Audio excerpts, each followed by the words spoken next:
ආයුබෝවන් දුවේ පුතේ. Welcome to DP Education Advanced Level Seminars. You know the biggest online school in Sri Lanka. ලංකාවේ විශාලතම සජීවී පන්තිමාලා and විශේෂයෙන් උසස් පෙළ මේ වර පෙනී සිටින දරුවන්ට විශේෂයෙන්ම සකස් කළ 2022 උසස් පෙළ විභාග ඉලක්ක කර පවත්වන අනුමාන ප්‍රශ්න සාකච්ඡාව. You know we started this on 26th of December 2022 2022 December 26 පටන් ගත්ත මේ සම්මන්ත්‍රණ මාලාව දිගටම කෙරුණා.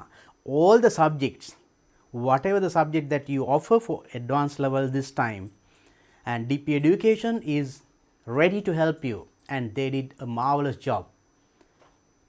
සුවිශේෂී කාර්යභාරයක් ඉටු කරලා විශේෂ සම්මන්ත්‍රණ මාලාවක් කරලා today is the last day, right? And I hope that you watched all those seminars, online seminars, all the subjects, right? Maybe that you do A-level science or commerce or maths or art or whatever it is, right? For all the students, DP Education helps you, right? And so we have already completed all those subjects, and today is the last day, and in another week time that you will have to face the exam. තව සතියකින් ඔබට විභාගයට මුහුණ දෙන්න සිදු වෙනවා නේද? අද අවසාන දිනය general English. You know, everybody who sits for advanced level examination will have to face this paper. උසස් පෙළ විභාගයට පෙනී සිටින සියලුම දරුවන්ට මේ general English කියන විෂයට පෙනී සිටින්න වෙනවා. This is very very important. Not like O level, right? And this is well recognized even internationally. ජාත්‍යන්තරවත් පිළිගන්නවා මේක. So then, if you had forgotten, just neglected this subject, just think again. Even this day is enough for you to get ready for your examination. But මන් දන්නවා සාමාන්‍ය පෙළ දක්වා ඉගෙනගෙන යම් දැනුමක් තියෙනවා. අද දවස් හරියට මාත් එක්ක රැඳී සිටියොත් I will guide you to get a good pass, right? General English විෂය for certain subjects, certain jobs, they directly ask an A pass for A-level General English. ලංකාවේම සමහර රැකියා සඳහා ඇඩ්වර්ටයිස් කරනකොට ඒගොල්ලෝ අනිකුත් සුදුසුකම් සමග A-level General English ඉල්ලනවා. මේක ජාත්‍යන්තරවත් පිළිගන්නවා මේ සහතිකය. Because now this is A-level, advanced level. Because of this content of this syllabus. මේ syllabus එකේ තියෙන content එක බලලා ඇත්තටම other higher education institutions and international other places, you may be universities, they also recognize ඒවයිත් මේවට තැනක් දීලා තියෙනවා because of this content. It's a very good content. It is not just an O level, just like O level A pass. It is very very important, but I am not telling that it is not important. ඒක important නෑ කියනවා නෙමෙයි. But general English, I know some of the students do not care about it when they come to advanced level. Don't do that, and do it because it's very important. It is well recognized everywhere. So then now for this, එහෙනම් අපි මේකට තමයි මේ උදව් කරන්නේ ධම්මික පෙරේර මහත්මයාගේ විශේෂ අවධානය යොමු කළා අපේ රටේ දූ දරුවන්ට කරන මේ සත්කාරය. හොඳයි. එහෙමනම් now we started on 26th of December, and today is going to be the last day, and so far we have completed all these subjects. You see, started on 26th, all science, maths, commerce, arts, tech, for all the students. සියලුම දරුවන්ට අපේ රටේ දූ දරුවන්ට සියලුම දරුවන්ට සාර්ථක විභාගයට පෙනී සිටින්නට අනුමාන ප්‍රශ්න ඒ වගේම පසුගිය විභාග ප්‍රශ්න ආශ්‍රයෙන් මේවර කොහොමද සාර්ථකව මුහුණ දෙන්නේ විභාගයට කියන එක සාර්ථකව සාකච්ඡා කරලා තියෙන මේ සියලුම දෙනා දක්ෂ ගුරුවරු ලංකාවේ දිවයිනේ සිටින අතිවිශිෂ්ට ප්‍රතිඵල පෙන්නපු දක්ෂ ගුරු මඩුල්ලා. එහෙනම් ඔබට මේක මිස් වුණා නම් බලන්න. All these lessons, මේ සියලුම lessons ටික YouTube එකේ තියෙනවා. Go to YouTube, DP Education, and you can watch them.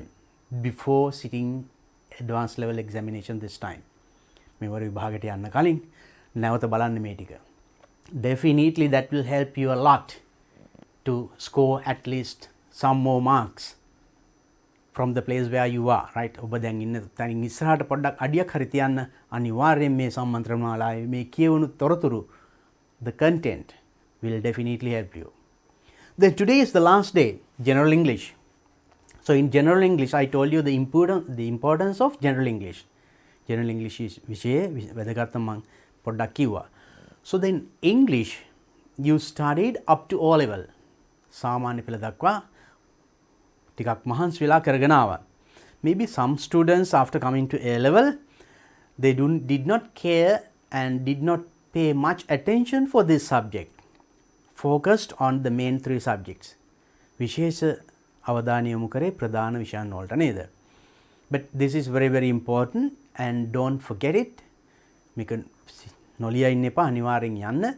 I will help you because if you have language භාෂාව තියෙනවා නම් now if you follow today's seminar full day I will tell everything about the paper.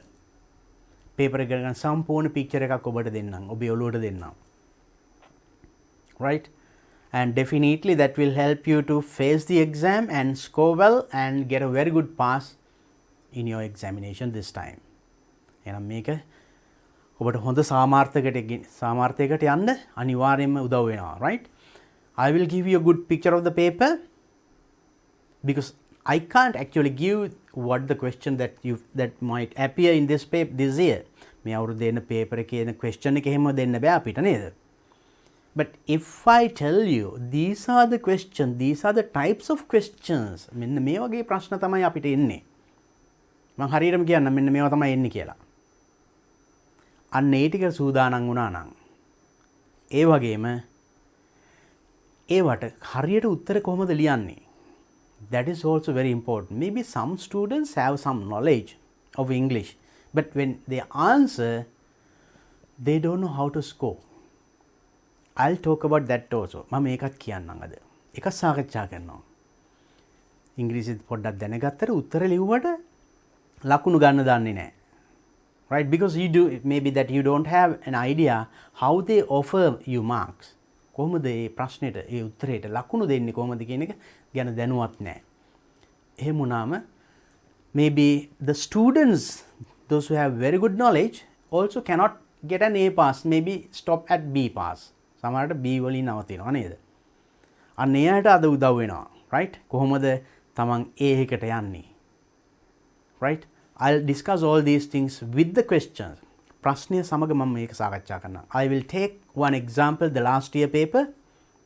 Along with that, I will get some more model questions and answers as well. පසුගිය විභාගයේ ප්‍රශ්න පත්‍රයක් අරගෙන කීපයක් සංසන්දනය කරලා ඒකට සමාන තව ප්‍රශ්න කීපයක් අපි සාකච්ඡා කරනවා. මේ තුලින් මම දන්නවා you will get a very good idea to face the exam. Though you do not get the right or direct question that you get in this year. මේ වසරේ paper එකේ තියෙන ප්‍රශ්න එහෙම නාවට ඒ වගේ ප්‍රශ්න ඒ ඔබට එන ලැබෙන ප්‍රශ්නයට කොහොමද උත්තර දෙන්නේ කියන එක හරියටම සාකච්ඡා කරනවා. Okay then just go back to these things. එහෙනම් මේ ටික නරඹන්න නැවතත්. And then let's start general English advanced level, right? And first I told you I will give you a good picture of the general English paper. මම හොඳ English paper එක ගැන පින්තූරයක් දෙන්නම් කියලා. This is old syllabus 2018. 2018 old syllabus තිබුණු විදිහ තමයි මේ. New syllabus started in 2019, then 2020, 2021. එහෙනම් අලුත් syllabus මේ විදිහයි. See, in old syllabus there were part A, part B, part C, part D. There were 4 parts in the first paper. පළවෙනි paper එකේ කොටස් 4ක් තිබුණා. part A, B, C, D කියලා. The new syllabus එකේ එතකොට C, D කියන අර summary writing එහෙම නැහැ. සාරාංශගත කරන ඒ කොටස් නැහැ. ඒ නිසා නම් තවත් ලේසි නේද? And the other thing is, now all syllabus you had 100 marks for the first paper, second paper 100 marks. එහෙමයි 200 දුනේ. But in new syllabus, first paper only 60 marks. පළවෙනි paper එකට ලකුණු 60යි. එහෙනම් දෙවෙනි එකට කීයද කියලා ගන්න පුළුවන් නේද? Right. ලකුණු 140යි. And then we have only part A and part B. අපි බලමු මේ දක්වා අපිට මොන වගේ ප්‍රශ්නද ලැබිලා තියෙන්නේ කියලා. First paper එකේ part A. Part A කියන්නේ grammar and vocabulary. බලන්න 2019, 2020, 2021. ඒ තුනේම grammar තමයි part A කොටසෙන් ටෙස්ට් කරන්නේ ඔබෙන්. මොනවද මේ grammar කියන්නේ? Now just look at the first question. පළවෙනි ප්‍රශ්නේ prepositions. 2020 prepositions. 2021 prepositions. එහෙනම් මේ අවුරුද්දේ prepositions බලාපොරොත්තු වෙන්න පුළුවන්. ඒ දැනුම very simple, just fill in the blanks. You know prepositions, so you now have to recollect. පොඩ්ඩක් මතක් කරගන්න. අර on, in, at ඒ වගේ චූටි වචන. Right, how to use them, and they are simple prepositions. There are certain things complex, right? අපි in, front of ඒ වගේ වචන තියෙනවා. වචන කීපයක් එකතු වෙලා සමහර වචනත් එක්ක එන prepositions තියෙනවා. ඒ කියන්නේ I am interested in cricket. I am interested කියන වචනේත් එක්ක in එනවා. look at interested in, suffering from ඒ වගේත් එනවා. අන්නේ වර්ග කීපය ගැනම පොඩ්ඩක් දැනුම මතක් කරගන්න. අන්න ඒවා තමයි ටෙස්ට් කරන්නේ first question එකේ. බලන්න පසුගිය අවුරුදු තුනේම ඊළඟට second question එකේ verb formation. Same. You know when you take a verb, ක්‍රියාපදයක් ගත්තාම ඒකේ තියෙනවා විවිධ ස්වරූප නේද? Now for example, when you take read, if you say read, read, read, reads, reading. ඊට පස්සේ ඒවා තව auxiliaryත් එක්ක එනවා නේද? දැන් eat කිව්වොත් eat, ate, eaten, eats, eating. එතකොට ing form ඒ වගේම ed ඒ වගේ there are different forms. මෙන්න මේ ටික හරියට use කරන්න පුළුවන්ද? That is what is tested in the first A part, right? Now the second question. මේ අවුරුදු තුනේම ඇවිල්ලා තියෙන එකයි. මේ අවුරුද්දෙත් එහෙමයි. එහෙනම් ඒ ප්‍රශ්නේම නොදුන්නට එහෙනම් ඒ වගේ ප්‍රශ්නයක් අරගෙන අපි සාකච්ඡා කරාම you will get an idea how to get that. I will tell you how to get that correct verb or verb form to fill in the blanks. හිස්තැන් පුරවන්න ඉන්නේ. නැත්තම් underline කරන්න නිවැරදි correct වචනේ, right? So we will discuss with one question. අපි question එක කරගෙන සාකච්ඡා කරමු. Then the third question, close passage. Close again, fill in the blanks. ඡේදයක් තියෙනවා. වචන කීපය සමහරට noun sign කරලා verb sign කරලා mix sometimes. Fill in the blanks. හිස්තැන් පුරවන්න. And the fourth question as well, again close sentence. That means now ඒකේ වාක්‍යයක් දෙන්නේ. වාක්‍යයක වචනයක් අයින් කරලා තියෙනවා. එහෙනම් you have to fill in the blanks to get the meaning of that full sentence. So anyway, the previous question, the paragraph, ඊට කලින් ඡේදයක් තියෙන්නේ. ඡේද හිස්තැන් පුරවන්න. මේකේ sentence එකේ හිස්තැන් පුරවන්න. දෙකම එකයි නේද? We will take some examples with the past papers. Past paper එකකින් අපි බලමු. මම තව අමතර එකක් දෙන්නම්. Next, question number 5, correct word ending. Question number 5 again, 2020, correct word ending last year also. එහෙනම් ගිය අවුරුද්දෙත් ඇවිල්ලා තියෙන්නේ. මේ අවුරුදු තුනේම correct word ending. ඒ කියන්නේ you know when you take a verb, වචනයක් ගත්තාම it can be a noun or verb or whatever it is. ඒකේ suffixes, prefixes you have learnt. වචනයක් අගට එකතු කරන්න පුළුවන් පුංචි අකුරු කීපයක්. Prefixes කියන්නේ වචනේ මුලට එන ඒවා. මේකේ word ending අයනම් suffixes. වචනයක අගට තව අකුරු කීපයක් දැම්මම ඒ වචනේ ස්වරූපය වෙනස් කරන්න පුළුවන්. Right? Now when you say kind කියන වචනේ ගමු අපි. kind කිව්වම කරුණාවන්ත adjective එකක්. kind mother කියලා එහෙම කියන්නේ.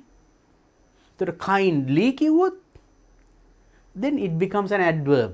අන්න ක්‍රියා විශේෂණයක් වෙනවා එතකොට. Now you see the same adjective became an adverb.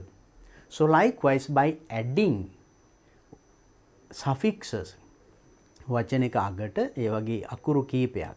I just gave an example ly. There are many more suffixes I think you have learned. ඒ වගේ තව ගොඩාක් තියෙනවා ඔයාලා ඉගෙනගෙන තියෙනවා නේද? ඒව එකතු කරාම වචනේ ස්වරූපය වෙනස් කරන්න පුළුවන්.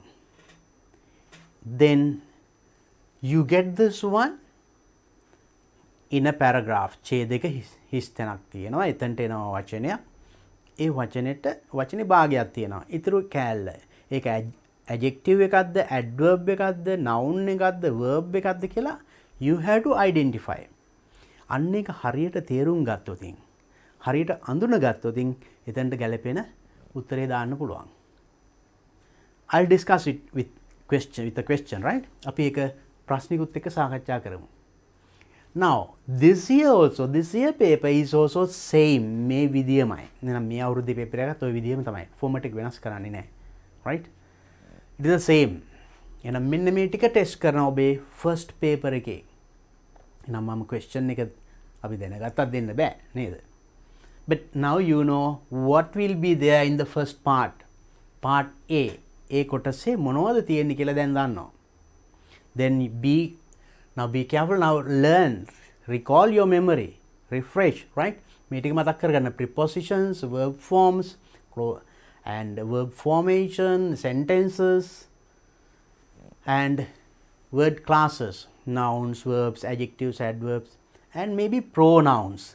Pronouns, you know, I, we, he, she, it, ඒ වගේ අන්න ඒවත් මේතන ටෙස්ට් කරන්න පුළුවන් grammar වලට. එහෙනම් ඔන්න ඔය ටික තමයි ටෙස්ට් කරන්නේ නම් part A කොටසේ. අපි example අරන් සාකච්ඡා කරමු. And now let's see what comes in the second, that means B part, part B. First paper. So මෙතන ලකුණු 35යි. මෙතන part B, reading and writing. Then in the first paper your grammar will be tested. Grammar දැනුම test කරනවා. And then reading and writing a little. පොඩි දෙයක් තියෙනවා ලියන්න. Let's see. First one, sentence best expresses the meaning. මේක එනවා මේ පාරත්. Now you see in 2020 sentence best expresses the meaning and same thing in 2021. මේ අවුරුදු තුනේම එකම දේ ආවිලා තියෙන්නේ. මේ අවුරුද්දෙත් ඕකමයි එන්නේ. ඔය වගේ ප්‍රශ්නයක් එනවා. That is you will be given a sentence, වාක්‍යයක් දෙනවා. ඒ වාක්‍යයේ අර්ථය කියවෙන තව වාක්‍ය හතරක් දෙනවා. ඒ හතරෙන් එකක තියෙනවා. Then that means there are different sentence structures. You see, you have learned if conditionals, the reported speech, or though, although, unless, while. ඒවා පාවිච්චි කරලා complex sentences, compound sentences නේද? ඔය සියල්ල you learned all those things in advanced level general English book. උසස් පෙළ general English පොතේ ඔය ටික කොහොම ඉගෙන ගත්තා. I also have done all those things, the full textbook you can watch on YouTube. YouTube එකේ තියෙනවා. ඒ ටිකින්ම තමයි එන්නේ විභාගෙට. ටෙක්ස්ට් බුක් එකේ තියෙන සමහර ඒවා එහෙම්මම අරගෙන තියෙනවා question paper එකට. ඒ විදිහටම අරන් පොඩ්ඩක් නම් මෙහෙම වෙනස් කරලා තියෙනවා. පසුගිය විභාග ප්‍රශ්න බැලුවොත් මම එකත් සාකච්ඡා කරනවානේ. ඒකෙන් මම පෙන්නන්නම්. Therefore, now within this week මේ සතිය තුල read that textbook. textbook එක කියවන්න. Right? ඒ structure, sentence patterns එක තේරුම් ගන්න පුළුවන්ද? එහෙනම් ඒ අර්ථයම කියවෙන තව වාක්‍යයක් කොයිකද කියලා හොයන්න තියෙනවා. That's very simple. I'll take one sentence, right? Question number 7, comprehension news items. Again, comprehension news items, comprehension news items. That means you will be given an advertisement or paragraph, article, මොකක් හරි. පුවත්පතකින් ගත්ත කොටසක් කියවලා ප්‍රශ්න ටිකක් තියෙන උත්තර ලියන්න. That means if you read newspapers, පුවත්පත් කියවනවා සමහරට ඔබ පසුගිය කාලයේ කියවපු ආටිකල් එකක්ම තියෙන්න පුළුවන් පේපර් එකේ. Right? So that is the next question. Now you know the questions that you get. එන ඔබට ලැබෙන ප්‍රශ්න දැන් හරියටම දන්නවා. මේවමයි එන්නේ. Right? Next question, writing a paragraph, 100 words, starting sentence key one, right? Same thing. As writing, මේකේ writing poem පොඩි කොටසයි තියෙන්නේ වචන 100ක විතර. පුංචි ඡේදයක් ලියන්න. ඒකට starting sentence එක දෙනවා. පටන් ගන්න වාක්‍ය දෙනවා. ඒකෙන් පටන් අරන් වචන 100ක ඡේදයක් ලියන්න තියෙන්නේ. I will teach you, I will explain how to write a good paragraph. හොඳ ඡේදයක් කොහොමද ගොඩනගා ගන්න කියන එක මම එකත් අද කියා දෙනවා. ඔන්න ඔය ටික කරගත්තා නම් first paper එකේ full marks ගන්න පුළුවන් අනිවාර්යයෙන්ම. Right? And it is not difficult and only a little writing part, පුංචි writing part එකක් තියෙන්නේ. වචන 100ක ඡේදයක් ලියන්න starting sentence එක දීලා you have to continue. And then I will tell you how to build up that paragraph successfully in order to get full marks. සම්පූර්ණ ලකුණු ගන්න කොහොමද ඒ ඡේදය ගොඩනගා ගන්න කියන එක මම සාකච්ඡා කරන්න. So this is what I discussed about the first paper A level general English. එන උසස් පෙළ general English එකේ පළවෙනි paper එකේ මම ඔන්න ඔය ටික දැන් අද සාකච්ඡා කරනවා. අද දවස් තුල. Right? At least with one question for each. හැම එකකටම ප්‍රශ්නයක් අඩුම ගානේ අරගෙන. And next, in the second paper, අපි මේ ඉස්සෙල්ලාම උදේම ගන්න අපි paper එක ගැන පොඩි අවබෝධයක් ලබා ගැනීම. ඊට පස්සේ අපි මේවා එකින් එක අරගෙන ප්‍රශ්න අරගෙන සාකච්ඡා කරමු. And the second paper, now you see in old syllabus you had vocabulary and new syllabus reading skill and all these years, right? Reading skill. කියවීමේ හැකියාව. Testing, first one, paragraph. පළවෙනි question එක මොනවා? Paragraph, bold printed word, select the word close to the meaning. Same thing here, same thing here. That means you will be given a paragraph. ඡේදයක් තියෙනවා. ඒ ඡේදේ සමහර වචන bold printed, තද කළු අකුරින් print කරලා තියෙනවා. අන්නේ ඒ වචනේ අර්ථය ගෙන දෙන සමාන වචනයක්. They give us another four words. ඒකින් වාට select කරන්න ඕනි ඒ bold printed වචනේ තද කළු අකුරින් දීලා තියෙන වචනේ අර්ථයට සමාන අර්ථයක් තියෙන වචනේ තෝරන්න. That means synonyms.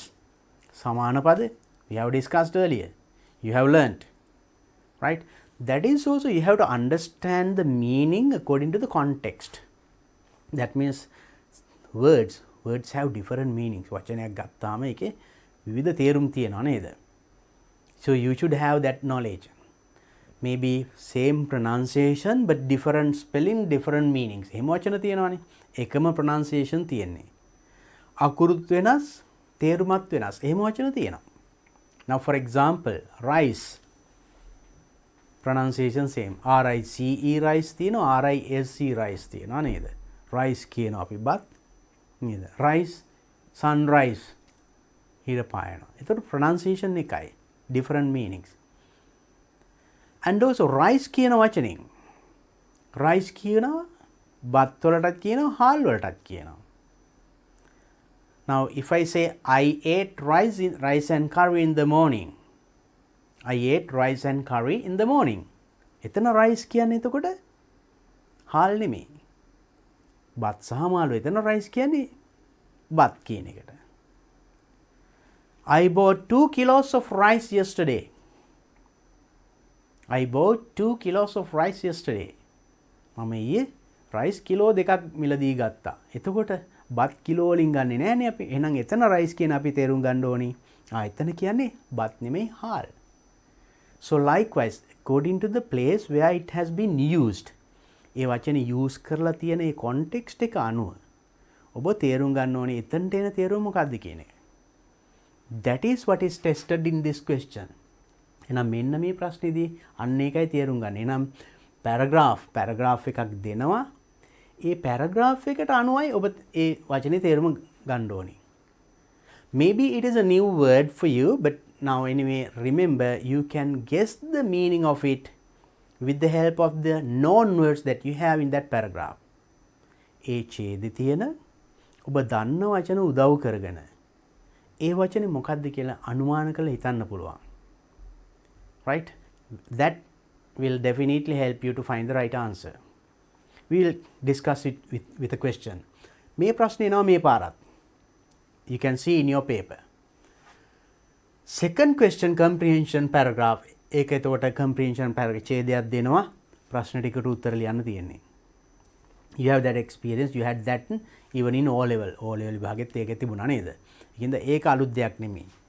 ඡේදයක් මොන හරි can be a paragraph or an article or a story, dialogue, ඒ වගේ මොනවා හරි. Next one, a poem. බලන්න මේ අවුරුදු 3ේම poem එකක් ඇවිල්ලා තියෙනවා. new syllabus පටන් ගත්ත දවසේ නම් poem එකක් දීලා තිනවා. මේ poem. Third question, second paper part A. දෙවෙනි paper එකේ part A. ඒ කොටසේ තුන්වෙනි ප්‍රශ්නෙට poem එකක් ඇවිල්ලා තියෙනවා. නම් මේ පාරත් එනවා. බොහෝ දුරට we can guess like that, right? Next one, poem එකක් කියවලා ප්‍රශ්න ටිකක් දෙනවා උත්තර ලියන්න. We will discuss one here today. Fourth question is paragraph. Fill in the blanks using the information. Paragraph, fill in the blanks using the information. Fill in the blanks using the information. That means you are given a paragraph. ඡේදයක් දෙනවා. ඒ ඡේදෙ තොරතුරු ටික උපයෝගී කරගෙන හිස්තැන් පුරවන්න. ඒ අදහසම තවත් විදියකින් ලියලා ඒකේ හිස්තැන් ටිකක් තියෙනවා. So that means if you understood the first paragraph, ඒ දීලා තියෙන ඡේදේ තේරුම් ගත්තා නම් එහෙනම් යට තියෙන එක ඒ අදහසමනේ කියන්න තියෙන්නේ. Very easy to fill in the blanks. First thing is that you have to understand the first paragraph. හරියට කියවලා තේරුම් ගන්න ඕනේ. We will do one question like that. Question number 5, comprehension. That means again a big paragraph is given. ඡේදෙ ලොකු උනාට බය වෙන්න එපා. ඒ කියන්නේ ප්‍රශ්න ටිකක් අහලා තියෙනවා උත්තර ලියන්න තියෙන්නේ. So this is how you get second paper part A. Second paper එකේ part A පළවෙනි කොටස ඒ කොටස ඒකේ එන ප්‍රශ්න ටික තමයි මම මේ කිව්වේ. ඔය ටිකම තමයි මේ පාරත් තියෙන්නේ. Be reading now. It is just like that you are having the paper in your hand, no? දැන් paper එක අතේ තියෙනවා වගේ දැන් හිතෙන්න ඕනේ. එහෙනම් මේකට අදාළව අපි සූදානම් වුණා නම් paper එකට සාර්ථක මුහුණ දෙන්න පුළුවන්.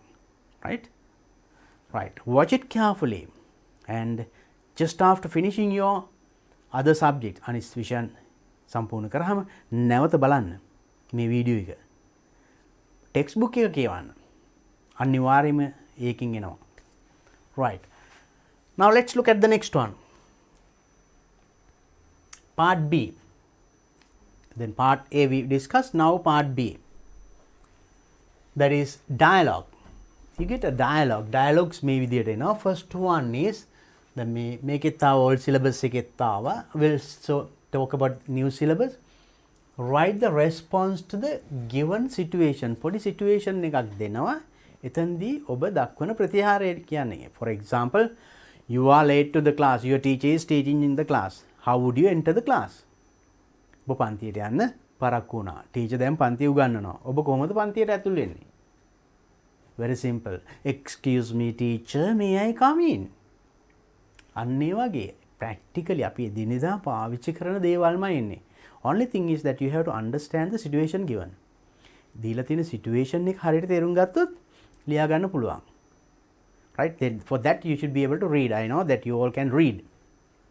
ඒ වගේ situation එකක් දීලා ඒ situation එකට respond කරන විදිය. How would you respond to that situation? So that is the first question for this year also. මේ අවුරුද්දෙත් ඕක එනවා. ඔන්න එන ප්‍රශ්න ඔක්කොම කිව්වා නේද? Then the 7th question. Fill in the blanks of the given dialogue. In all 3 years. පසුගිය අවුරුදු 3ේම ඒකමයි ඇවිල්ලා තියෙන්නේ. Then the first question is a situation is given, you have to write the response. Second one, fill in the blanks of the given dialogue. Dialogue එකක් දෙනවා. ඒකේ හිස් තැන් තියෙනවා. Right? You have to fill in the blanks. So for that there are certain techniques. I'll discuss it in detail with a question. මේකට ආපු ප්‍රශ්නිකුත් එක්ක මම ඒක තව විස්තර සාකච්ඡා කරන්නම්. Then it will be clear for you. එතකොට ඔබට පැහැදිලි නේද? හරිම ලේසි ඩයලොග් එක ඒක ෆිල් කරන්න. Then the third one, free dialogue. Free dialogue means you are given a situation එකක් කියනවා ඔබ තනියම ඊට පස්සේ dialogue එක construct කරන්න ඕනේ. මේ ගිය අවුරුදු දෙකේම ඇවිල්ලා තියෙන telephone conversation එක. Maybe for example, now you applied for the university but all your friends got a calling letter but you didn't. Just give a call to the University Grant Commission and inquire about it. ඔබ university entrance apply කරා ඔබේ මිතුරු සියලුම දෙනාට ඒකට කැඳවීමේ ලිපියක් ලැබුණා ඔබට ලැබුණේ නැහැ. ඔබ UGC එකට call එකක් දීලා කතා කරනවා. අනේ කතා කරන ටික dialogue එක ලියන්න ඕනේ. ඒක guide කරලා තියෙනවා මෙන්න මේකයි situation එක කියලා. Now you have to build up the dialogue again. Write the dialogue again. Alone. තනියම එතකොට dialogue එක. That is, you have to use your creativity. Here there is a support. මේවා තිබුණේ හිස්තැන් පුරවන්නේ. මේක දැන් situation එක ඔබ තනියම හිතලා ලියන්න ඕනේ. Right? ඔබට එදිනෙදා ජීවිතයේ සිදුවෙන සිදුවීම් ආශ්‍රයම තමයි මේවා එන්නේ. ඒක නිසා අමාරු නෑ. Right? එහෙනම් in the second paper part B you get a question. There are 3 questions dialogue. එහෙනම් dialogues වලට ප්‍රශ්න 3ක් එනවාමයි මේ අවුරුද්දෙත්. Second paper එකේ. And part C, writing skills. Right? That is, write sentence using the given word. Write sentence using the given word. Same. That means we are given some words. අපිට වචන ටිකක් දෙනවා. Maybe nouns or verbs or adjective, adverb මොනවා හරි වචන ටිකක් දෙනවා. වචන 10ක් විතර දීලා ඕකෙන් 5ක් තෝරගෙන වාක්‍යයක් ලියන්න. To bring out the meaning of that word. ඒ වචනේ තේරුම නිවැරදිව පාවිච්චි වෙන ප්‍රකාශ වෙන විදිහට වාක්‍යයක් ගොඩනගන්න කියන්නේ. So you get a question like this year also. මේ අවුරුද්දේත් ඔය ප්‍රශ්නේ එනවා. Very simple words. අපි බලමු මේ ප්‍රශ්නයක්. Next question number 9, bar chart. bar chart එක මේ අවුරුදු 3ේම ඇවිල්ලා තියෙනවා. මේ අවුරුද්දෙත් එන්න පුළුවන්. bar chart එකම then pie chart කියලා ඉන්නේ. ස්වරූපය වෙනස් වෙන්න පුළුවන් පොඩ්ඩක්. ඒත් එකම විදියයි විස්තර කරන්නේ. And I will discuss that also with the question. ප්‍රශ්නයත් එක්ක අපි අද දවස් තුල කොහොම හරි මේ සියල්ල සාකච්ඡා කරනවා, right? ලැබෙන කාලය අනුව. Next one, informal letter. එහෙනම් then notice, email. Question 11 පොඩ්ඩක් වෙනස් වෙලා දැන් මෙතන informal letter එකක් ඇවිල්ලා තියෙනවා. මේ notice එකක්, මෙතන email එකක්. ඒ වගේ මොන හරි පුංචි දෙයක් notice එකක් ලියන්න, email එකක් ලියන්න පොඩි writing part එකක් එන්නේ. Question number 11. Then formal letter අවුරුදු 3ේම. Formal letter invitation එකක් මේකේ. Formal letter invitation එකක්. මේ ගිය අවුරුද්දේ ඇවිල්ලා තියෙන cover letter එකක්. මේ වගේ cover letter 4ක් දීලා තියෙනවා text book එකේ. බලන්න පොතේ අන්තිම unit කීපේ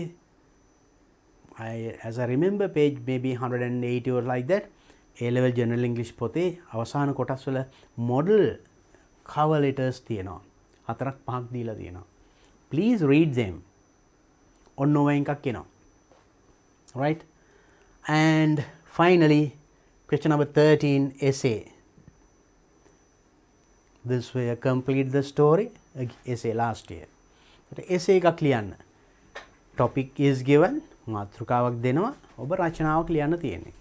මෙතන විතරක් ස්ටෝරි එකක් කම්ප්ලීට් කරන්නලා තියෙනවා ගිය අවුරුද්දේ ඉස්සෙල්ලා අවුරුද්දේ. එතන මේ අවුරුද්දේ ඔය වගේ බලාපොරොත්තු වෙන්න පුළුවන්. Now you know what kind of question will be there in your paper. ඔබේ ප්‍රශ්න පත්‍රයේ දැන් මොනවද තියෙන්නේ කියන එක දැන් ඔළුවට වැටුණා. එහෙනම් now you know how I should be ready for my paper. මම මගේ ප්‍රශ්න පත්‍රයට මම සූදානම් වෙන්නේ කොහොමද කියන එක දැන් Tamanට අදහසක් එන්න ඕනේ. Now what are the lessons that you have to revise? නැවත ඉගෙන ගන්න, නැවත පාඩම් කරන්න, නැවත අලුත් කරගන්න ඕනේ මොනවද මම ඉගෙන ගත්තේ. I told you it එකමයි එන්නේ. Right? We will discuss. Please revise all those lessons.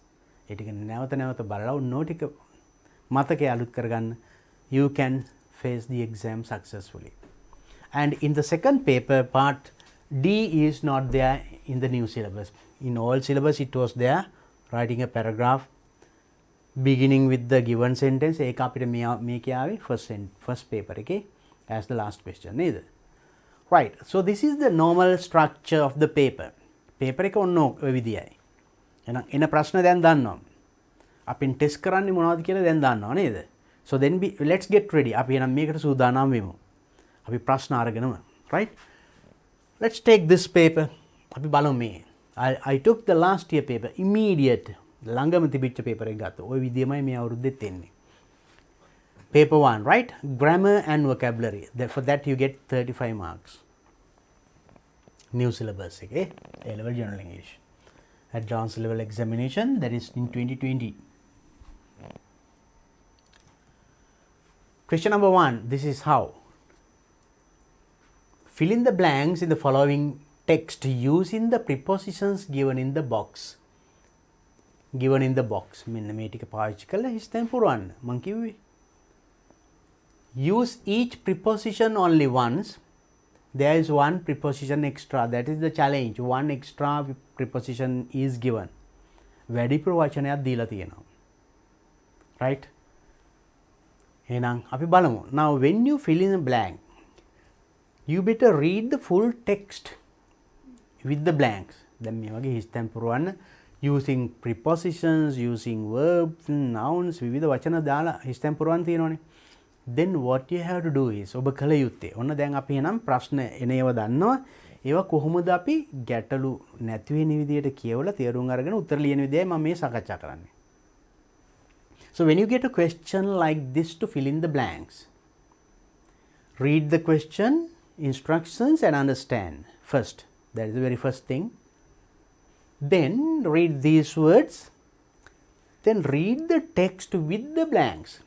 මේ ටික කියවලා තේරුම් අරගෙන මේ ටෙක්ස්ට් එක හිස්තැන් සමග කියවන්න. Right? So that is very important. Then you will get an idea what is it about. එතකොට පොඩි අදහසක් එනවා මේ මොකක් ගැනද කියලා. මේකේ verb form එහෙම filling the blanks using the correct verb form එහෙම තිබුණාද? අපි ඊළඟ ප්‍රශ්නේ දෙනවා. ඒකෙදීම හරි ප්‍රයෝජනවත් වෙනවා මේක. මොකද verb එක තමයි tense එක එහෙම decide කරන්නේ. එහෙනම් අපි මේක නිකන් ඉස්සෙල්ලා කියෙව්වම අපිට අදහසක් එනවා.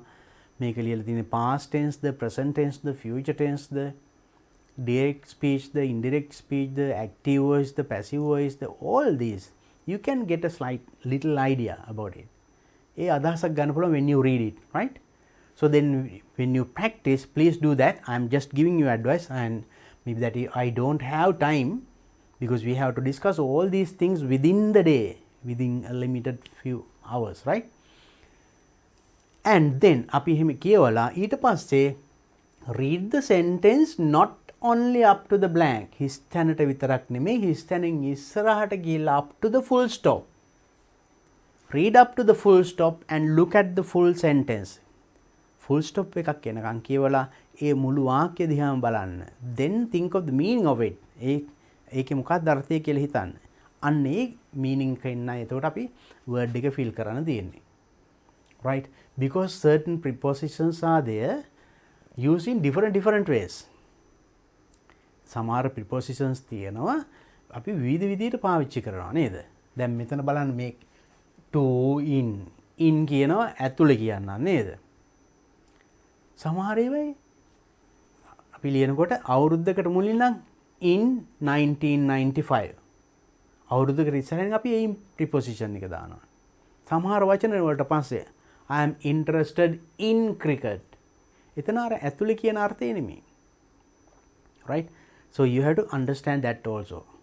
A different uses when you read text, look at those prepositions and then try to understand how that has been used in that sentence or in that paragraph. කියවනකොට මේ prepositions කොහොමද භාවිතා කරලා තියෙන කියන පොඩ්ඩක් අවධානය යොමු කරලා බලන්න. එතකොට හරි ලේසි ඉගෙන ගන්න. Right, now let's see what are the words given for us. To, in, without, under, for, with. Now let's read. two friends were sitting sorry, sitting blank a tree. Two friends were sitting a tree. දැන් මෙතන you have to read up to the full stop. වාක්‍ය අවසන් වෙනකන් කියවන්න. නැත්නම් තේරුමක් ගන්න බෑ. Then what can you say? Two friends were sitting to a tree. Can you say? No. In a tree. Without a tree. Which is correct? හරිම ලේසි නේද? ලේසිම උත්තරේ එනවා නේද? Two friends were sitting ගහක් යට කියලානේ අපි කියන්නේ. Sitting under. Shall we use it blue color? Then it is clear for you. Sitting under. Under a tree. What a beautiful night. Look at the moon. What a beautiful night. Look at the moon. ලස්සන රාත්‍රියක්. බලන්න අර හඳ. One of them said blank the other. One of them said එක්කෙනෙක් කිව්වා අනිත් එක්කෙනාට කියන අර්ථය එන්න. Now we use the word under. Then one of them said අනිත් එක්කෙනාට to the other. Very simple, isn't it? The second one looked at the sky and said, second one looked at the sky. දෙවනි කෙනා අහස බලලා කිව්වා, you are wrong. That's the sun. වැරදි. That's the sun. ඒ හඳ නෙමෙයි ඉර.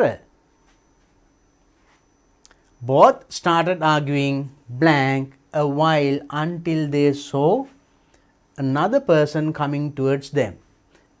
Full stop. You read up to the full stop. And then full stop වෙනකම් කියවන්න. Then only you can go for the right answer. The both started arguing. Then argue කරගන්නවා. A while until they saw another person coming towards them. තව කෙනෙක් ඒ පැත්තට එනකන් ඒගොල්ලෝ argue කරගත්තා. එක්කෙනෙක් one is telling now that is sun, the other one say no that is moon. Now they are arguing. එක්කෙනෙක් කියනවා ඒක හඳ කියලා, අනිත් එක්කෙනා කියනවා නෑ ඒක ඉර කියනවා. Arguing what? A while. Can you say in a while, with a while, without a while, or for a while, or with a while? Which is correct? ටික වෙලාවක් කියනවා නම් then for a while. You can say this one.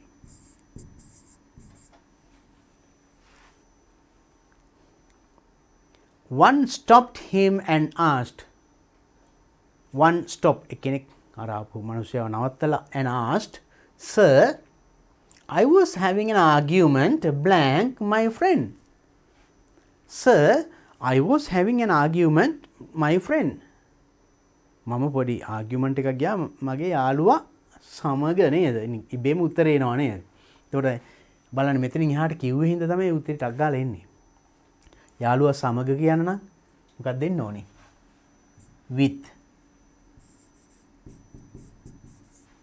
with my friend. Could you please help us settle our argument? Tell us what that thing is. Up in the sky that's shining. අපිට මේ argument එක settle කරන්න පොඩ්ඩක් උදව් කරනවද? මොකක්ද අර උඩ තියෙන්නේ? බැබලි අහසේ තියෙන අර මොකක්ද? Is it the moon or sun? ඒක moonද sunද කියලා මේ ආපු මනුස්සයගෙන් අහනවා. මේකට විසඳුමක් බලාපොරොත්තු වෙන්න. Then let's see the now when you read දැන් මේව කියවනකොට another thing that you have to pay your attention is these inverted commas. බලන්න මෙන්න මෙතන මේ inverted commas තියෙනවා. අන්න ඒව ගැනත් අවධානය යොමු කරන්න. So when you fill in the blanks, දැන් මෙතන නම් preposition වලින් fill කරන්න තියෙන්නේ නේද? So these I am telling all these things common to all, right? හැම ප්‍රශ්නයක්ම හිස්තැන් පුරවන්න එන ප්‍රශ්නිකදී මෙන්න මේවා අවධානය යොමු කරලා කියවන්න. එතකොට ඔබට නිවැරදි උත්තරේ තෝරගන්න ලේසියි. මේ inverted commas, open inverted commas, close inverted commas.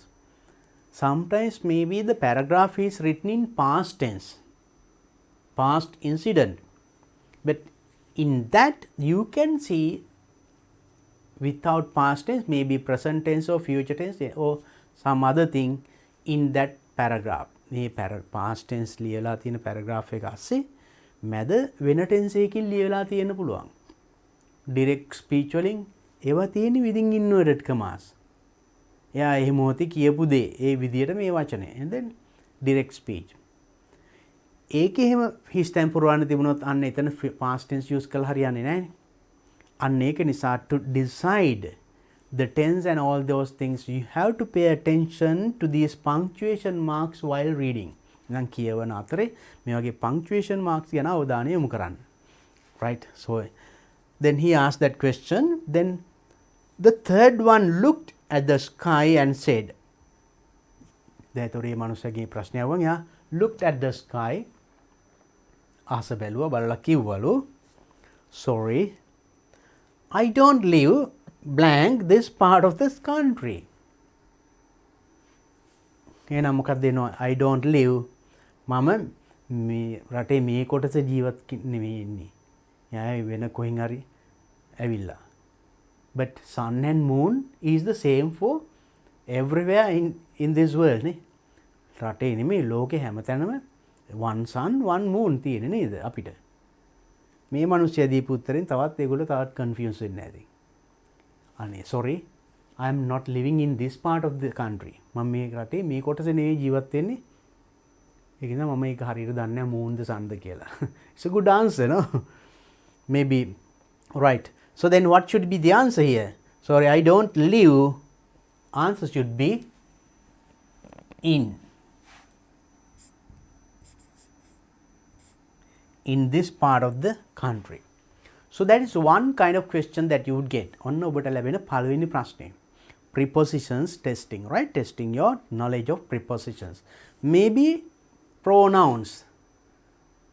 Now පෞසුගේ අවුරුදු තුනේම මේකමයි ඇවිල්ලා තියෙන prepositions. This year maybe you will get some other prepositions. මේවම නැතුව වෙනත් ඒවා වෙන්න පුළුවන්. සමහරට මේ preposition එකම එන්න පුළුවන් use කරන්නේ වෙන විදියක. දැන් මෙතන use කරලා තියෙන්නේ මේ විදියටනේ. මේක වෙනත් I don't live in this part of the country. Sometimes this can be used before a month, in January, in July. මාසයකට කලින් එහෙමත් in use කරනවා. මම තව වචනයක් කිව්වේ මුලදී I am interested in කියලා කිව්වා නේද? suffering from ඒ වගේ සමහර වචන වලට පිටිපස්සෙන් එනවා මේ වචනේ.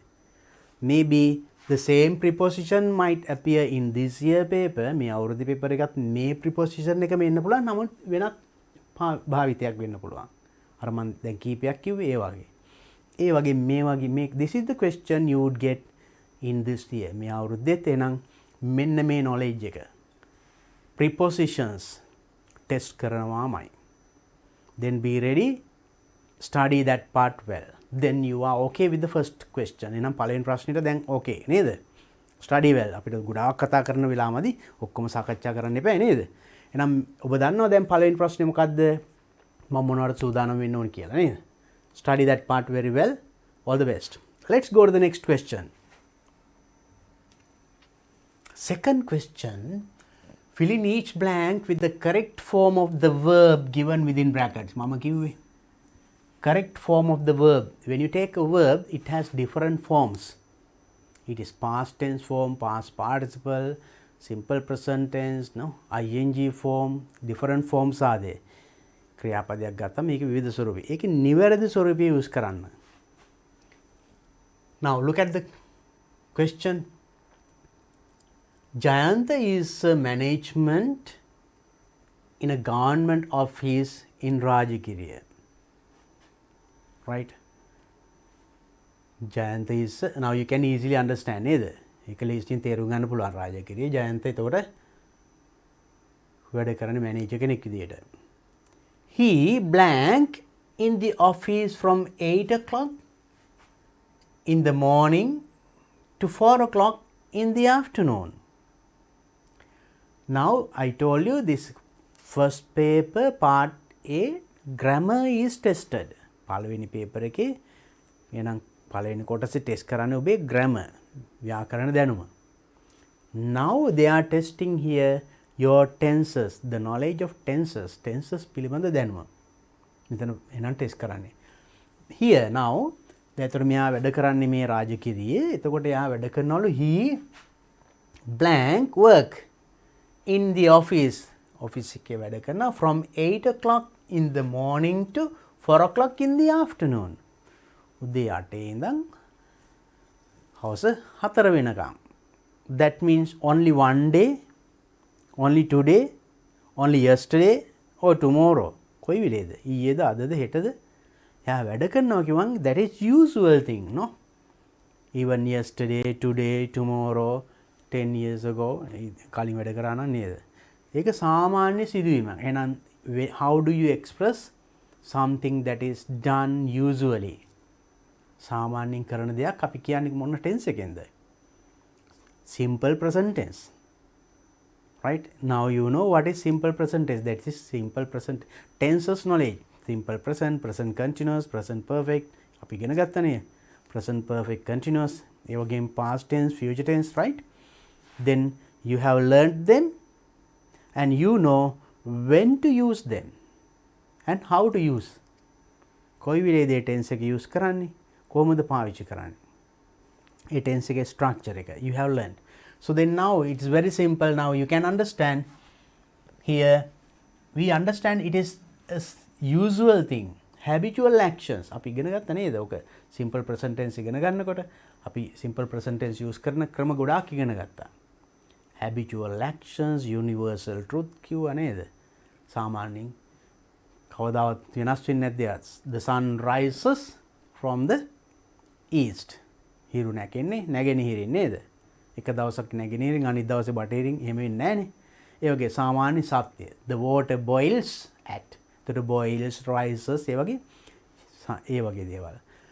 හැමදාම කරන දේවල්. Usual, that means habitual actions. You have learnt all these things. ඒවා කියන්නේ simple present tense. Simple present tense means the S form of the verb. ක්‍රියාපදයේ අගට S වෙන ස්වරූපය. Works. Works. You know, then work කිව්වම it has different forms. Work, worked, ed past tense, worked ed past participle, works simple present, ing form, working. අන්න ඒ වගේ ඒකෙන් correct form of the verb. එහෙනම් මේකේ correct form එක තමයි මේක මෙතන ගැලපෙන්නේ. That's what correct form of the verb. This is the next question that you are going to get, right? So you could guess it that it is simple present tense because of this. මෙන්න මේ කොටසින් අපි එහෙනම් අල්ලගත්තේ මේක simple present කියනවා. Right? Let's look at the next part. Last Monday, ගිය සඳුදා at 4 o'clock, හතරට he blanked the office and got on a bus blank go home. ගිය සඳුදා එයා ඔෆිස් එකකින් පිටත් වෙලා බස් එකකට නැග්ගලු ගෙදර යන්න. දැන් මෙතන කිව්වේ simple present tense. බලන්න ටක් ගාලා tense එක වෙනස් කරලා මෙතනට එනකොට. කොහොමද අපි ඒක අඳුරගත්තේ? මෙන්න මේකෙන් මේ last Monday. ඔන්න ඒක මෙතන simple present tense past tense කරා. If you pay attention and read carefully, ප්‍රවේශමින් කිව්වොත් අන්න අඳුර ගන්න පුළුවන්. ඔන්න tense එක වෙනස් වුණා. last Monday. එහෙනම් මෙතන එන්න ඕනි simple present tense නෙමෙයි.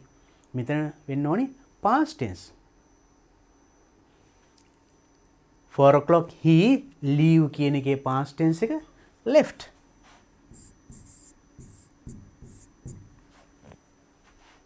So this is what you have to do, right? Then read carefully, right? Read carefully. There are certain words that will definitely help you to decide the tense. මේකේ වචන තියෙනවා. මේකට එන්න ඕනි present tense, the past tense, the active voice, the passive voice ද කියලා හරියට තේරුම් ගන්න. දැන් මෙතන අපි simple present කිව්වේ මේකෙන්. මෙන්න මේකෙන් අපි මේක past tense කියලා තේරුම් ගත්තා. He left the office and got onto a bus.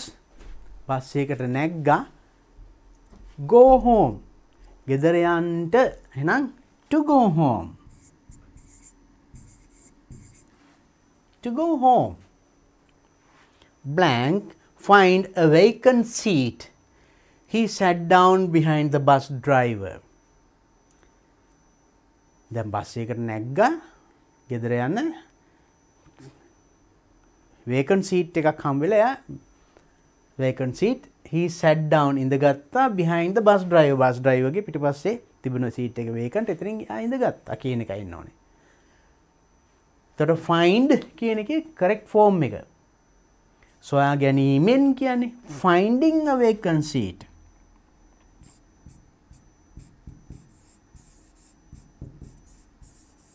Finding a vacant seat, he sat down behind the bus driver. Having found a vacant seat, he sat down behind the bus driver. එහෙම එන්න පුළුවන්. බලන්න.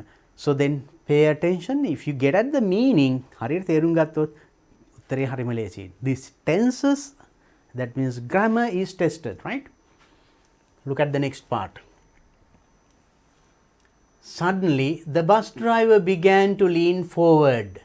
Suddenly the bus driver began to lean forward. එකපාරට bus driver began to lean forward. ඉස්සරහට නැමෙන්න පටන් ගත්තලු. His head was almost touching the floor. His head was almost touching the floor. ඔළුව බිම ගෑවෙන්නම යනවා. එයා වැටෙන්න යන්නේ දැන්. Jayanta jumped up and told the passenger sitting next to him. Jumped up එකපාරට පැනලා එයා ළඟ හිටපු අනිත් පැසෙන්ජර්ට කිව්වලු මොකද්ද කිව්වේ? Keep my bag please. මගේ බෑග් එක පොඩ්ඩක් තියාගන්න. I blank see what is happening. එහෙනම් එතනක් තියෙනවා බලන්න මේ inverted commas. එහෙනම් මෙයා ඒ වෙලාවේ කියපු දේ අන්න direct speech. So this is what you have to understand. මෙන්න මෙහෙමයි තේරුම් ගන්න ඕනේ. ඔබේ මේ අවුරුද්ද දෙන question එකෙත් මේ කොටස් තියෙනවා. within inverted commas වලින් එහෙම දීලා තියෙයි. හොඳට අවධානය යොමු කරන්න, right? දැන් වෙන tense එකක් එහෙම එන්න පුළුවන්. දැන් මේ කලින් අපි කතා කරේ past tense use කරා. දැන් මෙතන මොකද්ද වෙන්නේ එහෙනම්? ඔන්න ආයි present tense ආවා. මගේ බෑග් එක තියාගන්න. එහෙනම් මේක කියන්නේ keep my. Keep my bag please. මගේ බෑග් එක පොඩ්ඩක් තියාගන්න. මම බලන්නම් මොකද්ද වෙන්නේ කියලා. එතකොට future tense වෙනවා නේද? I see කියන්නේ නැහැනේ. I see කියන්නේ මම දකිනවා. මම බලන්නම් future. එයා බෑග් එක දෙනවා ළඟ ඉන්න කෙනාට. මං ගිහින් බලන්නම්. ඇයි අරයා වැටෙන්න යනවනේ driver. එහෙනම් ඒක එතන future වෙන්න ඕනේ නේද? මේක inverted commas. එහෙනම් I will see. මම බලන්නම්.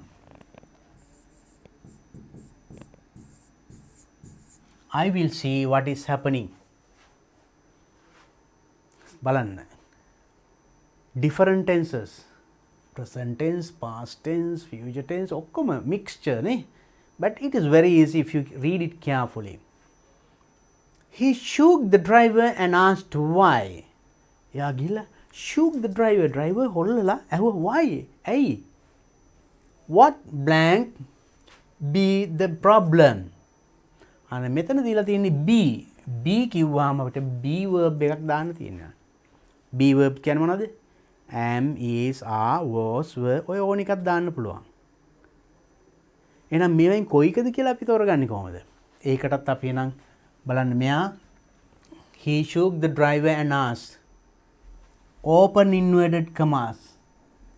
අන්න මෙතන close inverted commas. එයා ඒ මොහොතේ අහපු ප්‍රශ්නේ.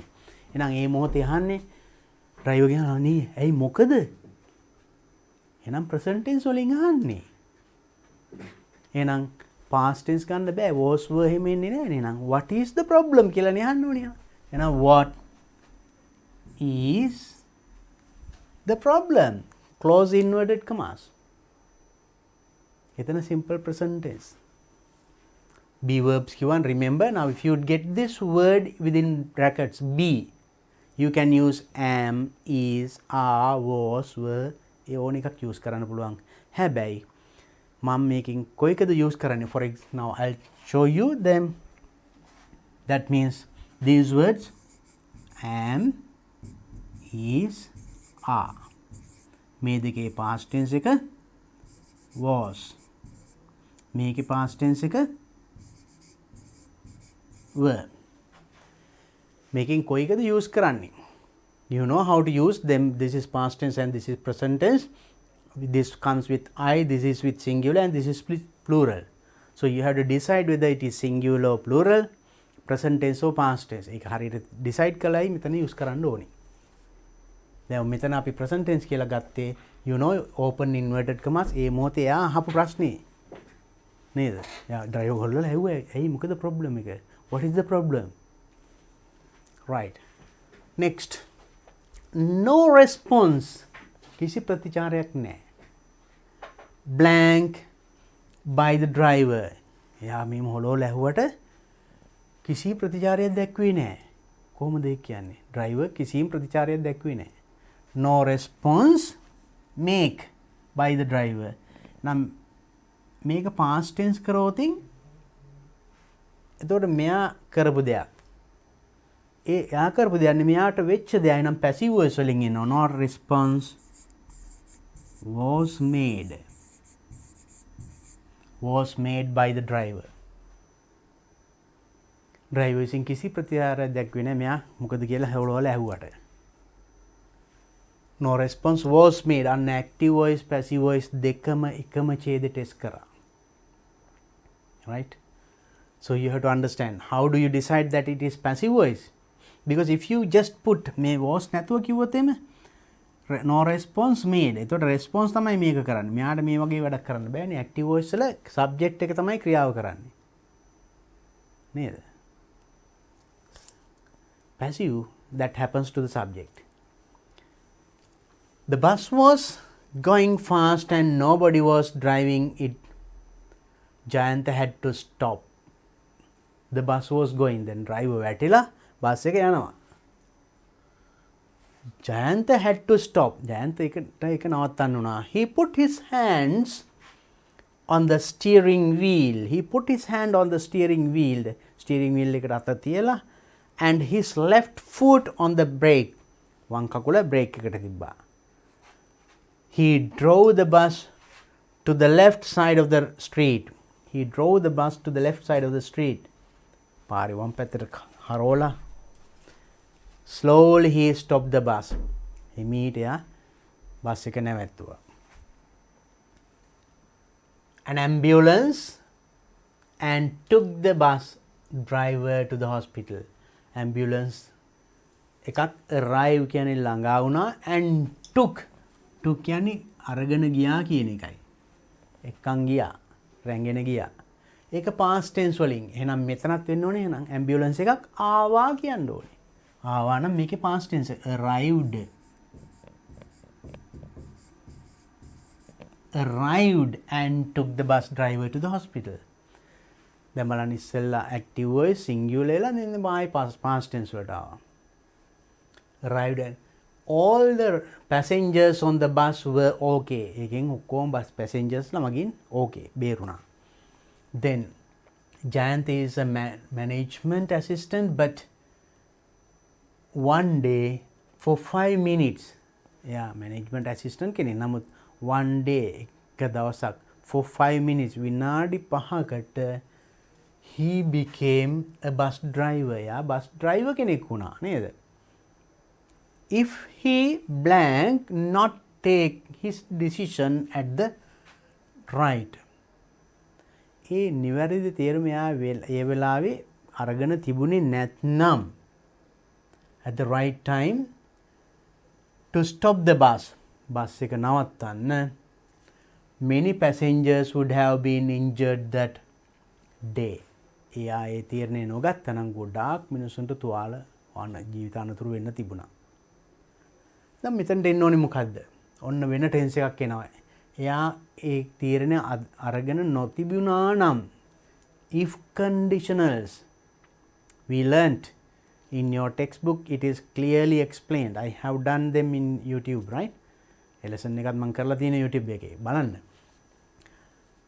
Then what should it be? එයා ඒ තීරණය අරගෙන නොතිබුණා නම් if he had not taken, if he had not taken. If he had not taken his decision at that moment, right? It could have been a big disaster. Right. So that's the next question that you would get to write or use the correct form of the verb given. දීලා තියෙන වචනේ නිවැරදි ස්වරූපය පාවිච්චි කරලා හිස් තැන් පුරවන්න එන ඔන්න ඊළඟ ප්‍රශ්නය. Right? So you will get a question like this year also. මේ අවුරුද්දේ මේ වගේ ප්‍රශ්නයක් එනවාමයි. So then in that question and if you fill in the blanks for the first one using one tense, පළවෙනි කොන හිස් තැන් පුරවන past tense දාලා. Don't think that all the blanks should be in past tense. එහෙනම් ගොඩක් ළමයි කරන වැරද්දක් මේ අපි විපමාකින් යනකොට දකිනවා. පළවෙනි උත්තරේ එන්නේ past tense නේ. අනිත් ඔක්කොම දානවා past tense වලින්. Which is wrong.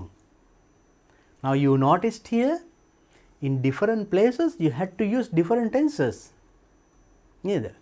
එතන කියවෙන අනුව tense එක වෙනස් වෙනවා. That is what is tested in this question. The knowledge about tenses, present tense, past tense, future tense, active voice, passive voice, singular, plural, ඔය ඔක්කොම හරියට තේරුම් අරගෙන තමයි you have to decide the correct form of the verb. ක්‍රියාපදේ නිවැරදි ස්වරූපය තෝරන්න ඕනි. අන්න ඒ ටික ඉස්සෙල්ලා හිතලා. මොනවද? tense. Whether it is past tense or present tense or future tense. Next one, singular or plural. ඒක වචනද බහු වචනද? Next one, active voice or passive voice. You know, you learn these things, active voice and passive voice. So you should consider all these three to decide the correct form of the verb. Then you should know the correct form, whether it is ing or past participle, past tense or like that, and think about it, right? And practice more questions. So දැන් එහෙනම් දන්නවා එහෙනම් මේ ප්‍රශ්නේදී මොනවද test කරන්න කියලා දන්නවා නේද? එහෙනම් be ready for that. සූදානම් වෙන්න, right? Okay. Let's go to the next question. Question number 3. Underline the correct word or phrase from those given within brackets to fill in the blanks in the following text. අර මං කලින් කිව්වේ නේද? Underline the correct word or phrase. නිවැරදි වචනේ හරි phrase එක. යටින් ඉරක් අඳින්න. From those given within the brackets. වරන්නස්සි දීලා තියෙන වචන වලින් නිවැරදි ස්වරූපය යටින් වචනේ යටින් ඉරක් අඳින්න කියන්නේ. To fill in the blanks ඉස්තැන පුරවන්න. So there you can see 3 words are given. වචන 3ක් දීලා තියෙනවා. Then you have to select the best one. I told you at the beginning, now when you fill in the blanks like this, you have to read the full text with the blanks. Full text එක හිස්තැන් සමග කියවන්න. Then you will get an idea about the paragraph. As I told you earlier, whether it is written in past tense or present tense or future tense, whether it is a story or incident or just an expression or article, ඒ මොකද්ද කියන එක පොඩි අවබෝධයක් ගන්න පුළුවන්. Now let's read at least the first part and see. අපි බලමු මේකේ පළවෙනි කොටසත් අපි කියවලා. Relationships can be described as the connections we share with blank, another, other, much people. Throughout our lives, we form magnificent, different, huge kinds of relationships with many people.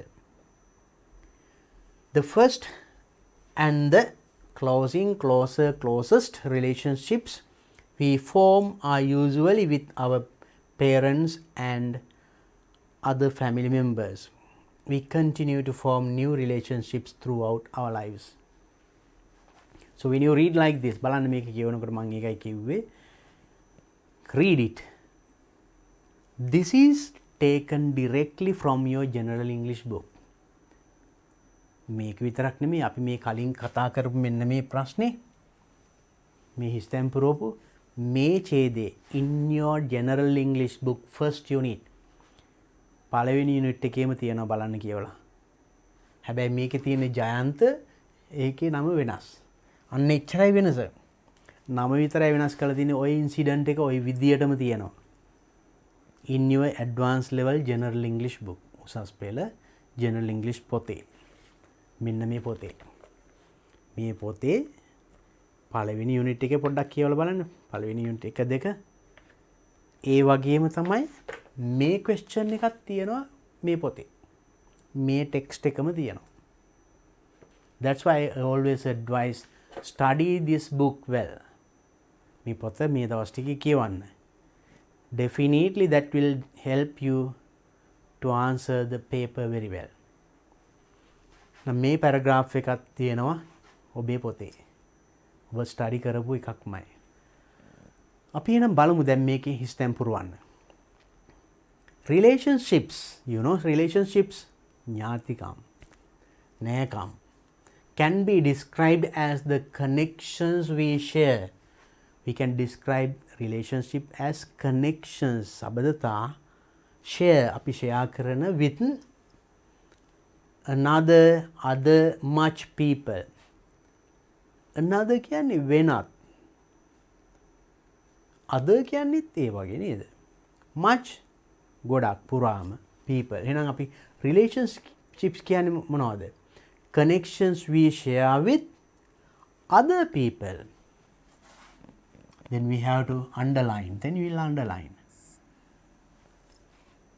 Share with another people නෙමෙයි.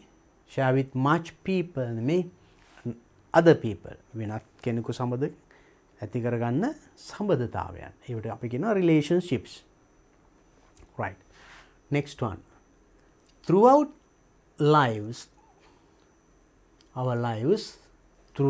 our lives, අපි ජීවිත පුරාවටම we form, අපි ඇති කරගන්නවා magnificent, different, huge kinds of relationships with many people. ගොඩක් මිනිස්සුත් එක්ක අපි මේකේ සබඳතා ඇති කරගන්නවා කියලා කියන්නේ. එහෙනම් magnificent relationship කියනවාද? විශාල relationship. Or different, විවිධ, වෙනස්. Or huge, විශාල. Here huge and magnificent more or less the same. එකක් විශාල කියන තේරුමක් දෙන්නේ. අපි ඇති කරගන්නා සම්බන්ධතා ඒ ප්‍රමාණයෙන්ද කියන්න පුළුවන් ඒ ස්වභාවයෙන් වෙනස් කියන එකද කියන්නේ. Actually much better different kinds of relationships with many people. Because the relationship that we have with our family members, with our friends, with others are the same. No, there are differences නේද? අපි තියෙන සබඳතා අපේ family members like තියෙන එකයි යාළුවෝ එක්ක නිකන් සමාජයේ ඉන්න අය ඒවා වෙනස් නේද? ඒවා different relationships, different kinds of relationships. අපි ඒ වගේ generally හිතුවාම අපිට හරි උත්තරයට යන්නත් ලේසියි. ඒකත් එනවා මේ ඉස්සරහට කියවුවාම. The first and the blank, closing, closer, closest.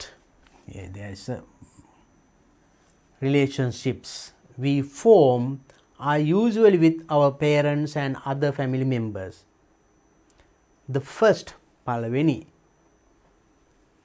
and the closing, closer, closest. Closing කිව්වොත් close කියනවා වහනවට නේද? ආසන්න ළඟම කියනත් ගන්නවා. Closer වඩා ආසන්න. Closest වඩාත්ම සමීප.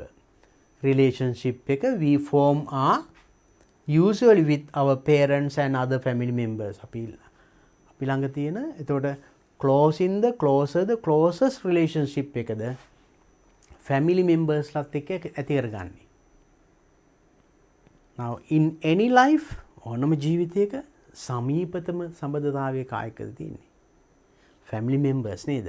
Mother, father, sister, brother. And the family members, grandfather, grandmother නේද? So they are the very closest ones to anyone's life. ඕනම කෙනෙකුගේ ජීවිතයට ආසන්නමයි. එහෙනම් මෙතන අපි මේක use කරන්නේ එහෙනම් කොහොම closing, closer, closest. which one can be used.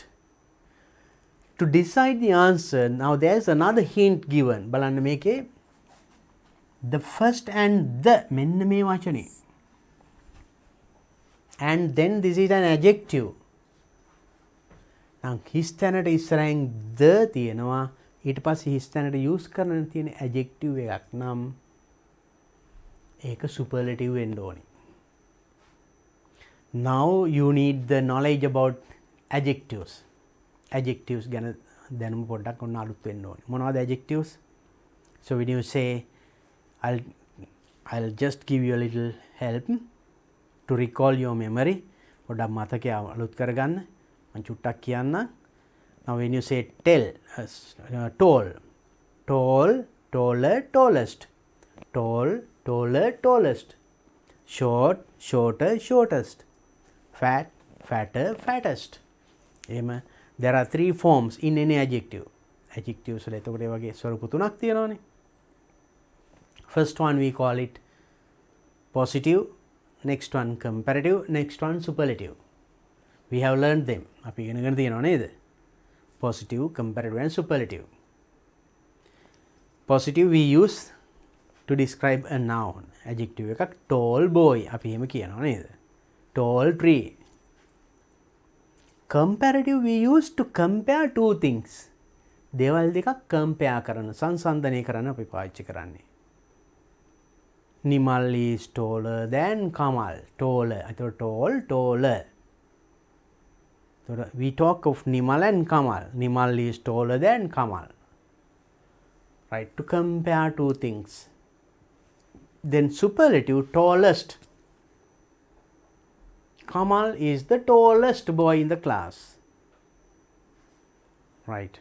So that means you use the superlative. කියන්නේ හොඳම දේ උස්සම. එහෙනම් මේවා use කරනකොට අපි ඉගෙන ගත්තා when you use comparative there should be than after that. Taller than, fatter than, shorter than, bigger than, right? ඒ වගේ අපි ඉගෙන ගත්තා. එහෙනම් comparative එකට මෙහා පැත්තෙන් than පාවිච්චි කරනවා. Superlative එකට කලින් the පාවිච්චි කරනවා. The tallest, the fattest, the shortest, the most beautiful ඒ වගේ. එහෙනම් මෙතනත් එහෙනම් the තියෙනවා. එහෙනම් superlative තමයි එහෙනම් මෙතනට එන්නේ. ඔන්න උත්තරේ මොකද්ද? Closest.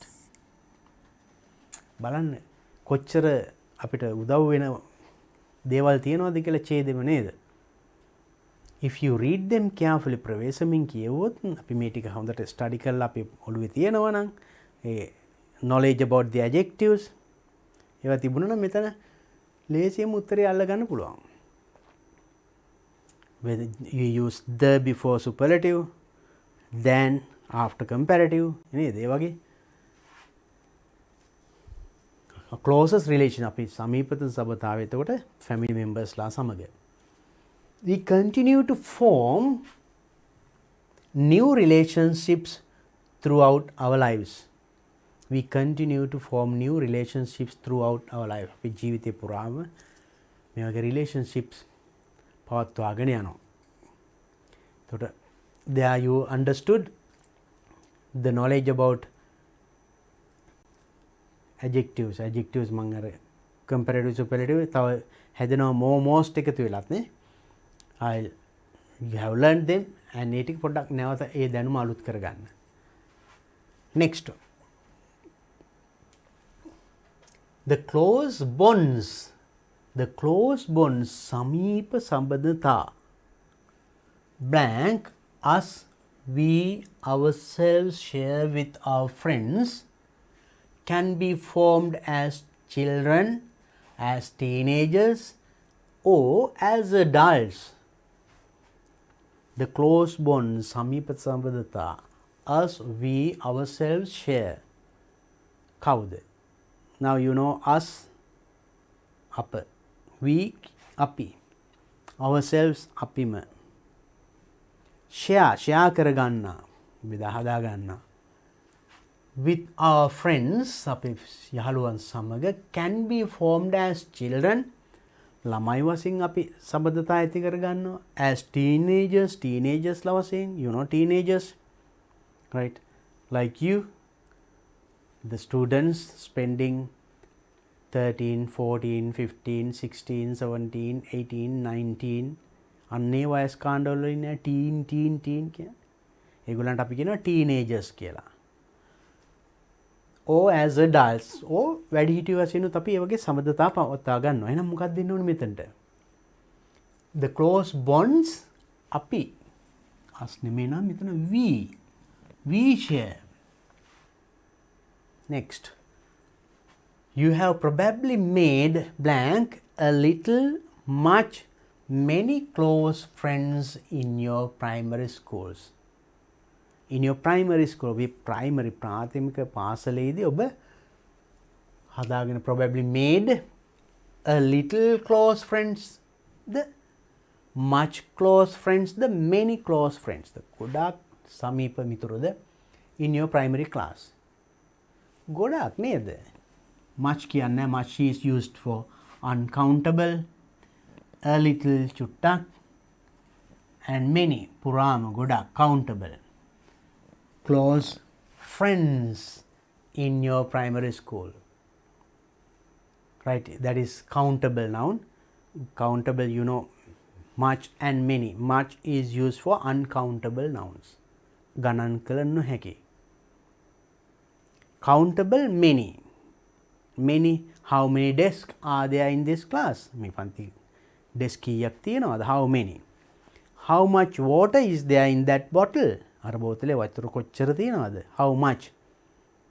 The water uncountable. Then we use much. Bottle is countable. How many bottles are there in this class? So then that is I just පොඩ්ඩක් මේ කියන්නේ නැවත එතකොට අපි ඉගෙන ගත්ත දේ මතක් වෙයි නේද? ඒතර මේ දැනුම ඕනි වෙනවා ඔබට මේවට උත්තර ලියන්න. Next one. You may have even made close friends in your present class. You may have even made close friends in your present class. මේ දැන් පන්ති මේ දැන් ඔබ ඉන්න පන්ති grade 12 13 close friends ලා ඇති කරගෙන ඇති. Blank in order that after as if you leave school too. You leave school to ඔබ පාසල හැර ගියහමත් to not finished you will continue to make friends. ඔබ පාසලින් පස්සෙත් ආයෙ තවත් සමාජයට ගියන් තවත් මිතුරු ඇති කර ගන්නවා නේද? You will continue. දෙකට එහෙනම් මෙතන ඉන්න ඕනේ in order කිව්වොත් එහෙම පිනිස. You leave school. ඒ කියන්නේ ස්කෝලින් හැර යාම පිනිස කියනවාද? එන්නේ after you leave school ඉස්කෝලේ හැර ගියාට පස්සෙත් as if වගේ වගේ කියන්නේ then correct one is after you leave school ඔබ පාසලේ හැර ගියාට පස්සෙත් you will continue to make friends. ඔබ මිතුරු ඇති කරගනි. blank whether neither both you go for higher education or for a job. ඔබ වැඩි higher education උසස් අධ්‍යාපනයට ගියාත් you go for higher education or for a job. රැකියාවකට ගියත් නැත්නම් උසස් අධ්‍යාපනයකට ගියත් ඔබ මිතුරන් ඇති කරගන්නේ ඉදිරියටත්. ඔබ පාසලේදී ඒ වගේ ඇති කරගත්තා වගේ. එහෙනම් මෙතනට එන්න ඕනේ මොකද්ද? Whether you go for higher education or for a job, neither you go for higher education for a job, both you go for higher education or for a job. Now you see all these three words. Then මෙතන whether, neither and both. මේ තුනම පාවිච්චි කරනවා එතකොට when you talk of two things. දෙකක් ගැන කතා කරනකොට ඒ කියන්නේ whether we use talk of with option මේක නැත්තම් මෙහෙම ඒ වගේ ගාව.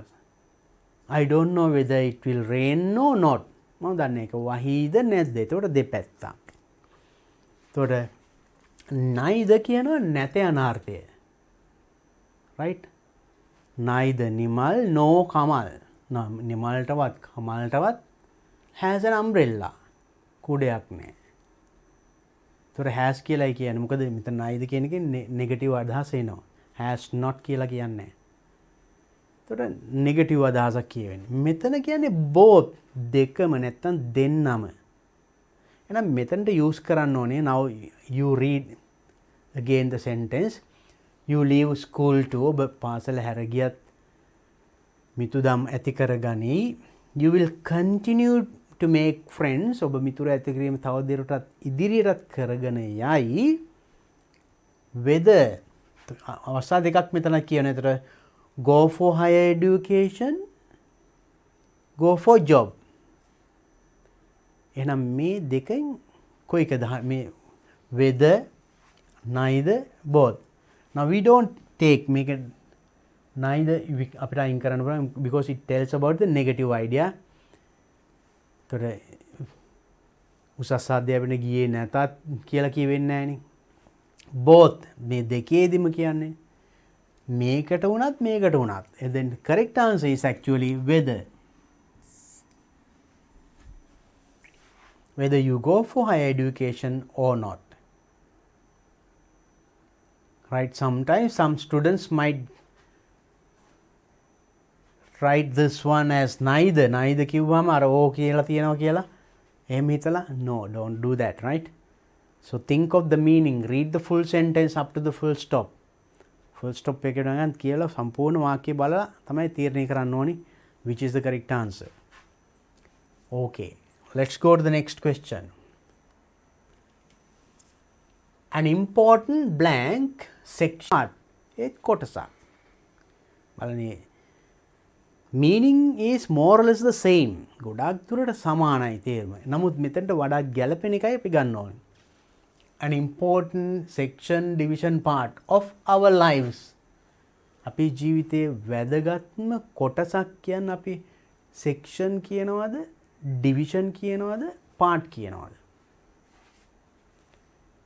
Of our life as we grow. අපි වැඩෙනකොට අපි වැදගත්ම කොටසක් කියන්න අපි ගන්න actually important part of our lives.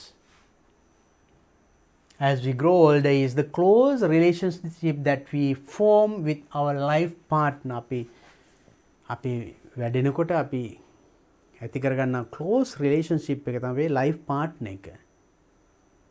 ජීවිතයේ සහකරුත් එක්ක ඇති කරගන්නව නැත්නම් සහකාරියත් එක්ක ඇති කරගන්න සම්බන්ධතාවය. They are blank, rarely, probably, occasionally the most intimate of all relationships. ඒක තමයිලු most intimate වඩාත්ම කුළුපග relationship එක. ඒතකොට rarely කිව්වොත් බොහොම කලාතුරකින්, probably බොහෝ විට, occasionally වරින් වර. මොකක්ද නම් they are probably the most intimate. බොහෝ විට ඒක තමයි වඩාත්ම කුළුපගම relationship එක. According to some cultures, this is described as falling in love. සමහර cultures වල මේක කියනවා falling in love. කියන්නේ ආදරයෙන් බැඳෙනවා කියලා. You know it, no? According to such cultures, one must be in love in order to marry. Even if cultures වල සංස්කෘතින් වල one must be in love to marry. ආදරයෙන් සිටිය යුතුයි marry කරන්න නම්. Blank, therefore, as a result, however, according to some other cultures, marriage can precede love. Marriage can precede love. Now, blank, therefore, එම නිසා. As a result, ඒකේ ප්‍රතිඵලයක් වශයෙන්. However, කෙසේ වෙතත්. නම් මේ වචන තුනෙන් කොයිකද හොඳ වෙන්නේ බලන්න. එම නිසා ඒකේ ප්‍රතිඵලයක් වශයෙන් however කෙසේ වෙතත්. According to some other cultures, සමහර වෙනත් cultures සංස්කෘතින් වල marriage can precede love. දැන් කලින් කිව්වේ love, if you love you can marry කියලා. ඒක ප්‍රොසීඩ් වෙන්න පුළුවන් හැබැයි. සමහරට මැරි කරලා ලව් කරන්නත් පුළුවන්. එහෙනම් කෙසේ වෙත එහෙනම් ඒකට වෙනත් එකක් නේ කියන්නේ. එහෙනම් මෙතන වඩාත් හොඳ උත්තරේ joining word එක however. However, according to some other cultures, marriage can precede love.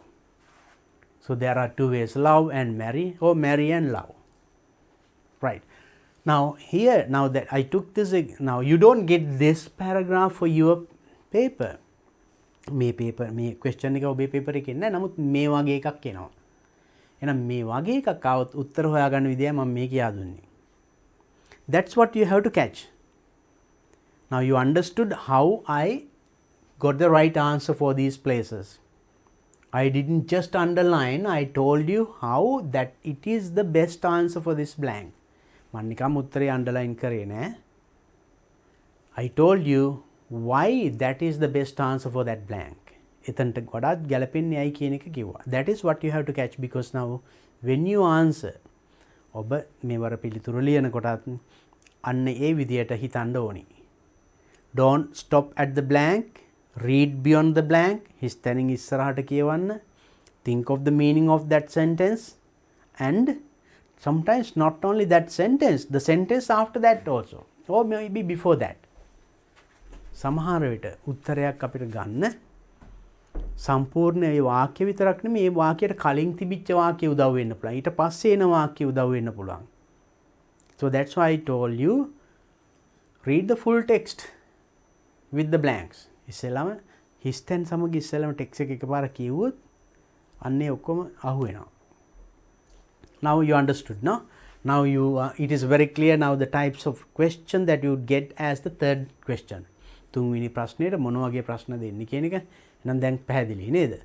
First one you learnt prepositions, can be pronouns. Second one correct form of the verb. දෙවෙනි ප්‍රශ්නේ ක්‍රියාපදයේ නිවැරදි ස්වරූපය දාන්නව නේද? දැන් තුන්වෙනි ප්‍රශ්නේ ඊට වඩා පොඩ්ඩක් වෙනස්. Now let's look at the fourth question then. අපි බලමු වෙන හතරවෙනි එක. Underline the most appropriate word from those given within brackets. Most appropriate. වඩාත්ම ගැලපෙන වචනේ යටින් ඉරක් අඳින්නලු.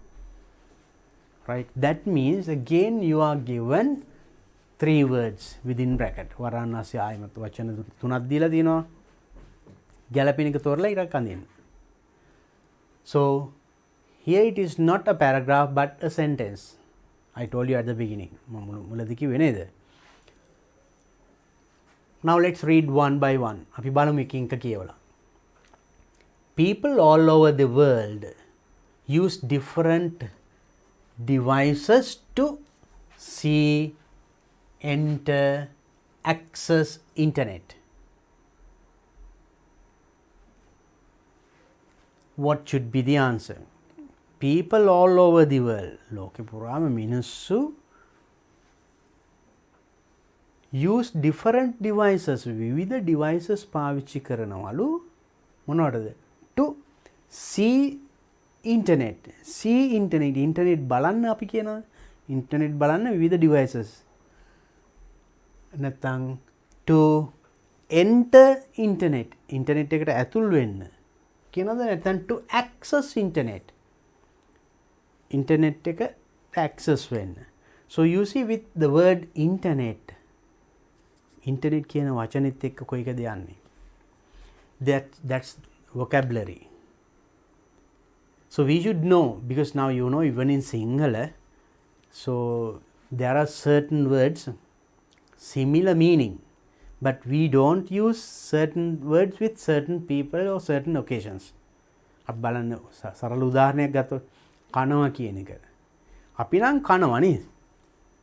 but හාමුදුරුවෝ අපි කනවා කියන්නේ නැහැ නේ. වළඳනවා. හැබැයි එකම තේරුම. ඒ වගේම තමයි. එතකොට මේ see, enter, access කියන එක එතකොට අර අතන්දි වළඳනවා කියන හාමුදුරුවෝ එක්ක පූජ්‍ය පක්ෂයත් එක්ක විතරක් එනවා වගේ. එතකොට මේ ඉන්ටර්නෙට් සමග ගැළපීලා යන්නේ කොයි වෙලේත් භාවිතා වෙන වචනේ මොකද්ද? People all over the world use different devices to see internet කියලා අහලා තියෙනවද? No, we don't tell that. To enter internet, no.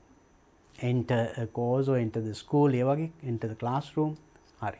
But access, මේ වචන තමයි එන්නේ. So these things you should know. Actually you always hear and read these things. පොතක් කියවනකොට නිතර ඇහෙන වචන මේවා. Right. Next one. Speaking English will extend, enlarge, boost your confidence.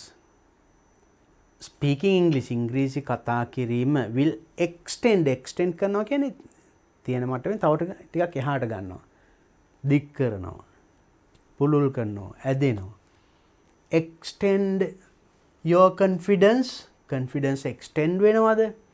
Enlarge විශාල වෙනවා. Boost ටිකක් වැඩි කරනවා. Boost your confidence, ඔබේ confidence වැඩි කරනවා. මොකද්ද වෙන්නේ? Speaking English, ඉංග්‍රීසියෙන් කතා කිරීම will boost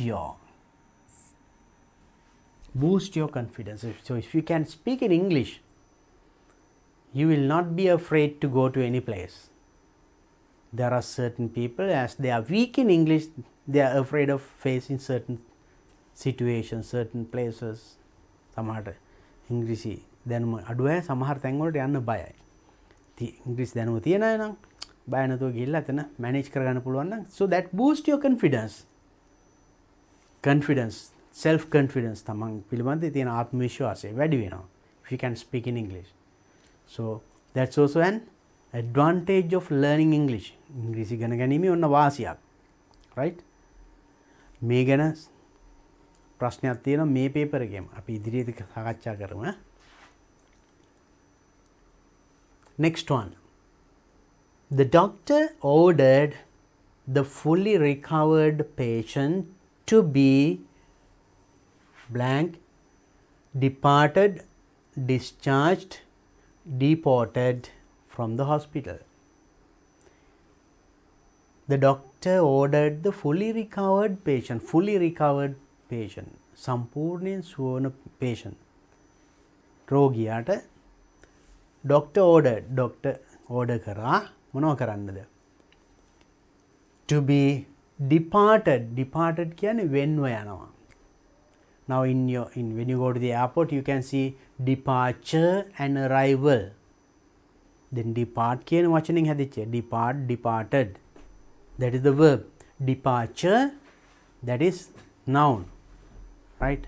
So the same depart කියන වචනෙන්මයි හැදෙන වචන. Depart. Discharged, that is discharged from a hospital. ලෙඩෙක් එහෙම රෝහලෙන් පිටත් කරනවට අපි කියනවා discharge කරනවා කියලා. Deport කරනවා, that is not in the hospital. ඒක රෝහලේ වෙන දෙයක් නේ. එහෙනම් මෙතන තියෙන from the hospital එකත් එක්ක use කරන වචනේ නම් මොකද්ද? Discharged. මේවා airport, maybe harbour, deport කරනවා කියන්නේ නේද? නැවත හරවා යනවා. Right. Now you see that is also giving more or less the same meaning, but ගොඩාක් සමීප තේරුම් එන්නේ, but certain words are used with certain situations or certain nouns or certain places. සමහර වචන තියෙනවා සමහර ස්ථානවලදී විතරයි use කරන්නේ. Right? Maybe similar meaning, but we don't use certain things with certain situations. Hospital එකේ use කරන්නේ ඒතර අපි discharge කරනවා කියලායි. Number 4. Pandit W.D. Amaradeva was an amiable, efficient, eminent Sri Lankan vocalist. He is a well-known musician in Sri Lanka. So that is also in this part also you can see. මේකෙත් බලන්න එතකොට අපිට තියෙනවා there are 3 situations. What are they? Amiable, efficient, eminent. Amiable, efficient, eminent. ගොඩාක් සමාන තේරුම් තියෙන්නේ. මේකෙන් තොර පණ්ඩිත් අමරදේව ගැන අපි කතා කරනකොට යා තියෙන දක්ෂතා හොඳ දක්ෂ සංගීතඥයෙක් කියලානේ කියවෙන්නේ. ඒතර when you say amiable, efficient, very active and very මේ වෙනුත් ටිකක් ඒ වගේ හොඳ qualities පෙන්වන්නේ. But when you talk of Pandit Amaradeva, which is the most suitable adjective to describe him? Sri Lankan vocalist. He is a well-known musician in Sri Lanka. He is eminent Sri Lankan vocalist. Right? Next one. The selected candidate is responsible for achieving monthly sales. The selected candidate, තෝරා ගන්නාලද candidate, අයදුම්කරු is responsible, එයාගේ වගකීමක් වෙනවා for achieving monthly sales, මාසික sales achieve කරන්න. Targets, aims,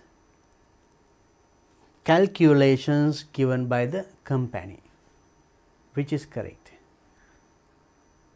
Monthly sales, targets, the sales, aims, the or calculations, which is given by the company in දෙන මොනවද? දෙන targets වලට යන්නේ එක නේද? That's very simple. So now here also, now another, everything is tested actually, making me, that's why I told you this paper is well recognized. This result is recognized everywhere in the, not only in the island, in the world even. ලංකාව විතරක් නෙමේ විදේශීයනුත් මේ ප්‍රතිඵලය පිළිගන්නවා. Because in this exam your full knowledge is tested. So if you can pass this, get a C, B or A pass in this A-level General English, that means you prove that you have a fair knowledge of English.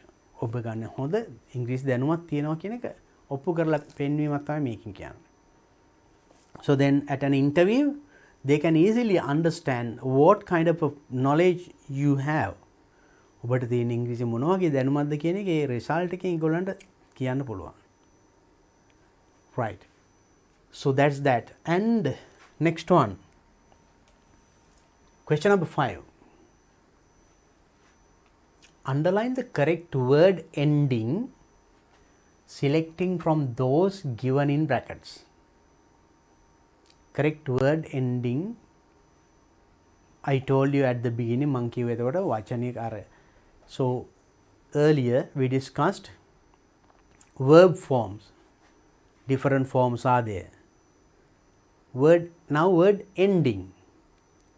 So here now you have to, there are correct word ending යටින් ඉලක්කම් දෙන්නලු selecting from those given in brackets. වරහන් අස්සේ දීලා තියෙන ඒවායින්. එතකොට මේ old, older, oldest, oldish කියලා තියෙනවා. So now you should get this idea. Now I'll just recall your memory for a while because now මේ ටික සමහරට අමතක වෙලා තියෙන්න පුළුවන්.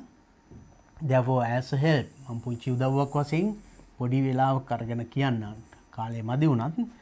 Now you know verb forms means something. Now when you say eat,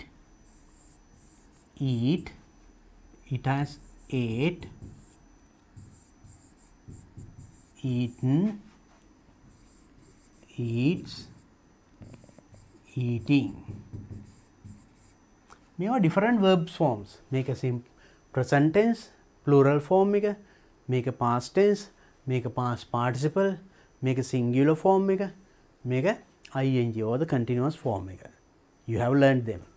මේවා එකක් තමයි අර කලින් use කරන්න තිබුණේ. Right? So you remember again, this is present tense plural form එක, past tense, past participle, present tense singular, present participle or continuous form. Now this word ending, it gives the knowledge about prefixes and suffixes. I gave you one simple example, kind.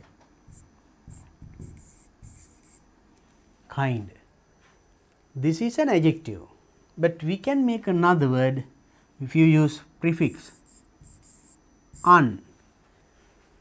you made its opposite, kind, unkind. ඔන්න අලුත් වචනයක් හැදුනා. ඒ වගේ මේවට කියනවා prefix. කලින් join කරනවා. suffix කියනවා අගට එකතු කරනවා. kindly, kindness, kindless. මේ වගේ. So when you add, at the end of the word we call it a suffix. තොර මේ වගේ එකතු කරලත් අපිට අලුත් වචන හදන්න පුළුවන්. So then this is an adjective. Then this became kindly adverb වුණා. මේක noun එකක් වුණා, kindness. So තොර word එකේ ending එක, suffix එක, ඒකෙන් අපිට word class එක change කරන්න පුළුවන්. We can turn a noun into a verb, verb into an adjective, adjective into a noun, like that. ඒ වගේ වෙනස් වෙනවා. So you should have a good knowledge about it, about this area, about prefixes and suffixes. So when you add certain suffixes, සමහර ඒවා වචනයකට add කරාම what happens to the word? Whether it becomes a noun or verb or adjective or adverb, you should know. And also here eat, මේකත් එතකොට suffix එකක් තමයි. මේවා suffixes. මේ eat කියන වචනේ අගටනේ එකතු වෙලා තියෙන්නේ. It forms another form of the verb. Verb එකේ අලුත් ස්වරූපයක් හැදුනා. So all these knowledge, I think now we have learnt all these things. මේ අයමත් පොඩ්ඩක් මතක් කරලා දුන්නේ මේ ටික revise කරගන්න. Very important for you to face the exam successfully. විභාගයේ සාර්ථක උත්තර ලියන්න නම් මේ දැනුම පොඩ්ඩක් නැවත අලුත් කරගන්න. So everything is discussed in the textbook. Textbook lessons වල activities වල මේ ටික ඔක්කොම නැවත නැවත කියවෙනවා. That's why I just took it back, right? And now you know the importance of it. And also now in this part you find that adjective knowledge, positive, comparative, superlative. When you say tall, taller, tallest. So here est, here er. This is positive, comparative and superlative. මම කලින් පොඩ්ඩක් මතක් කරේ. When you use comparative, you use than after this. When you use superlative, you use the before this. Taller than, fatter than, bigger than, ඒ වගේ. Tallest, the tallest, the fattest, the shortest, likewise. So all these things will help you to answer this question. Now let's go to this question and see. අපි බලමු එහෙනම්.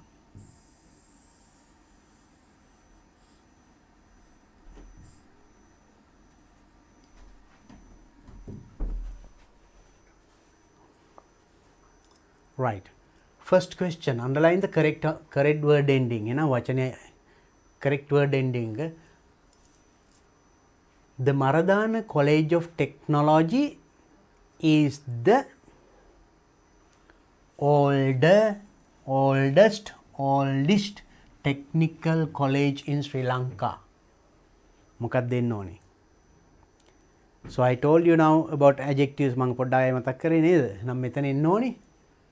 Maradana College of Technology is the අන්න the තියෙනවා. එහෙනම් මෙතන තියෙන adjective එකක්. එහෙනම් ඒකේ superlative එනවා. What is the superlative form of old? Old, older, oldest. Right, then oldest. This is the answer. Older is the comparative use කරනවා නම් එහෙනම් හිස්තැනින් එහා පැත්තේ than තියෙන්න ඕනි බලන්න. than නෑ. Wrong. Then oldish is another suffix. So then the correct answer is oldest, superlative. The oldest. Technical college in Sri Lanka. Clear? පැහැදිලි නේද? Next one. Ravindran was always obedient. obedient, obedience, obediently. See, which one? Obedient කියන එකට තව දාන්න පුළුවන් obedience අන වෙනත් වචනයක් හැදුනා. suffixes use කළා. obediently අගට ly දාලා. I told you about suffixes now just a while ago. Which is correct? රවීන්ද්‍රන් කියන්නේ always කීකරුයි කියන එකයි. obedient, obedience, obediently to his mother's wish. Then it should be what? Kīkarui. Then you have to make it a verb. Obedience is the noun. This is adverb, ly. So then we can get obedient. Kīkarui. Obedience means kīkarukama. Noun එකක් වෙන්න බෑනේ. Obediently, and that is kīkaruva, that means adverb. But here in this sentence, the correct answer should be always obedient. Right. Next one. Kamala's personally, personal, personalize. බලන්න person කියන එකෙන් හැදෙන වචන. Using different suffixes. Information was used by an unknown person to hack into his bank account. You know those things, hacking and banking account, right? Kamala's information, තොරතුරු මොන information ද? කමලාගේ පෞද්ගලික තොරතුරු භාවිතා කරලු was used by an unknown person, නොදන්නා පුද්ගලෙක් විසින් to hack into his bank account. එයාගේ bank account එකට අනවසරයෙන් ඇතුල් වෙන්න hack කරන්න. මොකක්ද use කරන්නේ? Personally information කියනවද? No. That is a different. Personal information, පෞද්ගලික තොරතුරු. That's correct, no? Personalize, no. That is of course another form of the verb. And then correct answer is actually personal information. පෞද්ගලික තොරතුරු. So that is, information is noun, and then you have to use an adjective here. So personally is not, personalize is also not, it is a verb form. එහෙනම් එතන අපි බලන්න, you have to decide what should it be there. There should be a verb or noun or adjective, adverb. අන්න ඒක හරියට තෝරගත්තොත් අපිට correct word ending එක තෝරගන්නත් පුළුවන්. Okay. Next one. Azad lifted the heavy chair effortlessly because he is very strong. Azad lift කරනවා කියන්නේ ඔසවනවා.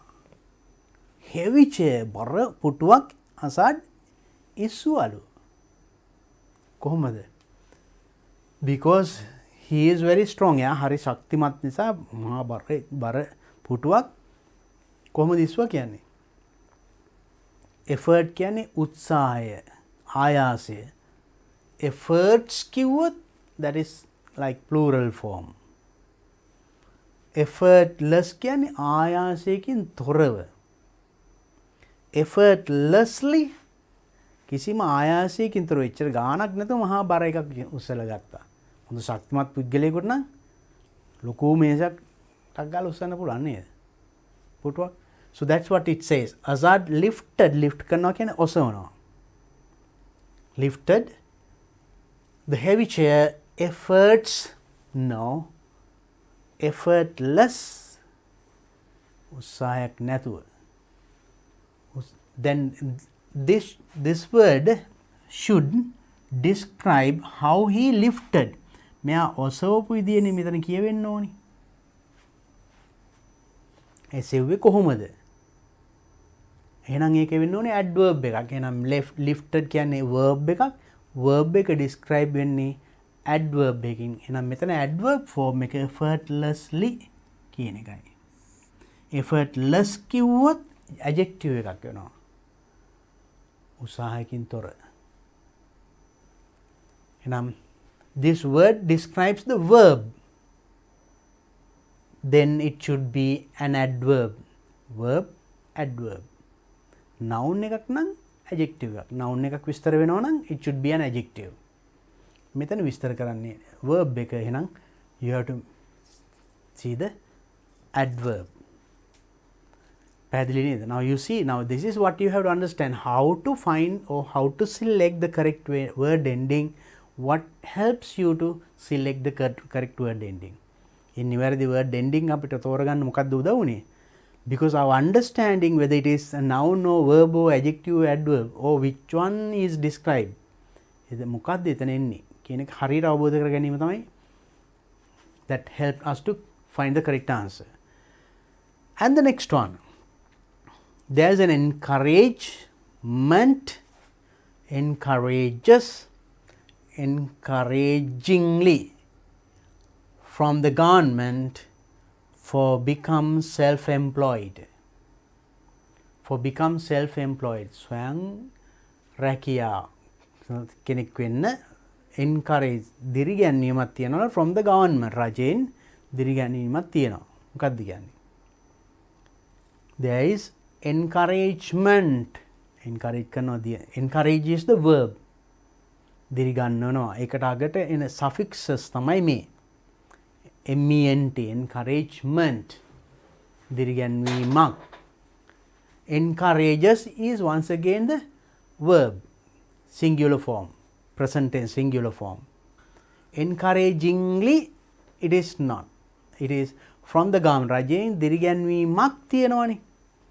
for become self-employed. What is it?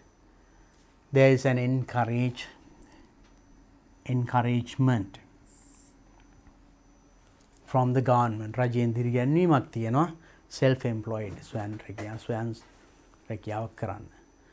So now in all these things, now you see up to now we have discussed 5 questions. What I wanted to show here is the types of questions that you would get in this paper. ඔබේ මේ අවුරුද්දේ paper එකට පළවෙනි ප්‍රශ්න පහ ඔන්න ඔය වගේ ප්‍රශ්නමයි එන්නේ. මේ ප්‍රශ්නෙම නෙමෙයි, නමුත් මේ වගේමයි answer කරන්න තියෙන්නේ. මේ වගේම උත්තරමයි එන්නේ. So then try to do some more past papers and practice. Definitely your questions are also like this. And please now follow this, and if possible now I will be discussing all these things throughout the day. අද දවස පුරා මම මේව සාකච්ඡා කරනවා. ඉදිරියට තව වැදගත් කොටස් ගොඩක් එනවා writing questions වල එහෙම නේද? And if possible, try to give this message to your friends through your groups. WhatsApp group එහෙම තියෙනවානේ. ඒ ඔස්සේ යාළුවන්වත් දැනුවත් කරලා එකතු කරගන්න. අපි එකතු වෙලා අද දවස තුල general English ගොඩ යන්න සාකච්ඡා කරමු. අපි නම් ඊළඟ ප්‍රශ්න ටික සාකච්ඡා කරමු පුංචි විරාමයකින් පස්සේ. පුතේ අන්න බස් එක එනවා. කලතරට ගහමාරක් දෙන්න. 184යි. මාමි ගාන 186යි නේද?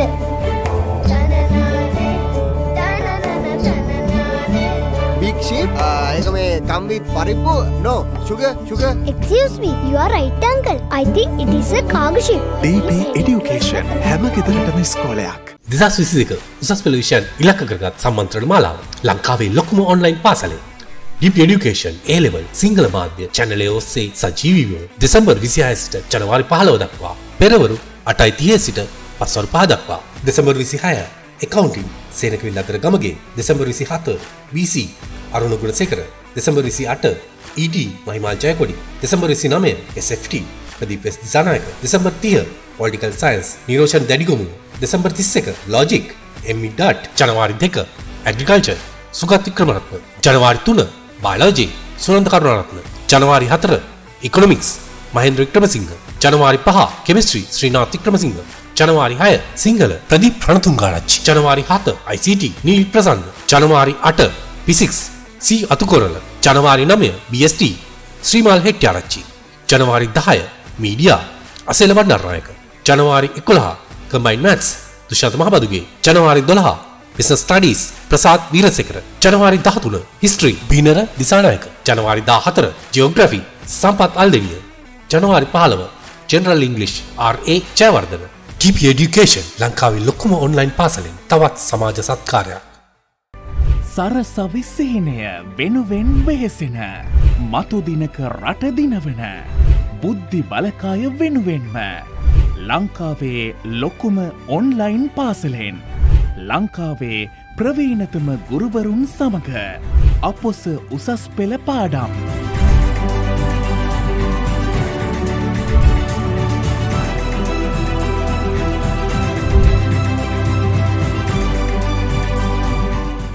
අපි කිව්වා ඒ සීමාකාරී ඝර්ෂණ බලය යම් පෘෂ්ඨ දෙකක් අතර ඒ පෘෂ්ඨ දෙක තෙරපී ඇති ප්‍රමාණයට නැත්නම් ඒ පෘෂ්ඨ අතර අභිලම්බ ප්‍රතික්‍රියාවට අනුලෝමව සමානුපාතිකයි. සාමාන්‍ය පෙළදී ඔය දරුවා මං එක්ක ඉගෙන ගත්තේ ද්විමාන තලයේ ගැටලු 2D එක. දැන් 3D දෙනවා. ඒකට අපි කියනවා එහි අගය 4යි කියලා. එහෙනම් ඔයගොල්ලෝ ප්‍රධාන වශයෙන් මුලුවට දාගන්න ඕන කාරණාව තමයි මේ කිසියම් තැනක සීමාව තියෙන්න නම් ඒකේ වමස් සීමාවේ අගයයි ඒකේ දකුණස් සීමාවේ අගයයි අගයන් දෙක ළමයි පැහැදිලිවම එකම අගයකට යන්නේ. විවසාගත ක්‍රියාවලිය හැදෙන්නේ මේ විදිහට. ඒක අපි පළවෙනි එක කතා කරා නව්‍යතා සම්පාදනය කියන ඉනෝවේෂන්ස්.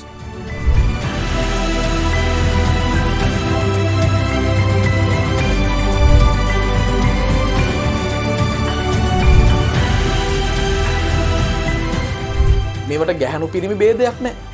ලොකු කුඩා ભેදයක් නැහැ. වයස බලපාන්නේ නැහැ. දැන් ඔය ඉටිපන්දම ගාව තියෙන වාත අංශු තියෙනවනේ. ඕවා රත් වෙනවා. රත් වුණා මතක තියාගන්න ඝනත්වය අඩු වෙනවා වාත අංශු වල. පෘථිවියෙන් 10න් පංගු 7ක් විතරම දරුවනේ ඔයගොල්ලෝ දන්නවා මේ සාගර වලින් ජලයෙන් බැහැලා තියෙන. ප්‍රධාන වශයෙන්ම සාගර හා මුහුදු වල තියෙනවා දරුවනේ ජලය. යකඩවල විචල්්‍ය සන්නජතා ගැන හිතුවත් ෆෙරස් ෆෙරි. වංගුවක යනකොට වංගුව ඇතුල් පැත්ත පාතයි වංගුවේ පිට පැත්ත උසයි. So before this I have discussed many papers. දැන් අපි කලින් කතා කරා දත්ත ජීවන චක්‍රයේ අවධි 3ක් ගැන. රේඛීය ප්‍රසාරණතාවය සහ රේඛීය ප්‍රසාරණය කියන කොටසෙන් පස්සේ ශේෂ්ත්‍ර බල ප්‍රසාරණය. ஏன் அந்த 30 ஜூல் இழக்கப்பட்டது, எங்கே அந்த 30 ஜூல் போனது, அழுத்த சக்தி அதிகரிச்சதோ இல்லை, கிடையாதான் போய் மொத்தினவன். ඒතකොට නායකත්වයන්ගේ මුදල් ලැබුණාම සිද්ධ වෙන බලපෑම් දෙක මොකක්ද? මුදල් කියන වත්කම වැඩි වෙනවා. ඒ වගේම නායකත්ව කියන වත්කම අඩු වෙනවා. ඔබගේ සංකල්ප ගොඩනැගුණට පස්සේ මේ ගැටලුවට අවතීර්ණ වෙන්න පුළුවන්. නැත්තම් එකපාර ගාන බලපු ගමන් ඔබට ගාන හදන්න බෑ. මම ඔබට දත්ත වර්ග ගැන කියලා දුන්නා සහ මේ Excel worksheet එක ඇතුළේ හැසිරෙන ආකාර කිහිපයක් කියලා දුන්නා. அவை இந்த அயனா கற்சக்திகளில் தங்கியுள்ள காரணிகளில் ஒன்று கரியேற்றம். උකට ගොඩක් අය සූත්‍රය කියනවා උපරිම මිල, ඍණ සමතුලිත මිල, වැඩි කිරීම සමතුලිත ප්‍රමාණය බෙදීම දෙක හැටියට.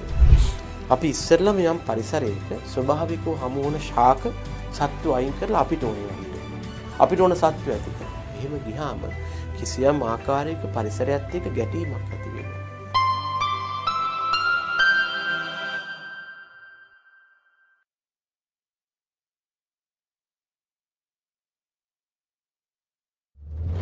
අපි නිදහස් අධ්‍යාපනය ගැන කතා කරන්නෙමු. අධ්‍යාපනයේ සමානාත්මතාව ගැන කතා කරන්නෙමු. නමුත් ඒ කතා කරන දෑ අතුරින් ප්‍රායෝගිකව ක්‍රියාවට නැංවෙන්නේ කොතරම් අල්ප ප්‍රමාණයක්ද? නිදහස් අධ්‍යාපනයේ සමානාත්මතාව ලාංකීය දරුවන්ට බෙදා දෙන සාර්ථකම වැඩසටහනක් ලෙස DP Education බිහිවන්නේ මෙවන් කාලවකවානුවක් තුලයි. ගණිතය උගත් දරුවන්ගේ තර්කන හැකියාව යහපත් රටක් උදෙසා කරන කාර්යයේ වැදගත්කම නිසාම DP Education තුලින් දරුවන්ගේ ගණිත හැකියාව වැඩි දියුණු කිරීමේ වැඩසටහන් ක්‍රියාත්මක කෙරුණා. එය සමස්ත ලංකාවේම දරුවන් ආදරයෙන් වැළඳගත්තා. ඉන් නොනැවති ප්‍රාථමික අධ්‍යාපනය, ශිෂ්‍යත්වය, සාමාන්‍ය පෙළ සහ උසස් පෙළ සියලු විෂයන් ආවරණය කරනසේ ඔන්ලයින් පන්ති ආරම්භුණා. අතිදක්ෂ ආචාර්ය මණ්ඩලයක්, ආකර්ශනීය පන්ති කාමරයක්, නවීන තාක්ෂණය හා ප්‍රායෝගික පරීක්ෂණ සමගින් වූ සම්පූර්ණ අධ්‍යාපනයක් මෙයින් දරුවන්ට හිමි වුණා. දරුවන් DP Education සමගින් ආදරයෙන් බැඳුනා. ඒ ලක්ෂ ගණනින් සමහර දරුවන්ගේ මුළු ජීවිතේම උඩු යටිකුරු කරන්නට DP Education හේතු සාධක වුණා. එනිසාම පාසල් අධ්‍යාපනය කඩා වැටුණු කොරෝනා සමයේ දරුවන්ගේ ඉගෙනුම කඩා නොවැටී තබා ගන්නට DP Education ඉවහල් වුණා. ඊටාම කෙටි කලක් තුල දරුවන් අතර අතිශය ජනප්‍රිය වූ DP Education තව තවත් නැවුම් වෙමින් ජාත්‍යන්තර අත්දැකීම් අප දරුවන්ට බෙදා දෙමින් අදමින් හෙටත් හෙටමින් මතුවටත් වැජබෙනු නුවනුමානයි. DP Education ලංකාවේ ලොකුම ඔන්ලයින් පාසල ඇප් එක නොමිලේ ඩවුන්ලෝඩ් කරගන්න.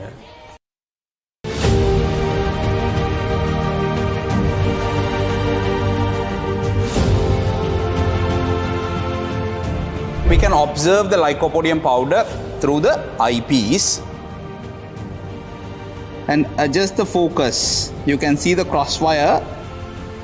වර්තමාංකයේ සෙවීමට භාවිතා කරන වීදුරු කුට්ටිය තියෙනවා. මොන වගේ ප්‍රතිබිම්බයක්ද පේන්නේ කියලා. දැන් ගොඩක් දුරට සමපාත වෙලා තියෙන්නේ. කොබෝල්ට් ක්ලෝරයිඩ් ජලීය ද්‍රාවණයේ රෝස පාටයි. එතන ඒ රෝස පාටට හේතුව තමයි කොබෝල්ට් H2O6 ධන 2 අයනය තියෙන්නේ. කොබෝල්ට් H2O6 ධන 2 ඒ සංගත සංකීර්ණය තමයි රෝස පාට.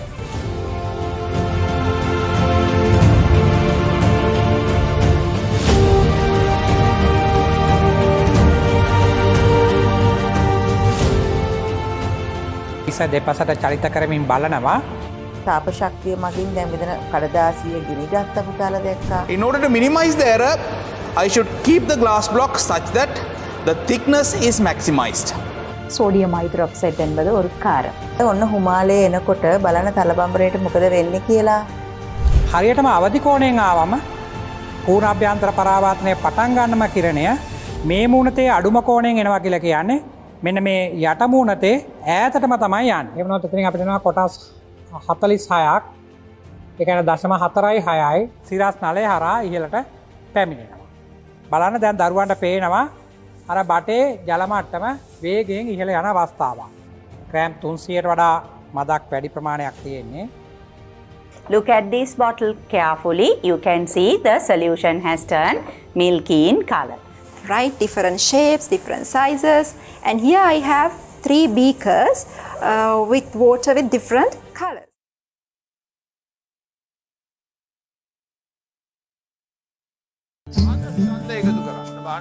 පුතේ අන්න බස් එකේ නා. කලතරට එකමාරක් දෙන්න. 184යි. මමි ගාන 186යි නේද?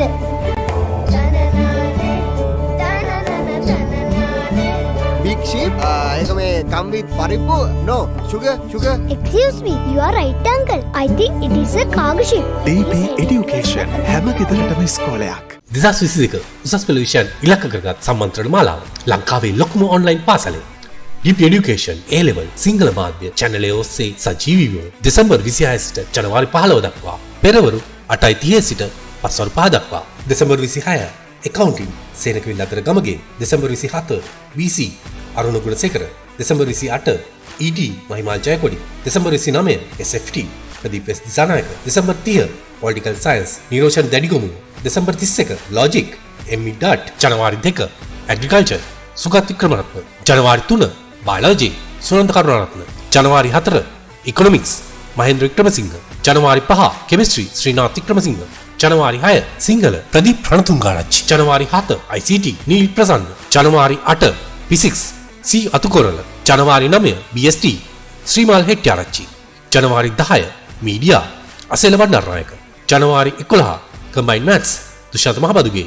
ජනවාරි 12 business studies ප්‍රසාද් වීරසේකර ජනවාරි 13 history බීනර දිසානායක ජනවාරි 14 geography සම්පත් අල්දෙවිය ජනවාරි 15 general english RA Jayawardena DP Education ලංකාවේ ලොකුම ඔන්ලයින් පාසලෙන් තවත් සමාජ සත්කාරයක්.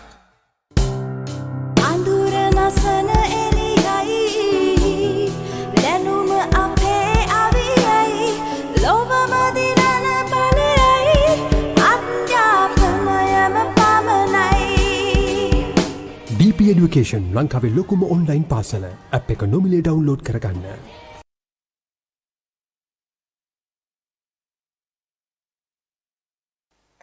දැන් IELTS කියලා කියන්නේ ගොඩක් වෙලාවට පිටරට යන්න බලාගෙන ඉන්න ඔබට ඉතාමත්ම වැදගත් වෙන එක්සෑම් එකක්. So you should know the language to understand the humor as well. So this is really good to improve your language skills, okay? Go down in flames is to fail spectacularly. Okay, so that means like you fail really badly.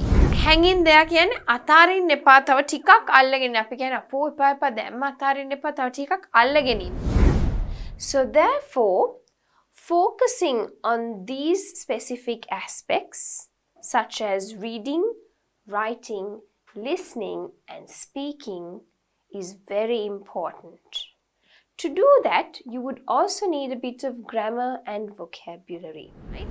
So most of the festivals around the world are something to do with religion.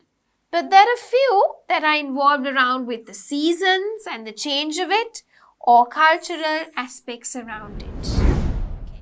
From, of and out of are used to refer to the origin of an object, person or state. පුතේ අන්න bus එකේ නා. කලුතරට ගහමාරක් දෙන්න. මමි ගාන 186යි නේද?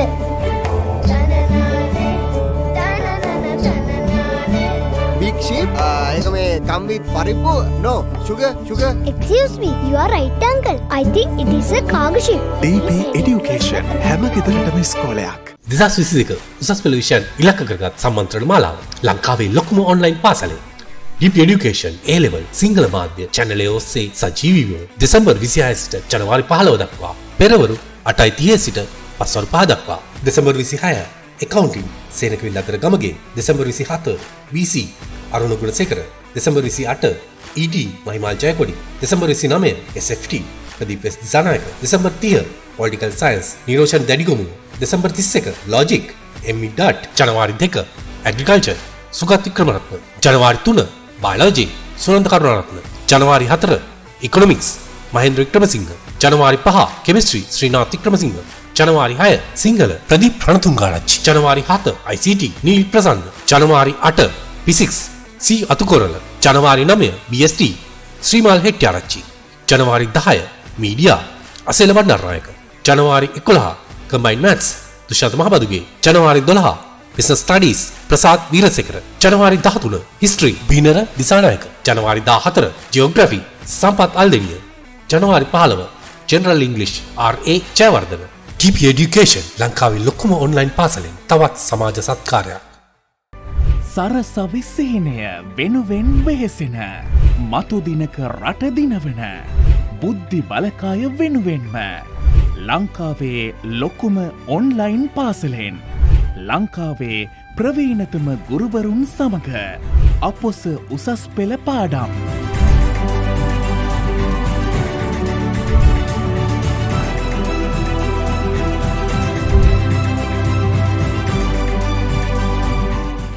අපි කිව්වා ඒ සීමාකාරී ඝර්ෂණ බලය යම් පෘෂ්ඨ දෙකක් අතර ඒ පෘෂ්ඨ දෙක තෙරපී ඇති ප්‍රමාණයට නැත්නම් ඒ පෘෂ්ඨ අතර අභිලම්බ ප්‍රතික්‍රියාවට අනුලෝමව සමානුපාතිකයි.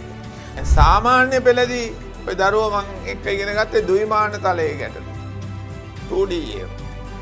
දැන් 3D දෙනවා. ඒකට අපි කියනවා එහි අගය 4යි කියලා. එහෙනම් ඔයගොල්ලෝ ප්‍රධාන වශයෙන් මුලුවට දාගන්න ඕන කාරණාව තමයි මේ කිසියම් තැනක සීමාව තියෙන්න නම් ඒකේ වමස් සීමාවේ අගයයි ඒකේ දකුණස් සීමාවේ අගයයි අගයන් දෙක ළමයි. Right. Welcome back to our lesson once again, right? අපි නම් නැවතත් පොඩි විරාමයකින් පුංචි තේක අපි බීලා නේද? නැවත අපි වැඩේ පටන් ගමු. Now you know today we are discussing advanced level general English. And before that we have discussed all the other subjects starting from 26th of December ගිය අවුරුද්දේ දෙසැම්බර් 26 පටන් අරගෙන අද දක්වා දිග්ගටම සියලු විෂයන් සාකච්ඡා කරන මේ සියල්ල YouTube එකේ තියෙනවා. You all can watch them again and again. නැවත නැවතත් නරඹන්න. Right, maybe at once you won't catch certain things, you have to watch again and again. නැවත නැවතත් නැරඹුවම මේ ඔක්කොම මතකයේ රැඳෙනවා.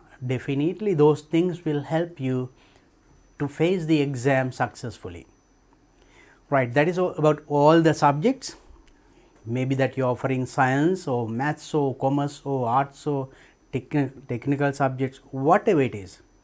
ඔබ උසස් පෙළ විභාගයට පෙනී සිටින්නේ මේ මොන ශාස්ත්‍රයෙන් මොන අංශයෙන් වුණත් විද්‍යා කලා වාණිජ්‍ය ඕනම අංශයකින් සියලුම විෂයන් දිවයිනේ දක්ෂතම ගුරු මඩුල්ලක් මෙහෙයපු සම්මන්ත්‍රණ මාලාවේ සියලුම පාඩම් ටික ආදර්ශ ප්‍රශ්න සාකච්ඡාව ඒවයි නිවැරදි උත්තර ලියන්නේ කොහොමද ලකුණු ගන්නේ කොහොමද සියල්ල සාකච්ඡා කරපු වීඩියෝ ටික YouTube එකේ තියෙනවා.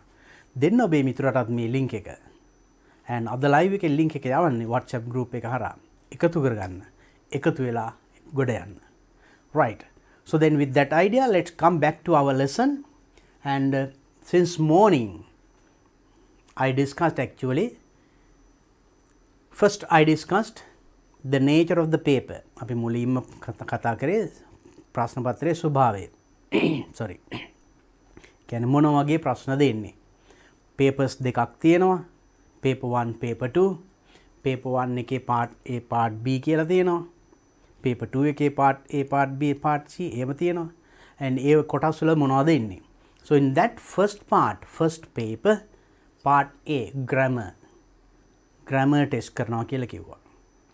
In grammar, so I told you the very first question you got in these 3 years, මේ පසුගිය විභාග තුනේම අවුරුදු 3ක past papers analyze අපි පොඩ්ඩක් බැලුවා. New syllabus එකේ all first question tested the knowledge of preposition, the first question. ඒ තුනේම පළවෙනි question එකේ test කරලා තියෙන්නේ prepositions දැනුම. මේක පොඩ්ඩක් සමහරට වෙනස් වෙන්න පුළුවන් සමහර pronouns වෙන්නත් පුළුවන්. But when you take preposition, it's a vast thing, right? අපි දැන් tenses keywords නම් මේක present tense use කරන්නේ මෙන්න මෙහෙමයි. We can finish it off. But when you take preposition, there are different ways of using the same preposition in different places in different way. එකම preposition එක විවිධ තැන්වල විවිධ විදිහට use වෙනවා. ඒ කියන්නේ it's a vast area, right? So then you have to study. So that will be tested, and also the verb formation, right? And correct verb form. Second question එකේ නේද? ක්‍රියාපදයක නිවැරදි ස්වරූපය. Past tense, present tense, future tense එහෙම නේද? Active voice, passive voice, all grammar, right? So that will be tested. Definitely you get a question like this in this paper. මේ අවුරුද්දේ දැන් මේ පවත්වන A level විභාගේ paper එකේ තියෙනවා මේක. Next, word ending. ඒකෙත් අර vocabulary, word classes. වචනේ කියන්නේ verbs, nouns, adjectives, adverbs පිළිබඳ දැනුම. යම් කිසි වාක්‍යයක වචනයක් එනකොට ඒ වචනේ you should be able to identify that is in the subject place or verb place or object place. Whether it is a noun or verb or adjective or adverb, you should be able to identify. And then if you have that knowledge, අන්නේ දැනුම තියෙනවා නම් එතකොට ඒ correct word ending එහෙම ගන්න එක හරිම simple. Right? Then knowledge about adjectives ගැන දැනුම. නාම විශේෂණ ඒකේ positive, comparative, superlative ඒ හා බැඳිච්ච අනිත් ලස්සන මං කිව්වා නේද? ඒකේ පොඩ්ඩ මතක් කරලා දෙන්නම්. කාලය සීමිතයිනේ. So during the day I will be discussing everything that comes to your paper in this year. එහෙනම් මේ වසරේ එන paper එකට එන ප්‍රශ්නවල ස්වරූපය සියල්ල සාකච්ඡා කළා. ඊට අදාළ තව ගොඩාක් විස්තර සාකච්ඡා කරනවා කාලයත් සමග වෙලා තියෙන විදියට. Now we discussed this part, that is question number 5. Now let's go to the next question. So with this you understood what is tested. මෙතනදී අපි දැන් තේරුම් ගත්තා මොන දැනුමද අපේ ටෙස්ට් කරලා තියෙන්නේ කියන එක. අපි බලමු එහෙනම් ඊළඟ එකේදී මොකද්ද කරන්න කියලා. Part B. Now we have completed part A, that is grammar. Grammar test කරන විදිහ අපි දැන් කීපයක් සාකච්ඡා කරා. Right? And not only that, and I tell again and again, now prepositions, pronouns ඒ ගැනමත් පොඩ්ඩක් මතක් කරගන්න. සමහරට ඒව වෙන්න පුළුවන්. දැන් ගිය අවුරුදු වල තිබුණේ නැහැ. සමහරට මේ අවුරුද්දේ තියෙන්න පුළුවන්. So pay your attention. You know pronouns means I, we, you, he, she, it. ඒකෙත් තියෙනවනේ විවිධ subject pronoun, object pronoun, possessive pronoun. ඒ දැනුම තියෙන්න ඕනේ, right? So when time comes I think it is better if මම පොඩ්ඩක් එකත් මතක් කරොත් ඔයාලට මම හිතන්නේ ප්‍රයෝජනවත් වෙයි. pronouns දැනුම මේත් සමගම අපි මම කිව්වා verb formation ඊළඟට prefixes and suffixes, then about pronouns. So when you say I, we use it as subject pronoun. මේකේ තියෙනවනේ තව ස්වරූප ටිකක්. I, my, me, mine, myself. So you better go back to your lessons where you studied these things. Then not only this pronoun I, he, she, it, we, they, right? මේ වගේ මේවයි තියෙනවා. he මේක subject pronoun කියනවා. මේක possessive අයිතිය කියවෙන මම මගේ, he his, she her, it its, its its. ඒකෙත් පොඩි වෙනසක් තියෙනවා. its apostrophe s දැම්මොත් එහෙම ඒක possessive නෙමෙයි, it is කියන එක contracted form එකක් වෙනවා. pronoun එකේ its no apostrophe. ඒවත් මතක තියාගන්න, right? ඒක possessive pronoun. we, our, they, their, right, like that. මේක object pronoun එක. මේක object possessive and reflexive. මේක ගැන මම මේ පොඩ්ඩක් මතක් කරලා දෙන්න. then you know now you have learnt these as lessons. මේවා lessons විදියට අපි ඉගෙනගෙන තියෙනවා. maybe for O level, in even in A level. Even I have done all these lessons in YouTube. You can see උසස් පෙළ DP education A level general English YouTube එකට ගිහින් බලන්න මේ සම්පූර්ණ lessons තියෙනවා. මම දැන් ඔය කොහොම lesson එකම කරන්න යන්නේ පොඩ්ඩක් මතක් කරලා දෙනවා. then you know මේකයි මම කරගන්න ඕනි. the rest is up to you. ඊටු ටික ඔබ කරගන්න ඕනි. because now maybe fill in the blanks, you will be given one of these pronouns. සමහරට වරහන් නැස්සේ දෙනවා I. Then you can use any of these things. Correct form of the pronoun. Pronoun එකේ නිවැරදි ස්වරූපය පාවිච්චි කරන්න කිව්වොත් එතන මේ ඕන එකක් use කරන්න පුළුවන්. නිවැරදි එක හැබැයි. එතකොට ඒකට අපි දැනගන්න ඕනේ මේ සියල්ල. And their meaning, their use. So study about this. Pronouns, prepositions, conjunctions, right? All these things. ඒ වගේන නැවතත් ඒ පාඩම් ටික video ටික නරඹන්න. If you have lessons in your books, go through them and be ready. Now with that reminding ඒ ටික එහෙනම් මතක් කර දෙන්න ගමන් එහෙනම් අපි දැන් අපි B part එකට යමු. Part B, reading and writing. In this section your reading knowledge will be tested and writing. කියවීම සහ ලිවීම. So first one, underline the option that best expresses the meaning of each of the sentences. Sentence given below in bold print. Underline the option. Them option හතරක් තියෙනවා. A, B, C, D. Option විකල්ප හතරක් තියෙනවා. That best expresses the meaning of each of the sentence given below in bold print.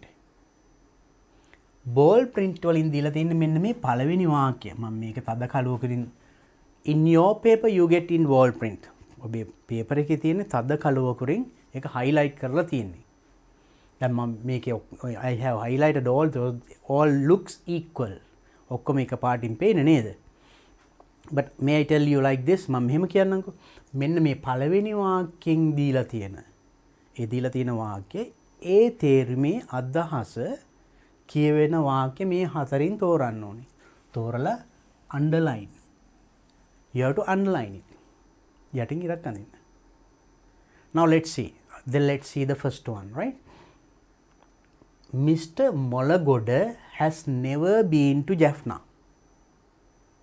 Mr. Molagoda has never been to Jaffna. Now you should have an idea about this never. Never means කවදාවත් නැහැ කියන එකයි. Mr. Molagoda has never been to Jaffna කියන්නේ Mr. Molagoda Jaffna යාපනයේ කවදාවත් ගිහිල්ලා නැහැ කියන එකයි. එතකොට අන්නේ අදහස බලමු මේවෙන් කොයිකද කියවෙන්නේ කියලා. A. Mr. Molagoda is in Jaffna now. Mr. Molagoda is in Jaffna now. එයා දැන් Jaffna වල ඉන්නේ. කවදාවත් ගිහිල්ලා නැහැ කියන එකයි මේකයි සමානද? No. B. Mr. Molagoda has not visited Jaffna at all. Mr. Molagoda has not visited Jaffna at all. බලන්න මේ Jaffna at all. At all කියන එකයි never කියන එකයි ටිකක් සමානයි. කොහෙත්ම ගිහිල්ලා නැහැ කියන එකයි. මේ කවදාවත් ගිහිල්ලා නැහැ. Not visited at all. Jaffna at all. Jaffna ගිහිල්ලාම නැහැ. Same meaning, no? අපි බලමු ඊළඟ දෙකත් කියවලා. See, Mr. Molagoda does not hope to visit Jaffna. Mr. Molagoda does not hope to visit Jaffna. Molagoda බලාපොරොත්තු වෙන්නේ නැහැ Jaffna visit කරන්න. Jaffna යන්න එයාගේ බලාපොරොත්තුවක් නැහැ. එහෙම එකක් නෙමෙයිනේ මෙතන කියවන්නේ නේද? So it is not same meaning, it's a different idea. So it is not. Then D. Mr. Molagoda has visited Jaffna several times. This one, B. Mr. Molagoda has not visited Jaffna at all. Mr. Molagoda has never been to Jaffna. Same meaning. So that's why expresses the meaning of each of the sentence given below in bold print. Best expresses the meaning. The may meaning ka මේකෙන් තමයි best express කරන්නේ. So that's one. Definitely you get a question like this. මේ වගේ ප්‍රශ්නයක් එනවා මේ පාරත්.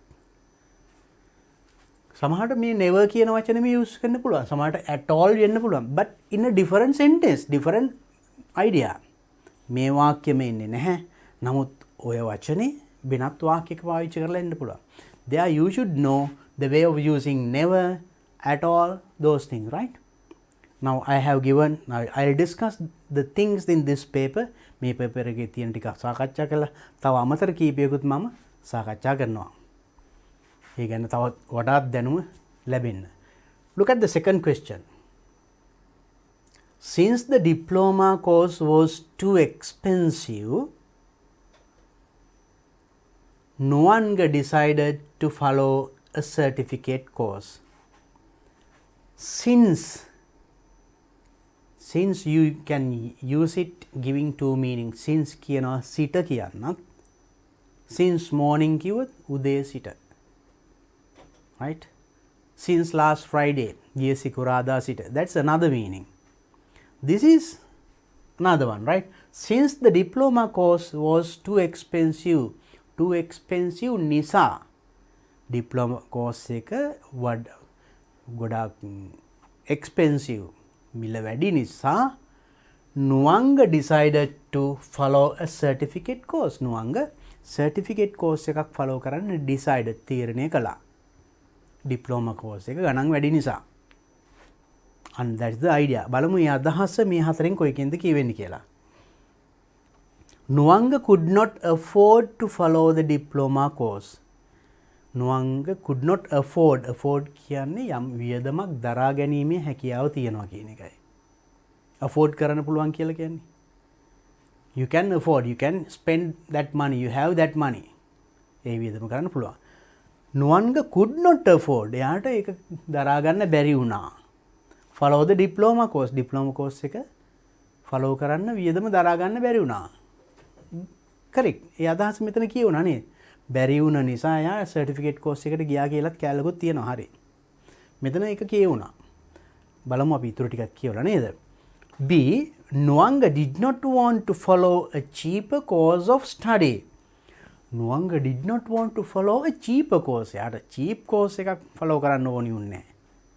ඒ කියන්නේ ගාන අඩු, මිල අඩු, ලාභ course එකක් ඕන. That was not expressed here. ඒක නෙමෙයි මෙතනින් කියවෙන්නේ නේද? යාට එච්චර දෙයක් වියදමක් දරන්න බැරි නිසා, ඒක ගණන් වැඩි නිසා තමයි certificate course එකට ගියා කිව්වේ. යා මේ වගේ mentality එකකින් නෙමෙයි නේ. That is not. Then the third one, C. Nuanga wanted to follow only highly advanced course of study. Nuanga wanted to follow. යාට ඕනි උනේ follow කරන්න only highly advanced course of study. Highly advanced course එකක් විතරයි යාට follow කරන්න ඕනි. That idea is not expressed in this part. නේද? පළවෙනි එකේ එහෙම අදහසක් කියුනේ නෑනේ. I gave you the meaning. So it is also not correct. Last one. Nuanga was eligible to follow only the certificate course. Eligible means qualified. Yeah, සුදුසුකම් ලැබුවේ only certificate course. Certificate course එක follow කිරීමට පමණයි. Diploma එකට නෑ කියන අදහස කියන්නේ. එහෙම එකක් කියුන්නේ නෑනේ. So but now you see the first sentence, it says, since the diploma course was too expensive, එක expensive නිසා ගාන වැඩි නිසා Nuanga decided to follow a certificate. එයා certificate course එක follow කරන තීරණය කළා. අරග ගාන වැඩි නිසා. As it is very expensive, he decided to follow the certificate course. Nuanga could not afford to follow the diploma course. True, the same meaning, no? Then this one, answer is A.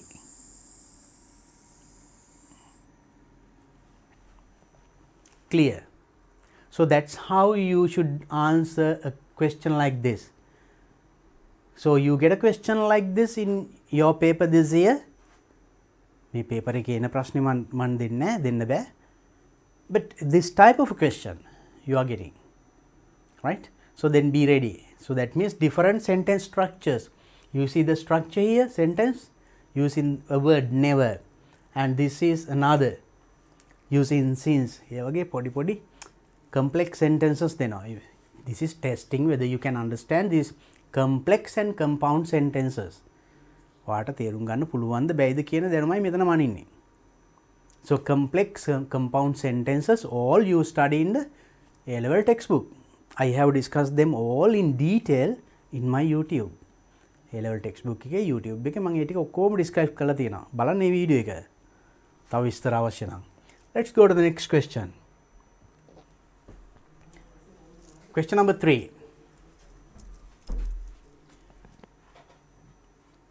Despite the warnings by the government, people pushed to cities to buy essential items. Despite, now there should be, right, that means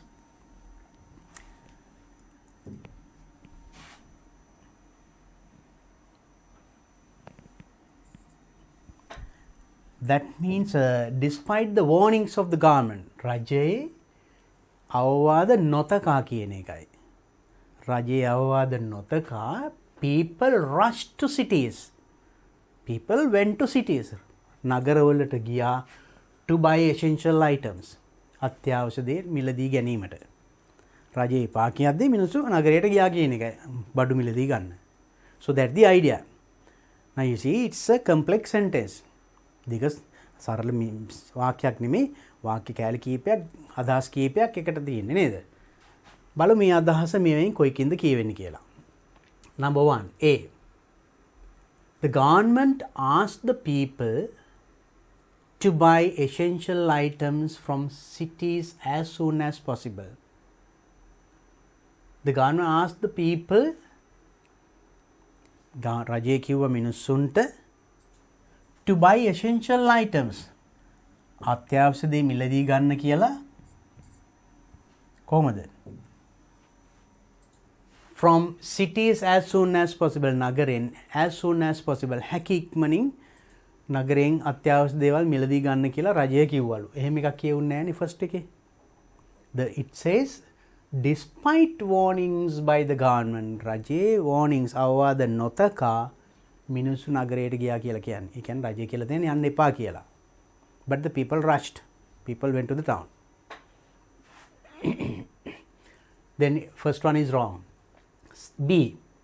People went to cities to buy essential items on the request of the government. People went to cities. මිනිස්සු නගරයට ගියා buy essential items අත්‍යවශ්‍ය දේවල් මිලදී ගන්න on the request of the government. රජයේ ඉල්ලීම පරිදි. රජයේ හිසේ ඉල්ලීම් කරේ නෑනේ. එහෙම රජයේ එපා කියද්දි ගියා කියලානේ කියුනේ මේද despite the warnings. warning එක නොතකා. So it is also wrong. C, third one. People went to cities to buy essential items. People went to cities to buy essential items. අත්‍යවශ්‍ය දේවල් ගන්න ගියා නගරයට. Although the government told not to do so. Although උනත් මොනවා වුණාද? not to do so එසේ කරන්න එපා කියලා කිව්වා වුණත් කවුද? රජය. රජය යන්න එපා කියලා කිව්වා වුණත් මිනිස්සු ගියා. Same idea is said here in the first part, no? That okay. Let's see the next one. අපි ඊළඟ එකත් කියලා බලමු. People always buy essential items from cities as it is convenient for them to do so. People always buy essential items. මිනිස්සු හැම නිතරම මිලදී ගන්න අත්‍යවශ්‍ය දේවල් නගරයෙන්. As it is convenient for them to do so. ඒක පහසු නිසා. එහෙම අදහසක් නෙමෙයි මෙතන කියවෙන්නේ. Now just look at these two sentences.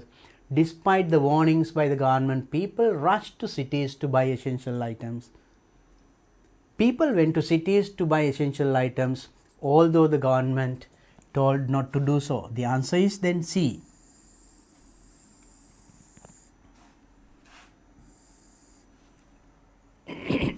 Sorry. Clear. Sometimes when you read, same thing is different ways said in these four sentences. නේ එකම දේ විවිධ දේවල් එකතු කර දාන සමහරට you get confused. නිකන් පැටලෙන්න පුළුවන්.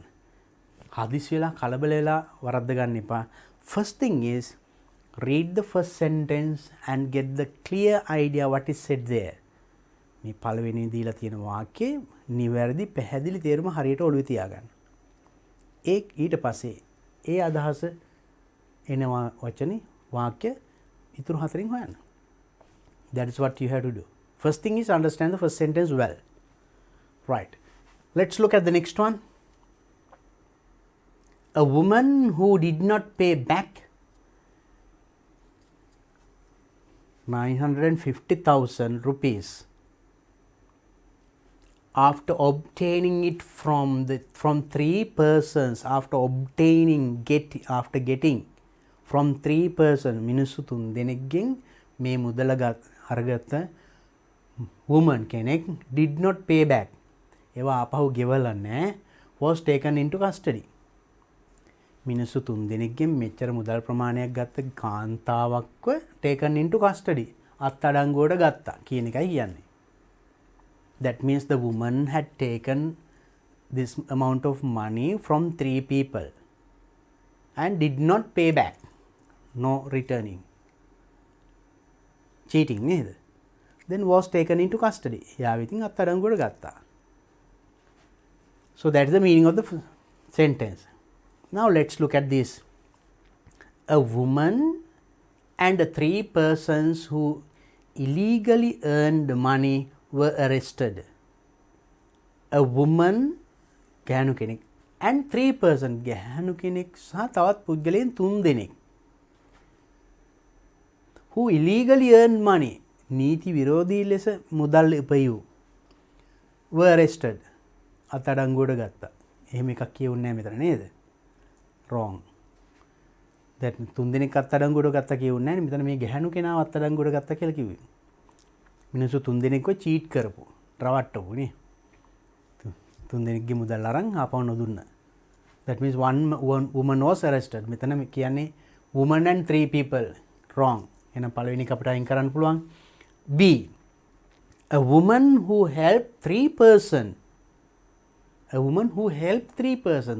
මිනිස්සු තුන් දෙනෙකුට උදව් කරපු ගැහණු කෙනෙක් to illegally earn money.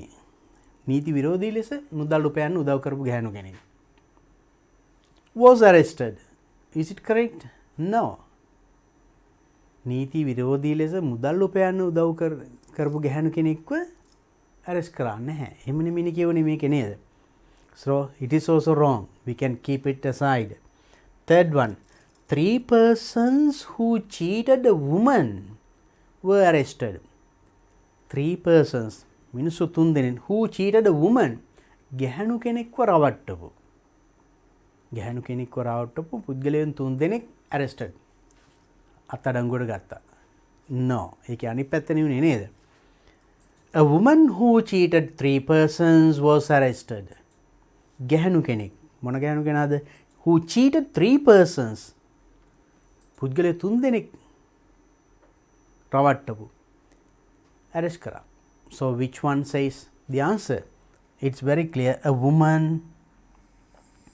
who cheated 3 persons was arrested.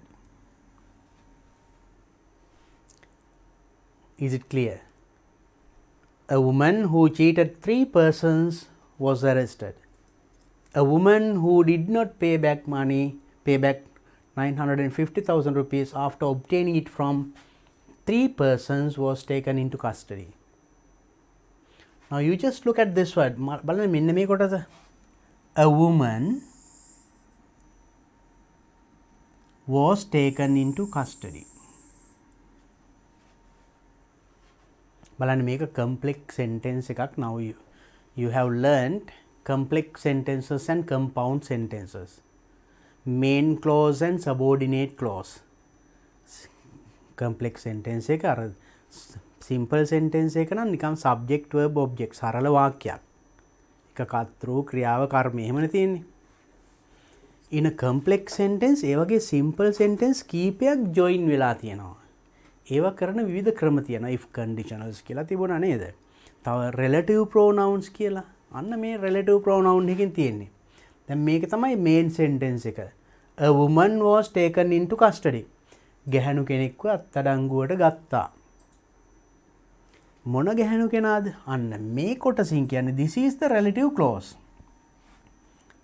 Who did not pay back 950,000 rupees after obtaining it from 3 persons. So that part describes this woman. මේ කොටසින් ඊතර විස්තර කරන්නේ මෙන්න මේ ගැහැණු කෙනාව. That means the part of the main clause. main clause එකේ ප්‍රධාන වාක්‍යයේ මේ තියෙන නාමපදේ මෙයාව එක කොටසක් නේ. මෙයාව විස්තර කියන්නේ. එහෙනම් මේක subordinate clause එක මේ main clause එක. So if you get a long sentence දිග වාක්‍යයක් ලැබුණාම identify its main clause. එකකින් කියන ප්‍රධාන අදහස ප්‍රධාන වාක්‍යය. මේක තමයි මේ a woman was taken into custody. That is the main clause. ඒක තවදුරටත් විස්තර කිරීම තමයි මේ subordinate clause එකකින් කරන්නේ.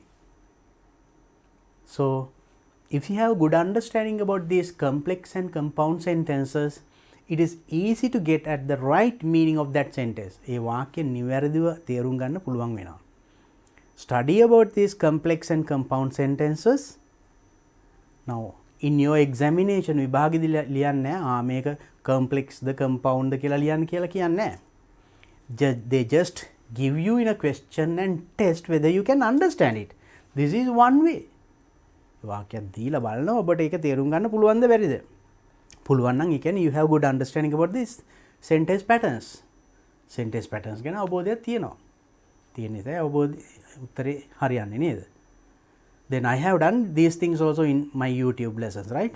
With the textbook, I did all these lessons, complex compound sentences, if conditionals, everything is there. ඒ ඔක්කොම තියෙනවා YouTube එකේ බලන්න මේ. දැන් ගොඩාක් විස්තර කරන්න මෙතන අද දවස් තුල ගොඩක් කියන්න තියෙනවානේ. මම මේ පොඩි මතක් කර දීමක් කරේ ඒ ටික නැවත බලන්න. විභාගෙට එනවා මේ ටික. Right? Knowledge about complex and compound sentences. Right. Now with that understanding you could easily guess the right answer. මෙතනක් තියෙන එතකොට complex sentence නේ. A woman was arrested. I'll show you that in a different color, then it is very easy. Then Now just have a look at this part. මේ බලන්න මේකේ. මෙන්න මේ කොටස. A woman was arrested. A woman was arrested. මෙතනදී a woman was taken into custody. ඒ කියන්නේ same meaning. අත්අඩංගුවට ගත්ත කියන එක තමයි taken into custody, was arrested කියන දෙකම එකයි. බලන්න එකම වාක්‍යය මෙතන තියෙන්නේ. Who cheated 3%. මේ woman ව describe කරනවා මේක relative clause එකක්. නම් මේ කොට තමයි මේ තියෙන්නේ. Relative clause එකක්. So in that way you can understand, no? So then that knowledge is very important. Please study it again and again. Right, now let's go to the next question. Number 5. Had the landmaster been invented before 1955? 1955 වලට කලින් landmaster එක invent කරලා තිබුණා නම් බලන්න had the landmaster been invented, farmers wouldn't have used imported tractors. Farmers la wouldn't have used use නොකරන්න තිබුණා imported tractors. ආනයන කරන ලද tractors නොකරන්න use නොකරන්න තිබුණා. බලන්න ඒකේ negative idea දීදී you have to don't get confused. පටල ගන්න එපා. මෙතන had the landmaster been invented before 1955 වලට කලින් invent කරලා තිබුණා නම් ඒ කියන්නේ තිබුණේ නැහැ කියන එකයි නේ. You have to understand that side also. තිබුණා නම් farmers wouldn't have used නොකරන්න තිබුණා imported tractors. Imported tractors use නොකරන්න තිබුණා. ඒ කියන්නේ use කරා කියන එකයි නේ. use කරේ මොකද මේක invent කරලා තිබුණේ නැහැ. landmaster එක invent කරලා තිබුණේ නැහැ 55ට කලින්. clear? දැන් බලමු එහෙනම් ඒ අදහස කොයි කීයද කියවෙන්නේ කියලා. right. 1955, there's one extra 9. And first one, the landmaster was invented before 1955, so people did not use imported tractors. Landmaster was invented before 1955. 1955 වලට කලින් landmaster එක invent කරන්න නිපදවලා තියෙනවා. So, ඉතින් people did not use imported tractor. ඒක නිසා මිනිස්සු imported tractors පාවිච්චි කරේ නැහැ. එහෙම එකක්ද මෙතන කියවුනේ? බලන්න මේක පටල ගන්න නැතුව තේරුම් ගන්න.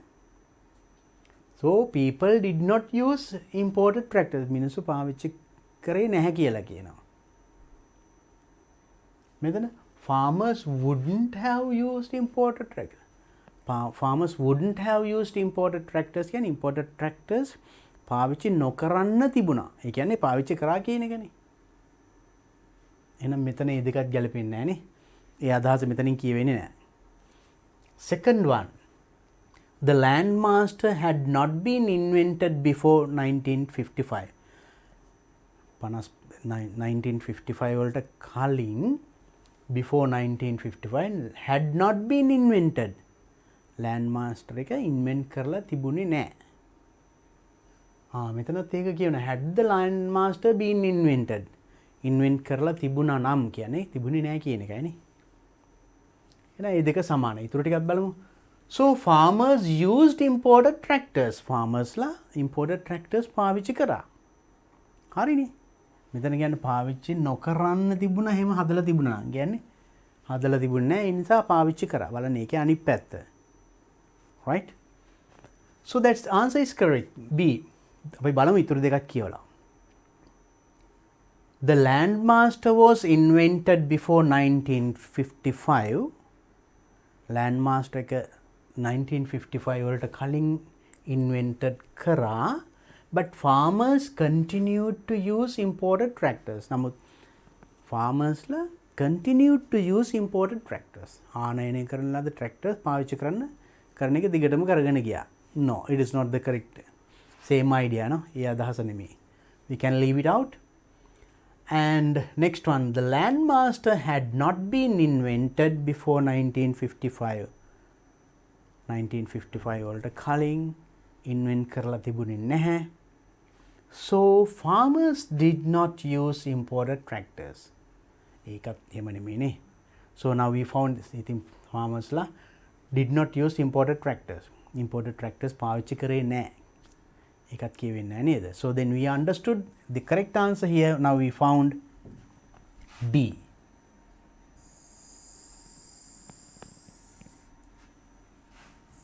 Let's read and see. Had the landmaster been invented before 1955, farmers wouldn't have used imported tractors. The landmaster had not been invented before 1955, so farmers used imported tractors. Same meaning.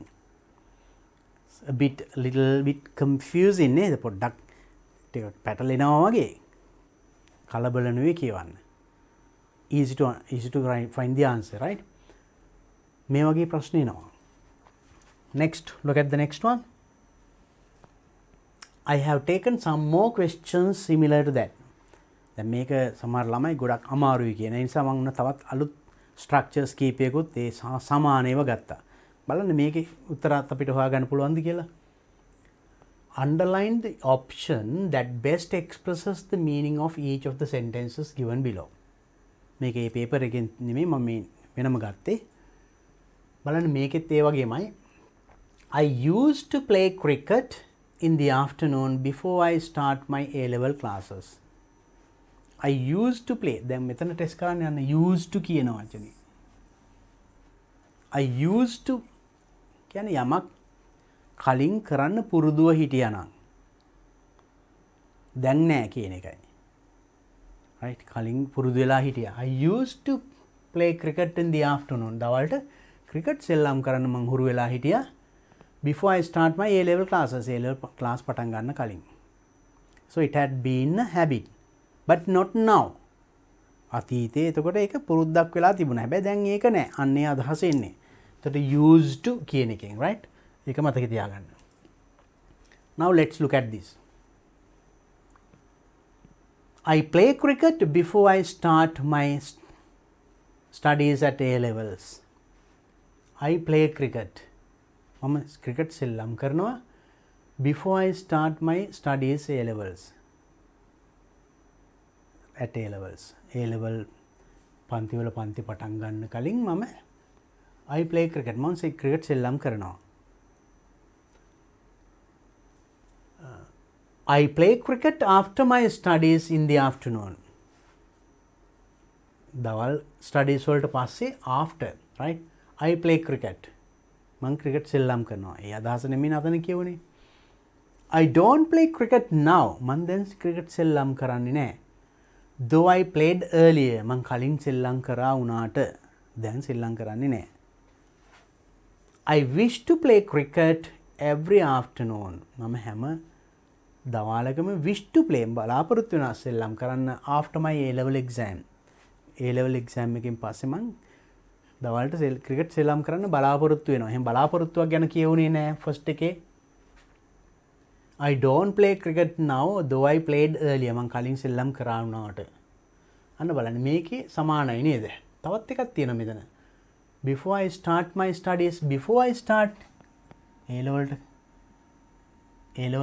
පන්ති මේ studies පටන් ගන්න කලින් මම cricket සෙල්ලම් කරනවා. මේක plays. මේක used to play කලින්. එහෙනම් that idea is brought. I don't play cricket now though I played earlier. Answer is this. නේද? ඉස්සෙල්ලා සෙල්ලම් කරා. එනකොට දැන් සෙල්ලම් කරා. ඉස්සෙල්ලා මම A level class වලට කලින් අනිවාර්යෙන් සෙල්ලම් කරනවා. දැන් ඒක නෑ. දැන් මම A level study. Now understand the use of these used to, before, after. අන්න ඒවා දීලා පොඩ්ඩක් පටලවලා දෙනවා. Then Read carefully and try to understand. Look at the next one. Besides doing the household chores, Nimali helped her children in their studies. ගෙදර වැඩ කරනවට අමතරව ඒ කියන්නේ යා ගෙදර වැඩක් කරනවා ඊට අමතරව Nimali helped her children in their studies. එයාගේ ළමයින්ට ඉගෙන ගන්නත් උදව් කරා. ඒතකොට එයා දෙකම කරා කියන එකයි කියන්නේ නිමාලි. ඒ අදහස බලමු කොයිකෙන්ද කියවෙන්නේ කියලා. Apart from the work at home, apart from අමතරව කියන එකයි.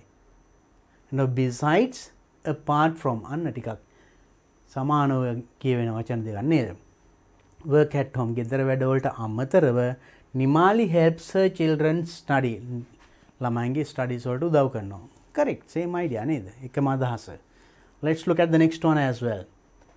Nimali helps her children. Nimali ළමයින්ට උදව් කරනවා. Therefore, they study well. ඒක නිසා යාලා හොඳට ඉගෙන ගන්නවා. එහෙම එකක් පළවෙනි එකේ කියුන්නේ නැහනේ. So we can leave out the second one wrong. See, Nimali has no time to help her children. Nimalට ළමයින්ට උදව් කරන්න time එකක් නැහැ. In spite of the household chores he has. යාට තියෙන ගෙදර වැඩත් එක්ක ළමයින්ට උදව් කරන්න වෙලාවක් නැහැ. එහෙම එකක් කියවෙන්නේ නැහනේ. So that's wrong. Third one, Nimali's children help her in spite of the household chores they have. Nimali's children help her. නිමාලිගේ ළමයි යාට උදව් කරනවලු. ළමයි උදව් කරන කතාවකුත් මෙතන කියුන්නේ නැහැ. එහෙනම් කොයිකද හරියන්නේ? Apart from the work at home, Nimali helps her children study. A. So I am taking some more sentences, some more questions like this, because now this is a place where most of the students go wrong. එකම දේ අර නිකන් පොඩ එහාට මෙහාට කරනකොට ළමයින්ට මේක පැටලෙනවා. මේක අමාරුයි කියනවා. අමාරු වෙන්නේ නැහැ. හරිම ලේසි නේද? Only thing is that you should have that different structures knowledge, right? Knowledge about these different sentence structures. Look at the next one. If the driver had seen the signal, he would have stopped. If the driver had seen the signal එක දැකලා තිබුණා නම්, ඒ කියන්නේ දැක්කේ නැහැ කියන එක නේද?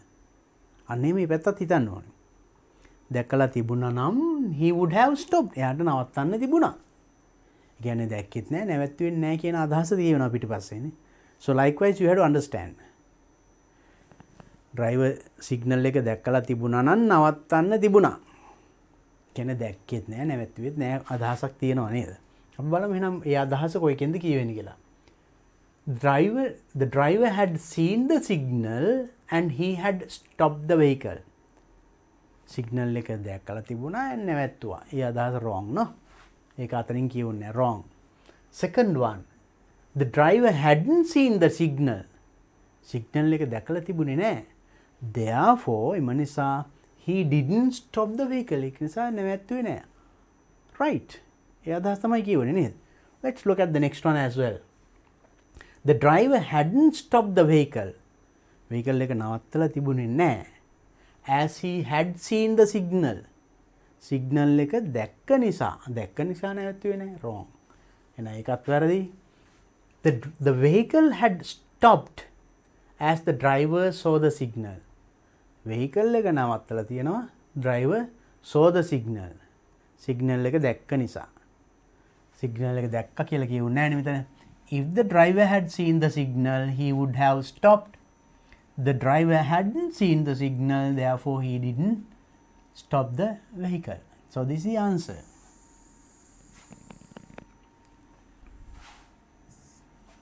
Now you see, if you read carefully, it's very easy to catch the answer නේද? ප්‍රවේශමින් කියවොත් උත්තරේ හොයාගන්න පුළුවන්.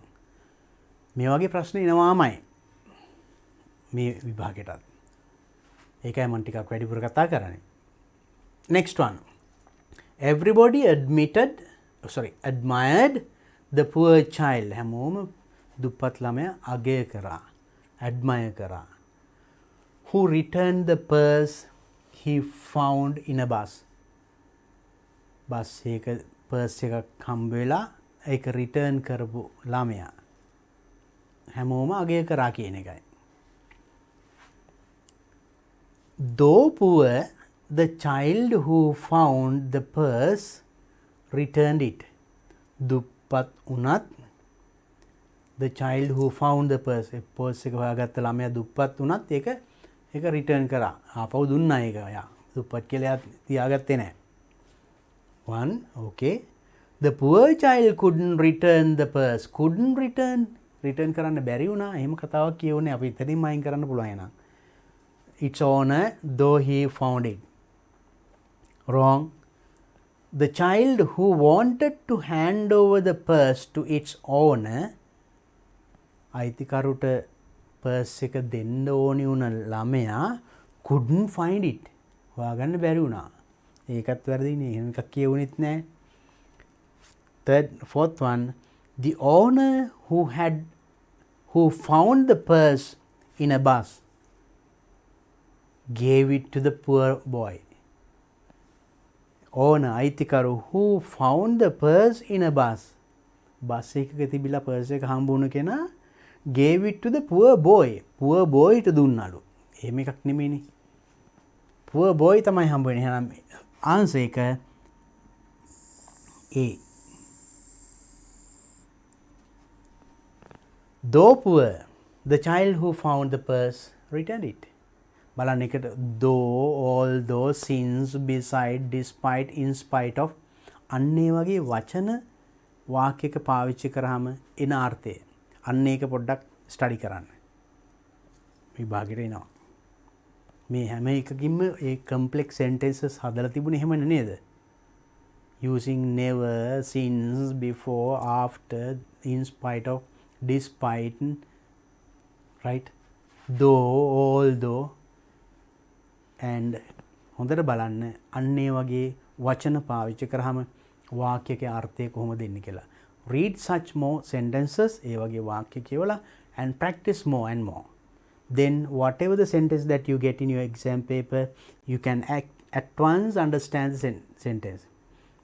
ඒ වගේ ටිකක් වාක්‍ය කියලා පුරුදු වුණොත් විභාගයට එන ප්‍රශ්නේ ටක් ගාලා තේරුම් ගන්න පුළුවන් වෙයි. එහෙනම් මෙන්න මේ වචන ටික එනවා මේ විභාගයට. I'm telling for sure, right? Next one. They complained, we have been waiting for hours. ඒගොල්ලෝ complain කරා. We have been waiting for hours. අපි පැය ගාණක් බලා හිටියා. කියන්නේ පැය ගාණක් බලා හිටියා. ඒකෙන් තාම බලාගෙන ඉන්නවා. එයා එනකන් ආවේ නෑනේ. right? බලන්න ඒක direct speech. We have been waiting. Tense.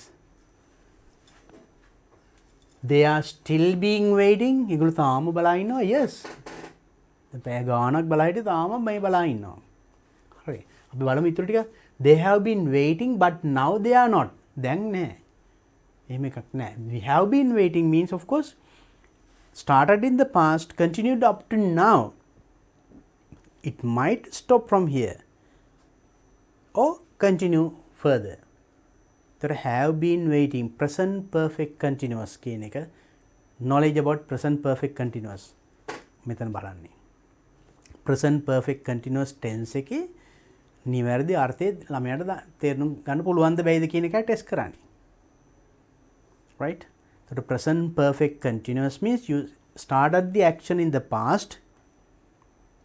අතීතයේ යම් මොහොතක පටන් ගත්තා. Continued up to now. දිගටම කෙරීගෙන ආව මේ වෙනකන්. සමහරට ඉස්සරහට යන්නත් පුළුවන්. මෙතනින් නවතින්නත් පුළුවන්. නමුත් තාමත් කෙරීගෙන යනවා. එතකොට we have been waiting. That means they are still waiting. But now they are not. Wrong. They have not been waiting earlier. කලින් ඒගොල්ලෝ බලා ඉඳලා නැහැ. But now they are. එනවද දැන් ඒගොල්ලෝ බලා ඉන්නවා. ඒකත් වැරදිනේ. ඒ අදහසත් වැරදි. They had been waiting though the bus didn't arrive in time. Bus එක වෙලාවට ආවේ නැතුණාට ඒගොල්ලෝ වෙලා had been waiting. එතන past tense එකක් කියන්නේ ඒකත් නෙමෙයි. Then correct answer is this. They are still being waiting. Okay? Right. So then in these 5, right? So that is question number 6 actually. In your paper this year, මේ අවුරුද්දේ paper එකේ B කොටසේ question number 6 වලට ඔයගේ ප්‍රශ්නයක් එනවා. sentence complex sentences ටිකක් දීලා ඒකේ අර්ථය කියවෙන options 4ක් තියෙනවා. 4න් තෝරන්න ඕනේ එකක කියවෙනවා. Right? You will be given a sentence, complex sentence or different kinds of sentences, and you have to find this. There are 4 options given in that. Out of these 4, one is telling the same idea which is given on the top in highlighted. So you have to find the right answer for that, which is giving the same meaning. Right? Practice definitely there's a question. එහෙනම් ඔන්න දැන් එන ප්‍රශ්නයක් තවත් එකක් කිව්වා. ඒක කියනවාමයි. Right? Now let's go to the next question and see. අපි බලමු එහෙනම් ඊළඟ ප්‍රශ්නෙට ගියලා. This question number 7. Now up to 6 okay. දැන් ප්‍රශ්න 6ක්ම okay දන්නවනේ. මොනවද එන්නේ කියලා හොඳට පැහැදිලිවම දන්නවා. ඒ ටික එනවාමයි. Be ready for those things. I told you the areas that you have to study to make sure that you answer those questions well. ඒ ප්‍රශ්න වලට හරියට උත්තර දෙන්න නම් study කරන්න ඕන ටිකක් මම කිව්වනේ. පොඩ්ඩක් මතක් කරලා දුන්නා. Now look at the 7th one. Read the following 4 news items and answer the questions A and B. Reading. ඉස්සෙල්ලා grammar test කරේ. දැන් ඔන්න reading. මේ වගේ මම කිව්වා news items. අපි අර කියවපු ප්‍රශ්නවල ඒ ටිකේ තිබුණේ ඔක්කොම මේ ටෙක්ස්ට් බුක් එකකින් ගත්ත වචන. බොහෝ සමහර ඒවා. ටෙක්ස්ට් බුක් එකකින් ගත්ත වාක්‍ය එහෙමයි තියෙන්නේ. right? බලන්න පොඩ්ඩක් compare කරලා ටෙක්ස්ට් බුක් එකයි paper එකේ ඒ උත්තර ටිකයි ප්‍රශ්න ටිකයි same things. So in this paper also you might see many sentences, many paragraphs, many ideas taken from your textbook. Study the textbook well, right? Textbook එක හොඳට study කරන්න. ඒක base කරගෙනමයි කරලා paper එක හදලා තියෙන්නේ. Next one. දැන් මේ news items ටික කියවලා ප්‍රශ්න ටිකක් තියෙනවා උත්තර හොයන්න. Now let's first read and try to understand these news items. These are taken from, now you see this one is Monday 27th July 2020. 2020 ජූලි 27 පත්තරෙන් ගත්ත කොටසක්. එහෙනම් මේ අවුරුද්ද ගිය අවුරුද්දේ පත්තරකින් ගත්ත කොටසක් තියෙන්න පුළුවන් මේ අවුරුද්දේ. ගොඩක් එහෙමයි තියෙන්නේ. Make it a habit that you read newspapers. Right, let's read it and see. First one, past teachers appreciated. You know, appreciate. අගය කරනවා. උපහාර දක්වනවා ඒ වගේ නේද? Appreciate. Past teachers appreciated. As a part of Teachers' Day program of Kalpitiya Mahavidyalaya, 42 teachers who had taught in the school were taken on a trip last Saturday. As a part of Teachers' Day ke kotasak වශයෙන් program of Kalpitiya Mahavidyalaya, 42 teachers who had taught in the school, who had taught පාසලේ කලින් උගන්වලා තියෙන තිබුණ 42ක් trip එකක් එක්කන් ගිහිල්ලා last Saturday.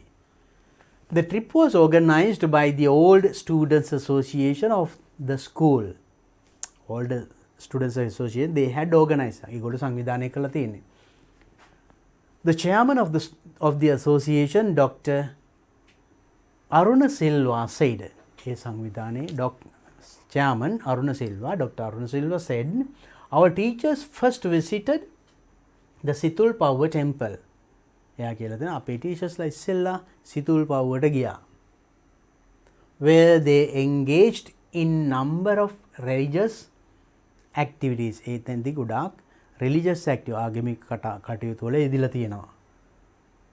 Then they visited several interesting places in the south and had lunch at the Navy camp in Tangol. Then they visited several interesting places in the south. Dakune, several interesting places, වැදගත් ස්ථාන ගණනාවක් බලන්න ගිහලා තියෙනවා. And had lunch at the Navy camp. Tangol වල Navy camp එකේ ඊට පස්සේ lunch අරගෙන තියෙන්නේ.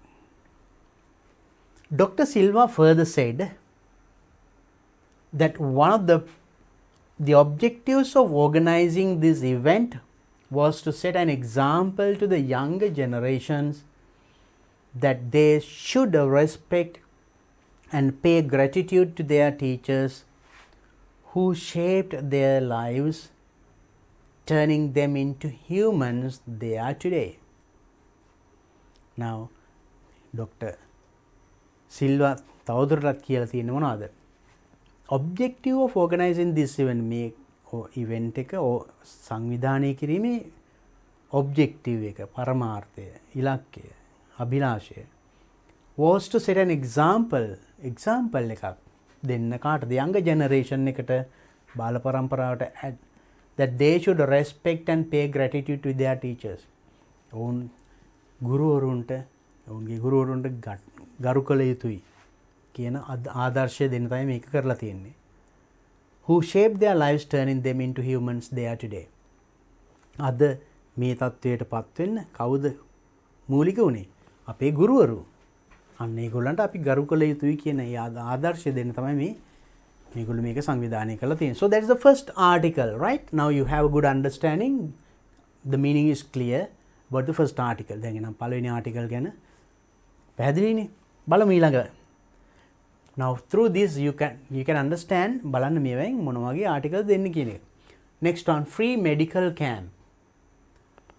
All Boys Association of Ruanwala Boys School organized a free medical camp at the school premises last Friday. The free medical නොමිලේ වෛද්‍ය කඳවුරක් Ruanwala Boys School එකෙන් සංවිධානය කරාලු. Medical camp at the school premises, පාසල් පරිශ්‍රයේ. Last Friday, Yesikurada. Over 500 persons in the area attended the camp to obtain medical services from specialized doctors ලගින් medical service වෛද්‍ය සේවාව ලබා ගන්න මෙච්චර සංඛ්‍යාවක් ආව කියලා කියන්නේ. Over 500 person, 500කට අධික සංඛ්‍යාවක්. During the camp, the health issues were addressed and the participants were educated about the good health habits. මේ කැම්ප් එකේදී the health issues were addressed. health issues සාකච්ඡා කරලා තියෙනවා. And participants were educated about the good health habits ගැන සහභාගී වූ අය දැනුවත් කරලා තියෙනවා. educated. Mosquito nets, dry rations, clothes and stationery for school children received from different organizations and other donors were distributed among the participants. Among the participants ආපු participants ලා අතරේ මෙන්න මේ ද්‍රව්‍ය පරිත්‍යාගශීලීන්ගෙන් ලැබුණු ද්‍රව්‍ය distributed බෙදා හැරලා තියෙනවා. එදා මොනවද? mosquito nets ඒ වගේ දේවල් clothes, stationery ඒ වගේ. Right, that is another. So it was also taken from Monday 27 July 2020. That's we say July 27 paper එකකින් කියන්නේ අගෝස්තු විභාගයට ජූලි පේපර් එකකින් කොටසක් අරන් දීලා. ඉතින් ඔබත් කියවලා ඇති සමහරට මේ අවුරුද්දේ එන පේපර් question paper එකේ එන ආටිකල් එකක් සමහර විට දිගටම පත්තර කියවපු දරුවෙක් නම් ඒකම කියවලා තියෙන්න පුළුවන් පත්තර කියවන ළමෙක් නම් ඒකම ඔන්න විභාගේ පේපර් එකේ තියෙන්න පුළුවන් මේ පාර. It's a good habit to read newspapers, no? Now you see very simple articles taken from newspapers. Let's see the next article. A three-wheeler donated to elders home. Elders home එකට පරිත්‍යාග කරපු three-wheeler එකක් ගැන කියන්නේ. Social responsibility trust of Jayvara private bank yesterday donated the three-wheeler. දැන් මෙන්න මේ Jayvara කියන private bank එකෙන් yesterday donated the three-wheeler. ඊයේ පරිත්‍යාග කරා three-wheeler එකක් to Kadwell Elders Home in response to a request from the home. Kadwell Elders Home එකට පරිත්‍යාග කරලා තියෙන in response to a request from elders home. elders home එකෙන් කරන ලද request එකක්. ඉල්ලීමකට අනුව තමයි මේගොල්ලෝ මේ පරිත්‍යාගය කරලා තියෙන්නේ. The three-wheeler will be used to take elderly persons for medical treatment and for other essential transport. මේ three-wheeler එක ඒතර පාවිච්චි කරන්නේ මොකටද? To take elderly person වැඩිහිටි අය for medical treatment ඒගොල්ලන්ට බෙහෙත් ගන්න යන්න වෛද්‍ය ප්‍රතිකාර ලබන්න for other essential transport අනිකුත් අත්‍යවශ්‍ය ප්‍රවාහන කටයුතු වලට මේ elders home එකේදී මේක පාවිච්චි කරයි. The donation was made to the home by Mr. S. පලිහක්කාර. මේ donation මේ පරිත්‍යාගය කරලා තියෙන්නේ Mr. S. පලිහක්කාර, the manager of the ජයවර private limited bank Kaduwela branch. So that article is also from Monday 27 July 2020. අන්න එදා පත්තරෙන් බලන්න ආසන්න පත්තරයකින් මම අරගෙන තියෙන්නේ. එහෙනම් ඔබේ පේපර් එකේ තියෙන ආටිකල්ස් ටිකක් දැන් මීට මාස 2-3කට කලින් පත්තරයකින් ගන්න පුළුවන්. ගත්තේ ඒවා වෙන්න පුළුවන්, right? එහෙනම් ඒ කාලේ තිබුණ සිටුේෂන් එකේ තිබිච්ච now you know කොරෝනාද තිබුණ අරගලය නේද? ඒ වගේ සම්බන්ධ ආටිකල්ස් වෙන්නත් පුළුවන්. ඉතින් ඒවට හා සම්බන්ධ vocabulary එක වචන අන්න ඒවා හැම පොඩ්ඩක් දැනගෙන හිටියොත් ඒ ආටිකල් එක තේරුම් ගන්නත් පුළුවන්. හරිම ලේසි වෙනවා නේද? එහෙනම් පොඩ්ඩක් ඒ ගැන අවධානය යොමු කරන්න. right? Next article. Suspects transporting cattle arrested. Transporting cattle. හරක් ප්‍රවාහනය කරමින් හිටපු කෙනෙක්ව සැකකරුවෙක් අත්අඩංගුවට අරගෙන. The Biyagama police day before yesterday arrested 4 men who were illegally transporting a herd of cattle consisting of 15 cows in Makola area. Biyagama police day before yesterday පෙරේදා arrest කරලා තියෙනවා, අත්අඩංගුවට අරන් තියෙනවා 4 men මිනිස්සු 4 දෙනෙක් who were illegally transporting herd of cattle හරක් රංචුවක් transport ප්‍රවාහනය කරමින් ඉඳලා consisting of 15 cows ලා 15ක් in Makola area Makola ප්‍රදේශයේදී. The suspects were transporting the cattle to an undisclosed site. Suspect ලා මේ සැකකරුවෝ transporting the cattle ප්‍රවාහනය කරමින් ඉඳලා තියෙනවා undisclosed site ප්‍රකාශ නොකරන ලද ස්ථානයකට. කොතැනද ගෙනිච්ච කියලා නැහැ. To be slaughtered ඝාතනය පිණිස. must means ඝාතනය. The police officers were on a routine patrol in the area at the time when they arrested the 4 men. So at that time the police had been in a routine. ඒගොල්ලෝ මුර සංචාරය යන අන්නේ අවස්ථාවේදී තමයි මේගොල්ලෝ අහුවෙලා අත්අඩංගුවට අරන් තියෙන්නේ. The suspects and the cattle were taken to Biyagama police for further investigations. සැකකරුවෝ Biyagama පොලිසියට අරන් ගිහලා තිනා further investigation වැඩිතුර පරීක්ෂණ සඳහා. ඒකත් ඒතොර අරන් තියෙන්නේ July 27th Monday paper එකකින්. So read newspapers and there will be some articles for you to read, but you see different articles, right? එකම වර්ගයේ වනෙමි පොඩ්ඩක් විවිධ වර්ගයේ articles. So read them. Not very big articles. ලොකු articles නෙවෙයි නේද? සරලයි. Easy to understand. Now if you understood now, you try to answer these questions. නම් මෙන්න මේ ප්‍රශ්න ටිකට උත්තර පුළුවන් වෙන්න ඕනේ. මොනවද? First one, underline the most appropriate response in each of the questions from 1 to 5. මේ එකේ සිට 5 දක්වා underline the most appropriate වඩාත්ම ගැළපෙන උත්තරය යටින් ඉරක් අඳින්න කියලායි. First one. Now you see there are 4 options. උත්තර 4ක් දීලා තියෙනවා. එකෙන් හරියට යටින් ඉරක් ගන්න තියෙන්නේ. How many persons participated in the medical camp? Medical camp එකේ මිනිස්සු කී දෙනෙක් සහභාගී වුණාද? මතකද?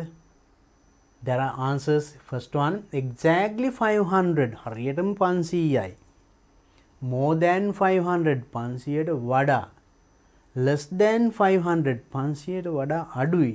Less කියන්නේ අඩු. number of participants not given. සහභාගී වූ සංඛ්‍යාව දීලා නැහැ. Let's go back to the article and see. අපි බලමු article එකට ගිහිල්ලා. How many persons participate in the medical camp? Medical camp එකේ කී දෙනෙක් සහභාගී වුණාද? Look at this article. Now here, medical camp at the school premises, over 500 persons. ඒ කියන්නේ over කියන්නේ වඩා 500 500ට වඩා පිරිසක් සහභාගී වුණා. Then what is the answer here? බලන්න කොච්චර ලේසිද කියලා. More than 500.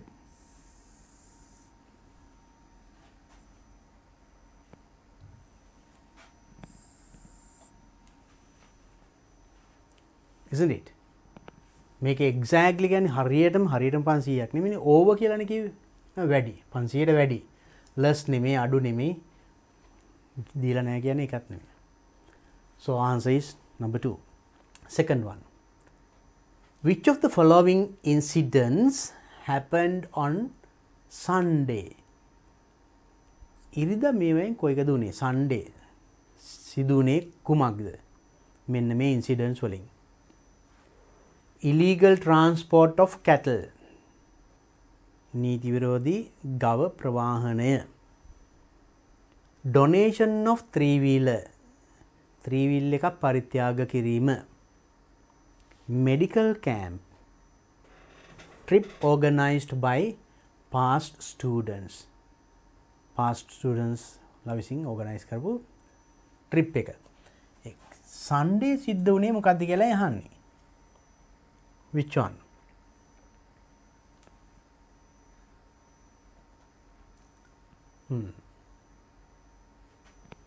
Right. Now this one. Now this says day before yesterday, and this one says trust fund bank yesterday. Bank yesterday donated the three-wheeler from home. And which one happened on Sunday? Boys school. Now this one's medical camp school. This is Friday, and I make a Friday une.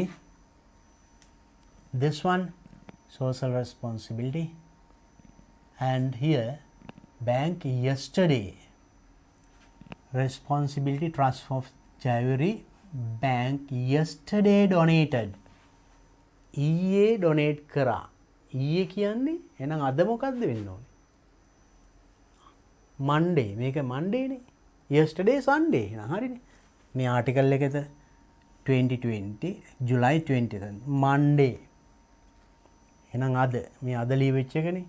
නම් ඊයේ පරිත්‍යාග කරා කියන්නේ නම් මොකක්ද වෙලා තියෙන්නේ? three wheeler නේද?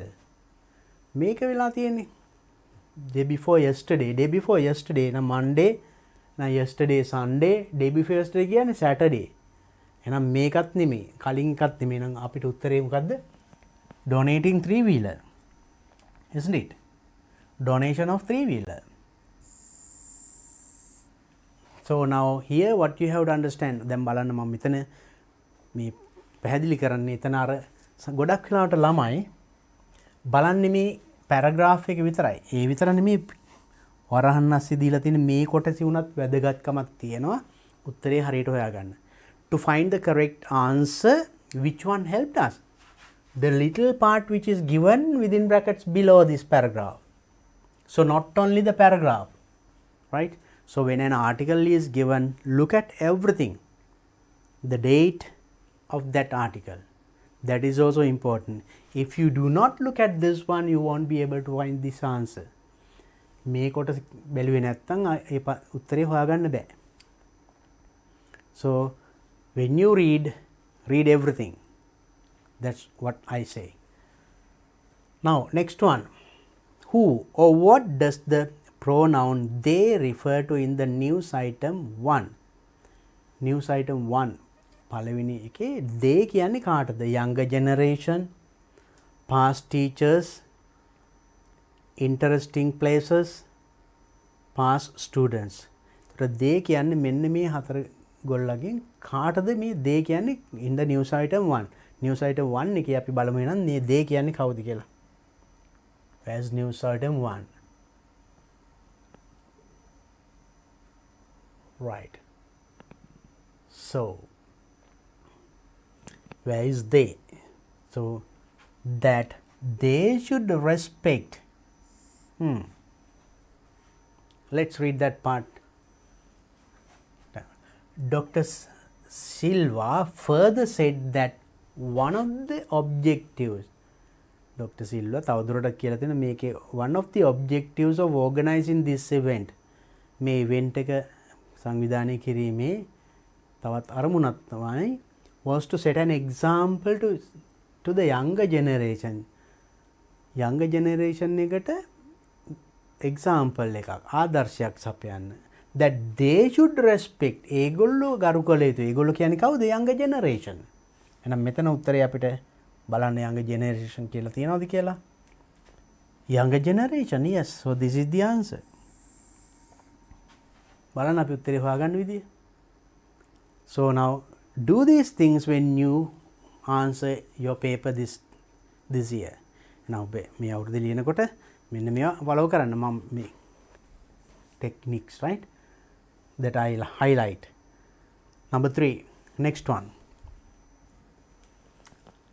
Number 4, which of the following is not given in the news items about the illegal transport of cattle? Illegal transport of cattle ගැන which of the following is not given? මෙවෙන් දීලා නැති එක. Now you see දීපුවත් තියෙනවා නැති එකයි දැන් හොයන්න කියන්නේ. So this see the types of questions that they ask. බලන්න මොන වගේ ප්‍රශ්නද අපෙන් අහන්න කියලා. So then to find which is not given, you should have good understanding about the things given in the paragraph. ඡේද දීලා තියෙන ඒවා ගැන අපි හොඳ අවබෝධයක් තියෙනවා නම් නැතිව ගැන ටක් ගාලා අපිට අඳුර ගන්න පුළුවන් නේද? බලමු. First one, number of police officers involved. Police නිලධාරීන් කී දෙනෙක් මේකට සහභාගී වුණාද කියන එක දීලාද නැද්ද අපි බලන්න ඕනේ. Number of cows being transported. cows ලා කී දෙනෙක් transport කරාද?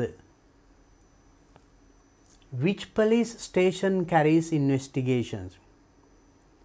මේ investigation එක කරේ මොන police ස්ථානයෙන්ද? When the suspects were taken into custody, මේගොල්ලෝ අත්අඩංගුවට ගත්තේ කවදද? නම් these 3, police officer සංඛ්‍යාව, cows ලාගේ සංඛ්‍යාව, police station එකේ නම සහ ඒ වෙච්ච දවස. මේවයින් සඳහන් නොවන්නේ මොනවද? අපි බලමු.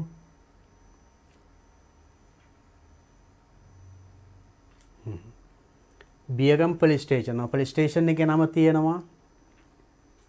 Four men who were illegally transported herd of cattle consisting of 15 cows. cows ලා සංඛ්‍යාවක් දීලා තියෙනවා. police station එකක් දීලා තියෙනවා. හරි. මාකොල and then so look at this. Suspect.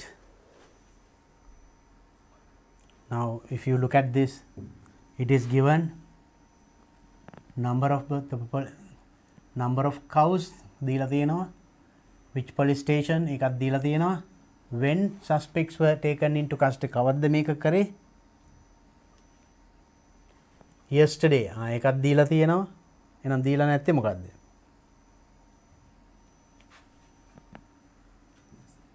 number of police officers involved. ඒක නේක දීලා නැහැ. So then answer is number of police officers involved.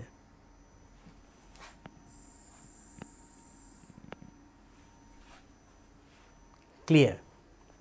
පැහැදිලි නේද? බලන්න හරි ලේසි ප්‍රශ්නෙට උත්තරේ හොයාගන්න. Next one. The underlined phrase undisclosed site in the news item 4 most nearly means. තොර මෙන්න මේ කොටස. undisclosed site කියන කොටසින් news item 4 එකේ most nearly mean ආසන්නම තේරුම. මේවෙන් කොයිකද? A safe place, ආරක්ෂිත ස්ථානයක්, an open place විවෘත ස්ථානයක්, a known place දන්නා ස්ථානයක්, an unknown place නොදන්නා ස්ථානයක්. Let's look at that. Undisclosed site. මෙන්න මේකෙන්. That means the suspects were transporting the cattle.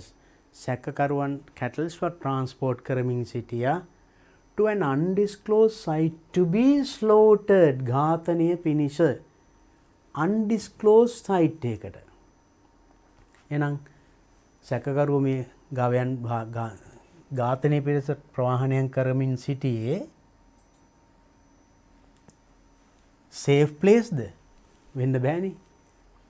an open විවෘත ස්ථානයක් වෙන්නත් බෑ. a known place දන්න ස්ථානයක්. undisclosed place කියන්නේ an unknown place නොදන්නා ස්ථානයකට. So you see, so there can be certain places that you find difficult to find the meaning in certain words. සමහර වචනවල තේරුම සමහරට එකපාරට එන්නේ නැහැ. But with the help of the known words you can guess that what it is, the meaning of that word. දන්න වචන ඒ ඉතුරු අදහස් ටික එකතු කරගත්තාම මේ මොකක්ද වෙන්නේ කියලා you can guess, අනුමාන කරලා හිතන්න පුළුවන්. So you must do that. So when you read big articles you have to do that. So when you read newspapers we also do that. For each and every word we can't tell the single meaning. So we guess it. Right, we guess this could be this. That is the way, right? That is reading. Okay, now let's look at the next question. Next question is writing. Oh, that is also the same. Do the following statements agree with the information given in the above text? A text ගැනමයි නැවතත් තව ප්‍රශ්න ටිකක් මෙන්න මෙහෙමත් අහනවා. Do the following states මෙන්න මේ statements ටික agree with the information given in the above text. ඉහත දීපු text එකේ ඒවා සමග එකඟද? In box 6 to 10 write true, false or not given. හරි නම් true, false නම් වැරදි නම් F false කියලා, not given දීලා නැත්තම්. True දාන if the statement is correct, false if the statement is wrong, not given if there is no sufficient information. ප්‍රමාණවත් තොරතුරු නැත්තම් not given කියලා ලියනවා. ඒකට ng දැම්මත් ඇති. not given. First one, during the trip the past teachers visited the Situl Power Temple before they had their lunch. Again about the same article. අපි දැන් කලින් කියවපු article එකෙන්මයි මේකත්. During the trip එකේ අතරේදී the past teachers visited, past teachers ලා ගියාලු බලන්න the Situl Power Temple. Situl Power Temple එක බලන්න ගියා before they had their lunch. ඒගොල්ලන්ගේ lunch ගන්න before පෙර. කියන්නේ lunch එකට පෙර Situl Power බලන්න ගියා. ඒක true ද false ද? අපි බලමු.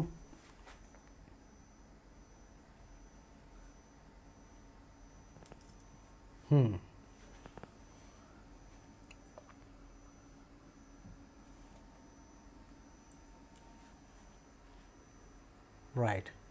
So now in this one, Vidyalaya teachers had the school on a trip last Saturday. The trip was organized by the chairman of this. Said teachers first visited the Situl Power Temple. ඉස්සෙල්ලා Situl Power Temple එකට ගියා. Where they engage in number of religious activities. ඉස්සෙල්ලා Situl Power ට ගියා, ආගමික වැඩ කරා. Then they visited several interesting places in south. ඊට පස්සේ several interesting places බලන්න ගියා දකුණේ. South and had lunch at the Navy camp in Tanga. ඊට පස්සේ ඔන්න lunch ගත්තා. එහෙනම් ඉස්සෙල්ලා සිතුල් පවුට ගියා ඊට පස්සේ අනිකුත් ස්ථාන බලන්න ගියා ඊට පස්සේ ලන්ච්. එහෙනම් මේකෙන් which is correct? Is it true or false? Did they Situl Power temple before they had their lunch? Lunch ganna kaling visited the Situl Power. That's true.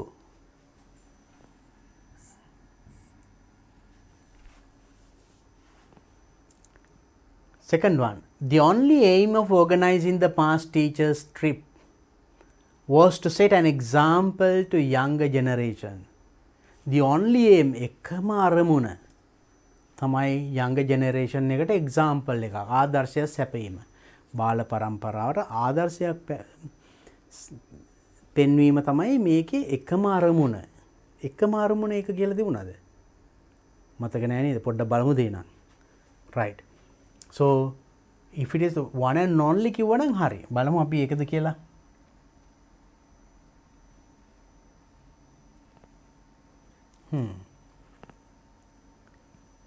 The objective organizing is Dr. Silva further said that one of the objectives වලින් එකක් ඒ කියන්නේ ගොඩක් තියෙනවා ගොඩක් අරමුණු තියෙනවා ඒවෙන් එකක් තමයි මේ බාල පරම්පරාවට ආදර්ශයක් සැපීම. එහෙනම් මෙතන question එක and here then the only aim is that is the only one, no other aims. එකම අරමුණ ඒක තමයි වෙනේව නැහැ. එහෙම නෙමෙයි අතන කිව්වේ අරමුණු වලින් එකක්. එහෙනම් this is false, wrong.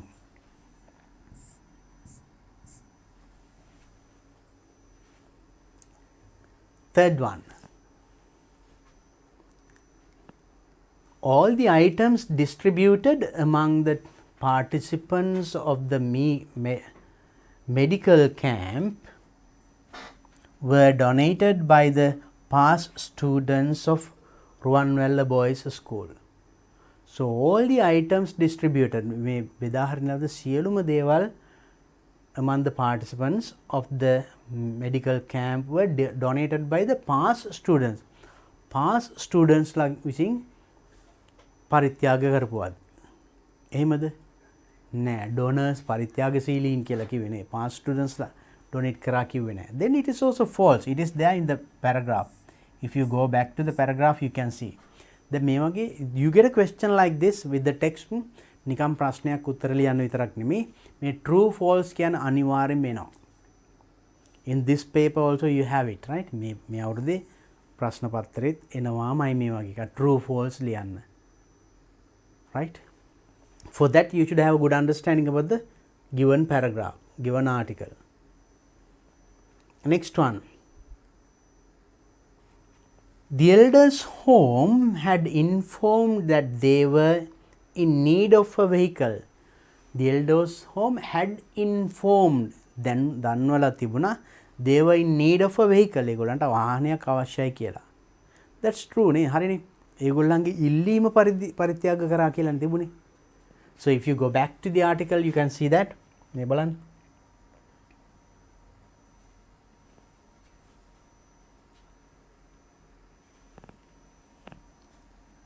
In response to a request from the home.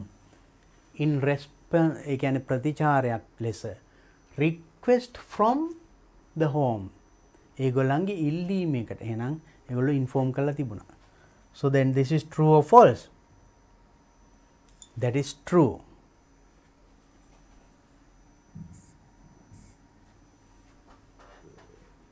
And number 5. The suspects arrested were transporting the cattle using a lorry. සැකකරුවන් මේ හරක් ප්‍රවාහනය කරමින් සිටියේ using a lorry. ලොරියක් භාවිතා කිරීමෙන්. වාහනයක් ගැන සඳහන් වෙලා තිබුණාද? Now look at the article.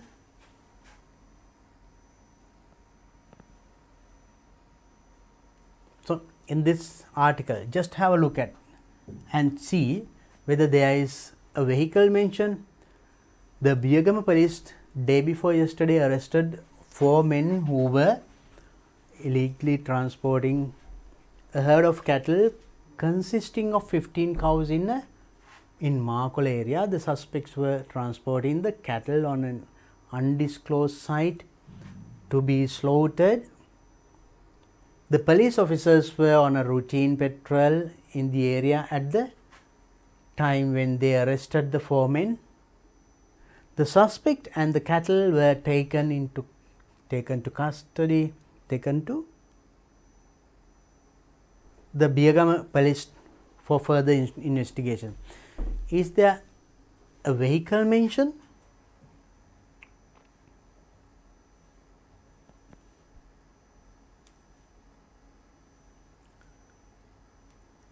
Right.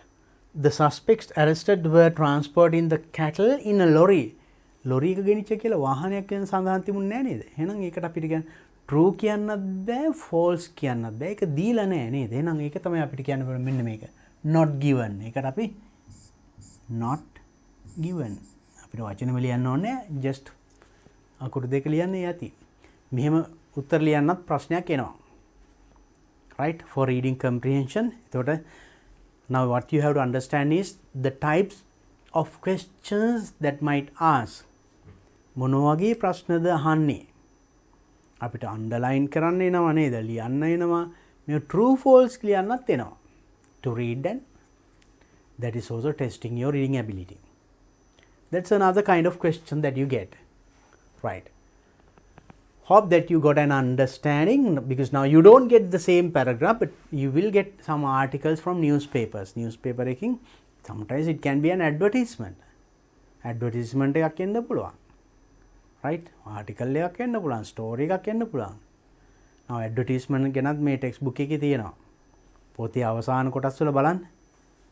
අපි ඒ ටිකත් කරමු. මේ ඊළඟට writing වලටත් තියෙනවා. මේ advertisement එකකට respond කරන විදිය ඒවත් අහනවා. අපි ප්‍රශ්න වලදී අපි සාකච්ඡා කරමු. මෙතෙන්දී now you have to understand what kind of articles do we get to read and understand. කියවලා තේරුම් අරගෙන උත්තර ලියන්න. මොන වගේ articles දෙන්නේ? ඒ වගේ මොන වගේ ප්‍රශ්න දහන්නේ? I hope that you got an idea. Next question, very important one. Right? Write a paragraph beginning with the given sentence. There is a sentence given, then beginning with that, starting with that sentence, you have to write a paragraph. Making පටන් අරගෙන ඡේදයක් ලියන්න වෙනවා. Use about 75 to 100 words, right? Very simple. හරිම ලේසි. වචන 75ක් 100ක් නේද? වචන 75ක් කියන්නේ වාක්‍ය 10ක් විතර ලියනකොට නේද? 10ක් 15ක් ලියනකොට ලේසියෙන්ම ලියා ගන්න පුළුවන්. 10ක් ලිව්වත් වචන වාක්‍යයක 10ක් තිබුණොත් වචන 10ක් ලියන 10 වර්ග 10 100යි නේද? වාක්‍ය 10ක් ලියනකොට වාක්‍ය 10ක් අවශ්‍ය වෙන්නේ නැහැ සමහරට. Do not exceed the word limit. Very important part.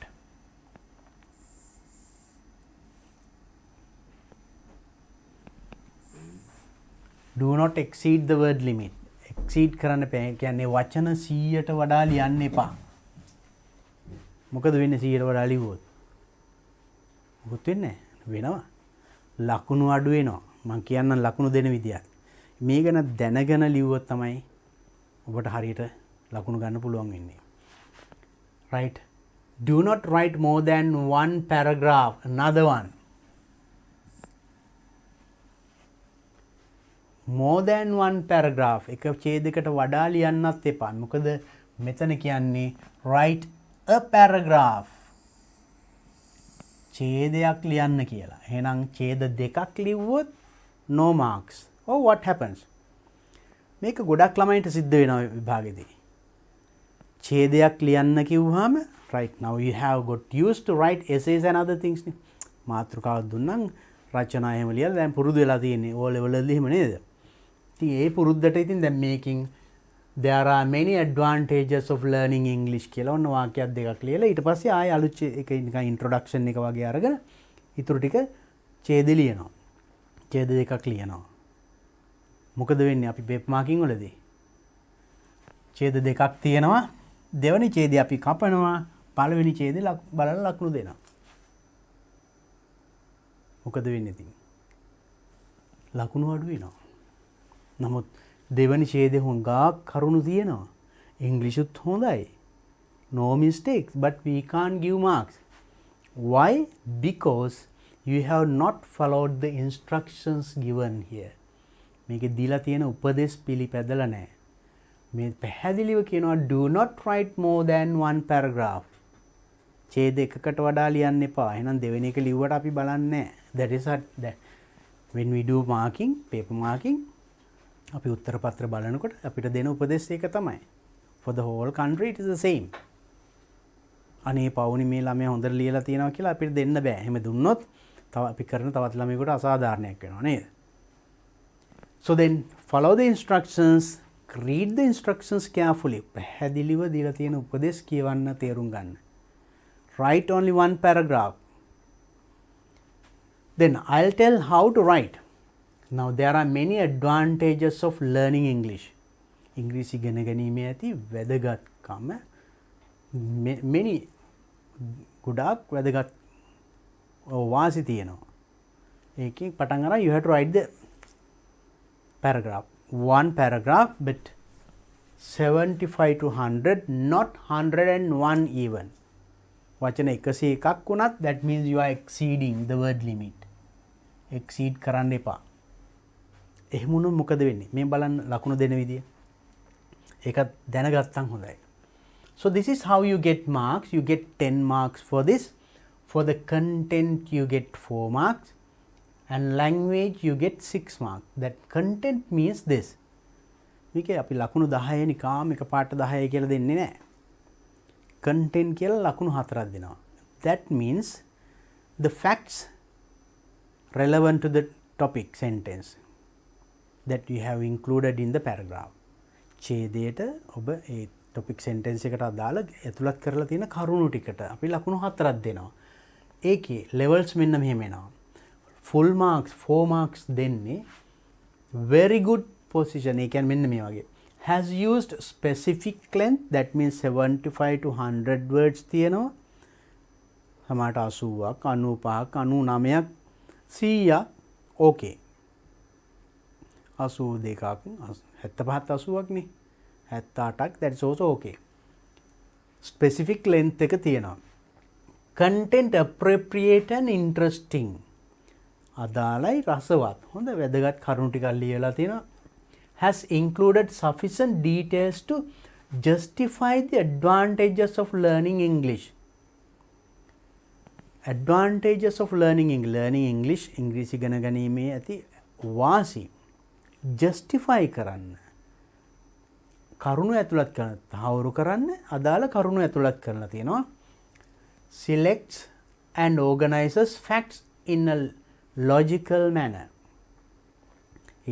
ඉදිරිපත් කරන තියෙන කරුණු ලස්සන logical manner එක පිළිවෙලකට ඉදිරිපත් කරලා තියෙනවා. අන්නේ විදියට තියෙනවා you get full marks for content. Then it goes down up to 3 that if it is content fairly appropriate, තරමක් දුරට okay, justify the advantages of learning English, selects and organizes facts in a fairly logical manner. fairly තරමක් දුරට. not very good. very good මට්ටමේ හිටියොත් you get 4 marks, and if not it goes down 3 2 1 like that. Now you see, now it's content not sufficiently developed with support details to justify advantages of learning English. ඒ මොකද්ද? content not sufficiently developed with support details. details දීලා ඔබ කියන දේ තහවුරු කරන්න ඕනේ. we call it supporting details. මම කියන්නම් paragraph එකක් develop කරන විදිය මම කියා දෙන්නම්. ඒ ඡේද ලියන විදිය මම කියා දෙන්නම්. එතෙන්දි මම මේක තවදුරටත් මම පැහැදිලි කියන්නම්. And also English frequent gaps in presenting facts. presenting fact කරුණු ඉදිරිපත් කිරීමේදී gaps තියෙනවා. flow එක නැහැ. ගලා යාම නැහැ. අන්න එහෙම වුණොත් ඔන්න ලකුණු 2යි. that content extremely limited, facts not arranged properly to support the key sentence. What is key sentence? Key sentence is the sentence given here. මෙන්න මේක තමයි key sentence එක. මේ key sentence එකේ දීලා තියෙන කරුණු support, you have to give some more facts and support to say it is true. මේක yes කියන්න ඔබ තව කරුණු උදාහරණ දීලා support කරන්න ඕනි. එහෙම develop කරන්න ඕනි. I'll tell you how to do that. Then that is how you get 4 marks. Then you get 6 marks for language. මේ language වලට මේ ලකුණු 6 කොහොමද අපි ලැබෙන්නේ බලමු. Right? Look at this one. Level 1. So that means very good. Nang 6. That means excellent use of language. Very good. No grammar mistake. Free of grammatical errors. Excellent word choice. The word choice. No mistakes in grammar. Grammar කුත් වැරදි නැහැ. ලස්සන වචන භාවිතා කරලා දෙනවා. හොඳ good writing. අන්න ඒ වගේ excellent නම් තමයි full marks ලැබෙන්නේ. 6 for the language. Only few grammatical errors. මොනවා හරි වෙන grammar mistakes තිබුණොත් ලකුණක් අඩු වෙනවා. choice of words එහෙම පොඩ්ඩක් එහෙම තිබුණොත් ඔන්න ලකුණක් අඩු වෙනවා. තවත් අඩු වෙන්නේ occasional errors. තනින් තන වැරදි. එකක් දෙකක් වැරදි තිබුණොත් grammar mistake තිබුණා නම් එකයි ලකුණේ. ඊට වඩා වැරදි තිබුණොත් you get only 3 or 4 marks. Frequent errors of grammar and word choice. නිතරම grammar වැරදි හැම වාක්‍යයකම වගේ grammar mistakes තියෙනවා. එහෙම වුණොත් ඔන්න තවත් ලකුණු අඩු වෙනවා. 2 marks. Only very few grammatical correct sentences. Most sentences fragments. Vocabulary very limited. ලස්සන වචන පාවිච්චි කළා හොඳ rich vocabulary එකක් තිබිලා එහෙම නැහැ. එහෙම වුණොත් only 1 mark. So see the way that you get marks. So if you want full marks, you should be in this very good position. Go for this.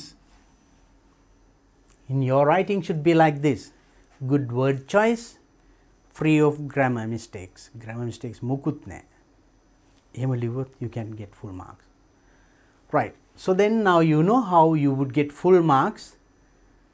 And then let's see how to develop that paragraph. I'll give you an example so that I know that our topic that here given is there are a lot of advantages of learning English. That is the topic sentence given. ඒවා එකකින් පටන් අරන් තමයි අපිට වචන 100ක ඡේදයක් ලියන්න තියෙන්නේ නේද? මේක අපිට මේ අවුරුද්ද දෙන්නේ නැහැ. දැන් මම ඒක ලිව්වත් ඉතින් ඒකට ප්‍රයෝජනක් වෙන්නේ නැහනේ. But I will tell you how to develop a paragraph. මේ වගේ ප්‍රශ්නයක් එනවාමයි. One sentence is given, you have to write a paragraph in about 100 words. වචන 100කින් ලියන්න මේ පාරත් ප්‍රශ්නයක් එනවා. මොන වාක්‍යයක් ආවත් ඔබට ලස්සනට ඡේදෙ ගොඩනගා ගන්න කියා දුන්නොත් ඕන එකක් ලියා ගන්න පුළුවන් වෙනව නේද? Then I will help you in a very simple way how to develop that paragraph. එහෙනම් මේ ප්‍රශ්නෙට හරියට උත්තරේ ලියන්නේ කොහොමද කියන එකට මෙන්න මේකෙන් ඔබට ඉගෙන ගන්න පුළුවන්. මේ බලන්න. Developing a paragraph. A good paragraph is a sequence of sentences that are clearly related to a topic sentence. A good paragraph. හොඳ paragraph එකක් කියන්නේ sequence of sentence වාක්‍ය මාලාවක්. කොහොමද that are clearly related එකින් එක relate සම්බන්ධ වෙලා තියෙනවා to a topic sentence එකකට සම්බන්ධ. ඒක තමයි the topic sentence is the one that is given. I told you key sentence කියලා මම අර පෙන්නුවේ. That means this අර මෙන්න මේකෙන් පටන් අරන් ඡේදයක් ලියන්න කියලා කියන්නේ. There are a lot of advantages of learning English. ඒකනේ මේ පේපර් එකේ දැන් තිබුණේ නේද? ඒක තමයි topic sentence එක. key sentence එක. ඒක කියවෙන දේ තමයි you have to describe. තහවුරු කරන්න ඕනි. ඒක කරන්නේ කොහොමද? මෙන්න මෙහෙමයි. Sorry. A good paragraph like this, right? It has coherence, development and unity. Coherence means if it has several sentences, the paragraph will have, let's say, five sentences. අපි ඡේදෙ තියෙනවා වාක්‍ය පහක්. පහක් නෙමෙයි 6ක් 7ක් 10ක් 15ක් වෙන්න පුළුවන්.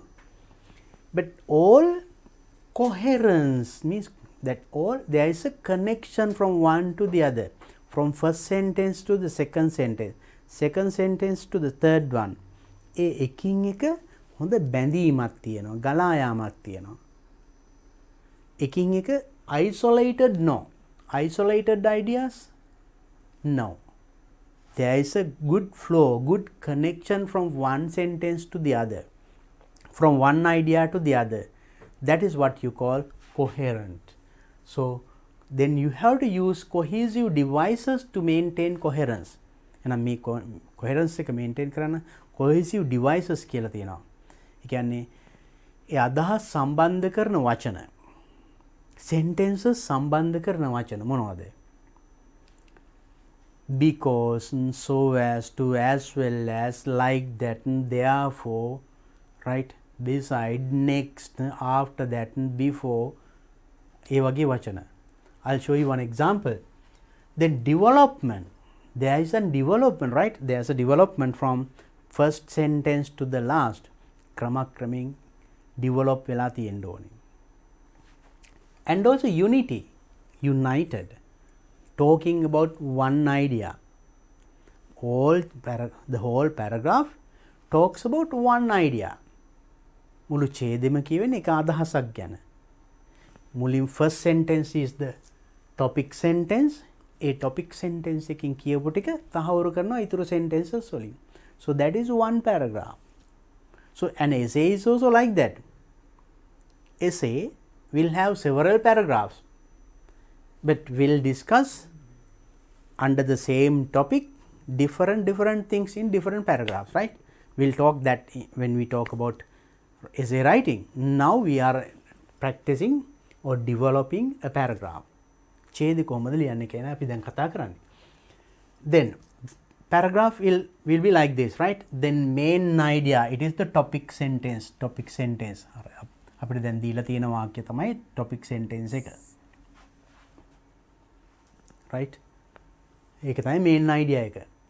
ඊට පස්සේ supporting detail. එහෙනම් මේ කියලා තියෙන දෙයක support කරන්න ඔන්න fact එකක් දානවා. supporting details 1, supporting details 2, 3, 4. ඒ වගේ කරුණු ඔන්න 4ක් මම දැම්මා. There can be many more, right? Supporting details 1, 2, 3, 4, 5, 6. There can be several supporting details. What supports? main idea එකේ කියපු අදහස තහවුරු කරන්න. Then our points. Then concluding sentence.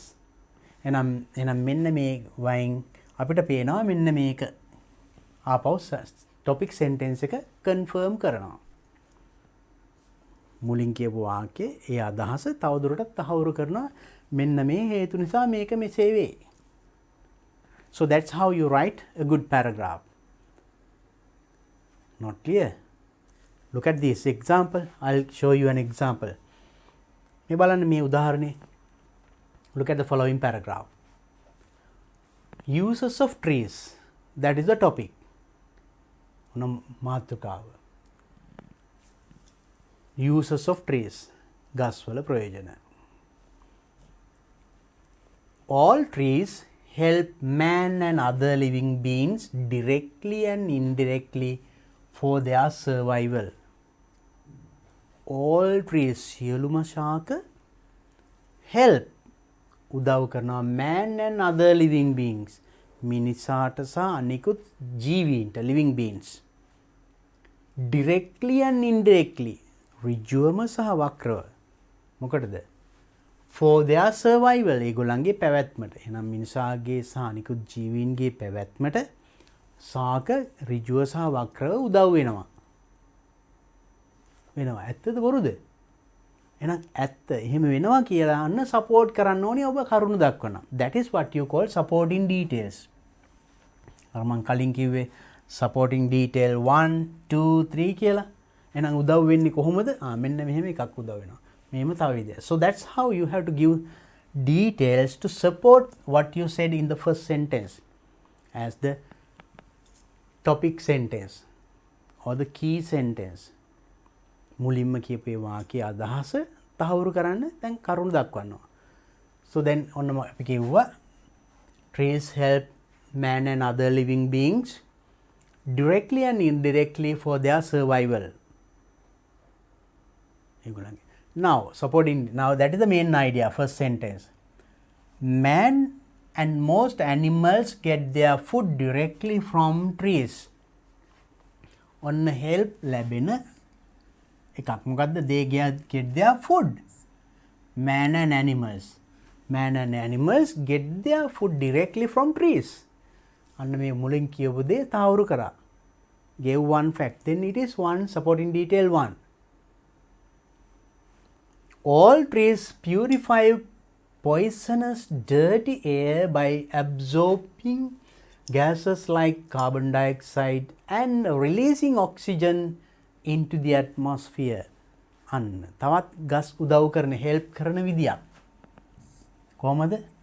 carbon dioxide absorb කළා release oxygen. අන්න මිනිසාට උදව් කරන විදියක්. Not only to human beings but all the other living beings. Because we breathe in oxygen. We get it? Now it purifies. වාතය පිරිසුදු කරනවා නේද? ශාක විසින්. අන්න ශාක තවත් උදව් කරන විදියක්. අන්න supporting details what you said in the key sentence at the topic sentence. Topic sentence එක කියපු දේ තව දෙයකින් තහවුරු කරා. Supporting detail 2.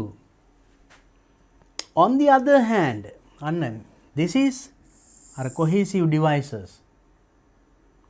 මං කිව්වේ අර අදහස් අතර ගලා යාම සම්බන්ධය තියෙන්න ඕනි කියලා. අන්න ඒ සඳහා පාවිච්චි කරන ක්‍රම.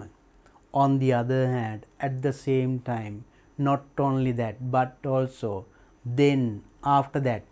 ඔයගේ වචන වලින්, so your ideas should be connected. Your sentences, your ideas, there's one flow. Beautiful then to read, right? On the other hand, ඊට අමතරව, right? අනිත් අතට, they control soil erosion by holding soil tightly with their roots. අනිත් අත they control soil erosion පස සෝදායාම පාලනය කරනවා. කොහොමද? holding soil tightly පස තදින් අල්ලාගෙන hold අල්ලාගෙන with their roots ඒගොල්ලන්ගේ මුල් වලින් පස අල්ලගෙන පස සෝදායාම පාලනය කරනවා. That is another way of helping the man and other living beings. අන්න ශාක මිනිසාට සහ අනිකුත් අයට උදව් කරන තවත් කෙනෙක්. අන්න supporting detail 3. So now all these supporting detail 1, 2, 3 all talk about this key sentence or the topic sentence. Topic sentence එකෙන් කියපු දේ තමයි තහවුරු තව දේවල් වලින් තහවුරු කරන්නේ. ඒ වගේ I gave you only 3. You can write many more. You have to write only 100 words, no? 75 to 100 words ni. Depending on the number of words that you write, decide how many sentences or supporting details are to be given. මේ වගේ දැන් මේ ටිකකින් වචන 75ක් එන්නේ නැත්නම් තව කරුණු කීපයක් දාන්න වෙනවා. මම මේ පොඩි උදාහරණයක් දෙන්නේ. Sorry. So then include some more supporting details to confirm what you said in this topic sentence. Then finally you have to give a concluding sentence. Look at the concluding sentence. When the above facts are considered, what are the facts? Now you have given 3 supporting details, maybe 4 or 5. මේ ඉහත කරුණු සලකා බැලීමේදී the survival of other living beings including man depends on trees. Survival පැවැත්ම man including other living beings අනිකුත් ජීවීන් සහ මිනිසාගේ පැවැත්ම depends රඳා පවතින්නේ ශාක මත. And what you said in the topic sentence is further confirmed. මේ මුලින් කියපු දේ තහවුරු කරා අවසාන වාක්‍යයේ we call it concluding sentence. So if you are writing a good paragraph, you should have these features. Then topic sentence will be given. And topic sentence එක දෙනවා අපිට. මෙන්න මේ sentence එකෙන් පටන් අරන් ලියන්න. ඒක තමයි මේ question එකේ ඉන්නේ. හරිද? එහෙනම් ඒකේ තියෙන්න ඕනි supporting details තියෙන්න ඕනි. ඊට පස්සේ ඒ අනුව එහෙනම් මෙන්න මේකෙන් අපිට පේනවා මේක ඇත්ත කියලා. Then let's go back to the question that we have. Now අපිට ලැබුණේ ප්‍රශ්නේ මේක. Right, question 8 වලට you get question 8 in this year paper. මේ අවුරුද්දේ paper එකෙත් මේ වගේ මේ වාක්‍ය එන්නේ නැහැ. You will get a sentence. Consider that it is the topic sentence or the key sentence.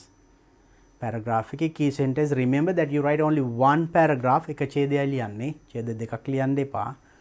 I told you a paragraph. Do not exceed word limit. වචන 100 පන්නන්න එපා. මෙන්න මේ අතරේ තියෙන්න ඕනේ word limit එක.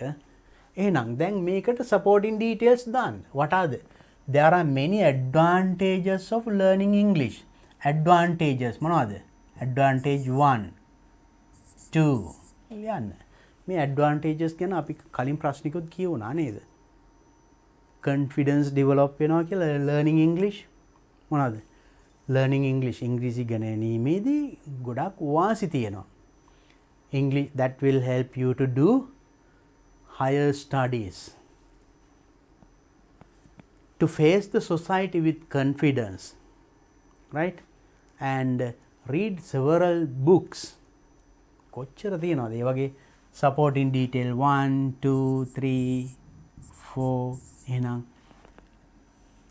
advantages of learning ඉංග්‍රීසි ඉගෙන ගැනීමේ වාසි ලියන්න ඕනේ. Right? කීපයක්. For that you will use several sentences. You know, now there are many advantages of learning English. I just told one or two. මේ ගැන ලියන අපි හිතමු there are 10 or 15 or more than that advantages. සමහරට එකම advantage එක හැම ළමයාම ලියන්නේ ඕනේ මොනවා හරි. Advantages, whatever the advantage that you gain because of learning English, you include few facts, right? Then finally you have to summarize giving the concluding sentence.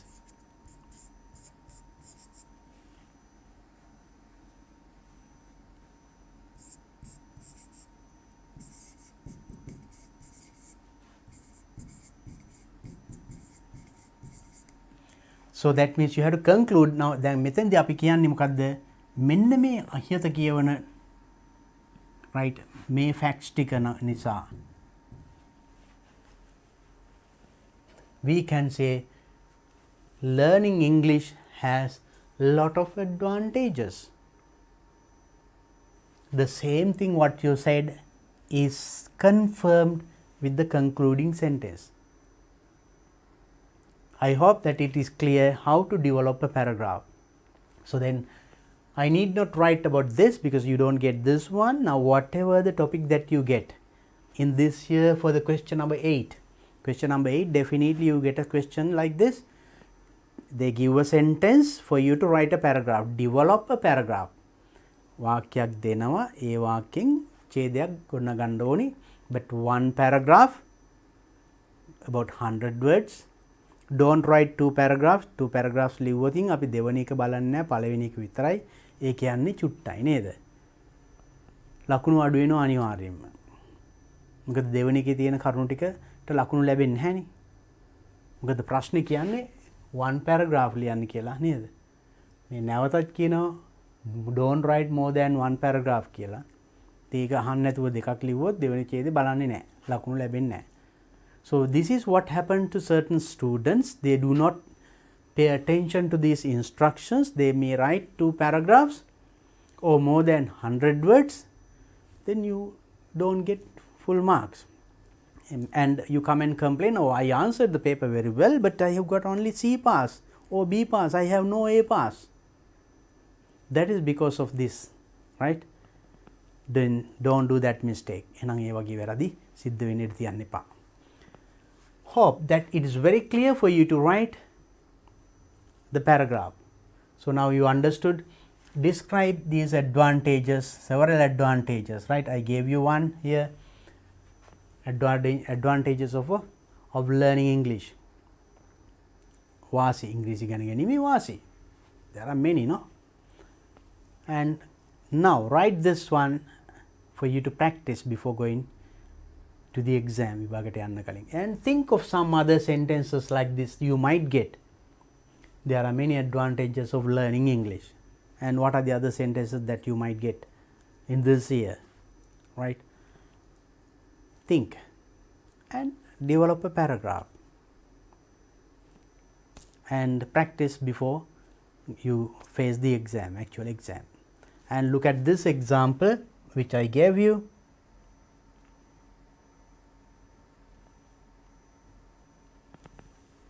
And so concluding sentence is that this sentence confirms what you said earlier.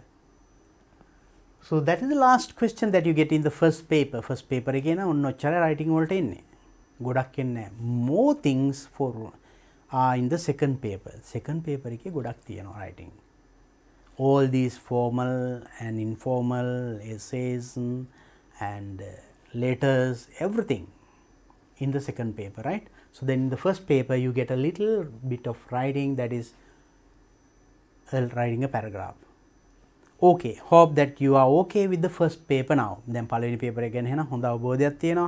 I discussed all the questions that you get in the first paper and how to write, what kind of questions would be there. දැන් එහෙනම් හොඳට අහගෙන හිටපු ළමයින්ට දැන් අවබෝධයක් තියෙනවා අන්නේ අපේ paper එකේ මේ අවුරුද්දේ A level English, general English first paper එකට එන ප්‍රශ්න ටික දැන් හොඳට දන්නවා. ඒකට උත්තර ලියන විදියක් දන්නවා. Right. අපි දැන් ඊළඟට යන්න ඕනේ එහෙනම් second paper එක because it has more marks. Right. Second paper you get like this. Right. It also has part A, part B, part C, like that. There are different parts. අපි එහෙනම් බලමු second paper එකේ මොනවද අපිට ලැබෙන්නේ questions කියලා. Just like in the first paper, part A here, reading skill is tested. Right? You get 50 marks for that reading skill. That means paragraph, bold printed word, select the word close to the meaning. Then I told you earlier, now bold printed. Now a paragraph is given ඡේදයක් දෙනවා. ඡේදේ සමහර වචන තද කළු අකුරෙන් දෙනවා. අන්න ඒ වචනේ තේරුමට සමාන තේරුමක් දෙන වචනේ කොයිකද කියලා තව වචන 4ක් 5ක් දෙනවා. ඒ අතුරින් තෝරන්න තියෙන්නේ. That means you have to find synonyms. You have learned synonyms and antonyms. සමාන පද විරුද්ධ පද ඉගෙනගෙන තියෙනවානේ. So that knowledge is tested in this one. So but anyway, now there are certain words that according to the place where we use, the meaning changes. At the beginning of the day I told you, දවස් ආරම්භයේදීත් මම මතක් කරා. I'll take the same example, then it is very clear to you. So when you tell the words rice, මම අද උදේ ගත්ත උදාහරණයම ගන්නම් දැනුත්. ඒක පැහැදිලි වඩාත් නේද? අපි rice කිව්වම RICE තියෙනවා, RISE තියෙනවා. RICE rice හාල් වලටත් කියනවා, බත් වලටත් කියනවා. RISE නැගෙනවා, වැඩි වෙනවා. The price rise, මිල ඉහළ යනවා. එහෙමත් කියන්න පුළුවන්. The sun rises. Hiru නැගෙනවා. Same sound, same pronunciation, but different meaning, different spelling. And also according to the place it is used, ඒක use කරලා තියෙන අවස්ථාව අනුව තේරුම වෙනස් වෙනවා. මම කිව්ව උදේ example එක මොකද්ද? I ate rice කිව්වා නේද? මම බත් කෑවා. එතන rice කියන්නේ බත්. I bought 2 kilos of rice කිව්වොත් මං බත් කිලෝ 2ක් මිලදී ගත්තා. එහෙම කියන්නේ නැහනේ. එතන rice කියන්නේ එතන හාල්. බලන්න යෙදෙන අවස්ථාව අනුව meaning එක වෙනස් වෙනවා. අන්න ඒක ටෙස්ට් කරනවා මෙන්න මේකෙදි. paragraph එකක් දෙනවා, ඒකේ වචන තියෙනවා. හැබැයි ඒක ඒ වචනේ ඒ පැරග්‍රාෆ් එකේ යූස් කරලා තියෙන මීනින් එකයි ගන්න ඕනේ.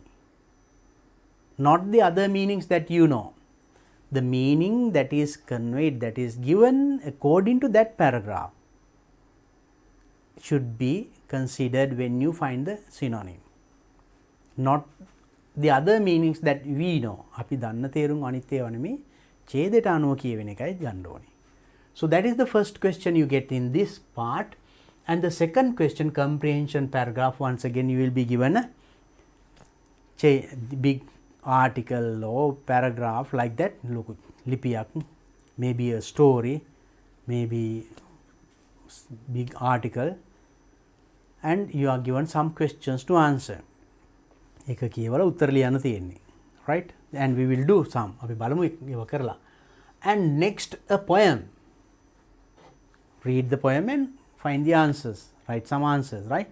Poem එකක් එනවා. We will do one poem and see. අපි බලමු. Poem එකක් කියවනකොටත් there are little differences. Right? When you read a poem and when you read a paragraph. ඡේදයක් poem එකක් කියවනකොට ඒවැ තියෙන වෙනස්කම් අපි බලමු අඳුර ගමු.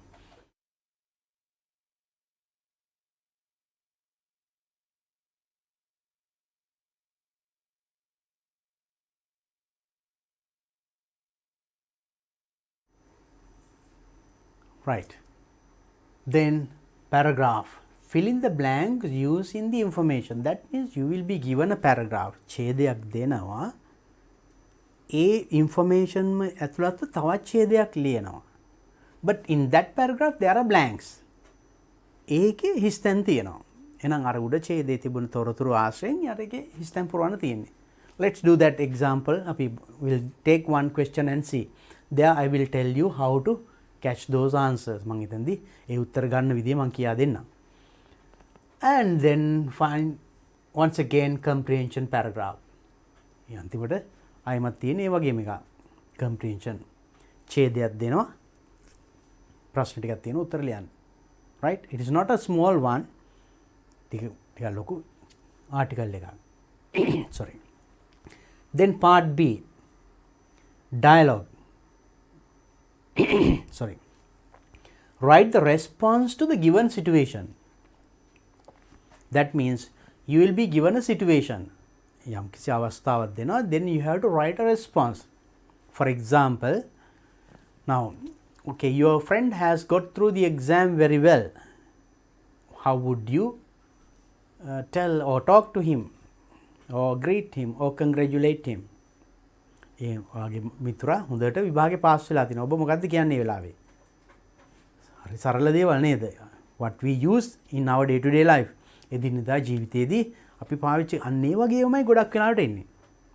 ඉතින් මම මෙන්න මේක කියලා දෙන්න ඕනේ නැහැ. You just think of what happens in your normal life. සාමාන්‍ය දිනදා ජීවිතයේදී මොනවද? Now you go to a new place. අලුත් තැනකට යනවා. But you don't know where the washroom is. ඔයා දන්නේ කොහෙද washroom එක තියෙන්නේ කියලා. කාගෙන් හරි අහනවා කොහොමද අහන්නේ?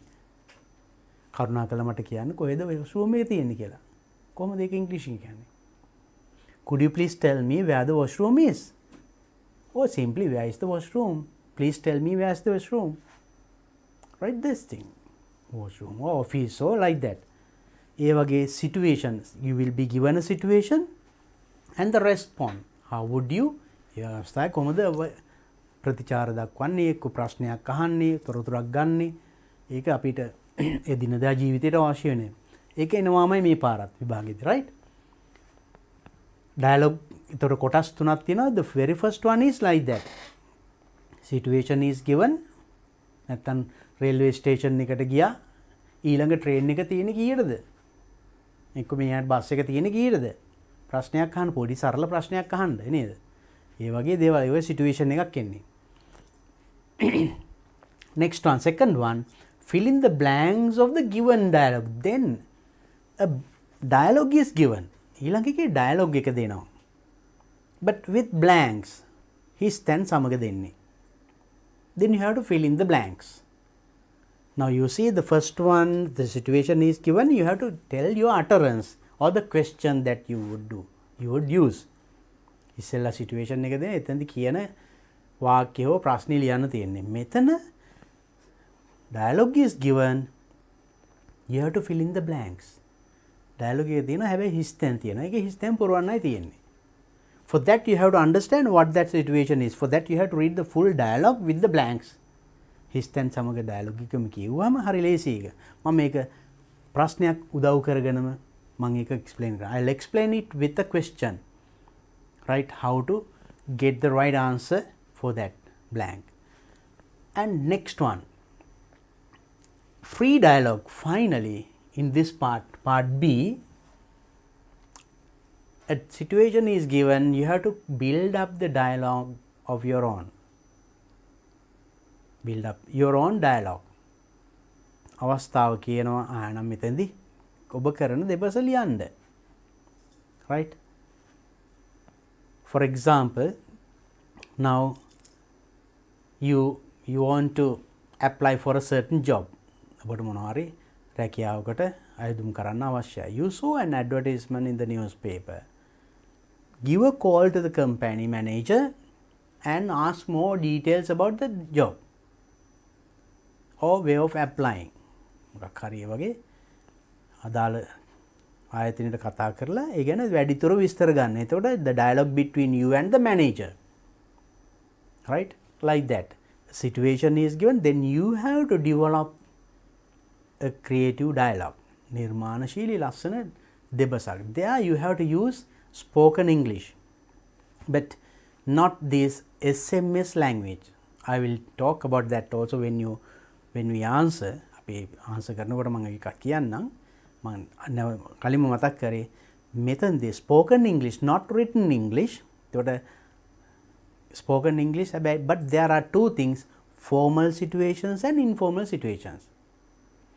Now if a situation is given to talk with your friend, ඔබේ මිතුරත් එක්ක, you are planning a trip to go somewhere during the vacation. Give a call to your friend and invite him or her also to join your trip. දැන් ඔබේ family එකෙන් trip එකක් යනවා ඊළඟ vacation එකේ යාළුවට call එකක් දීලා කියන්න invite කරන්න එයාටත් එන්න කියලා. එතකොට ඔයයි යාළුවයි අතර වෙන දෙබස. It's informal situation. There you can start with hi එහෙම කියලා පටන් ගන්න පුළුවන් නේද? Informal dialogue.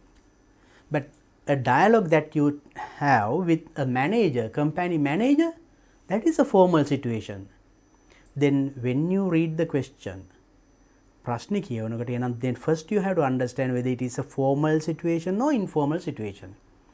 Based on that you have to manage your language. You have to use formal language or informal language. එතකොට company manager, or you are talking to the university professor, or you are talking to the principal. If you are talking to the principal, can you say hi? It's not correct. Then you have to pay attention to that. හරි? අන්න ඒ ටික එතකොට තමන් කතා කරන්නේ කාටද කියන එක අනුව ලැන්ග්වේජ් එක තෝරගන්න වෙනවා. අන්න ඒක තේරුම් ගන්න ඕනේ මෙන්න මේකේදී ෆ්‍රී ඩයලොග් එක ලියනකොට. අපිට මේ පහුගිය අවුරුදු දෙකේම ඇවිල්ලා තියෙන ටෙලිෆෝන් කන්වර්සේෂන් එක. Because it is true, of course, practically every student will have to face this situation. Then pay attention and find such situation. ඔබේ ඇත්තම ජීවිතේ මුහුණ දෙන සිටුේෂන් එකක්මයි එන්නේ. එහෙනම් ඔබට හිතා ගන්න පුළුවන් පොඩ්ඩක් හිතුවොත් මොන වගේ දේවල්ද මම ඇත්තට A level student කෙනෙක් වශයෙන් මේ අවුරුදු කීපය තුළ මුහුණ දෙන්නේ. ඒකක්ම තමයි විභාගෙට ඉන්නේ. මම මෙන්න මේකයි කියලා කියන්නේ පොඩ්ඩක් බලන්න. Next one. Part C is like this. Writing skill. Writing sentences using the given word. They give us about 10 words. වචන 10ක් විතර දෙනවා. Nouns, verbs, adjectives, adverbs මේ සියල්ල mixed කවලමේ දෙන්නේ. Then you have to construct sentences using those words. ඒ වචන පාවිච්චි කරලා වාක්‍ය හදන්න ඕනේ. If they are given, the word is given as an adjective, you have to use it as an adjective. Adjective එකක් වශයෙන් නම් දීලා තියෙන්නේ. You have to use that word as an adjective in your sentence. You can't turn it to an adverb and write, or verb or noun. You have to use as it is. Sometimes if it is a verb and you can change it, that means you can't change the word class, but the tense can be changed. Now that instructions is given in the question. සමහරට මෙතනදී දෙන වචනේ word class එක adjective එකක් වශයෙන් නම් දීලා තියෙන්නේ වාක්‍ය use කරන්නත් ඕනේ adjective එකක් විදියටමයි. ක්‍රියාපදයක් නම් ඒක වෙනස් කරන්න බෑ. ක්‍රියාපදයේ නාමපදයක් විදියට හරවලා ලියන්නත් බෑ. ක්‍රියාපදයේ සමහරට past tense, present tense ඒව පොඩි වෙනස්කම් කරලා කරන්න පුළුවන්. ඒක උපදේශ ප්‍රශ්නෙම තියෙනවා. මම මේ ප්‍රශ්නෙත් එක්කම ඒක තවත් පැහැදිලි කරන්නම්. එහෙම question එකක් එනවා. අනිවාර්යෙන් මේ පාරත් එනවා. Then sentence using the given word. Then question number 10 bar chart. You get it this time. bar chart එක describe කරන්න එනවා. විස්තර කරන්න. හැබැයි remember it is not just like writing a small paragraph about a bar chart describing in O level. O level වලදී ලියවුවා වගේ නෙමෙයි. This is advanced level. Your writing should be advanced. If you want to score full marks, and your writing should be much better than O level writing, right? I will show it with an example. මම උදාහරණයකුත් එක්ක මම ඒක පෙන්නන්නම්. ඊළඟට you have got email. To write an email, it is also just like writing. It can be formal or informal. මොනවා හරි ඕනම අවස්ථාවක වෙන්න පුළුවන්. And cover letter, formal letters. Then when you talk of formal and informal letters, both, most of the time you have to write, because it is what is needed. In informal letters anybody can write it. There is no much formality ගන්න. Formal letters, there are a lot of things, invitations, rejecting, accepting, නේද? ගොඩක් දේවල් තියෙනවා. A lot of things are there in your textbook also.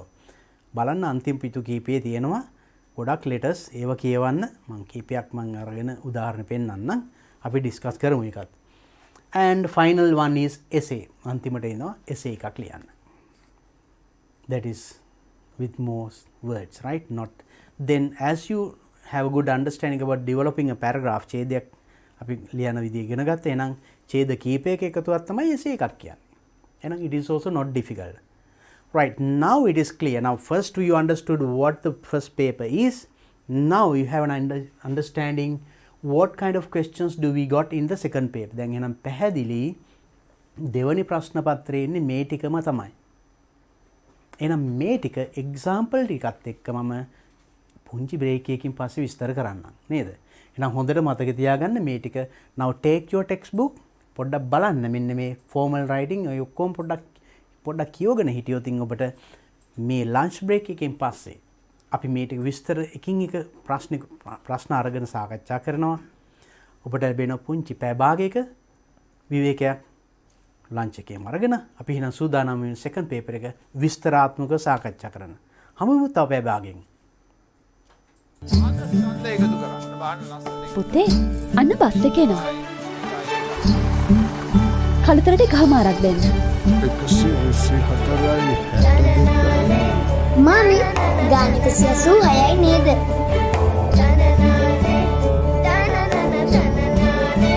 Big sheep? ඒක මේ come with පරිප්පු? No, sugar. Excuse me, you are right uncle. I think it is a cargo ship. DP education හැම ගෙදරටම ඉස්කෝලයක්. 2022 උසස් පෙළ විෂයන් ඉලක්ක කරගත් සම්මන්ත්‍රණ මාලාව ලංකාවේ ලොකුම ඔන්ලයින් පාසලේ DP Education A Level Sinhala මාධ්‍ය channel ඔස්සේ සජීවීව දෙසැම්බර් 26 සිට ජනවාරි 15 දක්වා පෙරවරු 8:30 සිට පස්වරු 5 දක්වා දෙසැම්බර් 26 accounting සේනකවිල් අතර Gamage December 27 BC Aruna Gunasekara December 28 ET මහිමාල් Jayakody December 29 SFT Pradeep S Dissanayake December 30 Political Science Niroshan දැඩිගොමු දෙසැම්බර් 31 Logic ME Dot ජනවාරි 2 Agriculture සුගත් වික්‍රමරත්න ජනවාරි 3 Biology සුනන්ද කරුණාරත්න ජනවාරි 4 Economics මහේන්ද්‍ර වික්‍රමසිංහ ජනවාරි 5 Chemistry ශ්‍රීනාත් වික්‍රමසිංහ ජනවාරි 6 සිංහල ප්‍රදීප් රණතුංගාරච්චි ජනවාරි 7 ICT නීල් ප්‍රසන්න ජනවාරි 8 Physics C අතුකොරල ජනවාරි 9 BST ශ්‍රීමාල් හෙට්ටිආරච්චි ජනවාරි 10 Media අසේල වඩනාරනායක ජනවාරි 11 Combined Maths දුෂාන්ත මහබදුගේ ජනවාරි 12 Business Studies ප්‍රසාද් වීරසේකර ජනවාරි 13 History බීනර දිසානායක ජනවාරි 14 Geography සම්පත් අල්දෙවිය ජනවාරි 15 General English RA Jayawardena DP Education ලංකාවේ ලොකුම ඔන්ලයින් පාසලෙන් තවත් සමාජ සත්කාරයක්. මගේ නම දෙවුම්සනාථ රණසිංහ. මම මේ වෙද්දි උසස් පෙළ සහ සාමාන්‍ය පෙළ කියන කඩින් දෙකම අඩු වශයෙන් සමත් වෙලා තියෙනවා.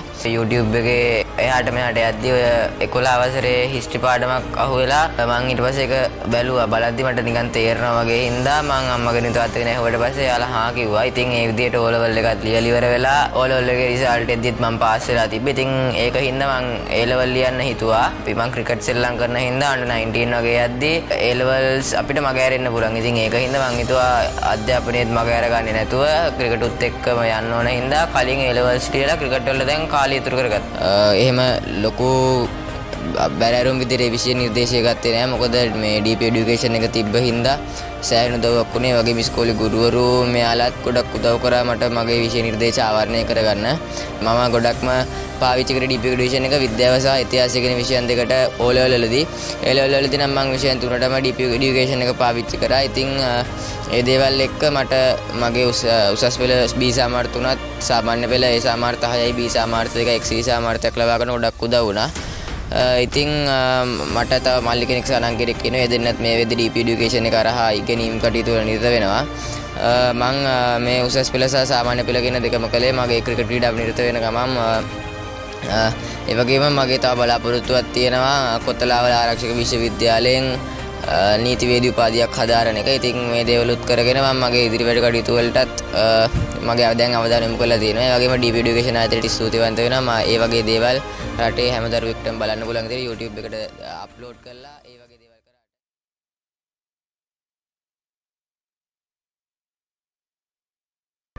සරසවි සිහිනය වෙනුවෙන් වෙහෙසෙන මතු දිනක රට දිනවන බුද්ධි බලකාය වෙනුවෙන්ම ලංකාවේ ලොකුම ඔන්ලයින් පාසලෙන් ලංකාවේ ප්‍රවීණතම ගුරුවරුන් සමග අපොස උසස් පෙළ පාඩම්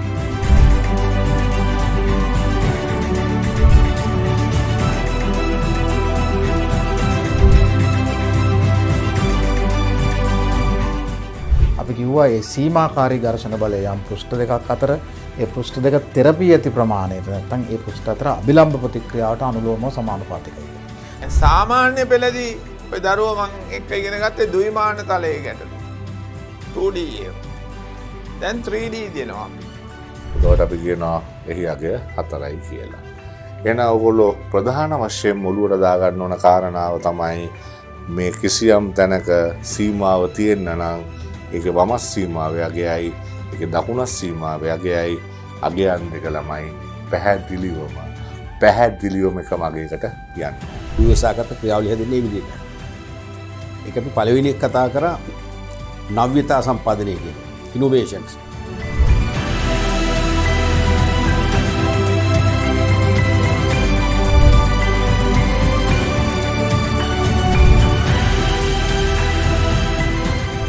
මේවට ගැහැණු පිරිමි ભેදයක් නැහැ. ලොකු කුඩා ભેදයක් නැහැ. වයස බලපාන්නේ නැහැ. දැන් ඔය ඉටිපන්දම ගාව තියෙන වාතාංශු තියෙනවනේ. ඕවා රත් වෙනවා. රත් වුණා මතක තියාගන්න ඝනත්වය අඩු වෙනවා වාතාංශු වල. පෘථිවියෙන් 10න් පංගු 7ක් විතරම දරුවනේ ඔයගොල්ලෝ දන්නවා මේ සාගර වලින් ජලයෙන් වැහිලා තියෙන. ප්‍රධාන වශයෙන්ම සාගර හා මුහුදු වල තියෙනවා දරුවනේ ජලයෙන්. යකඩවල විචල්්‍ය සනිජතා ගැන හිතුවත් ෆෙරස් ෆෙරි. වංගුවක යනකොට වංගුව ඇතුල් පැත්ත පාතයි වංගුවේ පිට පැත්ත උසයි. So before this I have discussed many papers. දැපුතේ අපි කලින් කතා කරා දත්ත ජීවන චක්‍රයේ අවධි 3ක් ගැන. රේඛීය ප්‍රසාරණතාවය සහ රේඛීය ප්‍රසාරණය කියන කොටසෙන් පස්සේ ශේෂ්ත්‍රඵල ප්‍රසාරණය. ஏன் அந்த 30 ஜூல் இழக்கப்பட்டது, எங்கே அந்த 30 ஜூல் போனது, அழுத்த சக்தி அதிகரிச்சதோ இல்லை, கிடையாது போய் மொத்தினவன். තොට නායකත්වයන්ගේ මුදල් ලැබුණාම සිද්ධ වෙන බලපෑම් දෙක මොකක්ද? මුදල් කියන වත්කම වැඩි වෙනවා. ඒ වගේම නායකත්ව කියන වත්කම අඩු වෙනවා. ඔබගේ සංකල්ප ගොඩනැගුණට පස්සේ මේ ගැටලුවට අවතීර්ණ වෙන්න පුළුවන්. නැත්තම් එකපාර ගාන බලපු ගමන් ඔබට ගාන හදන්න බෑ. මම ඔබට දත්ත වර්ග ගැන කියලා දුන්නා සහ මේ Excel worksheet එක ඇතුළේ හැසිරෙන ආකාර කිහිපයක් කියලා දුන්නා. அவைந்த அயனா கற்சக்திகளில் தங்கியுள்ள காரணிகளில் ஒன்று கரியேற்றம். උකට ගොඩක් අය සූත්‍රය කියනවා උපරිම මිල, ඍණ සමතුලිත මිල, වැඩි කිරීම සමතුලිත ප්‍රමාණය බෙදීම දෙක හැටියට. අපි ඉස්සෙල්ලාම යම් පරිසරයක ස්වභාවිකව හමු වන ශාක සත්තු අයින් කරලා අපිට ඕනේ වගේ.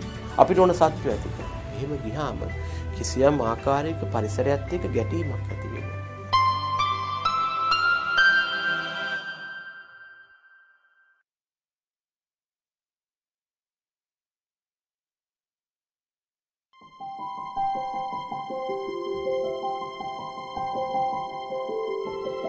මගේ නම අශාන් ජනිත් දේශාන් සේනාධීන. මම ඉන්නේ ජයවර උඩහකපොළ. මගේ වයස දැනට අවුරුදු 17යි. මම මේ වෙනකොට සාමාන්‍ය පෙළ විභාගයේ 2021 2022 මේ මාසයේ පැවැත්වුණු සාමාන්‍ය පෙළ විභාගයෙන් A4ක් D4ක් හා C1ක් ලබා ගැනීමෙන් විභාගයේ සමත් වෙලා ඉන්නවා. ඉතින් ඒක ගැන මට ඉතාම සතුටුයි.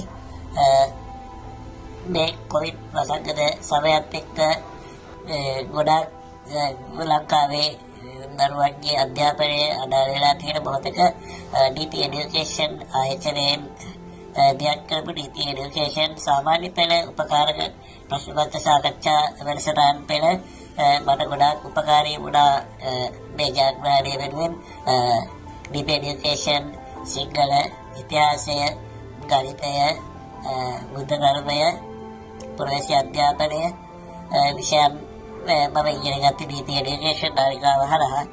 ඒ වගේම දැනට මම O-level විභාගයේ අවසන් වුණාට පස්සේ මම DP Education සහ ශ්‍රී ලංකා මොරටු විශ්වවිද්‍යාලය මගින් නොමිනේ පාත්තර trainee full stack developer course එකට ලියාපදිංචිලා දැනට මම ඒකේ පස්වෙනි කෝස් එක කරගෙන යනවා. දැනට කෝසස් 4ක් කම්ප්ලීට් කරලා තියෙනවා.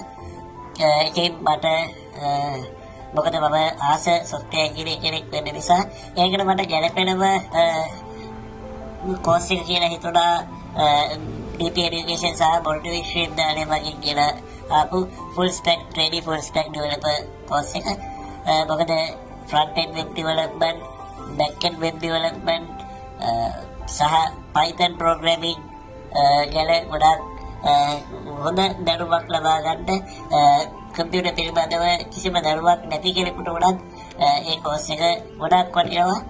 ඉතින් ඇත්තටම full stack developer කියන්නේ ටිකක් software engineer වගේම වටිනාකමක් තියෙන රාජකාරියක් නිසා ඇත්තටම මම ගොඩාක්ම සතුටුයි සහ ගොඩක්ම ස්තුතිවන්ත වෙන්න ඕන මොරටු විශ්වවිද්‍යාලයටත් DP Education ආයතනයටත් මේ වගේ පාඨමාලාවක් ලංකාව ඇතුළේ ප්‍රථම වතාවට නොමිනේ හදාරන්න අවස්ථාව ලබා දුන්නට මේ වගේ කෝස් එකක් පිටින් කරගන්න ගියොත් 80000කට වඩා වැය වෙනවා කියලා මම කරපු සොයා බැලීම් වලදී මට දැනගන්න ලැබුණා. ඉතින් මේ වගේ වටිනා කෝස් එකක් ෆ්‍රී දෙන නිසා සහ ඒකේ වටිනාකම මොකද විශ්වවිද්‍යාලයකින් ලංකාවේ පිළිගත් රජයේ විශ්වවිද්‍යාලයකින් නොමිනේ මේ වගේ කෝස් එකක් හදාරන්න ලැබෙච්ච එක ගොඩාක් ලොකු භාග්‍යයක් ලැබෙන එක ගොඩාක් ලොකු භාග්‍යයක්. ඒ නිසා මම අනිත් අයගෙනුත් ඉල්ලනවා මේ කෝස් එක ෆලෝ කරලා බලන්න. ඕගොල්ලන්ට හොඳ මේ දැනුමක් ලබා ගන්න පුළුවන් web developing සම්බන්ධ front end සහ back end web development සම්බන්ධ.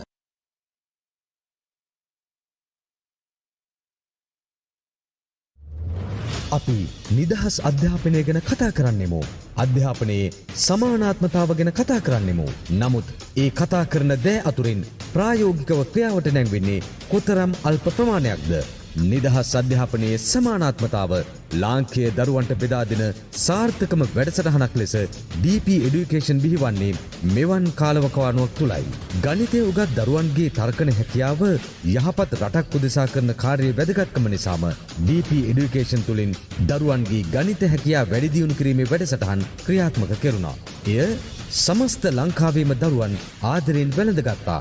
ඉන් නොනැවති ප්‍රාථමික අධ්‍යාපනය, ශිෂ්‍යත්වය, සාමාන්‍ය පෙළ සහ උසස් පෙළ සියලු විෂයන් ආවරණය කරනසේ ඔන්ලයින් පන්ති ආරම්භුණා. අතිදක්ෂ ආචාර්ය මණ්ඩලයක්, ආකර්ශනීය පන්ති කාමරයක්, නවීන තාක්ෂණය හා ප්‍රායෝගික පරීක්ෂණ සමගින් වූ සම්පූර්ණ අධ්‍යාපනයක් මෙයින් දරුවන්ට හිමි වුණා. දරුවන් DP Education සමගින් ආදරයෙන් බැඳුනා.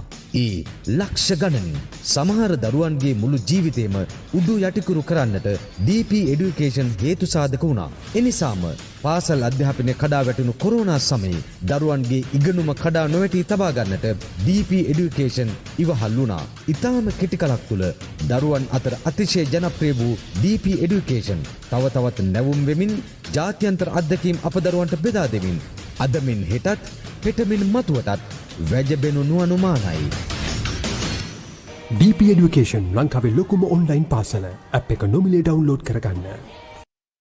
2022 උසස් පෙළ විෂයන් ඉලක්ක කරගත් සම්මන්ත්‍රණ මාලාව ලංකාවේ ලොකුම ඔන්ලයින් පාසලේ DP Education A-level සිංහල මාධ්‍ය channel ඔස්සේ සජීවීව දෙසැම්බර් 26 සිට ජනවාරි 15 දක්වා පෙරවරු 8:30 සිට පස්වරු 5 දක්වා දෙසැම්බර් 26 accounting සේනකවිල් අතර Gamage December 27 BC Aruna Gunasekara December 28 ED Mahimal Jayakody December 29 SFT Pradeep S Dissanayake December 30 political science Niroshan දැඩිගොමුව දෙසැම්බර් 31 logic ME dot ජනවාරි 2 agriculture සුගත් වික්‍රමරත්න ජනවාරි 3 biology සුනන්ද කරුණාරත්න ජනවාරි 4 economics මහේන්ද්‍ර වික්‍රමසිංහ ජනවාරි 5 chemistry ශ්‍රීනාත් වික්‍රමසිංහ ජනවාරි 6 සිංහල ප්‍රදීප් රණතුංගාරච්චි ජනවාරි 7 ICT නීල් ප්‍රසන්න ජනවාරි 8 physics C අතුකොරල ජනවාරි 9 BST ශ්‍රීමාල් හෙට්ටිආරච්චි ජනවාරි 10 මීඩියා අසේල වඩනරනායක ජනවාරි 11 combined maths දුෂාන්ත මහබදුගේ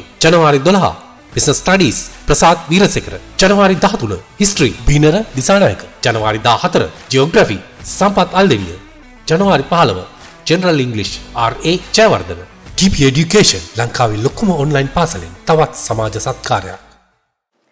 මම නිලුෂිකා රත්නායක. මගේ ගම බණ්ඩාරවෙල. මගේ පවුලේ අම්මයි තාත්තයි නංගි මල්ලි මමයි. මම පාසල් ගියේ බණ්ඩාරවෙල විශාක මධ්‍ය මහාවිද්‍යාලය සහ බණ්ඩාරල ධර්මාශෝක මධ්‍ය මහාවිද්‍යාලයට. මම කුඩා කාලේ ඉඳලම කලා විෂයන් වලට නැටුම් වලට ගායනයට ගොඩක් දක්ෂයි. නමුත් ඒ කාලේ උසස් පෙළ විෂයන් තෝරගද්දී විද්‍යා ගණිත විෂයන් වලට වැඩි නැඹුරුවක් තිබුණා කලා විෂයන් වලට වඩා. මටත් ඒ බලපෑම ආවා පාසලෙන් සහ ගෙදරින්. මම උසස් පෙළට තෝරගත්තේ ජීව විද්‍යා විෂයන්. නමුත් මගේ කැමැත්ත තිබුණේ කලා විෂයන් වලට. එම නිසා 2003 පළවෙනි වතාවට මම විභාගය අසමත් වුණා. මම එක විෂය සමත් වුණේ.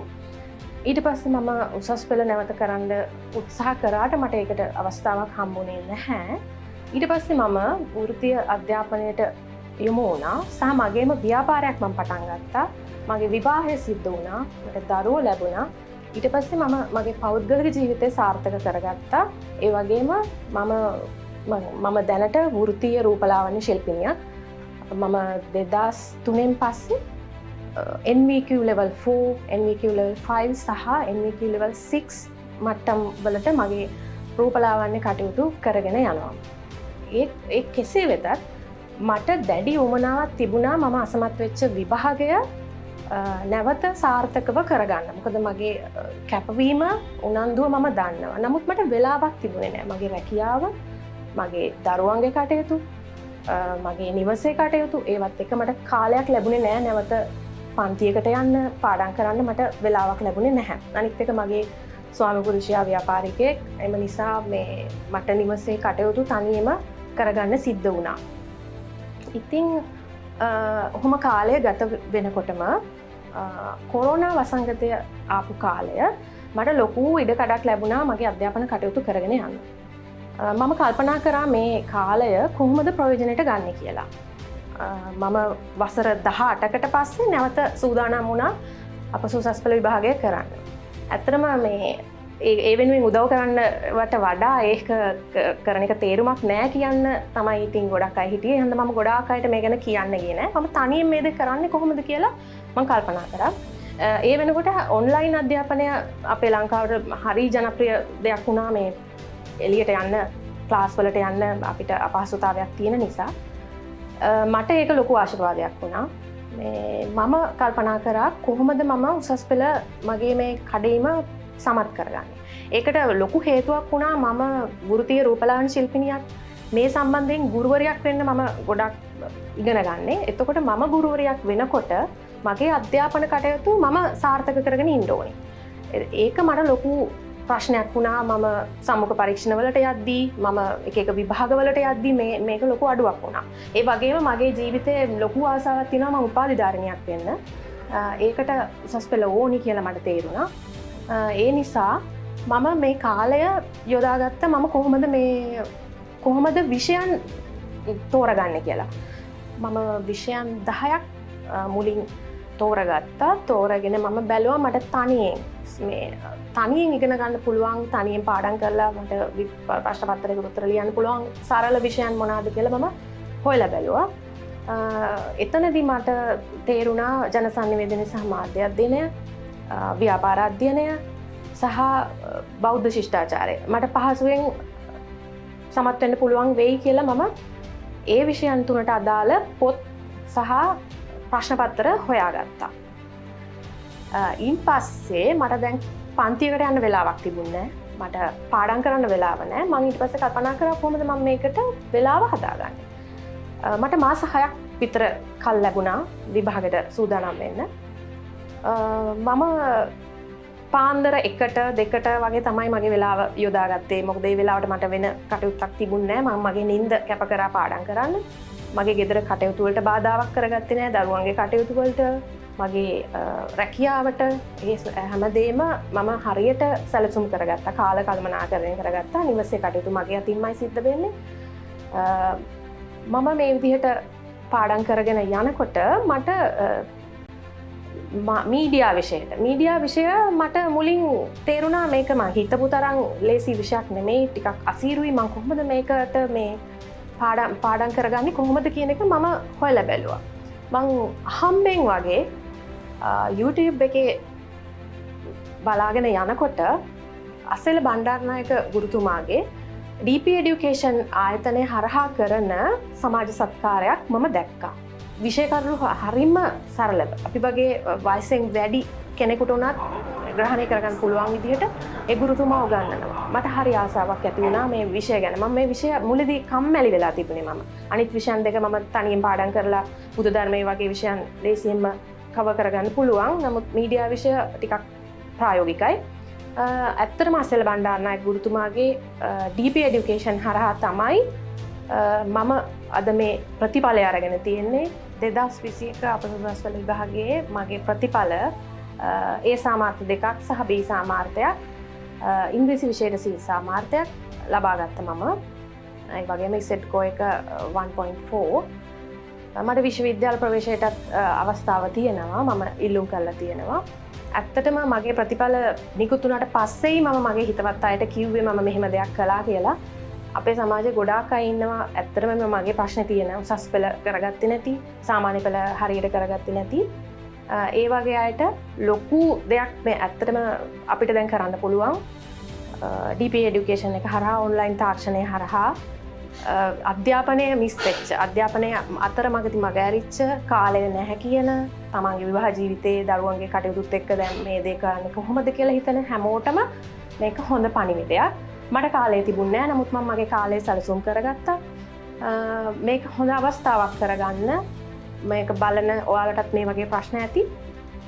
උනන්දු වෙන්න, කැප වෙන්න, තමන් වෙනුවෙන් වෙලාව වෙන් කරගන්න. ජීවිතේ අපිට මරණ තුරාවට ඉගෙන ගන්න පුළුවන්. ඇත්තටම මගේ දුව ලබන අවුරුදු උසස් පෙළ ලියනවා. එයයි මමයි දෙන්නම තමයි පාඩම් කළේ. ඇත්තටම මම උසස් පෙළ කරන්න යොමු වුණෙත් එයා හන්දා. මොකද එයා මගෙන් නිතර ඇහුවා අම්මගේ උසස් පෙළ ප්‍රතිඵල කීයද? මම එයාට පාඩම් කරන්න කියනකොට එයා මගෙන් අහනවා මගේ ප්‍රතිඵල කීයද කියලා. අන්න ඒකත් මට හොඳ මොටිවේෂන් එකක් වුණා විභාගයක් කරන්න. අපිට ඕනේ උනන්දුව, කැපවීම සහ උත්සාහය විතරයි. අපේ හිත තියෙනවා නම් ඕනම අභියෝගයක් අපිට ජයග්‍රහණය කරගන්න පුළුවන්. මම කියන්නේ මම මේ බලන මේ වීඩියෝ එක බලන හැම කාන්තාවකටම, හැම පිරිමි ළමයෙකුටම උනත් තමන් උත්සාහයක් තියෙනවා නම්, උනන්දුවක් තියෙනවා නම් ඔන්ලයින් තාක්ෂණය භාවිතා කරගෙන අපිට පන්ති යන වෙලාව නැත්තම් අපිට අපේ කාලය අපිට තියෙනවා. අපේ අතේ හැම කෙනාගේම අතේ ස්මාර්ට්ෆෝන් එක තියෙනවා, පරිගණකය තියෙනවා. අපේ වෙලාව හදාගෙන අපිට ඕනේ විෂයන් තෝරගෙන අපිට කැමති විදිහට ඉගෙන ගන්න අවස්ථාවක් දැන් අපේ රටේ තියෙනවා. DP Education සංකල්පය අපේ රටට හඳුන්වා දුන් ධම්මික පෙරේරා මහත්මයාට මේ කරන සමාජ සත්කාරයට අපේ රටේ අධ්‍යාපනය වෙනුවෙන් අපේ රටේ දරුවෝ වෙනුවෙන් කරන මේ ලොකු පිනක් මහඟු සේවයක් ඇත්තටම පන්තියා ගන්න බැරි මුදලක් ඒ වෙනුවෙන් වියදම් කරන්න බැරි සමහර අය ඉන්නවා තමන්ගේ ප්‍රශ්න එළියට කියා ගන්න බැරි තම ඉගෙන ගන්න ඕනේ නමුත් තමන්ගේ වයසත් එක්ක පන්තියකට යන්න බෑ ලොකු කුඩා සියලු දෙනාට පාසල් යන පාසල් නොයන හැම කෙනාටම අන්තර්ජාලය ඔස්සේ සම්බන්ධ වෙලා තමන්ගේ අධ්‍යාපන කටයුතු සාර්ථක කරගන්න මේ සංකල්පය එතුමාට බෙහෙවින් ස්තුතියි අද මම ජයග්‍රහණය ලැබුවේ ඇත්තටම ඒ ආයතනය හන්ද ගමික පෙරේරා මහත්තයා ඇතුළු සියලුම කාර්ය මණ්ඩලයේ සියලු දෙනාටම ගොඩාක් ස්තුතියි මේ අවස්ථාව අපේ රටට හඳුන්වා දුන්නට.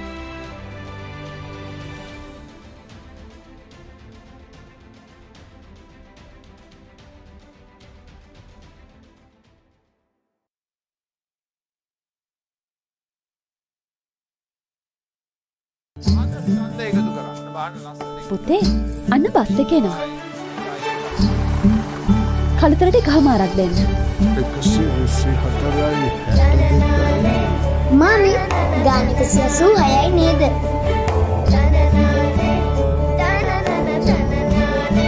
Big sheep? ඒක මේ come with පරිප්පු? No, sugar. Excuse me, you are right uncle. I think it is a cargo ship. DP Education හැම ගෙදරටම ඉස්කෝලයක්.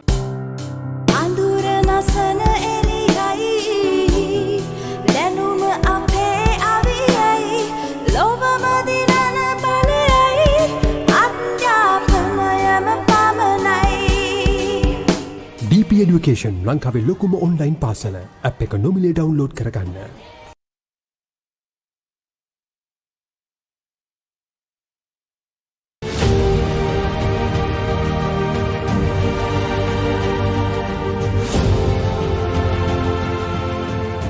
We can observe the lycopodium powder through the eyepiece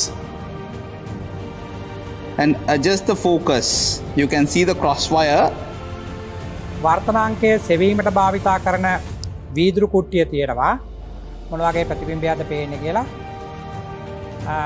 දැන් ගොඩක් දුරට සමපාත වෙලා තියෙන්නේ කොබෝල්ට් ක්ලෝරයිඩ් ජලීය ද්‍රාවණයේ රෝස පාටයි එතන ඒ රෝස පාටට හේතුව තමයි කොබෝල්ට් H2O6 ධන 2 අයනය තියෙන්නේ කොබෝල්ට් H2O6 ධන 2 ඒ සංගත සංකීර්ණය තමයි රෝස පාට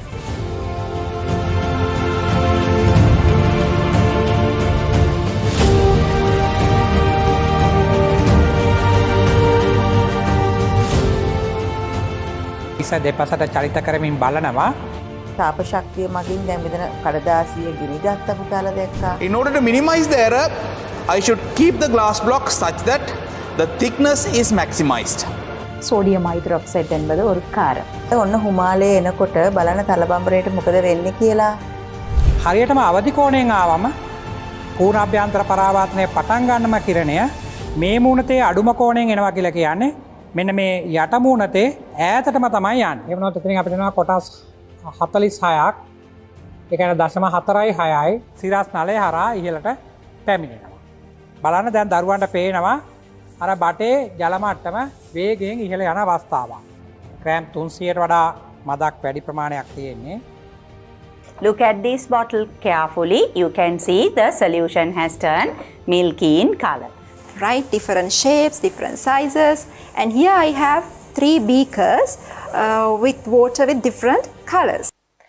දැන් IELTS කියලා කියන්නේ ගොඩක් වෙලාවට පිටරට යන්න බලාගෙන ඉන්න ඔබට ඉතාමත්ම වැදගත් වෙන එක්සෑම් එකක්.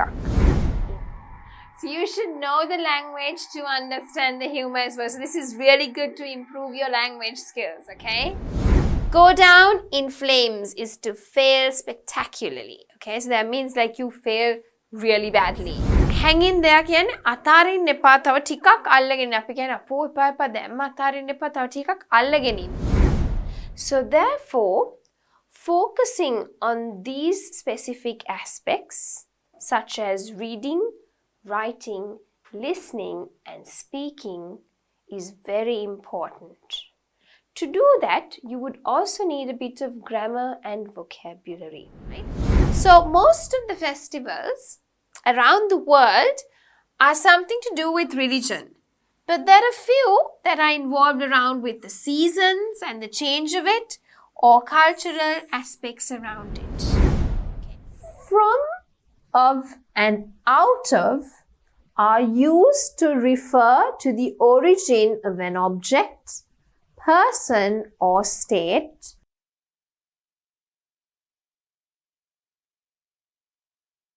මගේ නම එච්.එම්. මිෂාර් ලක්මාල්.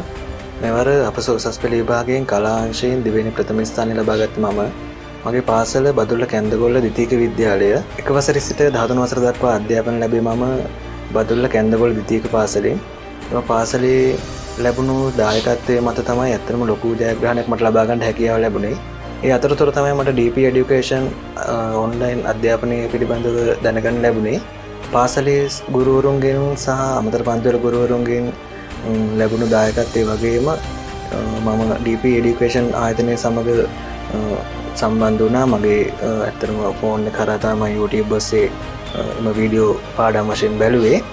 විශේෂයෙන්ම අපේ කොවිඩ් කාලේ ගොඩක් අපහසුතාවයට පත් වුණා. ඒ අවස්ථාවේ තමයි DP Education ආයතනය මගින් පාඩම් වශයෙන් ඉදිරිපත් කරපු වීඩියෝ නරඹලා මගේ දැනුම තවදුරටත් වැඩි කරගන්න හැකියාව ලැබුණේ.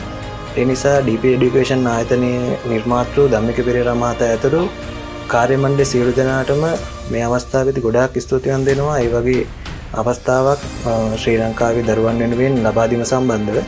ඒ වගේම ඉදිරියේදී විභාග කටයුතු සඳහා සූදානම් වන නංගිලාමල්ලට කියන්න තියෙන්නේ තමන්ගේ පාසලෙන් ලැබෙන දායකත්වයේ වගේම තමන් අමතර පන්ති යනවා නම් ඒ වැඩ කටයුතු සියලු දෙනාම සාර්ථක කරගන්න වගේම මෙවැනි නොමිලේ අධ්‍යාපනය ලබා දෙන DP Education වැනි ආයතන සමග එකතු වෙලා තමන්ගේ දැනුම වර්ධනය කරගෙන තමන්ගේ ප්‍රතිඵලයේ ඉහළ නංවා ගැනීමට කටයුතු කරන්න කියලා තමයි ආදරෙන් ඉල්ලන්නේ.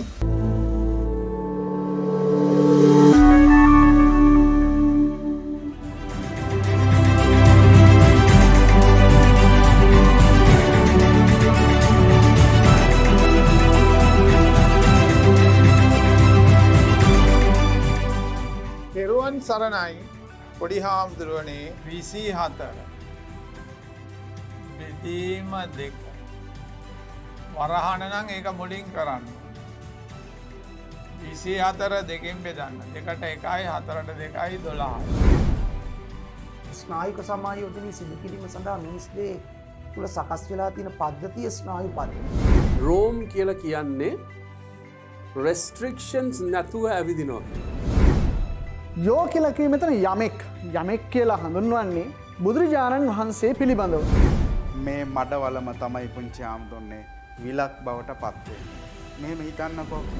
අක්ෂරං ගුරු හස්තේන මාතෘ හස්තේන භෝජනං. සංස්කෘත භාෂාවේ රයන්න විශේෂයෙන්ම අල් රයන්න යෙදෙන ක්‍රම දෙකක් තියෙනවා. මතයක් තියෙනවා මේ භාෂාව දෙවියන්ගේ භාෂාව වූ නිසා. මෙන්න වරණගල තියෙනවා. බලන්නකෝ. චතුත්ථ විභක්තියයි චට්ටි විභක්තියයි සමානයි නේද? අතීතය කියන්න පුළුවන් ඥානය එතකොට පුබ්බේ නිවාසානුස්මෘති ඥානය. උත්තාන වීර්යාදිගතේ උත්තාන වීර්යය. හැබැයි මේ කියන්නේ කළ මේ සම්මා වායාමය. වචන ටික මතක තියාගන්න. මොකද්ද? Do you like playing games?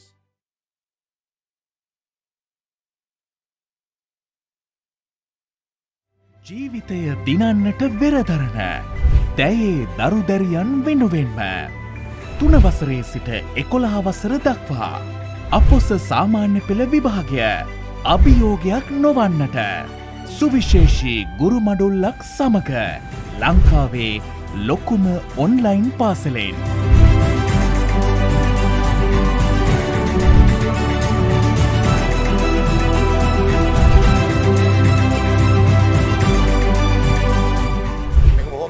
සරල ග්‍රිල් එකක්. දැන් මේකේ තියෙනවා ගොඩක් වෙලාවට මේ බලන්න එක විවිධ කෝණ. AEயின் நீளத்தினை காண வேண்டுமெனில் முக்கோணி AEBயில் வந்து மாணவர்களே நாங்கள் එකනේ යුතු යන රූපය ආඛ්‍යාත ප්‍රත්‍යය. All the data will be input to the computer. අනාගතයේ ඔබලා விவசாயකයන් වීම හෝ වේවා. நீங்கள் இந்த பாடத்தை கற்று முடித்ததன் பின்னர் Remember, We received by cash 75,000. අයිතිකරු පාරේ යද්දි ණය හිමියෙක් හම්බෙනවා ව්‍යාපාරේ.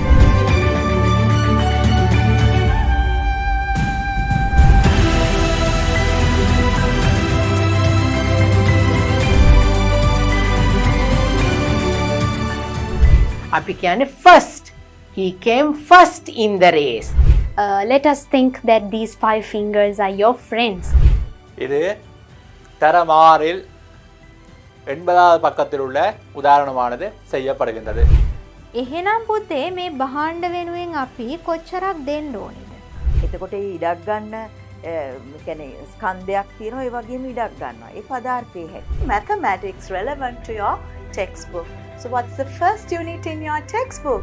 பாருங்கள் வெப்ப வெளியேற்றம் என்று சொல்லும்போது வெப்பம் வெளிவிடப்படுது.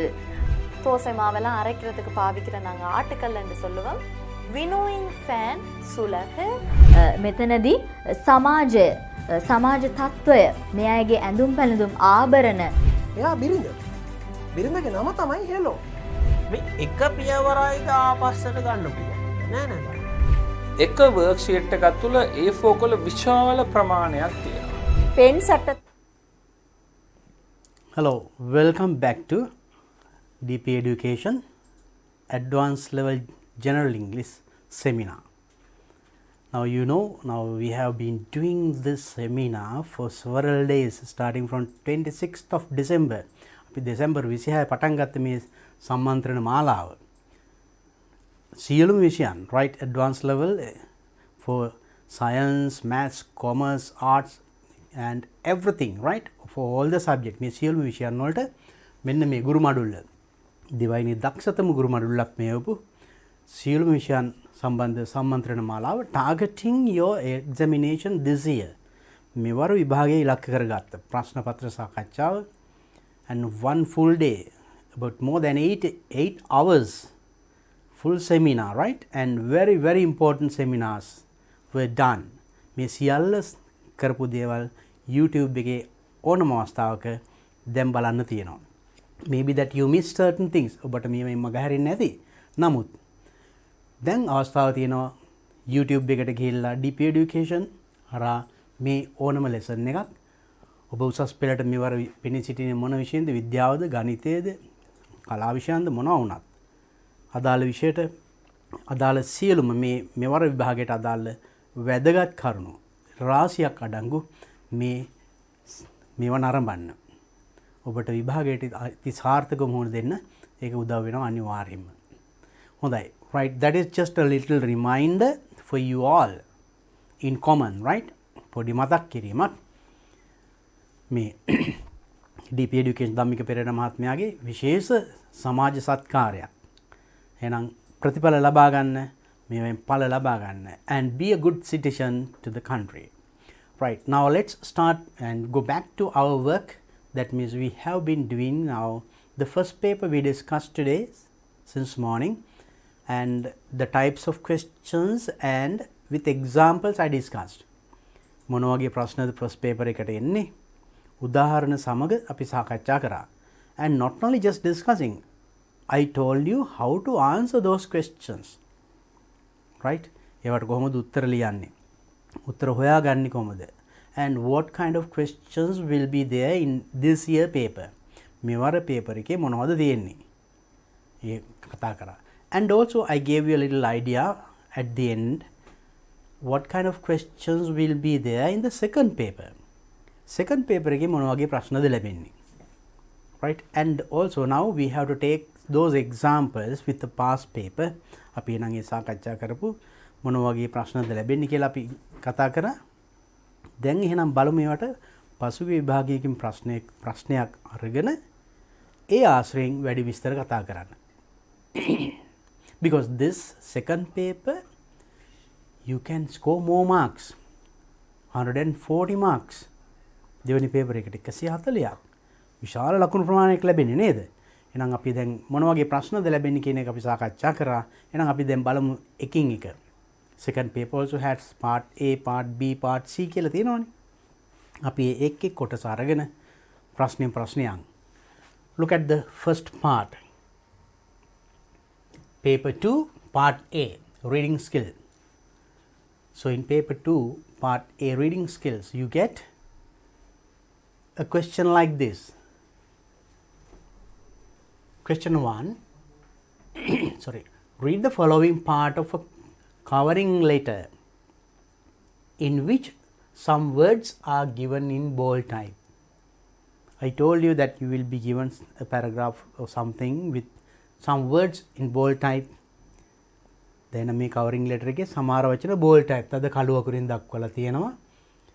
And then underline the meaning that is most appropriate to the context for the words given in bold type from 1 to 10.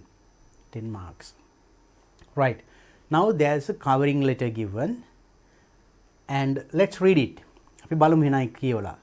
And in bold type, instead of that, I have given a number. දැන් තද කළු අකුරෙන් දීලා තියෙන්නේ මෙන්න මේ වචනේ. Actually all here bold type. Then there I underline and show you. මම හිතන යටින් ඉරක් ගාලා පෙන්නන්නම් නේද? වඩාත් පැහැදිලි වෙන්න. Then let's read. අපි කියවලා බලමු එහෙනම් අදාළ තැනදී මොන වගේ තේරුමක් දෙන්නේ. අන්න ඒ තේරුම වෙන meaning එක තමයි අපි ඊළඟට බලන්න ඕනේ. Let's read it. I am interested in the editor's position at your company as advertised in Ceylon today. I am currently employed as legal officer for ABC Private Limited in Ampara. I believe that the skills and experiences I have gained in this position make me an ideal candidate for the post of editor. Now in this one, now these are the words. මෙන්න මේවා තමයි වචන. And position and ideal. මෙන්න මේ වචන. In the question paper, they are in bold. That means තද කළු අකුරෙන් තියෙන මෙන්න මේ වචන. මේ ටික තමයි අපිට ඉදිරියට හම්බ වෙන්නේ. අපි බලමු ඉස්සෙල්ලා ඔක්කොම කියවලා. Now you know the meaning of this part. I am interested in the editor's position. Mama, interested in means I like. In short, in another word, I am interested in. I like the editor's position at your company. The post of editor. Editor කියන තනතුරට in your company. At your company as advertised in Ceylon today. Ceylon today පුවත්පතේ advertise කළ අනුව මම ඒ තනතුරට කැමැත්තෙමි. I am currently employed as legal officer for ABC Private Limited. I am currently employed means that means I now employed. Now currently means now he is working as a legal officer in ABC company in Ampara. I believe that the skills and experience I have gained, I believe මම විශ්වාස කරනවා skills and experience I have gained in this position මේ තනතුරේ make me an ideal candidate for the post of editor. ඒකෙන් මාව නියම සුදුස්සෙක් බවට පත් කරනවා මේ post of editor. So now with that you should understand the meaning of these words, right?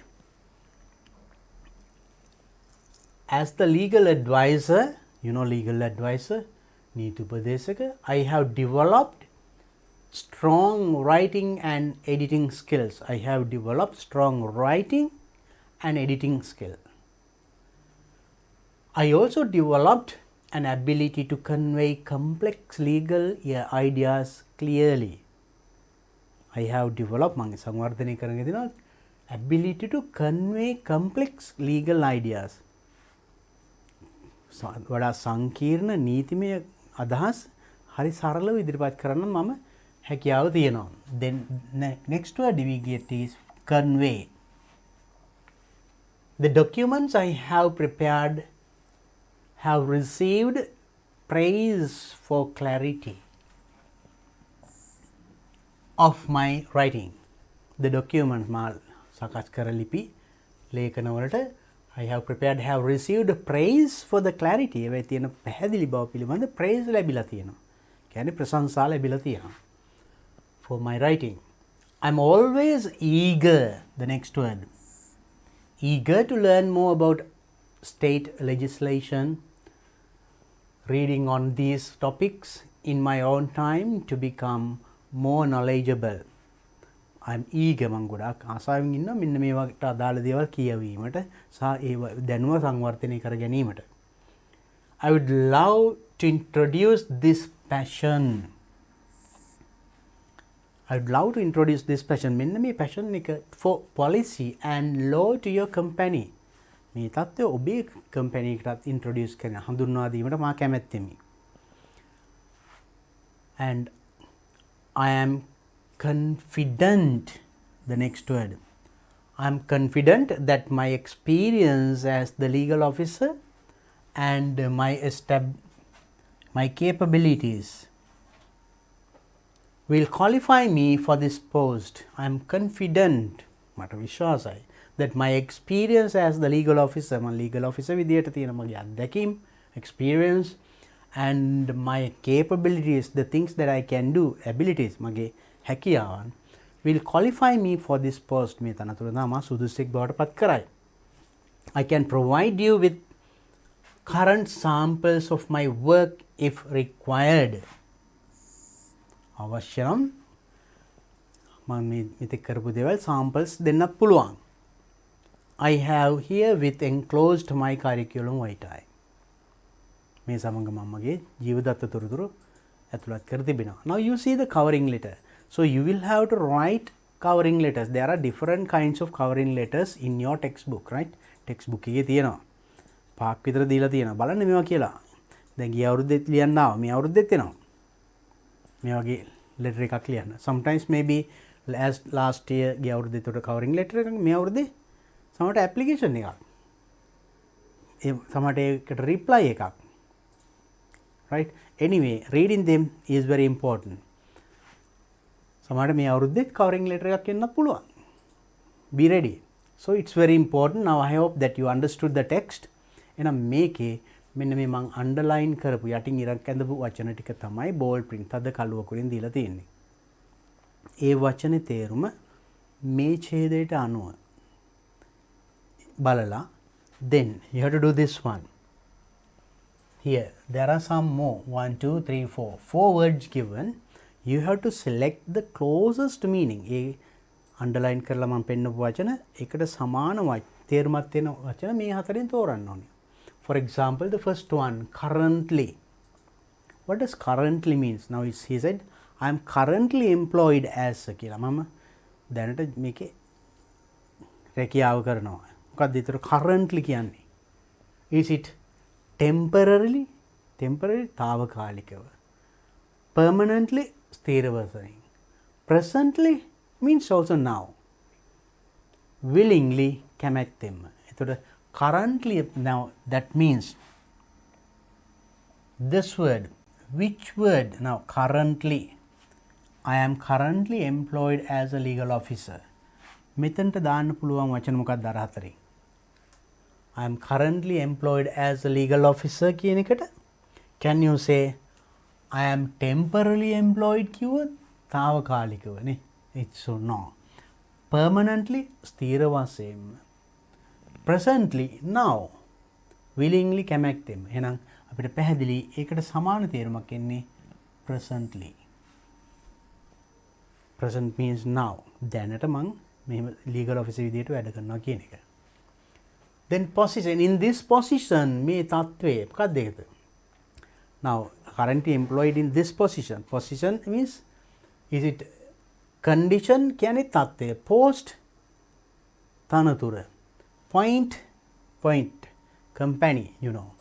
So now there in this position means යම් කිසි condition එකක් කිව්වා. Now it's condition of the whole, condition of the classroom. ඒ තත්ත්වය කියන එක. But job එකට හා සම්බන්ධ එතන position කියන්නේ post එක.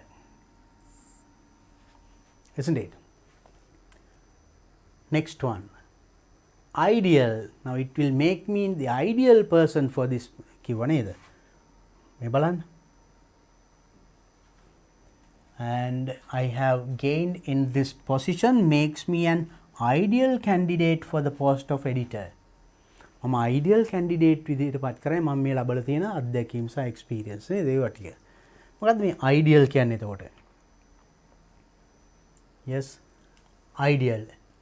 Perfect, standard, relevant, experienced. Which is the better one? ලේසි නේද? ස්ටෑන්ඩඩ් කියන්නේ certain standard යම් කිසි තත්ත්වයක්. relevant කියන්නේ අදාළ. experienced අත්දැකීම්. මෙතන ඇත්තට perfect candidate කියන්නේ නියම සුදුස්සා කියන එක. හොඳම candidate විදිහට මාව පත් කරයි කියන එක. next one, convey. Convey means convince, communicate, edit, rearrange. What does convey there in that paragraph? මෙතන convey මොකක්ද කිව්වේ? මේ බලන්න. As the legal advisor, I have developed strong writing and editing skills. I also developed an ability to convey complex legal ideas clearly. Complex legal ideas. සංකීර්ණ නීති අදහස් convey කරන්න clearly පැහැදිලිව මොකද්ද කරන්නේ? සංනිවේදනය කරන්න නේද? මොකක්ද ඒ කියන්නේ? convey, convince කියන්නේ ඒත්තු ගන්නනවා. now පැහැදිලිව අදහස් communicate සංනිවේදනය කරන්න. edit කියන්නේ edit is something else, right? and rearrange is also something නැවත arrange කිරීමක් නේද? so then convey means communicate. So closest meaning you have to find. Next one, praise. යා කරපු documents වලට praise ලැබිලා තියෙනවා කියලා නේ. ප්‍රශංසා මොකක්ද ඒකට කියන්නේ? awards කියන්නේ තෑගි. thanks ස්තුති. admiration අන්න ප්‍රශංසා. and prizes ඒ තෑගි මොකක් හරි ජයග්‍රහණය ලැබුණ තෑගි. ඒතර මෙතන praises කියන්නේ admirations. you know admire කියන්නේ යමක් admire කරනවා, praise කරනවා, අගය කරනවා කියන එක admire. ඒතර praise කරනවා කියන්නේ තේමයි. in the same way, eager means keen, happy, emotional, eligible. Now what is eager? Now look at this one. I am always eager to learn more about state legislation. I am eager to learn means යමක් ඉගෙන ගැනීම තියෙන තියුණු දැඩි ආශාව. eager to learn. That means I am happy to learn නෙමෙයි, emotional නෑ, eligible නෑ, I am keen to learn. You can say. then passion. මම මේ passion එක ඔබේ එකටත් මේ හඳුන්වා දීමට කැමතියි කියලා කිව්වේ නේද?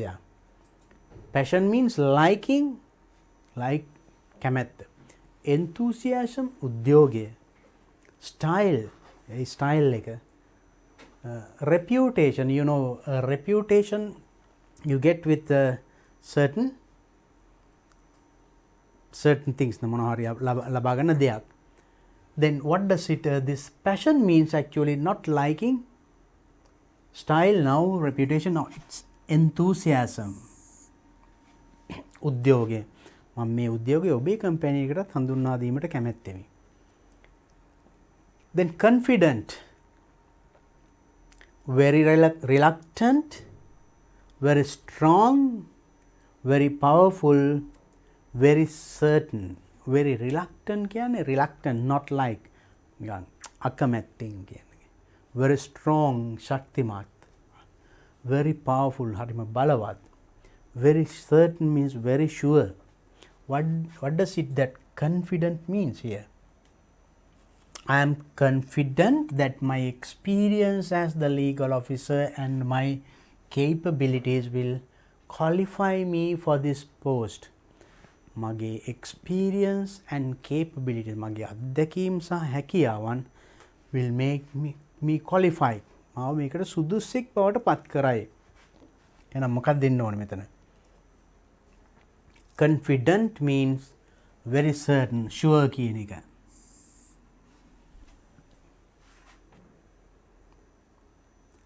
Next one, capabilities. The capabilities, things that someone can do. Capabilities, experience, අත්දැකීම්. Certificates, you can understand. Abilities, හැකියාවන්. Ambitions, that's something that you like to do in future. My capabilities, means my abilities. මගේ හැකියාවන්. Next one, required, satisfied. Satisfy වෙනවා යම් කිසි දෙයකින් සෑහීමකට පත් වෙනවා. Approved, යමක් approve කරනවා, අනුමත කරනවා. Ordered, order කරනවා, විධානය කරනවා. Needed. Now what is it? Look at, I can provide you with current samples of my work. මම ඒ කරපු වැඩවල sample දෙන්න පුළුවන් if required කියන්නේ අවශ්‍ය නම්. That means if required, if needed. Actually, in other words, synonyms, සමාන පද. So then now you can learn these things when you find a new word while reading. යමක් කියවනකොට එහෙම අලුත් වචනයක් හම්බුනම you try to use English dictionary. ඒකේ තේරුම English Sinhala dictionary නෙමෙයි, English dictionary බලන්න. එතකොට ඒ වචනේ තේරුම තවත් ඉංග්‍රීසියෙන්ම පැහැදිලි කරලා තියෙනවා. එතකොට තව synonyms, ඒකට සමාන වචන ගොඩක් ඒකේ තියෙනවා. So through that also you can improve this knowledge. Synonyms, සමාන පද ඉගෙන ගන්න එක දැනුම වැඩි කරගන්න හරි ලේසි ක්‍රමයක්. Use English dictionary. Okay.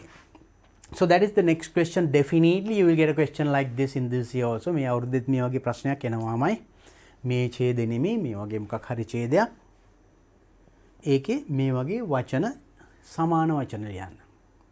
ඒකටත් හරිම ලේසි. You will be given 4 හතරක් දෙනවා. හතරෙන් මේ තේරුමට සමාන තේරුම එන වචනය යටින් ඉරක් ගන්න. You definitely will get. මේක අනිවාර්යෙන් එනවා, right? Okay, let's see then the next question we are going to get. Question number 2, part A, second paper දෙවනි ප්‍රශ්නය. Read the following text and answer the questions 1 and 2. දැන් මේක කියවලා question 1 and 2 answer කරන්න කියන්නේ. බලමු අපි කියවලා ඉස්සෙල්ලා. My name is Tanuja Samarasena.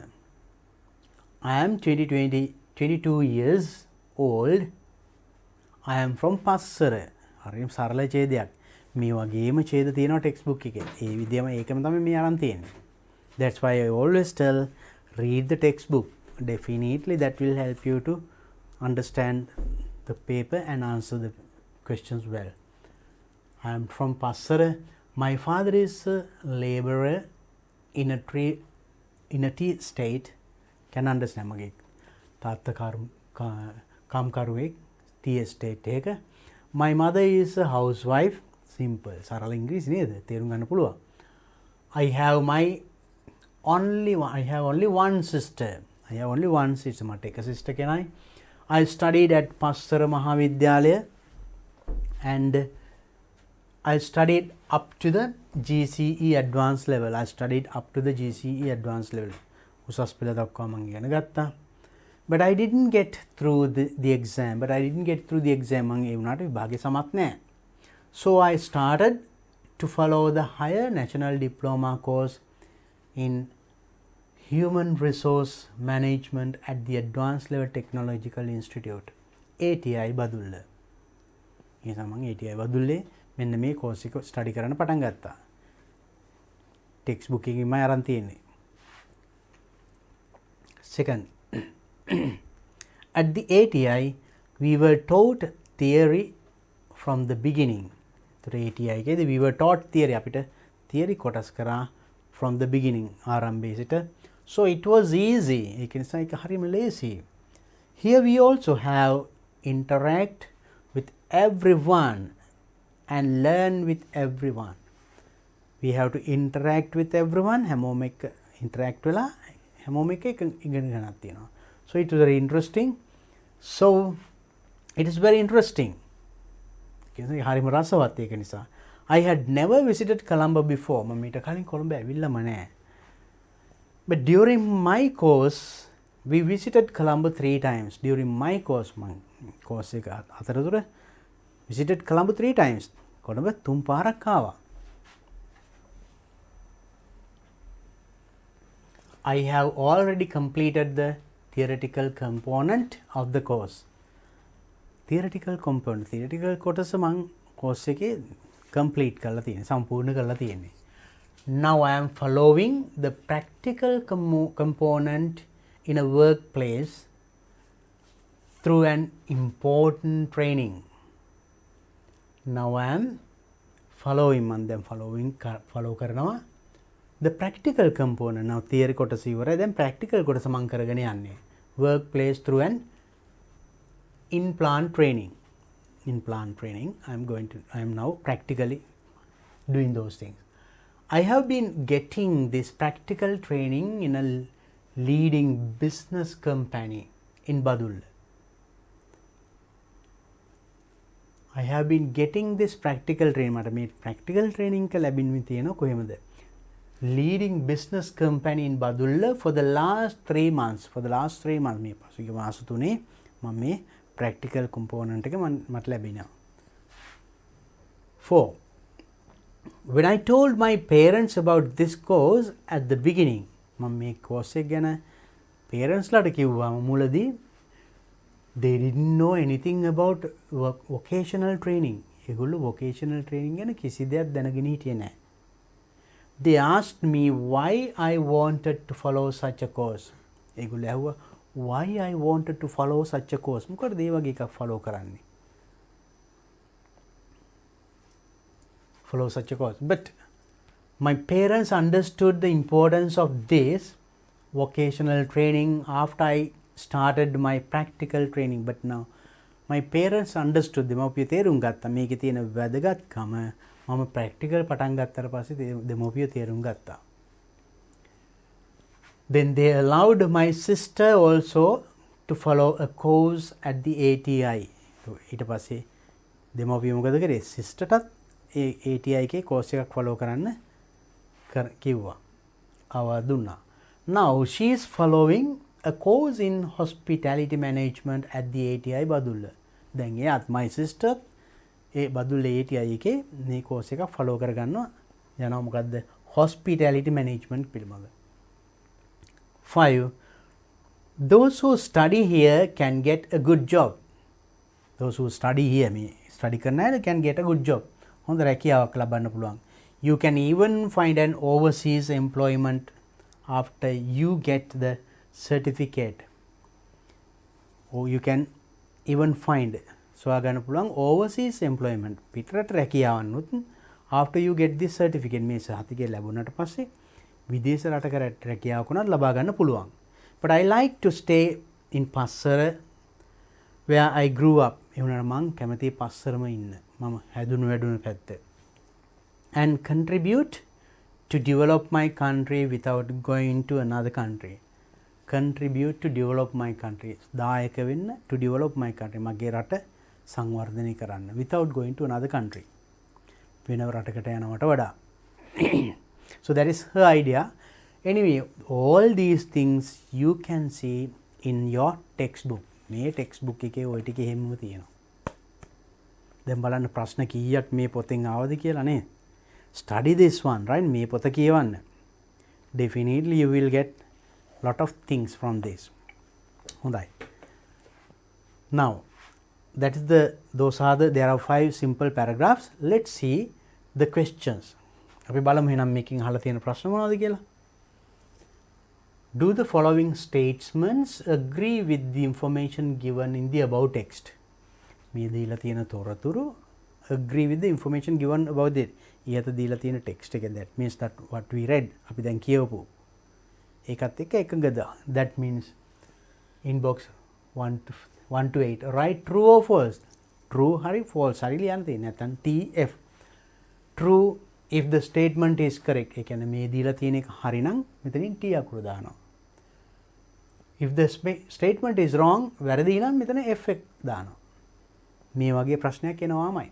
true false දාන්න. right? Now let's see.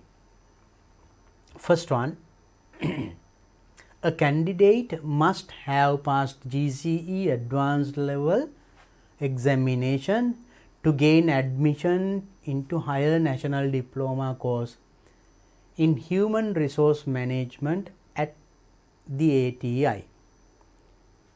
A candidate අයදුම් කරුවෙක් must have passed GCE advanced level. A level pass වෙලා තිබිය යුතුමයි.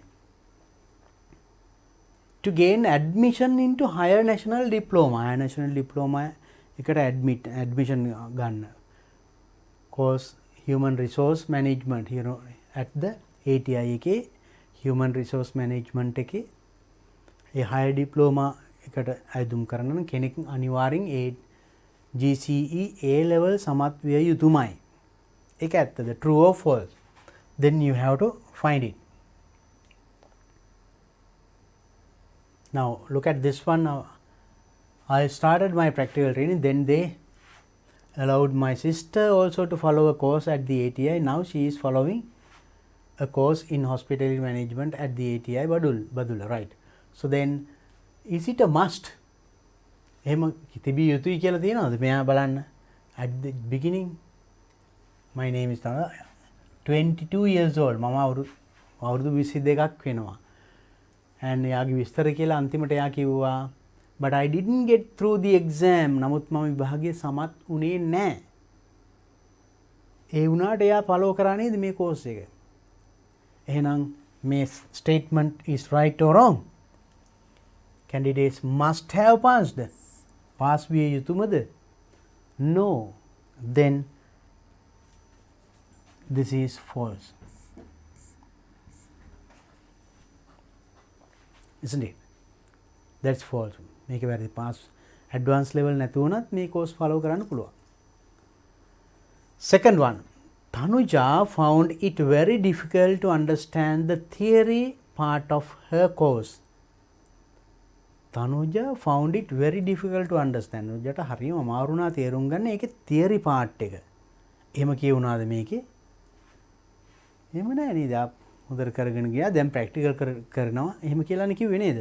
So then it is also false. If you go back to the paragraph and see, නැවතත් ඡේදෙට කියවලා ගිහිල්ලා කියවලා බැලුවොත් හරි පැහැදිලි. ඒක මෙහෙම එකක් කියුන්නේ නැහැ. False. Then Tanuja could visit Colombo only after joining the course at the ATI. තනුජට Colombo එන්න පුළුවන් වුණේ මේ ATI එකේ course එකට join වුණාට පස්සේ විතරයි. That's true නේද? මෙයා කිව්වා මම කොළඹ කවදාවත් ඇවිල්ලා නැහැ. නමුත් මේකෙන් පස්සේ I got the opportunity to come. මේ තියෙන්නේ නේද? I had never visited Colombo before. කවදාවත් ඇවිල්ලා තිබුණේ නැහැ. But during course we visited Colombo 3 times. So then that is also true.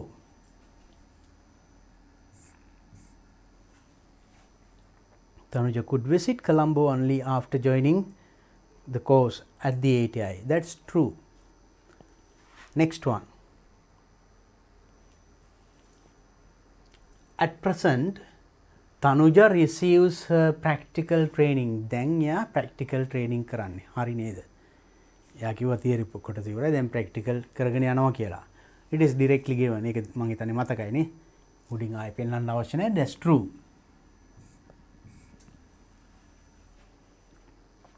Next, Tanuja's parents asked her to follow a course at the ATI after her GCE advanced level examination.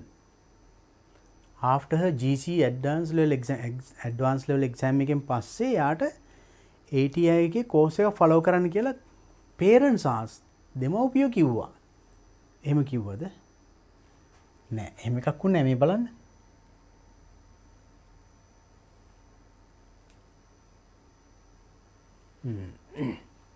And get through exam. I started follow the exam, high national diploma in human resources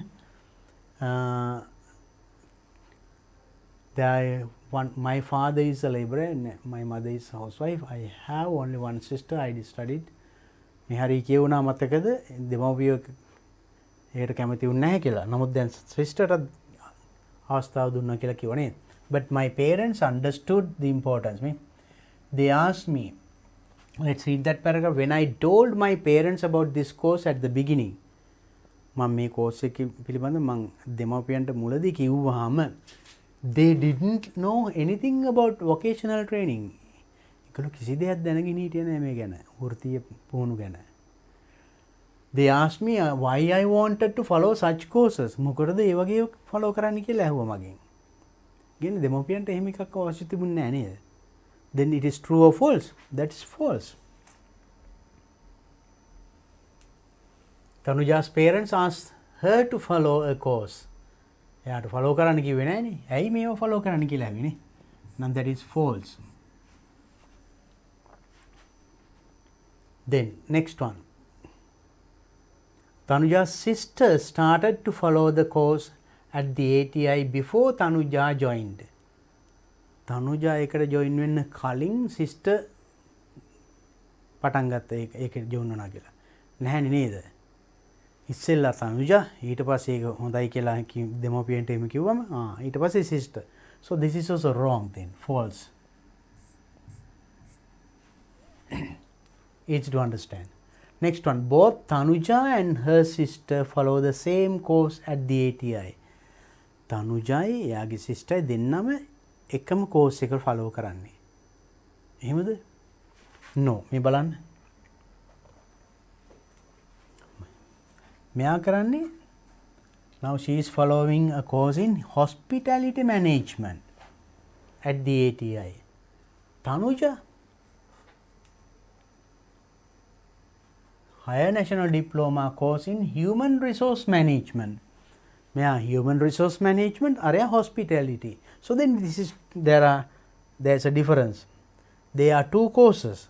Then this is true or false? That is false. Clear, no? Last one. Tanuja has no intention of getting a job abroad. No intention, no hope, no idea. Getting a job abroad. විදේශ රටක රැකියාවක් ලබා ගන්න තනුජට අදහසක් නැල්ලු. That's true. ඇත්ත නේද? එයා කිව්වේ අන්තිමට I like to do something or contribute to develop our country. අපේ රට සංවර්ධනය කරන්න. එයා කැමතියි. That's true. මේ රටේම ජොබ් එකක් කරන්න කැමතියි කිව්වා. That's true. Very simple. For this of course you have to understand the text. මේ වගේ text මොනවා හරි text එකක් එනවාමයි. ඒකේ true false දාන්න. Reading. So when you answer a question of this type මේ වගේ ප්‍රශ්නයකට උත්තර ලියනකොට remember definitely you will find some new words, unknown words, නොදන්න වචන අලුත් වචන අනිවාර්යෙන් හම්බ වෙනවා. But don't be afraid. බය වෙන්න එපා ඒවට. Right? There are many words that you know. ඔබ දන්න වචන ගොඩාක් තියෙනවා. ඒ දන්න වචන ටික උදව් කරගෙන නොදන්න වචනේ guess කරන්න. Guess, infer the meaning. අනුමාන කරලා හිතන්න මේ. That is enough. Even if you don't know the Sinhala meaning, it doesn't matter. ඒ වචනේ සිංහල තේරුම කියන්න බැරි වුණාට කමක් නැහැ. But for you to understand the text, that guessing is quite enough. Text එකේ මොකක්ද කියවෙන්නේ අදහස ගන්න ඒක හොඳටම ඇති. ඒක පුරුදු වෙන්න, right? So then definitely you get a question like this. Be ready for that. And now let's go to the next question. Question number 2. Underline the most appropriate response to complete the following sentences. Most appropriate response. වඩාත් උචිත response එක to complete the following මෙන්න මේවා sentences සම්පූර්ණ කිරීමට. The word interact in paragraph 2 most nearly means paragraph 2 දෙවනි ඡේදේ interact කියන වචනේ ගොඩාක් ආසන්න තේරුම මේවෙන් කොයිකද? Work with pleasure, communicate ideas, listen carefully, improve knowledge. Let's see. Interact in paragraph 2. බලමු අපි. Interact, paragraph 2. Paragraph 2, interact. මෙන්න මේකේ අදහස කියන්නේ. So it was easy. Here we also have to interact with everyone. හැමෝම සමග interact වෙන්න ඕන තියනවලු and learn with everyone. interact වෙලා ඉගෙන ගන්න තියනවලු. එහෙනම් මෙතන මේ interact කියන්නේ මොකද්ද? That is the question. What does it? Work with pleasure. සතුටින් වැඩ කරනවා කියන එකද? Communicate. Ideas. අදහස් හුවමාරු කරගන්න තියෙනවා කියන එකද? Listen. අහුම්කන් දෙනවා. ප්‍රවේශමෙන් improve knowledge. දැනුම වර්ධනය කරන. Interact with others කියන්නේ communicate ideas. අදහස් හුවමාරු කරගන්නවා කියන එක. Interact with others when you work, when you follow a course. So there are things like that. And the second one, the word here in paragraph 5 refers to පස්වෙනි ඡේදය. මෙන්න මේ වචනෙන් here කියන එකකින් කියවෙන්නේ මොකද්ද? බදුල්ල දිස්ත්‍රික් කියන එකද? පස්සර කියන එකද? ATI කියන එකද? කොළඹ නැත්නම් ශ්‍රී ලංකා කියන එකද? Right. අපි බලමු එහෙනම් here in paragraph 5. Paragraph 5 බලමු. Paragraph 5, the word here.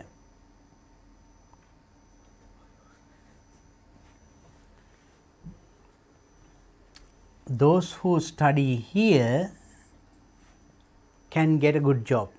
මෙහි ඉගෙන ගන්න අයට හොඳ රැකියාවක් ලබා ගන්න පුළුවන්. What does here means then? එතන මෙහි ඉගෙන ගන්න අයට හොඳ රැකියාවක් ගන්න පුළුවන්. මොකක්ද ඒ කියන්නේ එතකොට? මෙහි කියන්නේ ඒ බදුල්ල දිස්ත්‍රික්ට්. නේද? ඒ බදුල්ලේ ATI එකේ කියන එකයි නේද?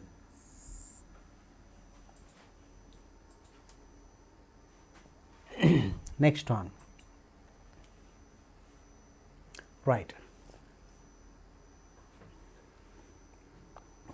Okay. So then you get some questions like this. මේ වගේ පොඩි ප්‍රශ්න ටිකක් එන්නේ. අමාරු නෑ හොඳද? ඒ වගේ ඉරි ගන්න පුංචි මන් පුංචි එක්සැම්පල් එකක් විතරක් පෙන්නුවේ. So ගොඩාක් වෙලාවට ඒවා ඒකෙන් ප්‍රශ්න අහලා උත්තර කීපයකට දෙනවා. හරියම ලියනවටත් වඩා ඉරි ගහන්න true false දාන්න very easy question. ඒ වගේ සරල ප්‍රශ්න ටිකක් එන්නේ. එතකොට this is I think it is not that much difficult. And there are some more reading paragraphs. ගොඩක් අපිට සාකච්ඡා කරන්න තියෙනවානේ. අපි ඒ නිසා මම හිතන්නේ ඒක you can do. And the next challenging one that the students complain is question number 3, that is reading or poem. Poem එකක් කියවලා උත්තර ලියන්න. So you know reading a poem is a little bit different from reading a paragraph. Poems you recite actually. Then මේ කවියක් කියවනකොට now maybe in a paragraph ඡේදයක you have complete sentences. A sentence, full stop, like that, complete sentences are there. But in a poem you don't find complete sentences. සම්පූර්ණ වාක්‍ය එහෙම නැහැ poem එකක. මේ සමහරට පේලි දෙකක් එකතු වෙලා නැත්නම් පේලි එකමාරක් ඔන්න එක වාක්‍යයක් වෙන්නේ. එක වාක්‍ය භාග. අර subject verb object කියන ඒ order එකටම වාක්‍ය නැහැ. That is poetic language, right? ඒ වගේ ලස්සන දේවල් තියෙනවා. So with that idea අපි බලමු එහෙනම් මේකත් එක්ක අපි poem එකක් කොහොමද තේරුම් ගන්න කියන එක. So here you have to read the following poem and underline the most appropriate response to each of the questions from 1 to 5. එහෙනම් කියනම් පාඩ දෙන මේ ප්‍රශ්න ටිකට උත්තර ලියන්න තියෙන්නේ. Next, then let's read the poem and see. You may see me struggle, but you won't see me fall. Regardless if I'm weak or not, I'm going to stand tall. Everyone says life is easy, but truly living it is not. Times get hard, people struggle and constantly get put on the spot. I am going to wear the biggest smile even though I want to cry. I am going to fight to live even though I am destined to die. And even though it's hard and I may struggle through it all. You may see me struggle, but you will never see me fall. Joyce Alexander. So it's a poem. What does it mean? අපි බලමු චුට්ටක් what kind of an idea is given. බලමු මේකේ මොකක්ද මේ කියවෙන අදහස කියලා. You may see me struggle. You may see me struggle. මම දඟලනවා දකින්නවා. But you won't see me fall. ඒ වුණාට වාට බෑ see me fall. මම වැටෙනවා දකින්න බෑ. මම ගොඩාක් පෙර දරනවා සටන් කරනවා ජීවත් වෙන්න නේද? Regardless if I am weak or not. If I am weak or not, මම දුර්වලද නැද්ද කියන එක අදාළ නැහැ. I am going to stand tall. I am going to stand tall. කියන්නේ මම වැටෙන්නේ නැහැ, මම නැගිටිනවා, මම නැගී සිටිනවා, හිටගෙන ඉන්නවා. Everyone says life is easy. හැමෝම කියනවා life is easy. ජීවිතේ හරිම ලේසි කියලා හැමෝම කියනවා. But truly living it is not. ඇත්තට මේක එච්චර ලේසි නෑ. That means living ජීවත් වීම not so easy. Lot of problems. It is, but truly living it is not. Times get hard, people struggle and constantly get put on the spot.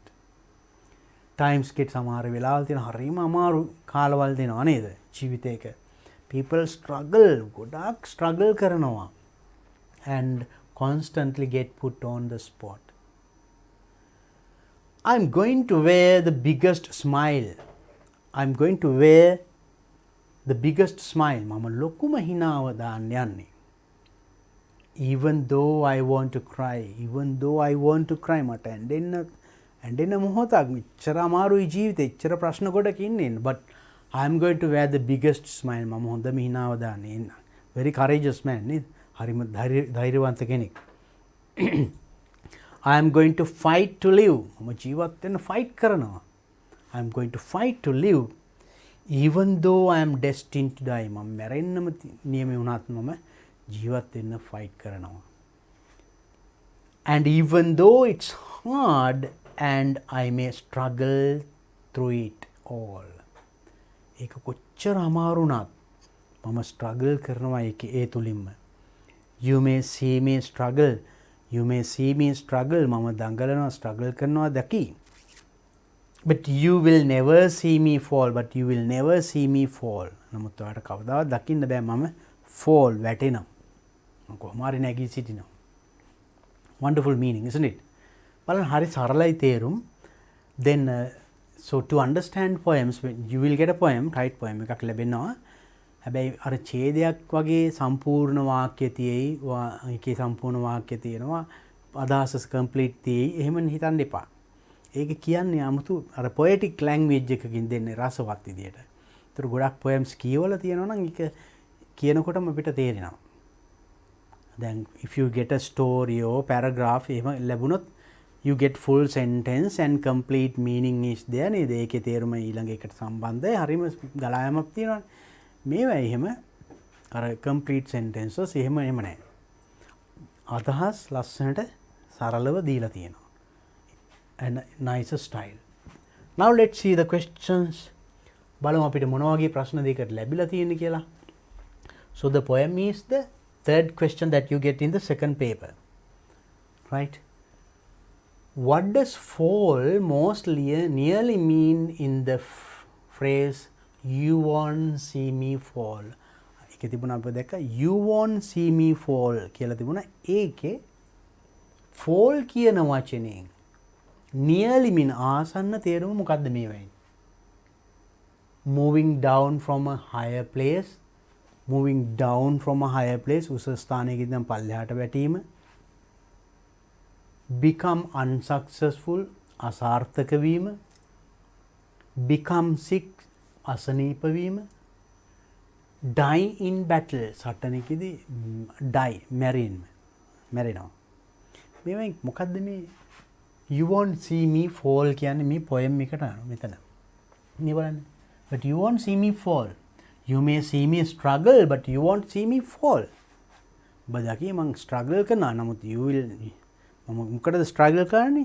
ජීවත් වෙන්න විවිධ වැඩ කරන හරිම ජීවත් වීමේ සටනක යෙදෙන්නේ. ඒ වුණාට මම fall වෙනවා කියන්නේ වැටෙනවා තමයි. හැබැයි මෙතන වැටෙනවා කියන්නේ මොකක් හරි උඩක ඉඳන් බිමට වැටෙනවා කියන එක. එතන කියන්නේ moving down from higher place අර උඩ ඉඳන් පල්ලෙහාට වැටෙනවා කියන එක නෙමෙයි. ඒකටත් කියනවා fall කියලා. but මෙතන කියන්නේ become unsuccessful, ජීවිත අසාර්ථක වෙයි. හැබැයි මම කවදාවත් අසාර්ථක වෙන්නේ නැහැ. මම කොහොම හරි උත්සාහයෙන්ම නැගී සිටිනවා කියන එකයි කියන්නේ. right. become sick, අසනීප වෙනවා එකත් නෙමෙයි. die in battle, මැරෙනවා කියන එකත් නෙමෙයි.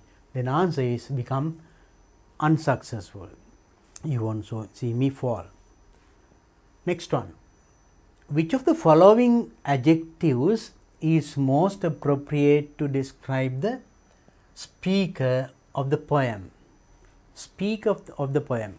කවියේ speaker. කවිය කියන කෙනා. Following adjective most appropriate. ගොඩාක් ගැලපෙන්නේ මොකටද? එයාව describe කරනවා නම්. Courageous, හරිම ධෛර්ය සම්පන්න. Inquisitive, negative and cruel. තර මෙයා මොන වගේ කෙනෙක්ද? cruel නපුරු කෙනෙක්ද? negative ideas තියෙන කෙනෙක්ද? නෑ, යා ඇත්තට courageous, inquisitive විමසලිමත්. courageous හරිම ධෛර්යමන්තයෙක්. මම සටන් කරනවා ඒ වුණාට මම වැටෙන්නේ නෑ. මම නැගී සිටිනවාමයි කියලා කියන්නේ නේද? It's a good idea for you also. And number 3. Which of the following is the most appropriate title to this poem? මෙවෙන් the most appropriate title is the topic. වඩාත්ම සුදුසු මාතෘකාව මොකක්ද මේකට? Life is full of hard times. ජීවිතය කියන්නේ හරිම hard times පිරිච්ච දෙයක්. අමාරු කාල. I am destined to die. මම මැරෙන්න නියමයි වෙලා තියෙන්නේ. You will never see me fall. ඔබ කවදාවත් දකින්න ගන්නෑ මම අසාර්ථක වෙනවා. You will never see me struggle. ඔබ කවදාවත් දකින්නේ මම struggle කරනවා, සටන් කරනවා. නෑ මම සටන් කරනවා. ජීවත් වෙන්න නේද? ඒක නම් මේක ගැලපෙන්නේ නැහැ. මේවත් ගැලපෙන්නේ නැහැ. මෙන්න මේ කාර්ය නේද? You will never see me fall. බලන්න හරි ලේසි. If you understood the meaning of the poem, very easy. Let's see the next question. Which of the following best expresses the opinion of the speaker? මෙවෙන් හොඳටම කියවෙන්නේ opinion of the speaker. ඒ කවිය කියන කෙනාගේ opinion එක, අදහස, idea. Which one expresses? මෙවෙන් කොයිකින්ද කියවෙන්නේ? Number 1, life is something which is very easy. Life එක හරි ලේසි කියන එකද? It is not necessary to work hard. මහන්සිලා වැඩ කරන්න අවශ්‍ය නැහැ කියන එකද? We must be ready to win challenges. Challenges අභියෝග ජය ගන්න අපි සූදානම් විය යුතුයි. That's true නේද? We must always fight against our enemies. We must always fight against our enemies. අපේ සතුරාට එරෙහිව අපි සටන් කළ යුතුයි. එහෙම එකක් නෙමෙයි කියවෙන්නේ නේද? අපි අභියෝග ජය ගත යුතුයි. That's very simple. And the last one, what does the pronoun it in bold print refer to? මේ poem එක it කියන වචනේ මොකද්ද කියවෙන්නේ? අපි බලමු මොකක්ද it කියන වචනේ තියෙන්නේ කියලා. poem එකේ.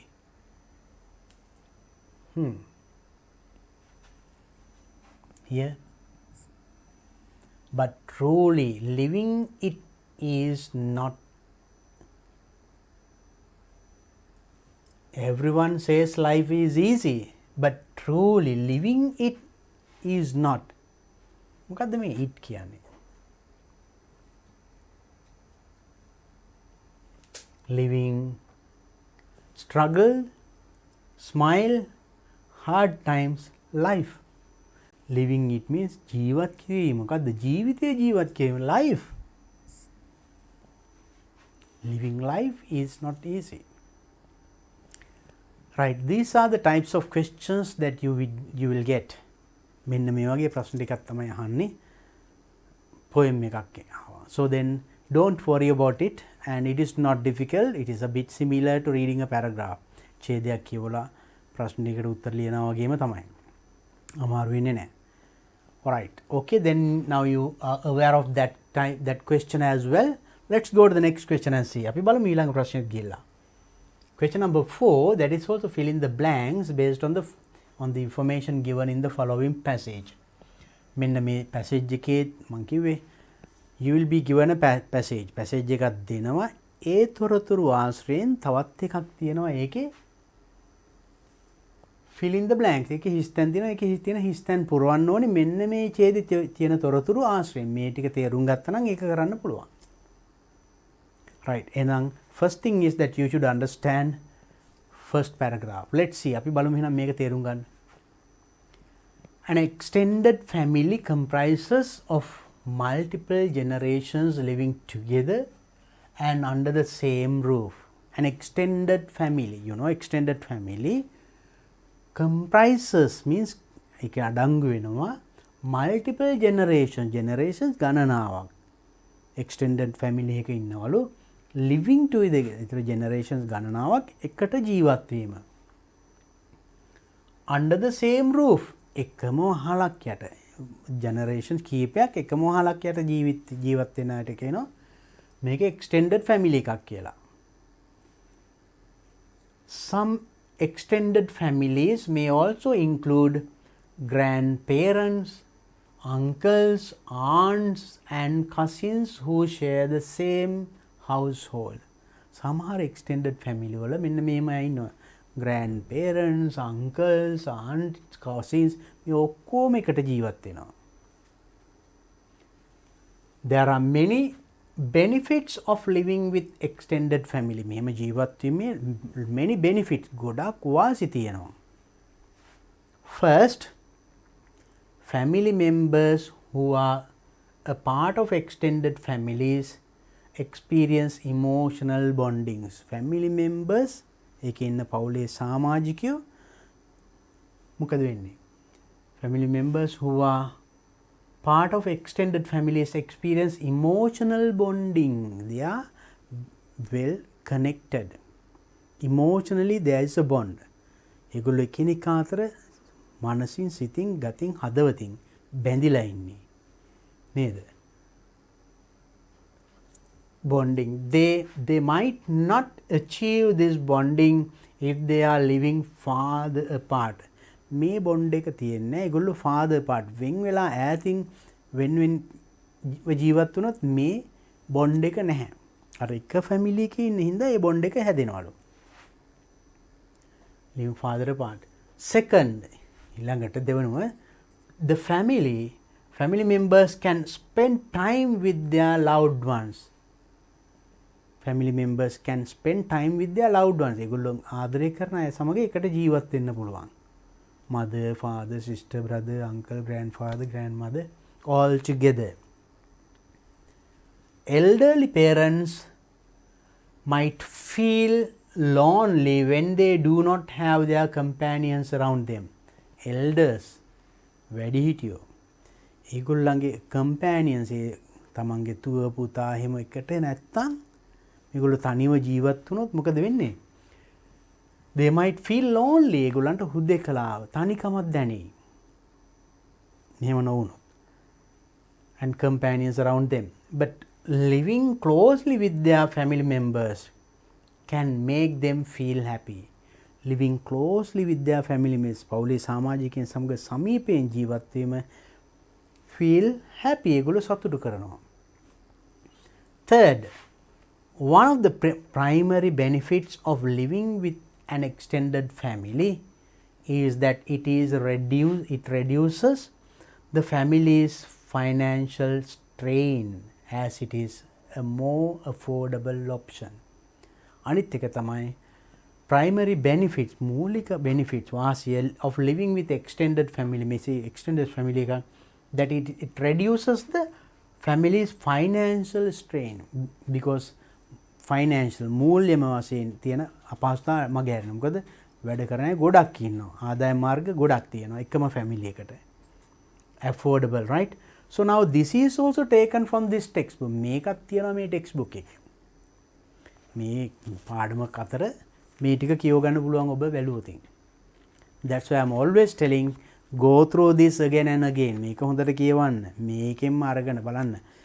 මේ එකම paper එකේ last year paper ගිය අවුරුද්දේ paper එකේ તો ගොඩාක් questions වලට මේකෙන්ම අරගෙන තියෙන්නේ. මේකෙන්ම සමහර ඡේද ගන්නවා ඒකේ හිස් තැන් එක දෙනවා නේද? සමහර ඒවා අරගෙන situation එකේ ඒකමයි නම විතරක් වෙනස් කරලා දෙනවා. So then read this, study this. Actually I have done all these lessons. මේ සියලු lessons ටික මම explain කරලා YouTube එකේ තියෙනවා බලන්න පුළුවන්. DP Education A level General English කියලා බලන්න. And whenever you are free, try to go through it, right? මේ ටික හොඳට study කරන්න. Definitely that will help you to face the exam successfully. Now you understood the meaning of it. දැන් එහෙනම් මේක තේරුම් ගත්තනේ. අපි එහෙනම් බලමු අපිට කරන්න තියෙන වැඩේ මොකක්ද කියලා. Right, look at this. Now we have to fill in the blanks with that idea. Now you got the idea. A notable feature of an extended family is that its members belong to several blank and they all live in the same place. What is it?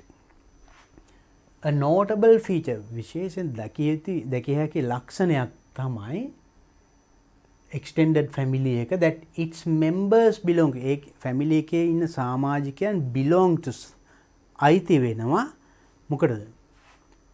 several ගණනාවකට මොනවා ගණනාවකට and they all live in the same place. එකම ස්ථානයේ ජීවත් වෙනවා. කවුද ඒතොර extended family එකේ ඉන්නේ? ඒ family එකේ ඉන්න අයිති වෙනවා several පරම්පරා ගණනාවක් කිව්ව නේද? several generations.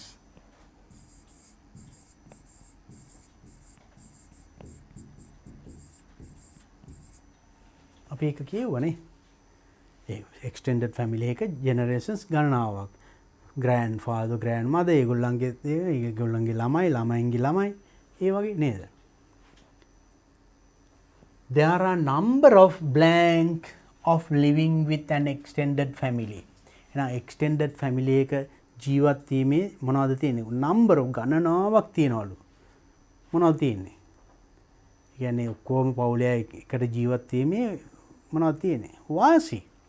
advantages.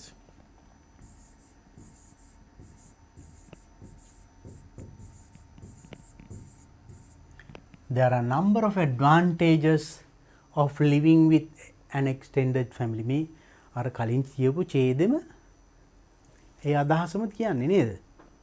number of advantages. First, even on මේ advantages වලින් පළවෙනි එක. These family members develop strong family with each other. මේ තොර මේ පවුලේ සමාජිකයෝ develop කරනවලු strong family, ශක්තිමත් family bond එකක් නේද? Family bonds. They develop strong family bonds. Strong family bonds with each other. That is number one. Advantage number one. Number two. Second. Every member of the house, member of the house, that in an extended family, හැම සමාජිකයෙකුටම can share කරගන්න පුළුවන්. Blank with others මොනවාද?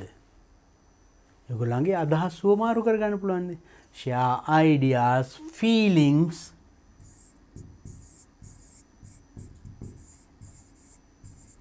Feelings with others. Then third තුන්වෙනි මොකද්ද? අර ඡේද කියපු ටිකමයි මේ යන්නේ වෙනස් විදියක. Members of extended families. Extended family එක සමාජිකයෝ members receives ලැබෙනවා මොනවද? benefits. ඊළඟට අන්තිමට කියව මොනවද ලැබෙන වාසිය? ඒතර ගොඩක් අය වැඩ කරනවානේ. ඒගොල්ලන්ට financial benefits එනවා. මූල්‍යමය වාසිය.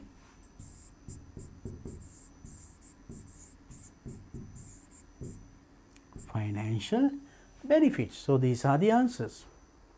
Now you see the full text is සම්පූර්ණ text එක එතකොට අරගෙන තියෙන්නේ general English book එකෙන්. Study this. මේක study කරන්න definitely ඔයා කියවන ඡේදේ paper එකේ තියෙන්න පුළුවන්. එතකොට දැන් කියවලා එතකොට අලුත් වචන එහෙම තියෙනවා නම් ඒවා dictionary එකෙන් බලලා හොයාගෙන එහෙම තියාගත්තා paper එක හරි ලේසි ඉක්මනට තේරුම් ගන්නත් පුළුවන් වෙනවා නේද? දැන් අපි මේ සාකච්ඡා කරු ප්‍රශ්න වල කීයක් තිබුණාද මේ text book එකේ ඒවා? Right? Go through it again. Fine. Then let's go to the next question. Once again, read the following text and answer the questions from 1 to 5. දැන් මේක කියවලා එහෙනම් මේකේ තියෙන එතකොට reading කියවලා ප්‍රශ්න ටිකට උත්තර ලියන්න. The first sentence in paragraph 2 has been left out. බලන්න මේකේ paragraph 1 paragraph 2 එකේ first sentence ඒක අයින් කරලා ඒකට එහෙනම් මේකට ප්‍රශ්නයක් තියෙන එකයි ඔය තියෙන්නේ. So this is how you get questions. මේ වගේ ඊළඟට reading තව ඊට වඩා අර කලින්කට වඩා දිග ඡේදයක් තියෙන මෙතන. අපි කියවලා බලමු ඉස්සෙල්ලා. Right? But it is not difficult and with reading try to understand. Right? තේරුම මතක තියාගෙන බලන්න. Okay. Read paragraph 1. When students select their advanced level subjects, they make their decision based on several factors. ළමයි උසස් පෙළ විෂයන් තෝරා ගැනීමේදී ඒගොල්ලෝ ඒ තීරණ ගන්නේ based on several factors කරුණු ගණනාවක් පදනම් කරගෙන.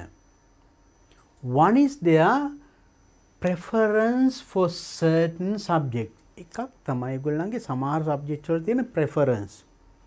මූලික තැන ආසාව කැමැත්ත. There are subjects they like more than others. සමහර subject තියෙනවා ඒ subject එක සමහරව අනිත් subject වලට වඩා කැමතියි. එහෙම තියෙනව නේද? For you also like that. Maybe the subject that one likes most is not the same with the other child. ළමයි දෙන්නෙක් ගත්තොත් ඒ දෙන්නගේ කැමති විෂයන් දෙකක් වෙන්න පුළුවන්. එහෙමනේ. සමහර විෂයන්ට සමහරු ගොඩක් කැමතියි. අනේ මත පදනම් කරගෙන ඒ level විෂයන් තෝරගන්නවා ළමයි. They like their most. Another is the inherent skill they have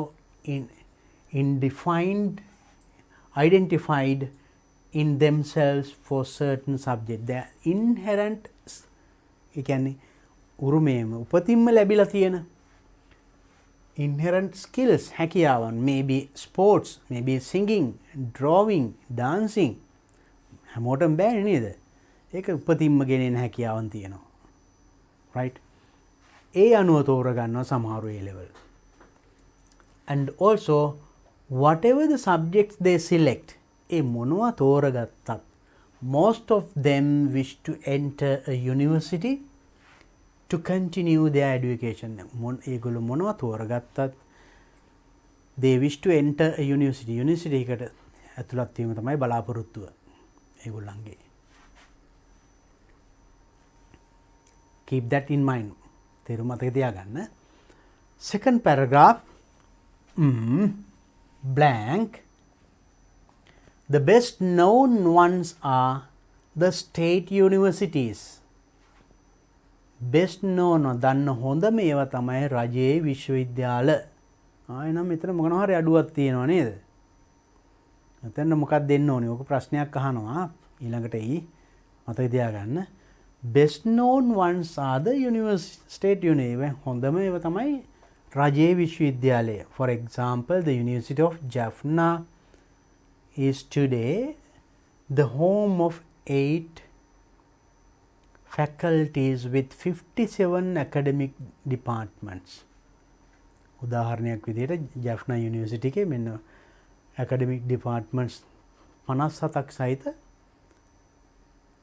faculty 8ක් තියෙන යුනිවර්සිටි එකක්ලු. දැන් මෙතනින් අපිට අර අපි first paper එකේ paragraph building ගැන කතා කරේ. අන්න එතන key sentence එක topic sentence එක තමයි මෙතන missing. key sentence එක missing. ඒකේ කියපු ඒවා supporting details ඔන්න එකින් එක එනවා. the best known one ඒවෙන් එකක් තමයි මේ අන්න මේ මුලින් කියපු දේ තහවුරු කරන්න කියන වචන. මේකේ තියෙනවා මේ paragraph building ඒ quality එක නේද? ඒකත් study කරන්න මේ ගාම. එතකොට when you start writing, your writing becomes like this better. 57 academic departments.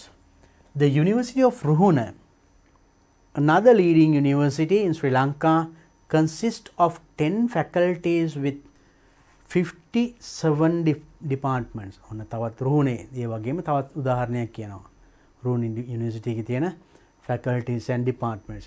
In fact, each university has several faculties. හැම යුනිවර්සිටි එකේම faculties ගණනාවක් තියෙනවා. And there are various departments in each faculty. ඒ හැම faculty එකම විවිධ departments තියෙනවා. For example, ඔන්න උදාහරණයක් දැන් කිව්වනේ ඒක තහවුරු කරන්න ඕන fact එකක් දෙනවා.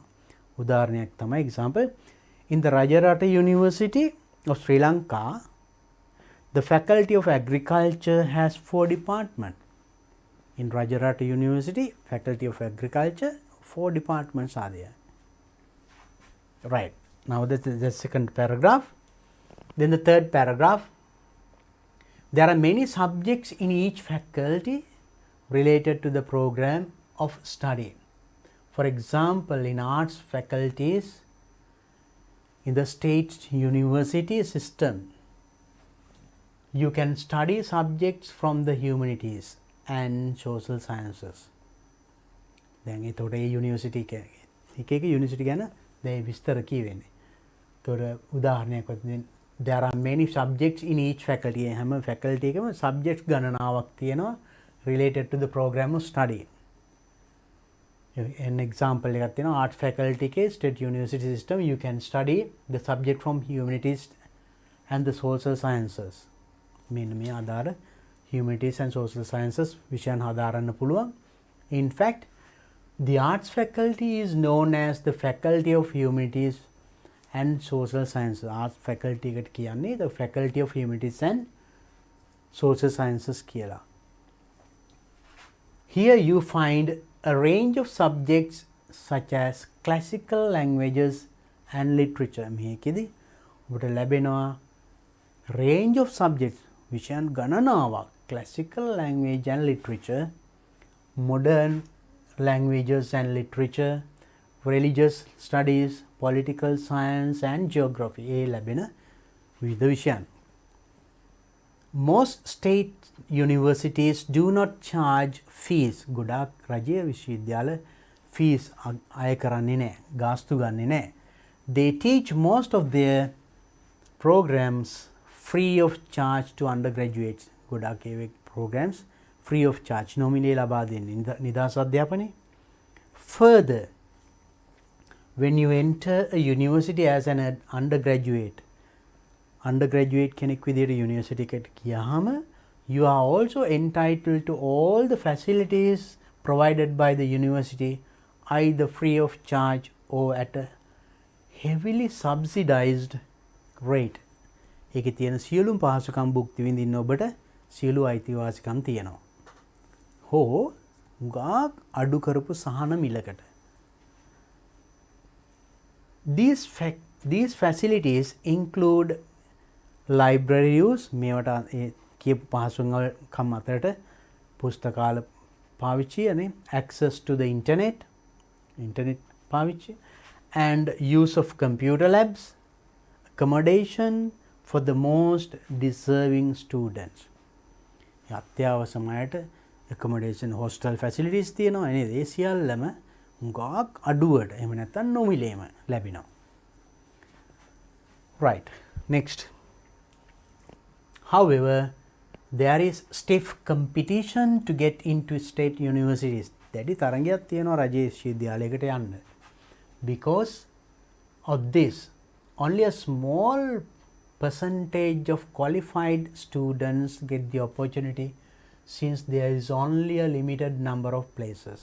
එතන තියෙන සීමිත ප්‍රමාණය නිසා බොහොම සුළු සංඛ්‍යාවට ඇතුළු රජයේ විශ්වවිද්‍යාලයකට ඇතුළත් වීමට හැකියාව ලැබෙන්නේ. As a result, මේකේ ප්‍රතිඵලයක් වශයෙන් the number of private higher education providers in Sri Lanka is growing. ඒක නිසා private higher education provider උසස් අධ්‍යාපනය ලබා දෙන පෞද්ගලික ආයතන දැන් එන්න වැඩි වෙනවා. The Minister of Higher Education can grant private institutions degree awarding authority. Minister of Higher Education උසස් අධ්‍යාපන අමාත්‍යාංශයට පුළුවන්ලු මේ private අයට degree awarding authority අය අධිකාරී බලය දෙන්න. උපාධි ප්‍රදානෝත්සවයට. Admission to such private institutions too is based on advanced level examination results. ඒවට යන්නත් මොනවද අවශ්‍ය වෙන්නේ? Advanced level results. ඒ මත තමයි ඒකත් රඳා පවතින්නේ. Although admission to standards may be less rigorous than at state universities. ඒකට රජයේ විශ්වවිද්‍යාලයකට යනවට වඩා ටිකක් අඩු රිසල්ට්ස් වලටත් මේ private universities වලට යන්න පුළුවන්. So now you understood it all about very important facts for your life as well. නේද? ඔබේ ජීවිතයටත් වැදගත් වෙන ගොඩාක් වටිනා කරුණු ටිකක් තියෙන්නේ. Hope that you understood everything. Now let's see the types of questions that we get. අපි බලමු මේකෙත් එන අපිට ලැබෙන්නේ මොන වගේ ප්‍රශ්නද කියලා. Do the following statements agree with the information given in the above text?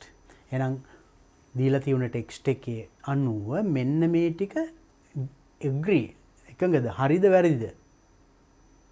In boxes A to F මේ A to F තියෙනවා මේක දාන්න ඕනේ. එතකොට write true, false or not given. True දාන්නේ if the statement is correct.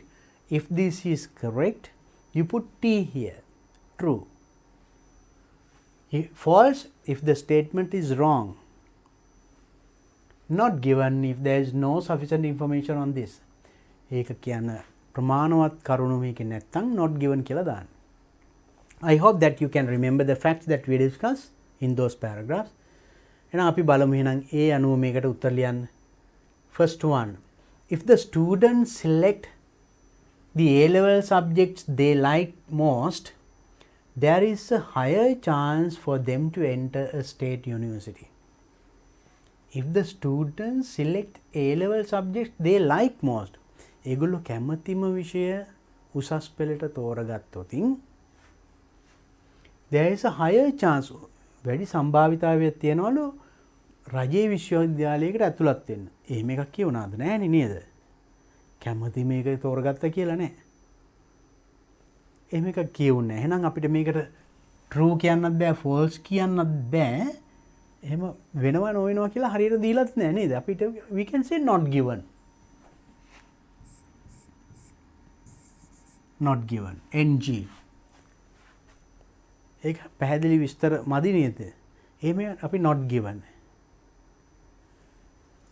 Next one. The number of faculties in the University of Jaffna is equal to the number of faculties in the University of Ruhuna.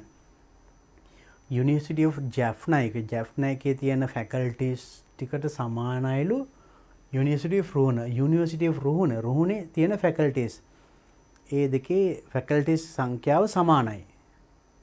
Can you remember? මතකද ඒක? Faculties in the University of Jaffna, faculties in the University of Ruhuna. Equal කියන්නේ සමානයි. සමානද? නෑ නේ. බලමු පොඩ්ඩක්.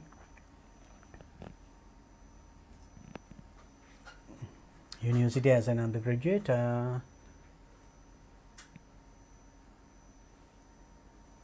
Here. Universities, for example, University of Jaffna, today home for faculties. Jaffna ke it has University of Jaffna is today the home of 8 faculties. It has 8 faculties, Jaffna. with 57 academic departments. Ruhuna, the University of Ruhuna, another leading university in Sri Lanka, consisting of 10 faculties. Make 8 faculties, make 10 faculties. එහෙනම් සමානද? No. That's wrong. Then we can say බලන්න එතකොට උත්තර හරිම ලේසි හොයාගන්න අපිට නේද? That's false. Next one. Literature is offered by faculties of humanities and social sciences in state universities. Literature දෙනවා නේද? මේ human science. That's true. ඒක පැහැදිලි නේද? මම හිතන්නේ මතකයි. That's true. Literature is offered by faculties of humanities and social sciences in state universities. රාජ්‍ය විශ්වවිද්‍යාලවල literature හරි. Next one. D. State universities provide hostel facilities for all the undergraduates.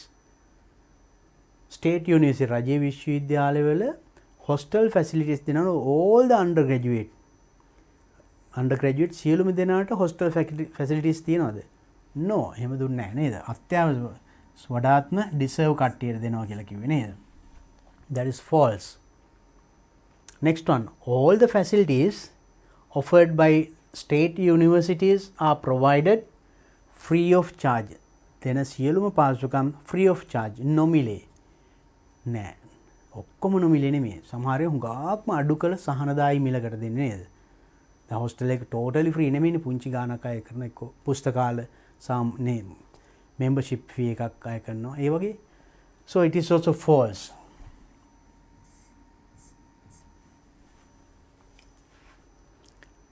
Degree awarding private institutions in Sri Lanka.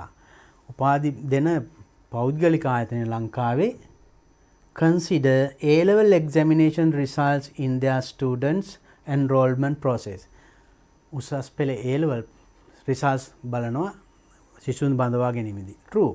ඒකෙත් එතකොට උසස් පෙළ තියෙන්න ඕනේ. That's true. බලන්න මෙන්න මේ වගේ හරි සරල ප්‍රශ්න ටිකක් තමයි අහන්නේ. The thing is අර නිකම්ම ප්‍රශ්නයක් අහලා ඒකට උත්තරේ ලියනවා විතරක් නෙමෙයි.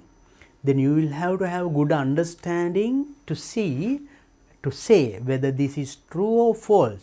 එතකොට මේ වාක්‍යයත් අපි හරියට තේරුම් ගන්න ඕනේ. ඡේද කියවිච්ච දේත් හරියට තේරුම් ගන්න ඕනේ. එතකොට මේ දෙක ඇනලයිස් කරන්නත් පුළුවන් වෙන්න ඕනේ. මේක හරිද වැරදිද කියන්නේ? ඒක true false නැත්නම් not given කියන්නේ. So it is a bit challenging, but if you read carefully it is not difficult. ප්‍රවේශමෙන් කියවොත් ඒක අමාරු නෑ. හොඳද? මේ වගේ ප්‍රශ්නයක් අනිවාර්යෙන්ම එනවා. මම මේ තුලින් මේ පෙන්වන්නේ කොහොමද මේ වගේ ප්‍රශ්නයක් මේ ලොකු ඡේදේ වුණාට බය වෙන්න එපා. බලන්න හරි ලේසි නේද උත්තර හොයන්න ටික. Very simple. In your paper this year also the same. මේ අවුරුද්දේ ඔබට ලැබෙන ප්‍රශ්නෙත් ඒ වගේමයි. මේ වගේ අමාරු නෑ. අමාරු නෑ. උත්තර හරිම ලේසි. Let's go to the next question.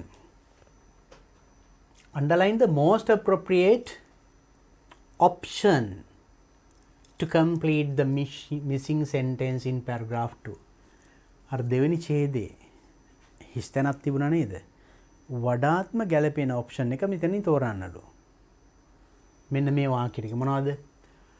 Now there are many private universities in Sri Lanka. You can understand them. Private universities ගණනාවක් තියෙනවා ලංකාවේ. There are many types of universities in Sri Lanka. University වර්ග ගණනාවක් තියෙනවා ලංකාවේ. Most of the students like to enter a state university. ගොඩක් ළමයි රජයේ විශ්වවිද්‍යාලයකට යාමට කැමති. Most of the universities belong to the state sector. ගොඩක් විශ්වවිද්‍යාල රාජ්‍යාංශයට අයිති. මේකෙන් කොයිකද හරියන්නේ? එතකොට මේ now let's see what it says the second paragraph.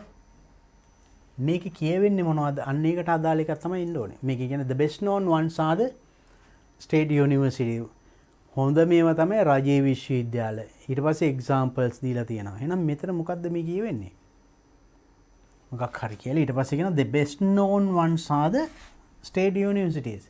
කින් ගොඩාක්ම ප්‍රසිද්ධ දේවල් තමයි රාජ්‍ය විශ්වවිද්‍යාලය කියලා කියනවා.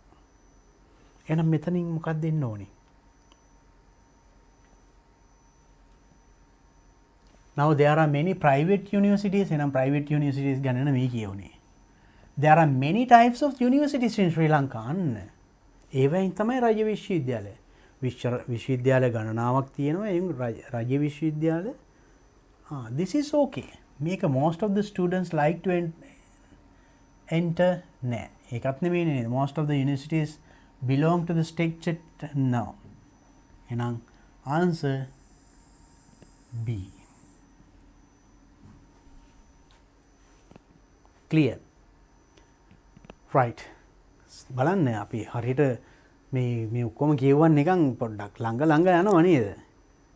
අරක හරියට ඔළුවේ තියාගෙන තේරුම් අරගෙන මෙතනට ආවම හරිම ලේසි. සරලයි. Okay. Next question. In which paragraph do you include the following information if you wish to extend each paragraph further? මොකක්ද කියන්නේ? In which paragraph, මොන paragraph එකේද? Do you include the following information? Do you include කරනවා කියන්නේ ඇතුළත් කරන්නේ following information මෙන්න මේ තොරතුරු. If you wish to extend each paragraph, ඒ එක් ඡේදය තවදුරටත් extend කරන්න, ටිකක් පුළුල් කරන්න, වැඩි කරන්න, තව ටිකක් එකතු කරන්න යනවා නම් මේවා කොයි ඡේදවලටද ඔයා දාන්නේ? බලන්න පළවෙනි එක. Match the information with the paragraphs of the text and write the number of the paragraph in the relevant box. එහෙනම් මේ extend කරන්න දීලා තියෙන idea sentence එක number of the paragraph මෙතන ලියන්න. එහෙනම් මේක මොන ඡේදයටද දාන්නේ? බලමු අපි පළවෙනි එක. Percentage of A-level students enrolled in state universities. State universities වලට ඇතුළත් වෙච්ච සිසුන්ගේ percentage එක 100ට ගණන කොයි ඡේදයටද ගැලපෙන්නේ? ඒ ගැන කියවුනේ මොන ඡේදයද? මේකේ number 5. However, there are stiff competitions to get into the state universities. Because of this, only a small percentage of qualified students get opportunity to see. Since there is only a limited number of places, as a result of the number of private higher education provided in Sri Lanka is growing, the majority of higher education can grant private institutions degree awarding. Right, make it hurry now. So paragraph 5 is more suitable, this one. Then you can write the number of the paragraph. Paragraph 5. Next one, subject choice of students before university entrance. Before university entrance එකට පෙර ළමයි subject choice විෂයන් තෝරා ගැනීම පිළිබඳ එක ඡේදක කියවුණා නේද? අන්න ඒ ඡේද නම්බර එක එතන ලියන්න. What is the paragraph? මේක නෙමෙයි. Most of the students know subjects in each faculty. Faculties ගැන subjects කියවන්නේ. මේ තියෙන පළවෙනි ඡේදෙම නේද? Their students they make their decisions based on several factors. එක කරුණු මත තමයි ඒගොල්ලන්ගේ තීරණ ගන්නෙ. So paragraph number 1 is more suitable. Paragraph number 1. Isn't it? Then next one. Facilities provided by the universities. Universities වලින් දෙන facilities. Facilities ගැන කියවුණා වෙනම ඡේදයක නේද? මොකක්ද ඒ ඡේදය? ඒක නෙමෙයි. Most of the universities do not charge fees. They teach most of the මේකේ තියෙන ඔක්කොම facilities ගැන නේද? ඒගොල්ලන්ට දෙනවා entitled ඒගොල්ලන්ගේ university include the library. Paragraph 4 ඒකේ තියෙනවා දෙන facilities ගැන කියවෙන්නේ ඡේදයට ගැලපෙනවා නේද? Number 4. බලන්න හරි ලේසි එතකොට. Next one. Information on number of faculties. Faculties පිළිබඳ faculties සංඛ්‍යාව පිළිබඳ තොරතුරු. ඒ ගැනම වෙන ඡේදයක් තිබුණා නේද? බලමු අපි මොකක්ද කියලා.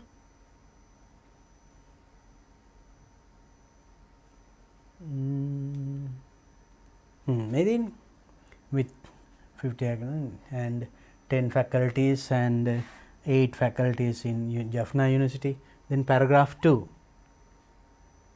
That's very simple. Hari lazy නේද?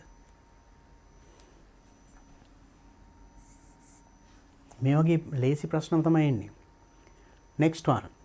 Information on subjects offered by faculties. Faculties වලින් දෙන subjects පිළිබඳ තොරතුරු මොන ඡේදෙ තිබුණේ? Let's see. Number 5 now. Faculties in the state university system, you can study the subject from humanities. මේකේ තියෙන මේ social sciences, human and social sciences, classical language, literature. Paragraph 3. බලන්න හරිම සරලයි නේද? අපි මුල මේ paragraph ටික හරියට තේරුම් ගත්තාම හරිම ලේසි උත්තර ටික හොයාගෙන යන්න නේ. Then that is paragraph number 3. 3. So now in this one, though it is a long paragraph, there are nothing very simple things to be done. ලොකු ලියලා උත්තර ලියන්න එහෙම නෙමෙයි. match කරන්න, numbers දාන්න, true false දාන්න හරිම ලේසි නේද? So you get questions like this. So the paragraph is a big one. දිග ලොකු paragraph හම්බුණා කියලා බය වෙන්න එපා එනවා. මොකද උත්තර ලියන්න තියෙන්නේ හරිම සරල විදියට. හොඳයි. Now let's see what is the next question. Who or what do the following pronouns in bold print refer to? මෙන්න මේවෙන් මොකද්ද කියවෙන්නේ කියලා අහනවා. තත්ත කළු අකුරින් මේ ඔබේ පේපර් එකේ නම් තියෙන්නේ. ඒකයි කියන්නේ bold print. තත්ත කළු අකුරින් සඳහන් වෙලා තියෙන මේවෙන් කියවෙන වචන. Paragraph 1 පළවෙනි ඡේදයේ then කියන එක. කවුද කියලා බලමු අපි. Go to paragraph 1. Paragraph 1, them.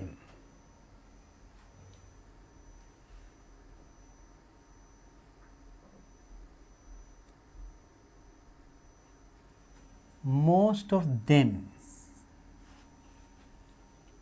Here, let's read that sentence.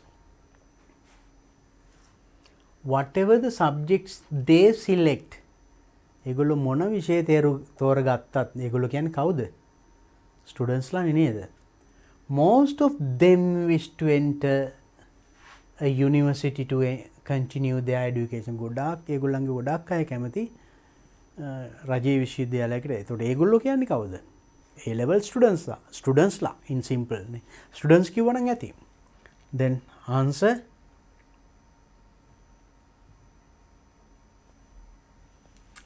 students.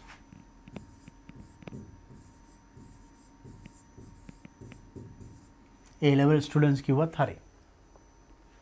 Them paragraph 3. Then they paragraph 4 හතරවෙනි එකේ තියෙනවා they කියලා. කවුද බලමු මේකෙන් කියන්නේ? paragraph 4.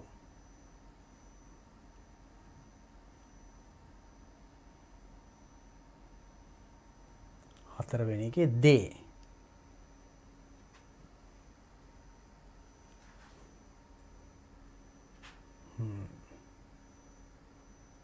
So in your paper, ඔබේ paper එකේ මේක තද කළු අකුරෙන් දීලා තියෙන්නේ. මේකේ දැන් all the things are in bold print, so there it is not clear for you. Now let's read. And most universities do not charge fees.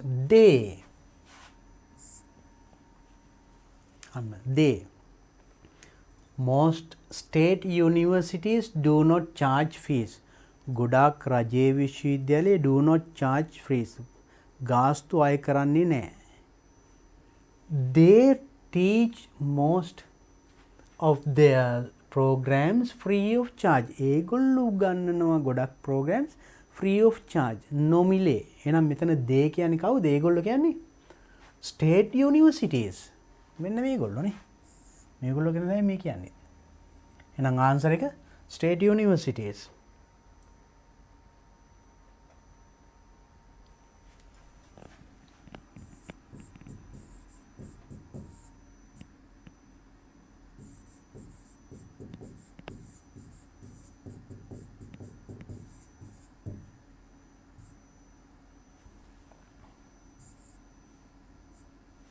state universities. This in paragraph 5. Right, what is paragraph 5? බලමු අපි මොකද්ද this කියන්නේ කියලා.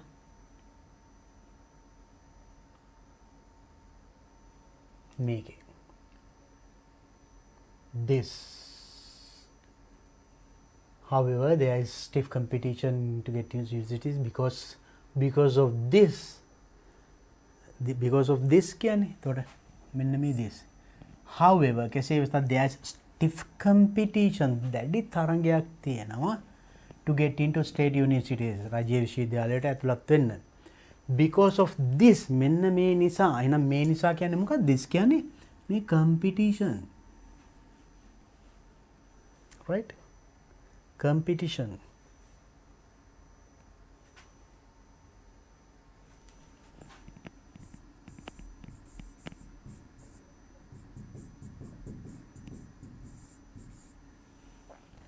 Because of this means this competition.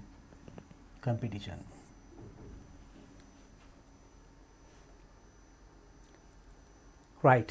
Next බලන්න මේ වගේ පොඩි ප්‍රශ්න තමයි ලැබෙන්නේ. මේ විවිධ ප්‍රශ්න true false දාන්න, නිකන් numbers දාන්න, පොඩි වචනකින් ලියන්න, all these things, right? Now let's look at the next question. Write one word in each blank. Select from the passage. One word in each blank. එක් blank. තැනට තනි වචනින් ලියන්න ඕන උත්තරය. Select from the passage. passage එකෙන් තෝරගෙන තනි වචනයක් ලියන්න. Which means the same as the following. මෙන්න මේකට සමාන. මොනවද? Now let's look at it. First one,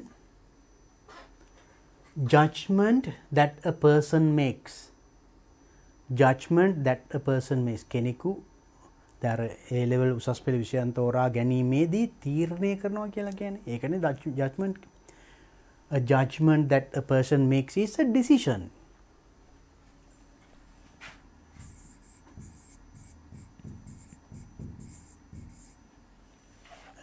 Judgment එකක් කියන්නේ decisions එකක්. Next one. The fact that you like something more than greater interest in. යමකට තියෙන කැමැත්ත. The fact that you like more than. යමකට වඩා තියෙන කැමැත්තට කියනවා the preference.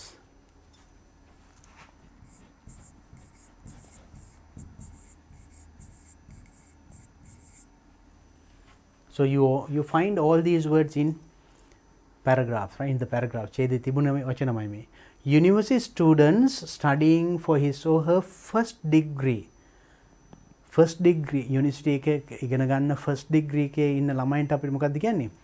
undergraduates කියනවානේ.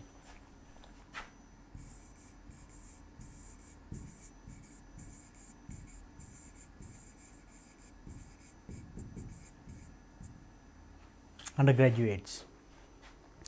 Next one. More difficult than usual. සාමාන්‍ය තත්ත්වයට වඩා දැඩි අමාරුයි කියන්නේ there's a තද තරගයක් තියෙනවා කිව්වේ රාජ්‍ය විශ්වවිද්‍යාලයට ඇතුළත් වීම stiff competition කියලා කිව්වේ නේද? there's a stiff rigorous කියලාත් කියනවා. stiff competition.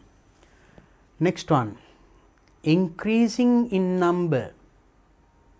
යම් number එකක් සංඛ්‍යාත්මකව වැඩිවීම. කියන්නේ growing.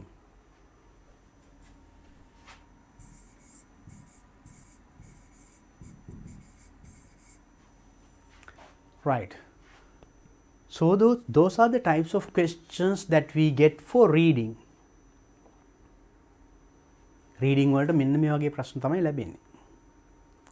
So now you see paragraph is big, but the types of questions, different kinds of questions were there. No?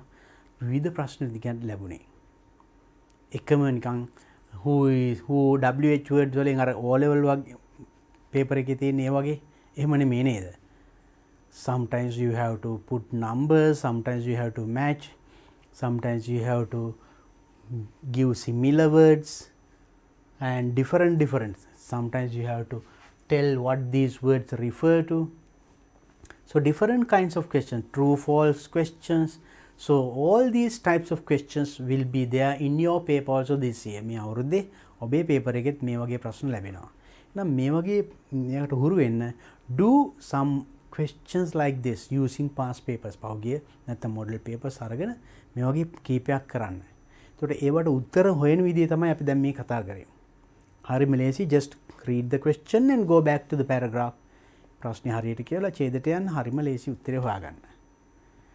Right, now by now you know the types of reading questions you get. අපිට ලැබෙන reading questions මොන වගේවද කියලා දැන් දන්නවා. We get paragraphs, stories or things like that, newspaper items or poems. So any of these will be there even in your paper. ඔබේ මේවර අවුරුද්දේ ප්‍රශ්න පත්‍රෙත් මේවා තියෙන්න පුළුවන්, right? Okay. Only thing is for you to get practice for those things. ඒකට සූදානම් වෙන්න නම් ඒ වගේ ප්‍රශ්න ගොඩාක් කරන්න. That's what you have to do. So when you find answers, now you follow the techniques that I use now. දැන් මම කරපු විදියට ඔබත් ඒ වගේ උත්තර හොයන්න උත්සාහ කරන්න. Right. Now then shall you move on to the next question. අපි බලමු එහෙනම් ඊළඟට අපි ලැබෙන්නේ second paper එකේ මොන වගේ ප්‍රශ්නයක්ද කියලා.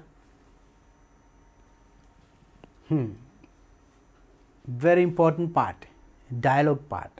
I told you there are 3 questions in this part, that is part B.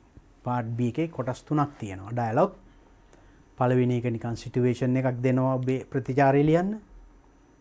දෙවෙනි එකේ fill in the blanks. තුන්වෙනි එක තනියම dialogue එකක් හදන්න. අපි නම් ඒකත් කරලා බලමු එකක්. ඒ වගේ එකට කොහොමද අපි උත්තර ලියන්නේ කියන එක. Look at the first one here. Dialogue that you get 25 marks for this. Question number 6, second paper. How do you respond in each of the following situations? මේ situations ලා ඔබ respond කරන්නේ කොහොමද?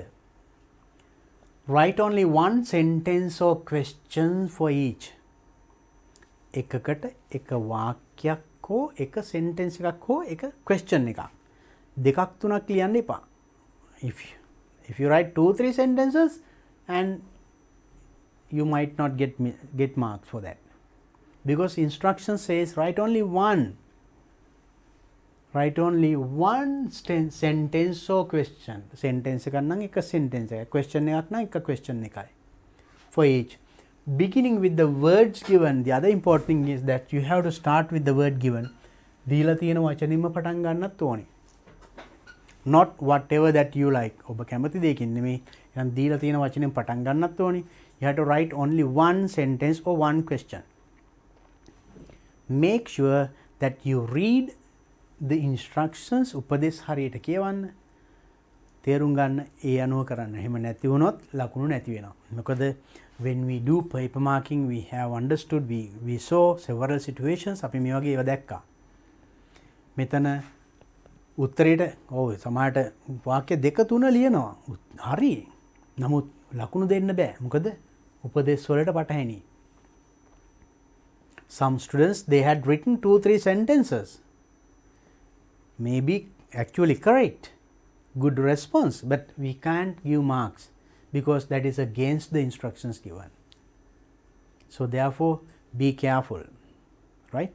Now let's see the situations one by one. අපි බලමු situations එකින් එක අරගෙන how can we respond. Your best friend conducted a presentation at the meeting of the literary association. Your best friend conducted a presentation. The presentation එකක් කරා meeting එකේදී. You want to appreciate it. ඔබට ඒක අගයන්න ඕනි. You have to start with it. එකෙන් පටන් අරන් ඕන දෙයක් කොහොමද ඒක අගයලා වාක්‍යයක් කියනවා. It's a nice presentation. Correct. It's a beautiful presentation. It's a presentation with lot of information. It was a wonderful presentation. ඒ ඕන එකක් හරි. මේවෙන් එකක් ලියන්න මෙතනට. හැබැයි දෙකක් තුනක් ලියන්න එපා. Now simply it was a nice presentation.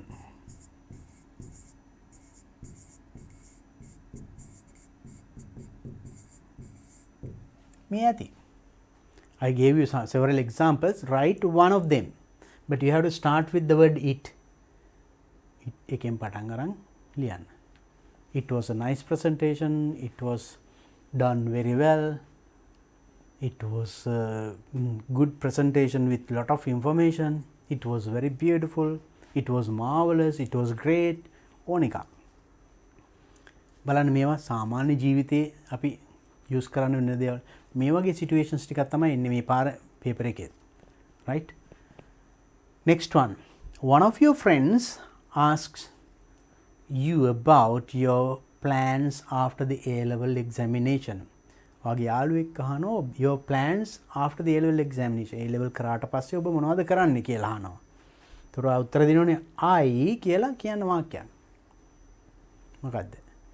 So maybe if you have faced the exam well, maybe you can tell anything that you plan after the, I have after A-level. Maybe I thought of helping my father in his business. I will go for classes again if you are not sure of your exam. විභාගේ හොඳට කරේ නැහැ කියලා හිතෙනවා මම ආයෙ පන්ති යනවා. I will go for classes again. I will find a job. මම රැකියාවක් හොයාගන්නවා. එහෙම කියන්න පුළුවන්. Anything is acceptable. මේ ඕනම එකක් හරි. හැබැයි වාක්‍ය දෙකක් තුනක් ලියන්න එපා. Write one of them. I thought of following an English course or computer course. මම English course එක follow කරන්න හිතුණා. නැත්නම් computer course එකක්. Right? ඒ වගේ write one sentence starting with I. Right? Let's read. I told you many. I'll write one. I hope to find a job. Oh, I want to find a job. What are your plans after the examination? I want to go for classes again if you are not sure of the exam. හොඳට කරන්න බැරිනවා කියලා හිතනවා you can write I thought of නැත්නම් I want to, it doesn't matter.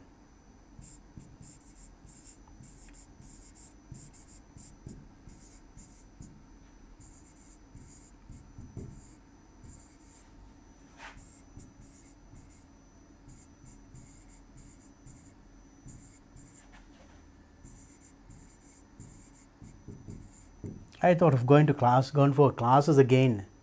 Or I thought of following a computer course or following an English course. Anything you like, right? Write only one sentence. Next situation. You are the captain of your school volleyball team. School volleyball team, you are the captain. Your team has won the All Ireland championship. Your team has won the All Ireland championship. A journalist asks you to express your feelings. A journalist comes and asks, okay, what do you feel about your victory? ඔබේ අදහස් විමසනවා කෙනෙක් ඔන්න mic එක දික් කරලා. මේක practical situation එකක් ඔබට මුහුණ දෙන්න in your real life නේද? එහෙම මුහුණ දීපු අයත් ඉන්නවා ඇති අනිවාර්යෙන්. මොකක්ද ඔයා කියන්නේ? But you have to start with this. You know the situation. You are the captain. Being the captain. As you watch matches, cricket match එහෙම බලනවනේ. ඒකට බලන්න දිනුවට පස්සේ නායකයාගෙන් අහනවනේ කමෙන්ටේටර් නේද? කොහොමද ඔබ මොකද මේ ගැන අදහස් ප්‍රකටයි? ඒකට එයා බලන්න captains මොනවද කියන්නේ? They tell a lot of things, but here you have to write only one sentence, right? Because the instruction says write only one. Then as a captain of your volleyball team, what would you say about your victory? Then I can't believe my eyes. I think we have played very well. අපි හොඳට සෙල්ලම් කරා. මට විශ්වාස කරන්නත් බැහැ මොනවා හරි. I thank my teachers. I thank my coach. I thank everybody who helped us. ඒ වගේ මෙතන එකක් කියන්න. Right? ඒ අවස්ථාව කරගන්න පුළුවන් ඔබට. ඒ සඳහා උදව් වෙච්ච අයට ස්තුති කරන්න. අපි හොඳට සෙල්ලම් කරා කියලා ටීම් එකෙන් encourage වෙන වචනයක් කියන්න. So anything like that. Write one of them. Right? I think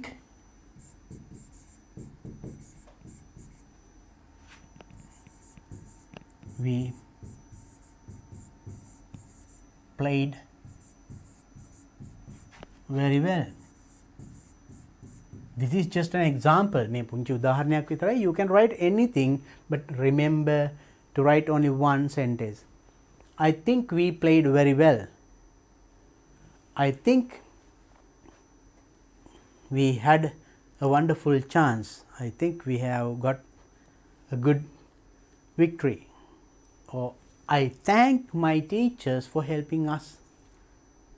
Or my trainer, my school principal and the school. All right, like that. So one situation. Let's look at the next situation. You couldn't participate in the housewarming ceremony of your best friend's family. What best friend ge housewarming ceremony. Geta ගෙවදීමේ උත්සවයට couldn't participate. I am sorry. මට කනගාටුයි. මොකද්ද? I couldn't attend your housewarming ceremony. එහෙම කියන්න පුළුවන්. I am sorry.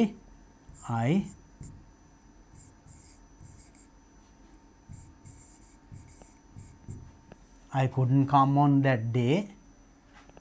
නැත්නම් I couldn't participate in the housewarming ceremony. එහෙම කියන්න පුළුවන්. මම ටිකක් කැටි කරලා ලියන්නම්කෝ. I couldn't come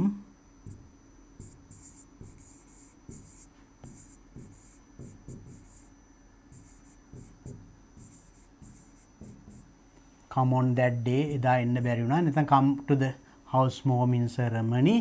දැන් හේතුවක් කියන්න අතනේ. You must make an apology with a reason. Reason එක තිබුණ නැත්නම් මේකට ලකුණු නැහැ. On that day because කියලා හේතුවක් කියන්න. Because කියලා මොකක් හරි හේතුවක්. Because I had an examination on that day. Oh, I had to take my mother to a doctor.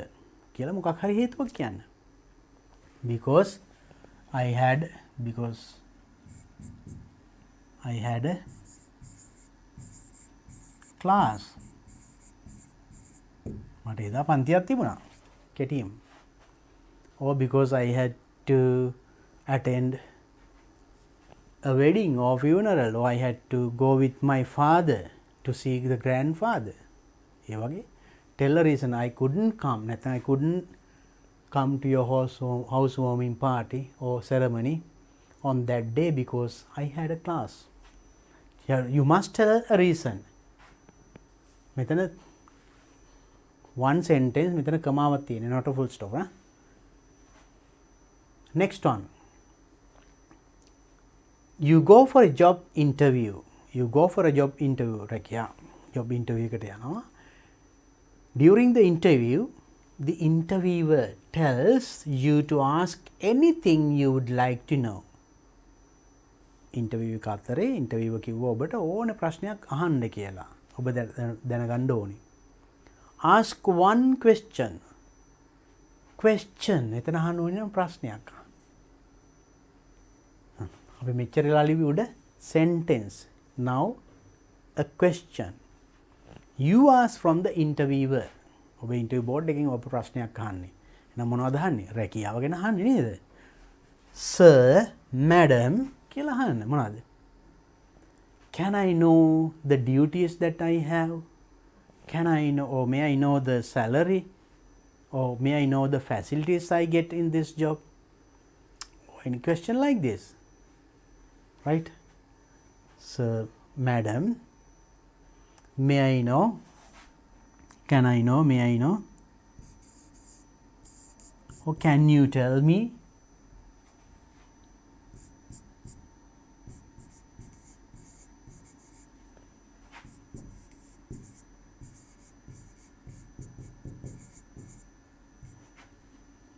May I know the duties of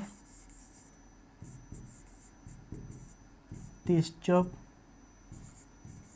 මේ රැකියාවේ තියෙන ඩියුටිස් මොනවද කියලා මට දැනගන්න පුළුවන්ද? නැත්නම් සැලරි එක දැනගන්න පුළුවන්? Benefits, facilities. You can ask any question about it, but it should be a question.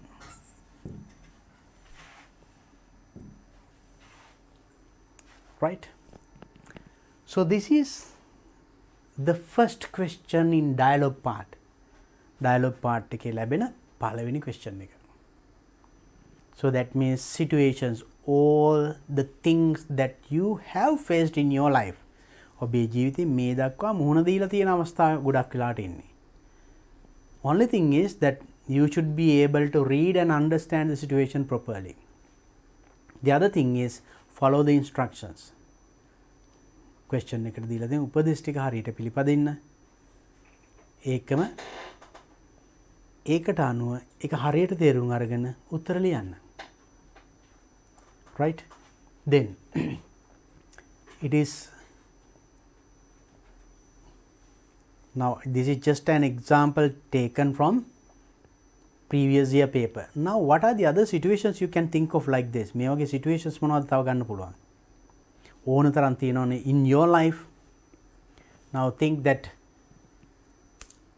in your school as a student, situations that you face. Now just like this, after winning a competition, තරගයක් දිනුවාම captain විදියට දෙන respond එක නේද? සමහරට පාසලේදී prefect interview එකට ගියාම ප්‍රශ්නයක් අහන්න, උත්තරයක් දෙන්න. එහෙම නැත්නම් now you go to a certain place, යම්කිසි ස්ථානයකට යනවා, එතනදී මොනවා හරි දෙයක් කොතනද මේ manager ඉන්නේ. You go to a company, you want to find where the manager is. Or you give a call to find whether the manager is present or absent. අද ඉන්නවද නැද්ද කියලා දැනගන්න. ඒ වගේ අවස්ථාවකදී ඔබ අහන ප්‍රශ්නේ හරිම සරල දේවල් ගොඩක් එදිනෙදා ජීවිතයේදීමයි. Or else maybe your friend is not well or your father is not well. You are dialing a number and asking an ambulance to come, or asking whether a doctor is available or not, right? Something like that. Or else maybe from your school, after A level ඔබ ස්කෝලින් ගියා and පාසලට call එකක් දීලා අහන්න ඕනේ මේ school leaving certificates issue කරන්නේ කවද්ද? දැන් පාසලක ඒ වගේ issue කරන දිනයන් තියෙනවානේ. There are certain fixed dates that they issue school leaving certificates and other certificates, right? So you should know the date exactly and go to the school, otherwise you will be wasting time, because now the principal and they can't keep on issuing letters every day. Therefore they have fixed a date to issue letters in schools, right? So then you want to get that දැනගන්න ඕනේ ඔබ call එකක් දෙනවා. So likewise maybe you give a call or you something to the University Grant Commission to get some information, or maybe at a certain companies to get information about jobs. මේ වගේ සරල situation, you just think මොන වගේ දේවල්ද මට ඉදිරියේදී මුහුණ දෙන්න වෙන්නේ in your personal life situation and in your job in future. මොන වගේ ඒවට මට මුහුණ දෙන්න විදිහ අන්නේ පොඩ්ඩක් හිතලා ඒවට අදාළ අවස්ථාවේදී මං අහන ප්‍රශ්න මොනවද, මගෙන් හැව මොනවද උත්තර දෙන්නේ, අන්නේ පොඩ්ඩක් හිතන්න. ඒතර මේ වගේ ප්‍රශ්නයකට ලේසියම සූදානම් වෙන්න පුළුවන්. හරි, හොඳයි. අපි එහෙනම් ඩයලොග් පාර්ට් එකේ පළවෙනි සාකච්ඡා කරා. තවත් කොටස් දෙකක් තියෙනවා නේද? මම මේ දෙක සාකච්ඡා කරන්න ඊට කලින් මම චූටි බ්‍රේක් එකක් ගන්නවා. So you also can enjoy just 10 minutes break and we'll talk the rest of the questions straight away. පුතේ අන්න බස් එකේ නෑ. කලතරට ගහමාරක් දෙන්න. මාමි ගානක 86යි නේද?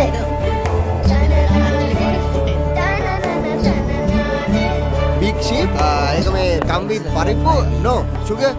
Excuse me, you are right uncle. I think it is a cargo ship. DP Education හැම ගෙදරටම ඉස්කෝලයක්. 2022 උසස් පෙළ විෂයන් ඉලක්ක කරගත් සම්මන්ත්‍රණ මාලාව ලංකාවේ ලොකුම ඔන්ලයින් පාසලයි. DP Education A level Sinhala මාධ්‍ය channel එක ඔස්සේ සජීවීව දෙසැම්බර් 26 සිට ජනවාරි 15 දක්වා පෙරවරු 8:30 සිට පස්වරු 5 දක්වා දෙසැම්බර් 26 accounting සේනකවිල අතර ගමගේ දෙසැම්බර් 27 VC අරුණ Gunasekara December 28 ED Mahimal Jayakody December 29 SFT Pradeep Dissanayake December 30 political science Niroshan දැඩිගොමු දෙසැම්බර් 31 logic ME ඩට් ජනවාරි 2 agriculture සුගත් වික්‍රමරත්න ජනවාරි 3 biology සුනන්ද කරුණාරත්න ජනවාරි 4 economics මහේන්ද්‍ර වික්‍රමසිංහ ජනවාරි 5 chemistry ශ්‍රීනාත් වික්‍රමසිංහ ජනවාරි 6 සිංහල ප්‍රදීප් රණතුංගාරච්චි. ජනවාරි 7 ICT නීල් ප්‍රසන්න. ජනවාරි 8 physics C අතුකොරල. ජනවාරි 9 BST ශ්‍රීමාල් හෙට්ටිආරච්චි. ජනවාරි 10 මීඩියා අසේල වඩනරනායක. ජනවාරි 11 combined maths දුෂාන්ත මහබදුගේ. ජනවාරි 12 business studies ප්‍රසාද් වීරසේකර. ජනවාරි 13 history බිනර දිසානායක. ජනවාරි 14 geography සම්පත් අල්දෙවිය. ජනවාරි 15 general english RA Jayawardena. GP education ලංකාවේ ලොකුම ඔන්ලයින් පාසලෙන් තවත් සමාජ සත්කාරයක්. සරස විසීමය වෙනුවෙන් වෙහෙසින මතු දිනක රට දිනවන බුද්ධි බලකාය වෙනුවෙන්ම ලංකාවේ ලොකුම ඔන්ලයින් පාසලෙන් ලංකාවේ ප්‍රවීණතම ගුරුවරුන් සමග අපොස උසස් පෙළ පාඩම්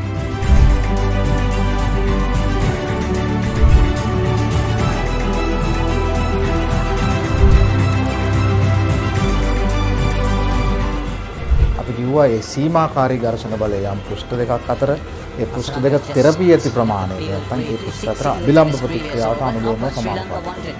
සාමාන්‍ය පෙළදී දරුවා මම එක ඉගෙන ගත්තේ ද්විමාන තලය ගැන 2D දැන් 3D දෙනවා. ඒකට අපි කියනවා එළියගේ අතරයි. එන ඔයගොල්ලෝ ප්‍රධාන වශයෙන් මුලවල දාගන්න ඕන කාරණාව තමයි මේ කිසියම් තැනක සීමාව තියෙන්න නම් ඒකේ වම සීමාව යගේයි ඒකේ දකුණ සීමාව යගේයි අගයන්ති ළමයි පැහැදිලිවම එකමගේකට යන්නේ. විවසාගත ක්‍රියාවලිය හැදෙන්නේ විදිහට. ඒක අපි පළවෙනි එක කතා කරා නව්‍යතා සම්පාදනය කියන ඉනෝවේෂන්ස්.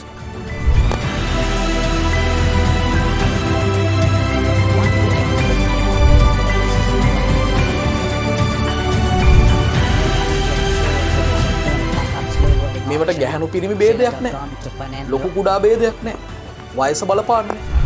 දැන් ඔය ඉටිපන්දම ගාව තියෙන වාතාංශු ඕවා රත් වෙනවා.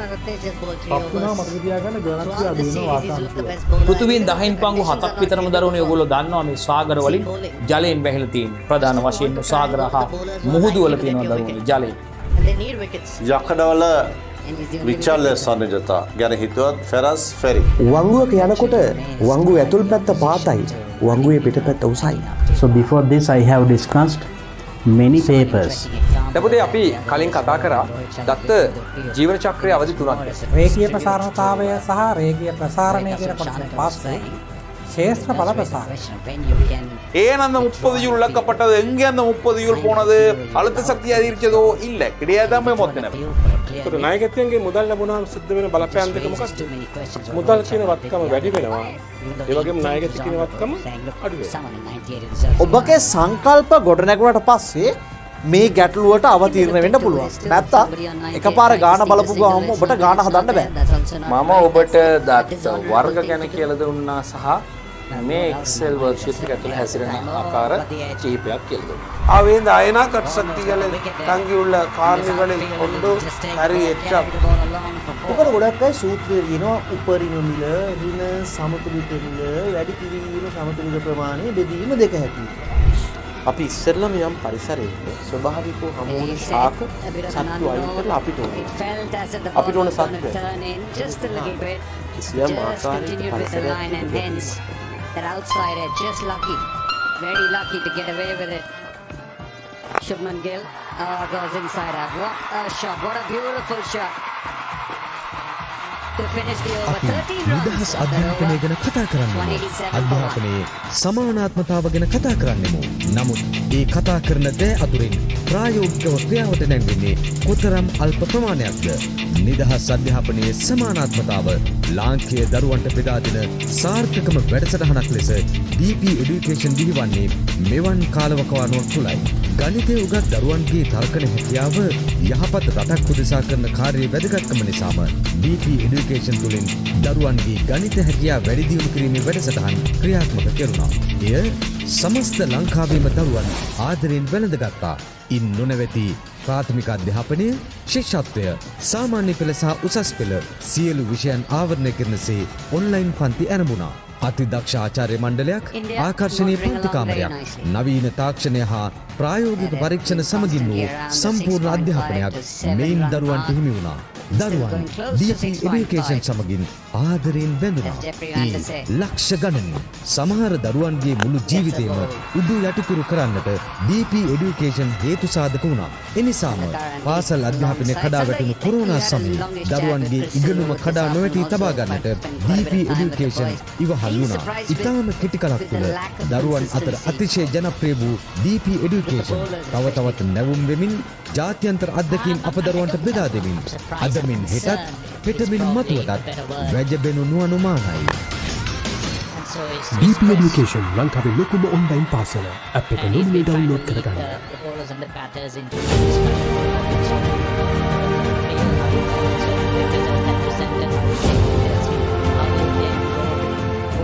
We can observe the lycopodium powder through the eyepiece and adjust the focus. You can see the crosswire. වර්තමානයේ සෙවීමට භාවිතා කරන වීදුරු කුට්ටිය තියෙනවා. මොන වගේ ප්‍රතිබිම්බයක්ද පේන්නේ කියලා. දැන් ගොඩක් දුරට සමපාත වෙලා තියෙන්නේ. කොබෝල්ට් ක්ලෝරයිඩ් ජලීය ද්‍රාවණයේ රෝස පාටයි. එතන ඒ රෝස පාට හේතුව තමයි කොබෝල්ට් H2O6 ධන 2 අයනය තියෙන්නේ. කොබෝල්ට් H2O6 ධන 2 ඒ සංගත සංකීර්ණය තමයි රෝස පාට.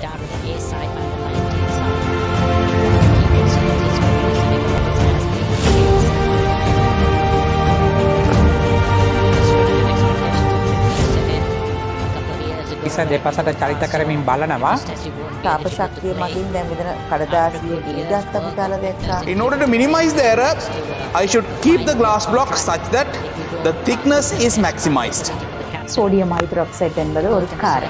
ඔන්න හිමාලයේ එනකොට බලන තලබම්බරයට මොකද වෙන්නේ කියලා. හරියටම අවදි කෝණයෙන් ආවම පූර්ණ අභ්‍යන්තර පරාවර්තනය පටන් ගන්නම කිරණය මේ මූණතේ අඩුම කෝණයෙන් එනවා කියලා කියන්නේ මෙන්න මේ යට මූණතේ ඈතටම තමයි යන්නේ. ඒ වෙනකොට ඉතින් අපිට දෙනවා කොටස් 46ක්. ඒ කියන්නේ 0.46යි සිරස් නලය හරහා ඉහළට පැමිණෙනවා. බලන්න දැන් දරුවන්ට පේනවා අර බටේ ජල මට්ටම වේගයෙන් ඉහළ යන අවස්ථාව. ග්‍රෑම් 300ට වඩා මදක් වැඩි ප්‍රමාණයක් තියෙන්නේ. Look at this bottle carefully. You can see the solution has turned milky in color. Right, different shapes, different sizes. And here I have 3 beakers with water with different colors. Run timing was set at 8:35. Chris and the management and the fitness teams and the fitness instructors have been trying to get it down to 8. පුතේ අන්න bus එකේ It's been moved to 8:55. 8 minutes 55 seconds. කලතරට ගහමාරක් දෙන්න. මාමි ගානක සසු හයයි නේද?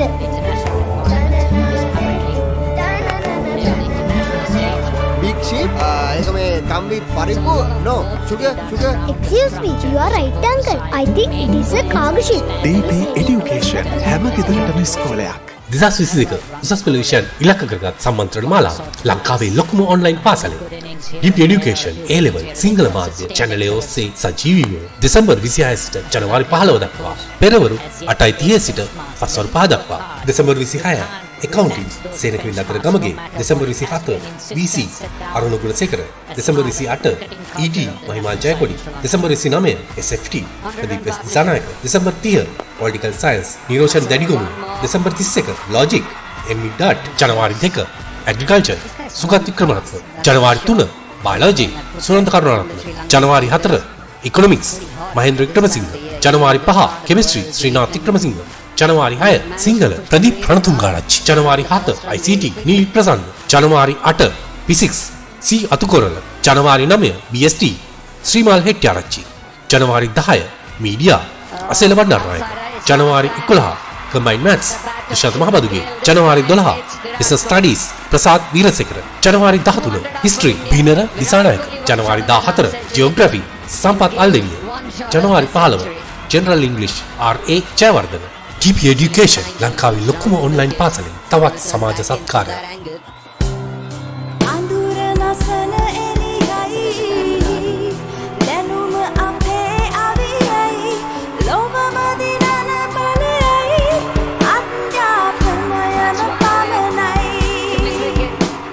DP Education ලංකාවේ ලොකුම online පාසල. App එක මුලින්ම ඩවුන්ලෝඩ් කරගන්න. 65th in one-day internationals. දැන් IELTS කියලා කියන්නේ ගොඩක් වෙලාවට පිටරට යන්න බලාගෙන ඉන්න ඔබට ඉතාමත්ම වැදගත් වෙන එක්සෑම් එකක්. You should know the language to understand the human essence. This is really good to improve your language skills. Okay?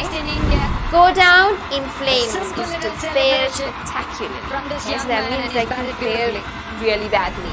Hang in there කියන්නේ අතාරින්න එපා තව ටිකක් අල්ලගෙන අපි කියන අපෝපාපා දැම්ම අතාරින්න එපා තව ටිකක් අල්ලගෙන. So therefore, focusing on these specific aspects such as reading, writing, listening, speaking is very important. To do that, you would also need a bit of grammar and vocabulary. So most of the festivals around the world are something to do with religion. But there are few that are involved around with the seasons and the change of it or cultural aspects of it. From, of, and out of are used to refer to the origin of an object, person or state. පුතේ අන්න bus එක එනවා. Right. Welcome back to DP Education A-Level Seminar Series. අපි නම් නැවතත් DP Education උසස් පෙළ මෙවර විභාගයට මෙනි සිටින දරුවන් වෙනුවෙන් කරන සම්මන්ත්‍රණ මාලාව. So now you know, just before the break we were talking about the second part, second paper, second part, that means part B, dialogue section. We have only a little time මොතව පැයකට කමාරක් වගේ පොඩි කාලයක් තියෙන නේද? We have lot of important things to be discussed. Then here you learnt the dialogue situation. Next one is අපි එන ඉක්මනට කතා කරමු. අපි වැදගත් කොටස් වලට ඉස්සරහට යන් ඉක්මනට. Now this one is to complete the following dialogue between Methni and Farina.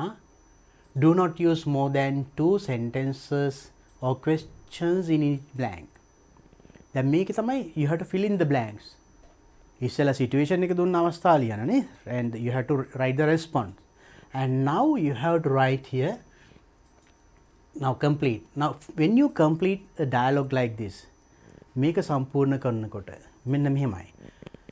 Without reading beyond the blank, හිස්තරින් ඉස්සරහට කියවන්නේ නැතුව අපිට මෙතනට ගැලපෙන උත්තරේ ගන්න බැරි වෙනවා. Now let's read it quickly and see. අපි බලමු මොකක්ද කියලා. Farina and Methni. Farina says good morning.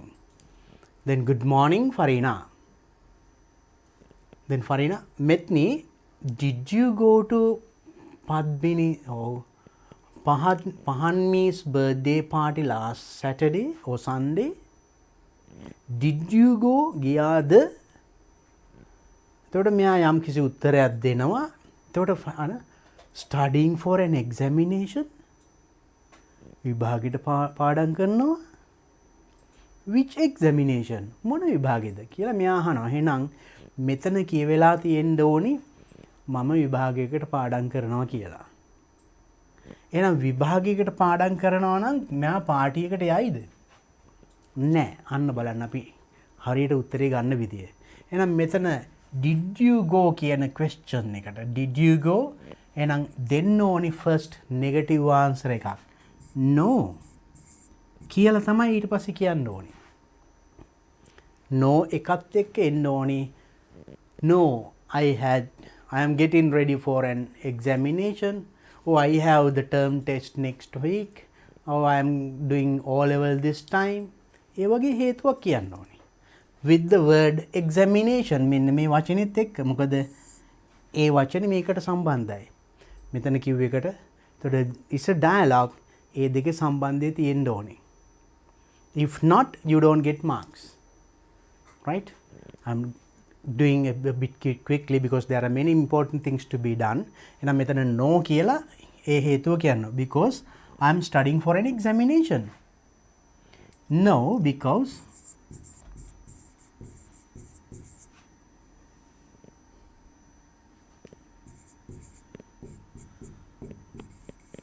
I am studying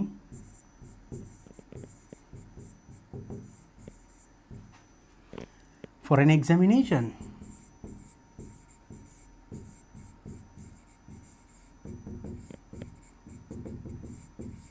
Right, like this, right? Now I am not going to write all because now you can get an idea. දැන් බලන්න එතකොට මේ දෙකේ සම්බන්ධය තියෙන. ඒ විදිහට එතකොට අපි හිස්තැන් පුරවන්න ඕනේ. එතකොට මෙයා which examination එහෙනම් මෙතන examination එක කියවෙන්න ඕනේ. ඊට පස්සේ මෙයා කියනවා O level English again. O level English ආයිමත් එහෙනම් මෙතන කියවෙන්න ඕනේ මේක. එහෙනම් මෙතනට එන්න ඕනේ දේ දැනගන්න. එතනින් ඉස්සරහට එක කියවන්න නැතුව බෑ. එහෙනම් මේ උඩ ඉඳන් ෆීල් කරගෙන ගියාට බෑ නම් මෙතනින් ඉස්සරහට කියවන්න ඕනේ. කිව්වොත් තමයි ආපස්සට ගිහලා මෙතන මේ ගැලපෙන පිළිතුර හෝ ක්වෙස්චන් එක දාන්න පුළුවන් වෙන්නේ. එහෙනම් මෙතන කියවෙන්න ඕනේ මෙයා අහනවා O level English again ආයිමත්. එහෙනම් මෙයා මෙතන කියන්න ඕනේ මොකද්ද? I applied for O level English again. එහෙම දෙයක් කියවෙන්න ඕනේ නේද? I am sitting for O level exam again. ඒ වගේ මෙතන කියවෙන්න ඕනේ. එතකොට ඉංග්‍රීසි ආයිමත් එතකොට මෙයා මොකද කියන්නේ? Yes, I have only an S pass for O level English. මට ඉංග්‍රීසි O level English වලට තියෙන S එකක් විතරයිනේ. එතකොට මෙයා ඒ විතර නෙමෙයි තව දෙයක් කියනවා. ඒ මොකද්ද කියලා දැනගන්න එතනින් ඉස්සරහ එක කියවන්න ඕනේ. අපි කියවලා බලමු. Well, I have an A pass. හොඳයි මට තියෙනවා A pass එකක්. එහෙනම් මෙයා මට A pass එකක් තියෙනවා කියන්නේ එහෙනම් මෙයා මෙතන අහලා තියෙන්න ඕනේ ඔයාට කොහොමද කියලා නේද? එහෙනම් මෙයා Yes, I have only an S pass for O level English. How about you? ඔයාට කොහොමද? What about you? ඔයාට කොහොමද? ඒ මහන්නේ. right? එතකොට එයා උත්තර දෙනවා Well, I have an A pass. මට A pass එකක් තියෙනවා කියලා තවදුරටත් එයා විස්තර කියනවා. Anyway, the best thing you can do is to write answers for some past papers. හොඳම වැඩේ තමයි past papers වලට උත්තර ලියන්න. And model papers, that's what I did. මම කරේ එක තමයි. එන්න එයා කරපු දේ කරනවා ඒකක් ගන්න. ඒතකොට හිස් තැනක් තියෙනවා. ඒතකොට මෙත්නි මොකක්ද කියනවා ඇති. ඒක දැනගන්න මෙයා කියපු උත්තරේ බලන්න ඕනේ. You can buy them from any local bookshop. ඔයාට ඒක ඕන local bookshop එකකින් ගන්න පුළුවන්. එහෙනම් මෙයා අහලා තියෙන්න ඕනේ කොහෙන්ද ඒව ගන්න පුළුවන්. ඒව කියන්නේ මොනවද? මෙයා මෙතන කියවනේ past papers ගැන. So, එහෙනම් where can we buy past papers or model papers? Or where can I buy? Where is it available? අන්නේ වගේ ප්‍රශ්නයක් අහන්න ඕනේ. එතකොට මෙයා කියනවා you can buy them from any local bookshop. Next. හිස්තනක් No, not very expensive. No, not very expensive කියන්නේ එහෙනම් මෙයා අහනවා ඇති ඒව හරි ගණන්ද? Are they very expensive? No, not very expensive. බලන්න. එතකොට මෙතනින් හිස්තනින් ඉස්සරහට කියවන්නේ නැතුව උත්තරේ ගන්නම බෑ. මොකද මේ ප්‍රශ්නෙට ගැලපෙන්න තමයි උත්තරේ. එක්ක උත්තරේට ගැලපෙන්න ප්‍රශ්නේ. එහෙම හැදෙන්නේ. So this is one example dialogue that you got last year. So in this year so you get a dialogue. මේ වගේ dialogue එකක් එනවා ඔබටත් මේ paper එකෙත්. ඒකේ හිස්තැන් පුරවනකොට මතක තියාගන්න first you better read the full dialogue with the blanks. Blanks එක ඉස්සෙල්ලා dialogue එක කියවන්න. කියවලා හිස්තැනින් ඉස්සරහට කියවලා බලන්න මොකද්ද මේකෙන් කතා කරන්නේ මේ දෙන්න කියලා. ඒ අනුව එහෙනම් whether there is a question or answer and in this blank මේ හිස්තැන ඉස්සරහම question එකක් නම් ගොඩක් වෙලාවට මේ question mark එහෙම දාලා තියෙන්න පුළුවන්. ඒ අනුව හිතන්න පුළුවන්. මෙතන ඉස්සරහට දෙන උත්තරේ no, yes ඒ වගේ තියෙනවා අනිවාර්යෙන් උඩින් ඉන්න ඕනේ question එකක් නේ. එහෙම හිතා ගන්න පුළුවන්. මේ බලන්න මේවෙන් එහෙම හරිම ලේසි උත්තරේ හොයාගන්න. හැබැයි මේක කියවලා මෙතන උත්තරේ ලියලා ඊළඟට මේකට ගියොත් නම් වර්ධිනවාමයි. Right? Remember then how to score marks in this one. එහෙනම් මේකේ දැන් මම මේකේ හිස්තැන් පිරෙව්වට වැඩක් නැහැ. Now what you know should understand is how to find the correct answer. දැන් මෙතන උත්තරේ හොයාගන්න විදිය කිව්වා. කොහොමද? හිස්තැනින් ඉස්සරහා තියෙන ඒවත් කියවන්න. ඒ අනුව තමයි එතකොට ඩයලොග් එක බිල්ඩ් අප් කරන්න පුළුවන්.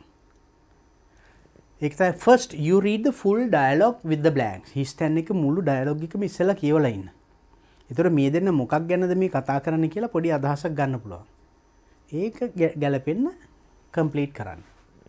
So that is the second type of question that you get in this part. එනම් මේ dialogue කොටසේ ලැබෙන දෙවනි question එක ওই විදියටයි. Third question ඊළඟ තුන්වෙනියට එන්නේ the following short advertisement, right? Advertisement was published in a local newspaper. මෙන්න මේක local newspaper එක තිබුණා කියලා තිබුණා. මොකද්ද? After A levels want to follow IT course. A level වලට පස්සේද IT course එකක් follow කරන්න අවශ්‍යද? Contact manager Institute of IT Studies කියලා ටෙලිෆෝන් නම්බර් එකක් දීලා තියෙනවා. That is the advertisement. Very simple. Imagine that you are interested in following an IT course. Imagine, think you are interested in following an IT course. IT course එක ඔබ follow කරන්න කැමතියි.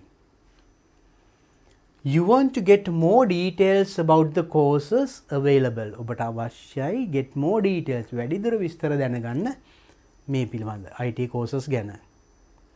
So you contact the manager over the phone. එහෙනම් ඔබ manager ව contact කරනවා over the phone. දුරකථනයෙන්. Write out the telephone conversation. This time telephone conversation that takes place between the manager and you. Managers හා ඔබ අතර වෙන telephone conversation එක ලියන්න. කියන්නේ ඔබ details about the course available. තියෙන courses ගැන විස්තරනේ අහන්නේ. ඒක අහලා each one should speak at least 5 times. එක්කෙනෙක් අඩුම තරමේ 5 පාරක්වත් කතා කරන්න ඕනේ. So then in your dialogue, so this is a telephone conversation, then who will answer? Now you will ring the bell, now dial the phone, then අනිත් පැත්තේ එතකොට කවුද ඉස්සෙල්ලාම කතා කරනවා ඇත්තේ? It can be the telephone operator or the manager. We'll say manager.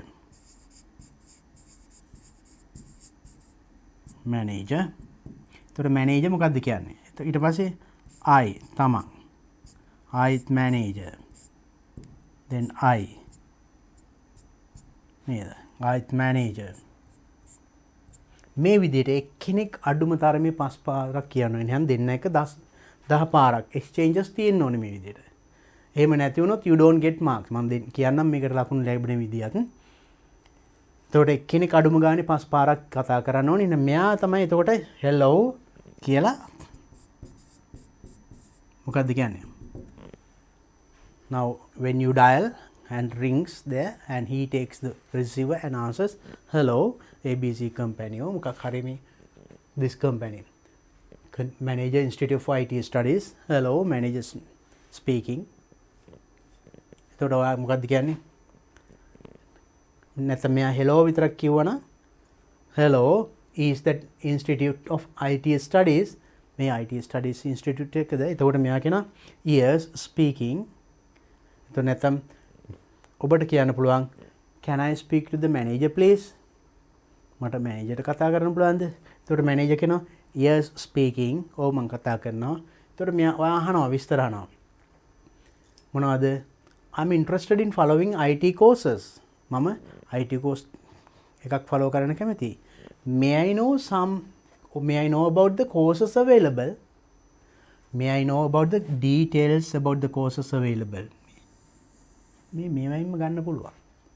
මට ඔබ ආයතනයේ තියෙන courses ගැන විස්තර දැනගන්න පුළුවන්ද? Yes, of course. කියලා ඔන්න යා මොන හරි courses. Yes, we have certificate course for 3 months. And we have a diploma course. It is for 6 months or 1 year. ඒ වගේ courses ගැන කියනවා. ඒතර අහනවා how much is it? how much is the certificate? What is the basic qualification you are required for the certificate course? Certificate course එකට මොනවද අවශ්‍ය මූලික සුදුසුකම්? එතකොට එයා කියනවා right O level English S pass, C pass එහෙම මොනවා හරි. You have to build up the dialogue. එහෙම කියලා. එතකොට you can ask for the duration, the starting date and fee ගාස්තු අහන්න පුළුවන් නේද? කවද්ද පටන් ගන්නෙ, කොච්චර කාලයක්ද, සර්ටිෆිකේට් එක, ඩිප්ලෝමා මොනවද, ඒ වගේ විස්තර අහා පුංචි ඩයලොග් එකක් ගොඩනගා ගන්න. very simple. So then you have to ask the details. මේ details නේ අහන්න කියන්නේ. details කියන්නේ ඒව තමයි. The types of courses, duration, course fee, right, certificate, all these things. ඒ වගේ build up a dialogue. I hope that will not be a difficult task for you. ඒක අමාරු වෙන එකක් නෑ මං හිතන්නේ නේද? Can. And so then that's dialogue. Then the dialogues, there are 3 parts. First one, a situation is given, you have to tell how you would respond at that situation. Second one, fill in the blanks of a dialogue. Third one, a situation is given, you have to write a dialogue on your own. යම් කිසි අවස්ථාවක් දෙනවා එතනට ගැලපෙන ඔබ තනියම dialogue එකක් ගොඩනගා ගන්න ඕනේ. ඔන්න ඩයලොග් කොටස. ඊළඟ කොට තමයි ඊට පස්සේ තවත් වැදගත් වෙන්නේ. So lot of writing in this part. එනම් මේ second paper එකේ writing ගොඩාක් තියෙනවා. අපි බලමු ඊළඟ එකට. වැදගත් කොටස් මම කිව්වා මේකේ ලකුණු දෙන විදිය කියන්නම් කියලා. මොකද ඒක වැදගත් නැත්නම් if you don't know how you could score, ඔබ ලකුණු ගන්න විදිය දන්නේ නැත්නම් ඒ අනුව ලියන්න බැරි වෙනවා නේද? So when you write the dialogue, so here mark should not be given if the answer is not in the form of a conversation. දැන් සමහරව writing a letter මේක ලියුමක් ලියලා තියෙනවා. විස්තර දැනගන්න courses ගැන ලියුමක්. No marks. Conversation අර වගේ A B නැත්නම් manager I ඒ විදිහටම තියෙනවා. එහෙම තිබුණොත් ලකුණු දෙනවා. That's what we call format. ඒකට ලකුණක් දෙනවා. And next one, content. Right? Content ලකුණු 5ක් දෙනවා. Language ලකුණු 9ක් දෙනවා. අර dialogue එකේ ස්වරූපයේ තියෙනවා නම් ලකුණක් දෙනවා. මොනවද මේ content කියන්නේ? අපි එකක් බලමු ඉක්මනට. Content means like this, right? Content very appropriate to inquire information. තොරතුරු විමසන විදිහේ ප්‍රශ්න අහලා තියෙන්නේ. over the phone. සාමාන්‍යයෙන් phone එකකින් formal dialogue එකක්. Facts very interestingly arranged. කරුණු interestingly arranged. පිළිවෙලකට රසවත් පිළිවෙලකට හදලා තියෙනවා. Conversation natural and coherent. Natural conversation. ඒ තත්ත්වයේ තියෙනවා you get full marks. එමෙන්නතු ඒ අඩු වෙනවා නම් මේ විදිහට content interesting අර very appropriate ඒව නැත්තම් උන්න ලකුණක් අඩු වෙනවා. content fairly තරමක් දුරට නම් එනම් තවත් ලකුණක් අඩු වෙනවා. එහෙම ගිහලා content extremely limited බොහොම සීමිතයි පොඩ්ඩක් hello how are you එහෙම යන්තම් ලකුණක් වගේ දීලා. Then you should write your dialogue in this way. Very good වෙන්න ඕනේ. Very good අපිට when you read your dialogue if we feel very good අහලා තියෙනවා නම් ඒ ඔක්කොම විස්තර ටික එහෙම අන්න 5 marks ලැබෙනවා. Then content, then language very good වුණොත් you get 9 marks. That means excellent use of language. Very good use of language for a conversation over the phone. දුරකථනයෙන් කතා කරන භාෂාව හොඳට තියෙනවා. Free of grammatical errors, no grammar mistakes. Excellent word choice. හොඳ word choice එකක් තියෙනවා. When you talk to a manager in a company, it is not just like talking with a friend or somebody. So ඒ ගැලපෙන වචන තියෙනවා. Then you get full marks. If not 7 or 8 marks you will get only few grammatical errors. grammar mistake දෙකක් තුනක් තිබුණත් ඔන්න ලකුණු එකක් දෙකක් අඩු වෙනවා. ඊට වඩා තිබුණොත් occasional errors නිතර වැරදි තිබුණොත් then තවත් ලකුණු 3ක් විතර අඩු වෙනවා. 5 or 6 marks. Frequent errors නිතර ගොඩාක් වැරදි තිබුණොත් 3 or 4 marks. හැමතැනම only very few grammatically correct sentences. ගොඩාක් වැරදි තියෙනවා. එකක් දෙකක් වාක්‍ය හරි. ලකුණු 1යි 2යි. So this is how we offer marks. So be aware of it. මේකත් දැනගෙන ඉන්න. එහෙනම් ඔබ full marks ගන්න නම් very good level එකකින් ඉන්න ඕනේ language එකේ. Then you can get full marks, right? Don't do any mistake. Definitely when we write there can be certain mistake, but after writing you read it again your answer. ලියපු උත්තරේ නැවත කියවන්න. එතකොට පුංචි පුංචි වෙච්ච අඩුපාඩු හදන්න පුළුවන්. හොඳයි. I hope that you can write the dialogue well. Let's discuss the other writing questions also. Very important things are there. තව ගොඩක් තියෙනවා වැදගත් කොටස්. බලන්න part C එක full of writing. Right? Writing skill 65 marks. වැඩි ලකුණු ප්‍රමාණයක් ලැබෙනවා නේද? මේකේ බලන්න. Select any 5 words from the list of nouns. මේ list of nouns, verbs, adjectives and adverbs. මේ වර්ග හතරෙන්ම දීලා තියෙනවා.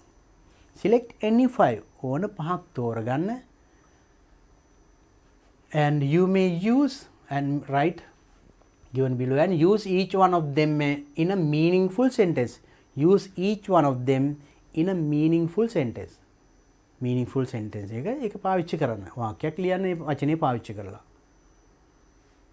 You may use the verbs in any tense. Verbs any tense එකෙන් ලියන්න පුළුවන්. දැන් බලන්න මෙතන create කියන්නේ verb එකක්. create නිර්මාණය කරනවා. ඒක created, creative, created, creates, creating ඒ වගේ ඕන tense එකක් පුළුවන්. tense එක change කරන්න පුළුවන්. But do not change the form of the other words. අනිත් ඒවායේ form එක වෙනස් කරන්න බෑ. then මෙතන nouns එකක්. achiever කියන්නේ noun එකක්. ඒක noun විදිහටම use කරන්න ඕනේ. මේක achieve කියලා ලිව්වොත් එහෙම ඒක noun එකක් නෙමෙයි ඒක verb එකක්. එහෙනම් noun එක verb එක විදිහට ලිව්වොත් no marks. That is what you have to understand here. You can't change the word class. Right? You have to use this as a noun. Use this as a noun. If you are using this, you have the liberty to select any 5 word. Making ඕන වචන පහක් තෝරගන්න තියෙන්නේ. වචන පහක් තෝරලා වාක්‍ය පහක් ලියන්න තියෙන්නේ. අපි බලමු නිකන් achiever. Achiever noun. A good achiever will have a good determination. හොඳ achiever කෙනෙකුට හොඳ determination එකක් තියෙනවා.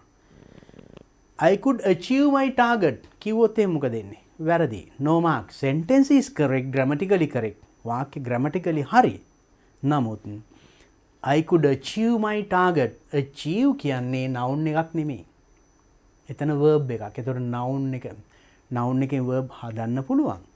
නමුත් ඒක කරන්න එපා. Do not change the form of the other words. මේ වචනවල form එක වෙනස් කරන්න බෑ. කියන්නේ මේ noun එක verb එකක් ලියලා කරන්න ලිව්වට ලකුණු ලැබෙන්නේ නැහැ. Right? Remember that. Employer. You have to use it as a noun. A good employer looks after the people who are working under him. හොඳ employer කෙනෙක් යාගේ යටතේ වැඩ කරන අය ගැන හොඳට හොයලා බලනවා. ඒතකොට employer using as a noun. But if you use it, he employed several people in his company this year. Employed කිව්වොත් මේක verb එකක් වෙනවා. එහෙම ලිව්වොත් no marks. This is what happens to some students. එන ළමයින්ට සමහර ළමයින්ට වරදින තැන තමයි මේ. ගොඩක් ළමයි අපි paper marking කරනකොට දකින්න ලස්සන හොඳ වාක්‍ය දෙනවා no mistake at all. grammar mistake මුකුත් නැහැ, spelling mistake. නමුත් they have changed the form. form එක වෙනස් කරනවා. noun එක verb කරලා ලියනවා. verb එක adjective කරලා ලියනවා. එහෙම වුණොත් no marks. Create. Create is a verb. Right? Creative කිව්වොත් එහෙම not a verb. He is a creative person. එතන adjective එකක්. එහෙම ලිව්වොත් no marks.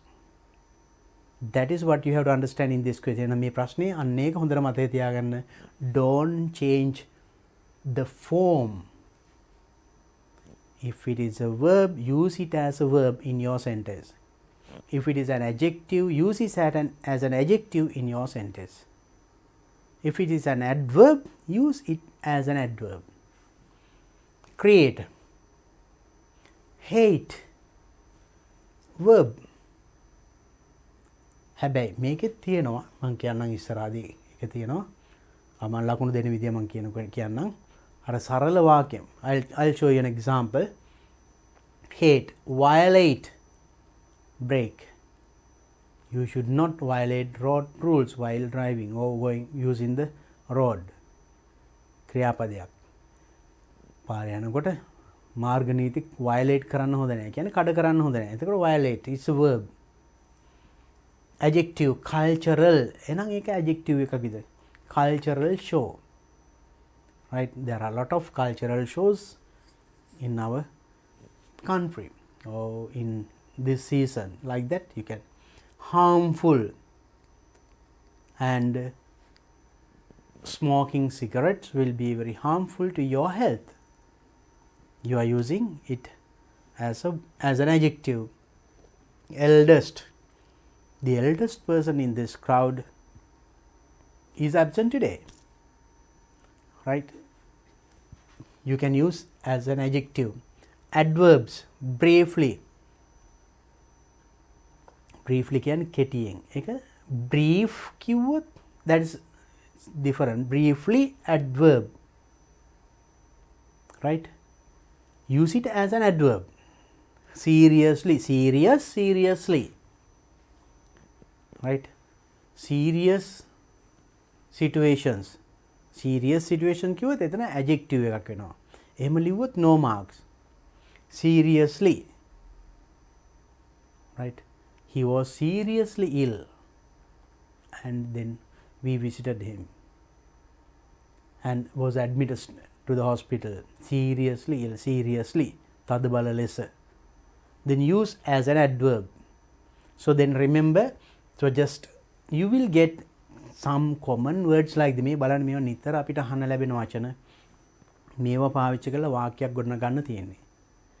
But anyway, remember, don't change the form of the word, right? Word class එක form එක වෙනස් කරන්න එපා. ක්‍රියාපදවල නම් කියලා තියෙනවා you may use verbs in any tense එක විතරයි. create කියන එක created කියන්න පුළුවන්, creates කියන්න පුළුවන්, simple present tense පුළුවන්, creating කියන්න පුළුවන්, right? Hate, violate, violated, you can use tense. So in that question, that is what you have to remember. Then I am not going to write the sentences because you don't get these words for this year. And I may paper me ප්‍රශ්න මේ වචන ටික වෙන්නේ සමහරට මේවෙන් කියන්නත් බෑ එකක් දෙකක් නේ. මේ වගේ අලුත් වචන වාක්‍යවල use කරලා බලන්න. And in this one, assess each sentence separately, give 1 mark for each correct sentence, maximum 5. මේකට ලකුණු දෙන විදිහ මම මේ කියන්නේ. Do not give any mark if the sentence is not grammatically correct. වාක්‍ය grammar වැරදි නම් ඒත් ලකුණු ලැබෙන්නේ නැහැ. Do not give any mark if the sentence does not bring out the meaning of the given word effectively. නම් මෙන්න මේ වගේ වයි. He is an employer. දැන් මේකට employer කියන එක he is an employer කිව්වට no marks. ඒක සම්පූර්ණ හොඳ වචනයක් නෙමෙයි. හොඳ sentence එකක් නෙමෙයි. ඒ වගේ ඒවාට ලකුණු දෙන්න එපා කියලා තියෙන්නේ. Right? He is creative. He is an achiever. Sentence but no marks.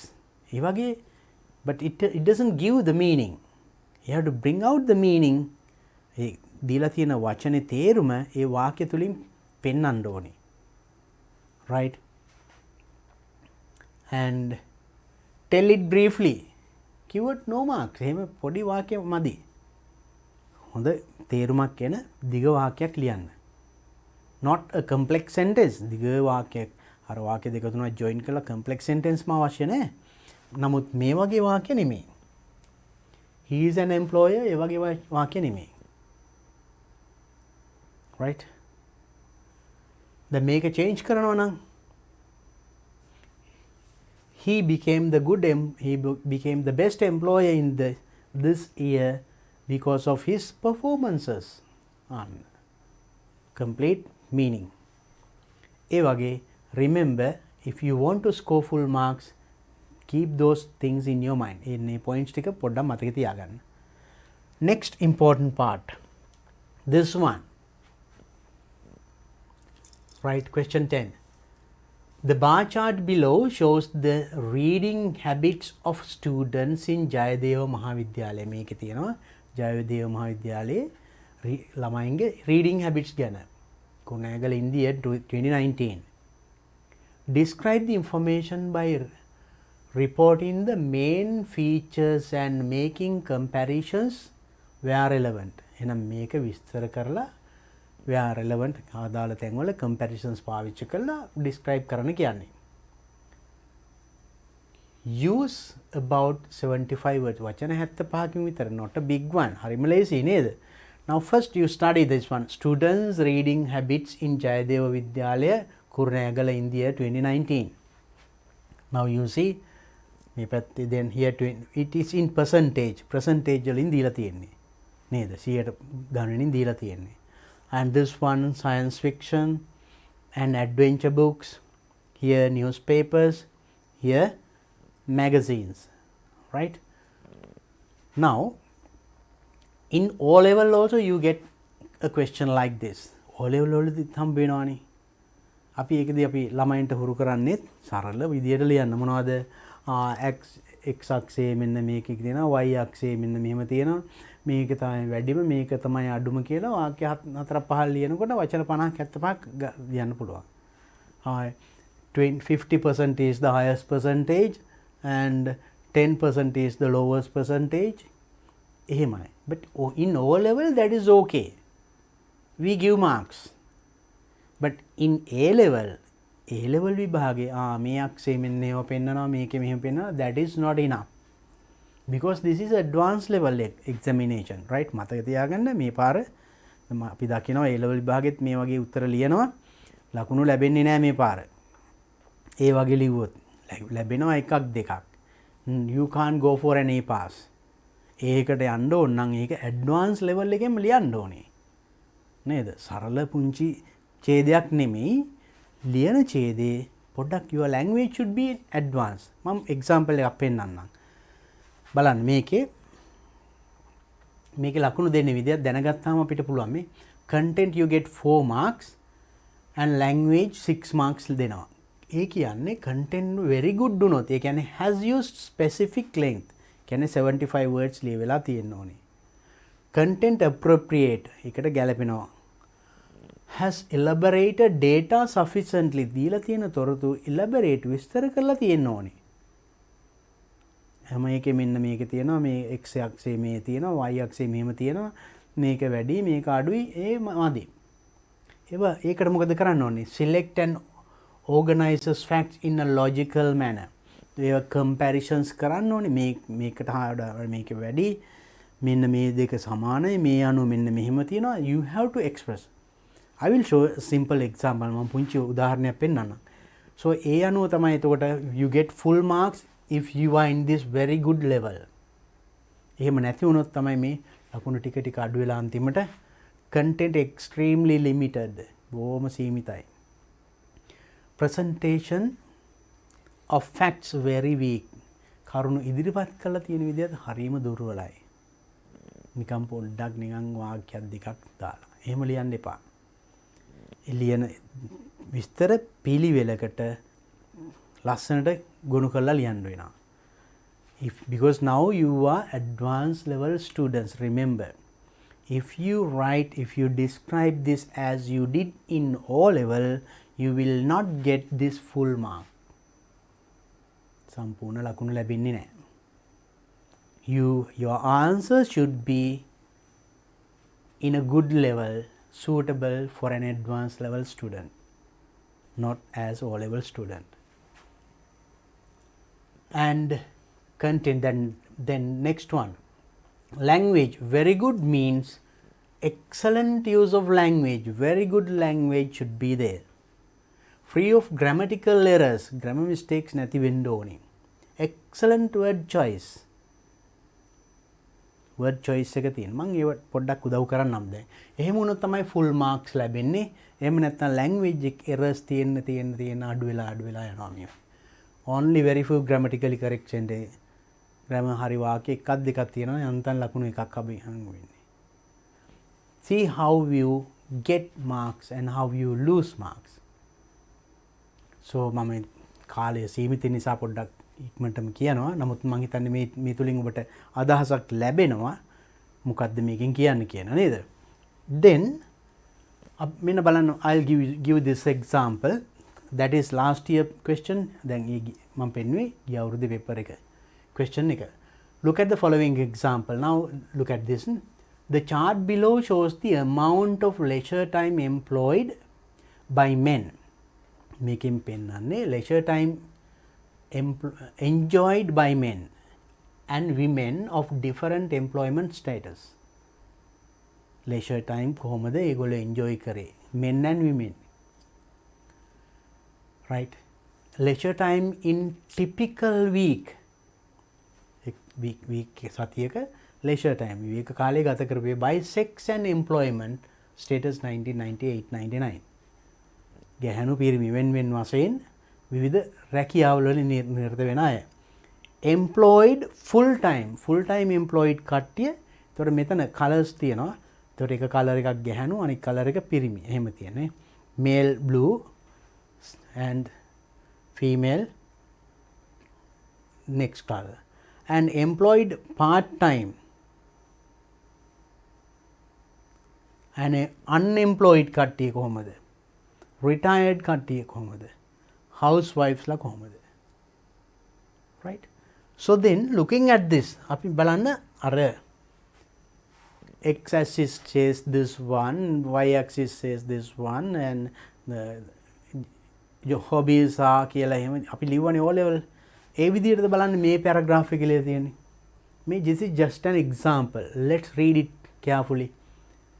the chart shows the number of hours leisure enjoyed by men and women in a typical week in 1998-99 according to gender employment status, right? now you see බලන්න ඉතින් ඒක introduction එක හරි එක question එකෙන්ම ගන්න පුළුවන්. that's okay, you did that even in O level. among those employed full time, men on average had 50 hours of leisure. among those employed කට්ටිය අතරින් average had 50 hours of leisure, whereas අන්න මෙන්න මේ වගේ වචන use කරන්න ඕනි. women had approximately මෙන්න මේ වගේ වචන 37 hours. men ලා මෙන්න මෙච්චර විතර තිබෙන අතර women ලා මෙන්න මෙච්චර තිබේ. බලන්න compare කරපේ. එයා they are more than less than අපි O level වල use කරේ. බලන්න මෙතන use කරන වචන. try to catch, right? use these things in your writing this year as an advanced level students. there were no figures given for male part-time workers. male part-time workers ලට figures සංඛ්‍යාවක් දීලා නැහැ. ඒවත් කියනවා. but බලන්න but එකකින් use කළා complex sentences, compound sentences ඒවා තියෙන්න ඕනේ. female part-time had 40 hours of leisure time, only slightly more than women. බලන්න only slightly more than women. women ලට වඩා පොඩ්ඩක් වැඩි. right? අපි අරගෙන more than less than එච්චරයිනේ කිව්වේ little less slightly more than women in full time employment, perhaps මෙන්න මේ වගේ perhaps sometimes reflecting their work in the home. ඒකට ඒගොල්ලන්ගේ ගෙදර තියෙන වැඩ වෙන්න හේතු වෙන්න පුළුවන්. ඒකම ඔබේ අදහසක් තියෙනවා. in the unemployed and retired categories, leisure time showed increase for both sexes as might have been expected. Here too, men enjoyed more leisure time over 80 hours compared with 70 hours for women, perhaps once again reflecting the fact that women spent more time working in the home than men. බලන්න, they are not very simple sentences, a bit lengthy sentences showing your English. Lastly, housewives enjoyed approximately ආසන්න වශයෙන් 54 hours of leisure. The categories for which statistics on male leisure time were available, men enjoyed at least 10 hours of extra leisure time. So likewise, in this type of writing is not just like O level writing. එහෙනම් O level විභාගේ ඔබ bar chart එකක් pie chart එකක් describe කරනකොට ඒ කරපු විදියට පුංචි සරල වාක්‍ය වලින් නෙමෙයි, එහෙනම් පොඩ්ඩක් advance හොඳ විදියට මෙන්න මේ වගේ බලන්න මම ඒවට උදව් කරන්න මෙන්න මෙහෙම. දැන් අපි හිතමු තොරතුරු ඔබ විස්තර කරනවා මෙන්න එහෙම. Status by saying exactly what the chart shows. Describe the information. ඉස්සෙල්ලා describe the information, use data and numbers from the bar chart. ඒ තොරතුරු විස්තර කරන්න, ඒකේ තියෙන number ඒවා විස්තර කරන්න. Compare the information. Talk about differences. ඒවා සංසන්දනය කරන්න. ඒ වෙනස්කම් ගැන සාකච්ඡා කරන්න. And similarities between the facts shown. ඒවයි තියෙන සමානකම් ගැන සාකච්ඡා කරන්න. Conclude by saying what the main trend or changes. එහෙනම් ඒ දීලා තියෙන දත්ත අනුව මොකද්ද තියෙන trend එක, change එක මොකද්ද කියලා ගියට final tale. මෙන්න මේ වගේ බලන්න describing percentage. දැන් percentage එක විස්තර කරනකොට දැන් අපි හිතමු 160යි අපි O level වලින් only 66% කියලා ලියනවා නේද? but මෙන්න මෙහෙම කියන්න පුළුවන්. amount, number, proportion, fraction. භාගයක් වශයෙන් කියනවා මෙහෙම මේ විදිහට amount එක a large proportion වැඩි කොටසක් මේක exactly just telling 66% කියනවට වඩා වැඩි කොටසක් a large proportion of the population ජනග්‍රහණයෙන් වැඩි කොටසක් that is 66%. අන්න එහෙම ලිව්වට කමක් නැහැ. නැත්නම් නිකම්ම 66% of the population use this. එහෙම කිව්වට මදි. මේ වගේ ඒවා use කරන්න. It shows that you have good English. ඒක භාගයක් වශයෙන් කියනවා නම් precisely 2/3. ඒ කියන්නේ 3/2කට ආසන්න වශයෙන්. දැන් 66% කියන්නේ ඒ වගේනේ. precisely 2/3. අපි කෙලින්ම 66% කියනවට වඩා ඒතර මේ ක්‍රම දෙකෙන් ඕන එක ලියන්න පුළුවන්. මේ වගේ වචන මතක තියන්න. 73ක් වගේ නම් කොහොමද කියන්නේ? If it is 73%, you can say a significant majority. සැලකිය යුතු බහුතරයක්. මේ වචන පාවිච්චි කරන්න. rather than just using 73% of the population කියනවට වඩා you can use this one. A significant majority of the population. ඒ වගේ වචන. එහෙම නැත්නම් ඒක fraction එකක් විදිහට කියන භාගයක් වශයෙන් කියනවා නම් approximately 3/4. 4/3කට ආසන්න සංඛ්‍යාවක්. ඒ කියන්නේ 75ට ඉතාම ආසයි නේ. ඒක නිසා approximately මේ වගේ වචන පාවිච්චි කරන්න. Try to remember these words. Definitely you can score very well if you remember these words. මේ වචන ටික මතක තියාගන්න. පාවිච්චි කරන්න when you describe bar graph. And 25% වගේ තියෙනවා නම් a small number කුඩා ප්‍රමාණයක්. නිකම්ම 25% කියනවට වඩා ඒක fraction එකක්. exactly a quarter. හරියටම කාලක්. 25 means that 100 හතරෙන් එකක් නේද? exactly quarter. නිකම්ම quarter නෙමෙයි exactly a quarter. හරියට 25 නේ. Use such words. මේ වගේ වචන පාවිච්චි කරන්න. Right? Next one, 5. If it is 5%, an insignificant amount. මෙතන අපි කිව්වා significant amount කියලා. මෙතන insignificant amount. මෙතන සැලකිය යුතු බහුතරයක් කිව්වා. මෙතන ඊටාම සුළු ප්‍රමාණයක් කියන එක නේද? 100%ක් කියන්නේ බොහොම චුට්ටක් නේ. ඒතර බොහොම a little number of කියනවා හිමට වඩා මෙන්න මේ වගේ වචන පාවිච්චි කරන්න. Remember that word, right? ඒක භාගයක් වශයෙන් කියනවා නම් a small fraction. A small fraction. Remember these words please, right? Write down ලියා තියාගන්න. ඔය ටික පාඩම් කරන ඔය ටික use කරන්න. අනිවාර්යෙන් ඔයාලට full marks ගන්න පුළුවන්. Use them properly in your writing. Definitely you will get something like this. Bar graph, bar chart, pie chart මොනවා හරි එනවා මේ පාර. If it is 48%, as you can say almost a half, not half කිව්වොත් 50 නේ. almost half කියන්නේ භාගයක් තරම. ඒ කියන්නේ භාගයක් නෙමෙයි බොහොම චුට්ටක් අඩු ඊට අඩුයි. 48 නේ. 35%, a good proportion. හොඳ proportion එකක්. කොටසක් වැඩි සාමාන්‍ය සැලකිය යුතු කොටසක් කියනවා වගේ. a good proportion. ඒකම just over 1/3. just over 1/3 කියන්නේ 3න් එකකට පොඩ්ඩක් වැඩි. බලන්න අන්න ඒ වගේ you have to use in describing bar chart, right? If it is 15%, a small minority, sulutharayak, right? So then I didn't describe that bar chart. Eka විස්තර කළ වැඩක් නැහැනේ. නමුත් ඒක how to write in an as an advanced level student in a good way. හොඳට ලියන්න අවශ්‍ය වෙන ඕන වචන ටික vocabulary ටික දුන්නේ. Write down, try to remember, try to use them in a sentence and use it when you answer your question in this year paper.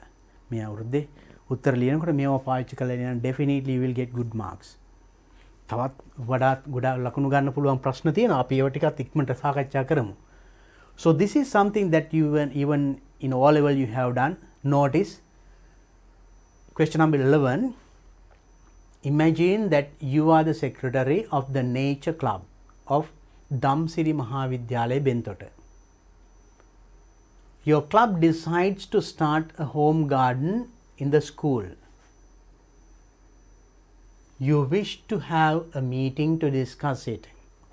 තේරුම් ගන්න පුළුවන් නේද? ඔබ ලේකම් කියලා හිතාගෙන මේ club එකේ your club decides to start a meeting, home garden එක පටන් ගන්න ඔබේ club එකේ තීරණය කළා තියෙනවා. You wish to have a meeting to discuss it. ඒකෙන් සාකච්ඡා කරන්න meeting එකක් ගන්න යනවා. Write a suitable notice to be displayed. එහෙනම් මේකට display කරන්න notice එකක් ලියන්නලු. About this meeting inviting advanced level students to participate. A level students ලට participate වෙන්න කියලා notice එකක් ලියන්න. Use any relevant imaginary details. 50 to 75 words. Do not exceed this one. එන මේ word limit එක exceed කරන්න එපා. වචන 75ට වැඩි වෙන්න බෑ. Then notice. මේව මම හිතන්නේ that is not difficult. මේකත් ගොඩාක් ප්‍රශ්නේ මාර ගන්න පුළුවන්. Now here because now notice you can say දැන් කියන්නේ ඔබ මෙන්න මේකනේ. You have decided to start a home garden එකක් තියනවා කියලා meeting එකට discuss කරන්න A level students ලට එන්න කියලා නේද? inviting A level students you have to write a notice. එහෙනම් මේ notice ලියන්න ක්‍රම කීපයක් තියෙනවනේ. අපිට මෙහෙම simple ලියන්න පුළුවන්. There will be a special meeting of the nature club of Damsiri Mahavidyalaya Bentotta. කොහොමද? There will be a special meeting of the nature club of Damsiri Mahavidyalaya Bentotta. මේක meeting එකක් තියෙනවා මොකටද? මොකටද? To discuss about the decision to start home garden in the school. පාසලේ home garden එකක් පටන් ගන්න යන්න ගත්ත තීරණය පිළිබඳ වැඩි විස්තර සාකච්ඡා කිරීමට meeting රැස්වීමක් පැවැත්වේ. නැත්නම් there will be a meeting special meeting of the nature club of Damsiri Mahavidyalaya Bentota කියලා ලියලා ඊට පස්සේ දිනය on කියලා දිනය දානවා at වෙලාව දානවා time දානවා මෙන්න මේ දිනේ මේ වෙලාවට මේ ස්ථානයේ පැවැත්වෙනවා මොකටද to discuss අන්න ඒ discuss කරන්නේ මොනවද discuss about the decision taken to start a home garden in our school. අපේ පාසලේ home garden එකක් පවත්වා ගැනීමට ගත්ත තීරණය පිළිබඳ වැඩිදුර සාකච්ඡා කිරීමට නම් මෙන්න මේ දිනේ මේ වෙලාව මෙතනදී රැස්වීමක් පැවැත්වේ. All advanced level students are invited. උසස් පෙළ සියලු දරුවන්ට ආරාධනා කරමි. දැන් එතකොට ඒක notice කියලා තියෙනවනේ ඒ ටික තියෙනවනේ අන්තිමට ලියපු කෙනා ලේකම් මෙතන අස්සන තියෙන්න ඕනේ නේද නම මෙතන අස්සන ගාලා ඕනම් මෙතනින් නම ලියන්න පුළුවන් වරහන් අස්සේ and date මේ පැත්තෙන් date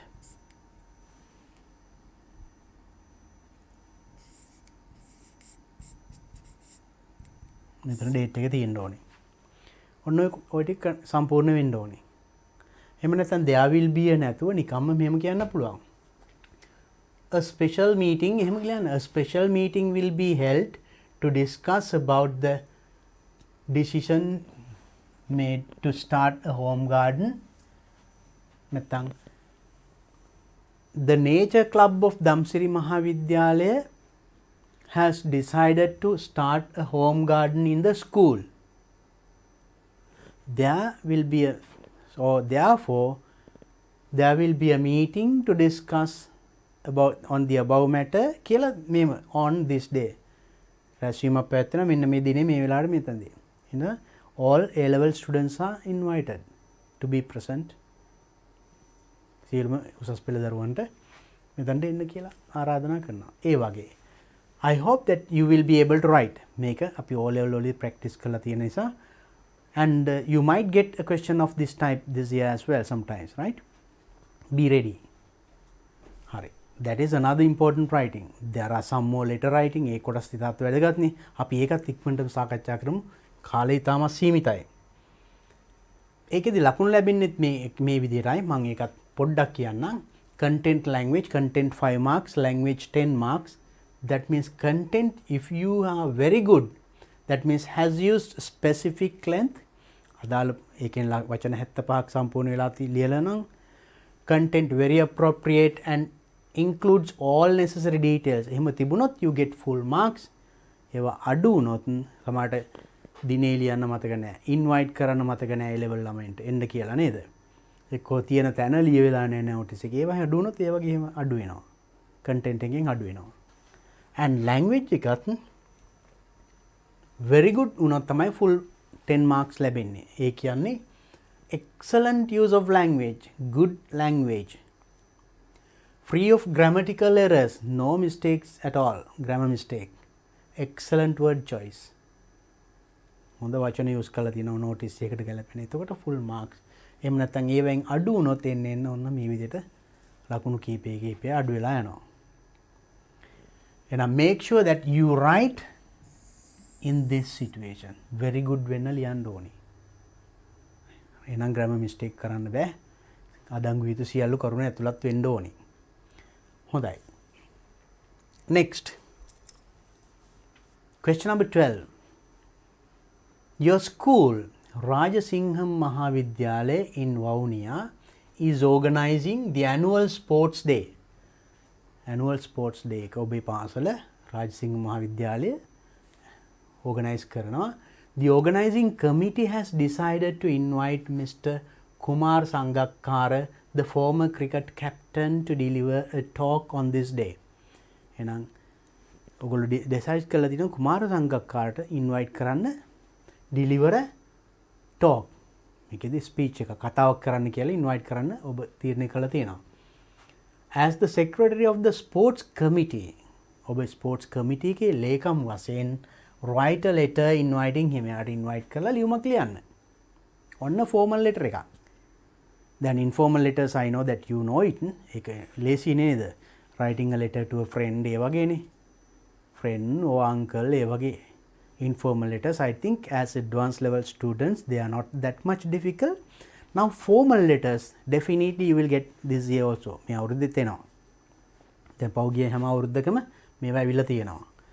දැන් මෙතන invitation letter එකක් speech එකක් කරන්න කියලා use about 75 to 100 words, do not exceed the word limit. මේකෙත් කියනවා වචන සීමාව ඉක්මවන්න යන්න එපා කියලා. ඒ කියන්නේ වචන 100ට වඩා ලියන්න එපා. ලිව්වොත් ලකුණු කැපෙනවා. ඒකයි. හරි. අපි බලමු එහෙනම් මේකට කොහොමද අපි උත්තර ලියන්නේ. Now you know the situation. ඔබ මෙන්න මේ පාසලේ එතකොට ලේකම් කියලා හිතාගෙන annual sport day එකට speech එකක් කතා කරන්න කියලා නේද? deliver a talk invite කරන්න ඕනි කාටද? මිස්ටර් කුමාර සංඝාකාර. invite කරලා ලියුමක් ලියන්න ඕනි. අපි බලමු මේක කොහොමද කරන්න කියලා. මේකේ අපි description මෙන්න මේ මෙහෙමයි ලකුණු ලැබෙන්නේ. ඒක දැනගෙන අපි ලියන්න බලමු. Format, that means has used format of a formal letter. ඒ කියන්නේ formal letter එකේ ආකෘතිය දන්නවා. Sender's address යවන්නාගේ ලිපිනේ තියෙන්න ඕනි. Receiver's address ලබන්නාගේ ලිපිනේ. You know it. මතකනේ? චුට්ටක් මතක් කරන්න නේද? දැන් අපි ලියන ලියුම මෙහෙම කොලේ මෙහෙම නම් අපි ඉස්සර පටන් ගත්ත මේ පැත්තේ ඒක කමන්නේ. එහෙම මාජින් එකේ තියෙනවා sender's address රුලක් කරලා receiver's address මේකට punctuation කමා full stop වෙන්න ඕනි. ඊට පස්සේ salutation මේ බලන්න formula including sender's address then receiver's address මෙතන receiver's address date තියෙන්න ඕනි and appropriate salutation dear sir dear madam ඒව තියෙන්න ඕනි and then topic then body of the letter එහෙනම් ඉවර කළා මේ ලියුම මේ පැත්තෙන් පටන් ගත්තා නම් මේ පැත්තෙන් අවසන් කළා තියෙන්න ඕනි මෙන්න මේ ටික තියෙනවා නම් you get 1 mark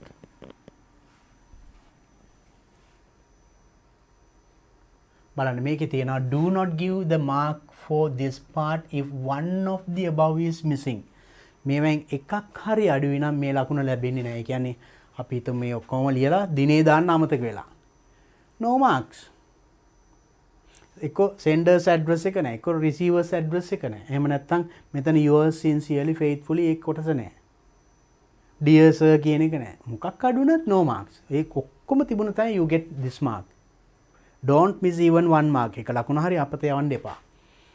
next one ඊට පස්සේ content එකට එනවා then content you get 4 marks language you get 8 marks then organization can has used appropriate beginning and ending හොඳ start එකක් end එකක් දීලා තිනවා මම example එකකින් පෙන්නන්නම් ඒක and arrange facts in a logical sequence හරියට කරුණු පිළිවෙලට ලියලා තියෙනවා has used appropriate linking devices අර linking devices පාවිච්චි කරලා තියෙන්න ඕනේ has paid attention to meaningful paragraphing. ඔක්කොම එක ඡේදක ලියලා නැහැ ඡේද වෙන් වෙලා තියෙන්න ඕනේ. මම මේ දෙක ගැන content language ගැන කියන්නම් ඊළඟට. content එක ඒකත් very good වෙන්න නම් මෙන්න මේ තත්ත්වෙ තියෙන්න ඕනේ. එතකොට you get full that means 4 marks. has used specific length. අර නියමිත වචන ප්‍රමාණය ලියවෙන්න ඕනේ. content appropriate and relevant to the given situation. දීලා තියෙන situation එකට ගැලපෙන්න ඕනේ. has elaborated sufficiently ප්‍රමාණවත් විදියට විස්තර වෙලා වෙන්න ඕනේ selects and organizes facts in a logical manner කරුණු පිළිවෙලට ගොනු කරලා තියෙන්න ඕනේ then you get full marks එහෙම නැත්නම් ඩිංග අඩු වෙනවා right and then language very good වෙන්න නම් excellent use of language formal language තියෙන හොඳ language free of grammatical errors, no grammar mistakes, excellent word choice. And nehemunutai full marks leben on 8. If you are going for an A pass, you have to be in this position. If not, එහෙම නැති වුණොත් මේ වගේ ලකුණු අඩු වෙනවා. Right? No mistake at all. එකක් දෙකක් හරි තිබුණොත් only few grammar mistakes අන්න ලකුණු 8 7 වෙලා. ඒ වගේ ලකුණු අඩු වෙනවා නේ. After writing, you read your question and check if there is any mistake. ලියලා නැවත කියවන්න. එතකොට පොඩි පොඩි අඩුපාඩුකම් හදන්න පුළුවන්. දැන් අපි බලමු මේකේ example letter එක. For that situation, this is just an example. මෙන්න මෙහෙම ලියන්න පුළුවන්. This is an example answer. පොඩි උදාහරණයක් විතරයි. Sender's address රාජසිංහම් මහාවිද්‍යාලය වවුනියා. right මෙතන එතකොට මෙතන comma ඉන්න ඕනි, මෙතන full stop, මෙතන full stop එන්න ඕනි. punctuation mark, that is also important.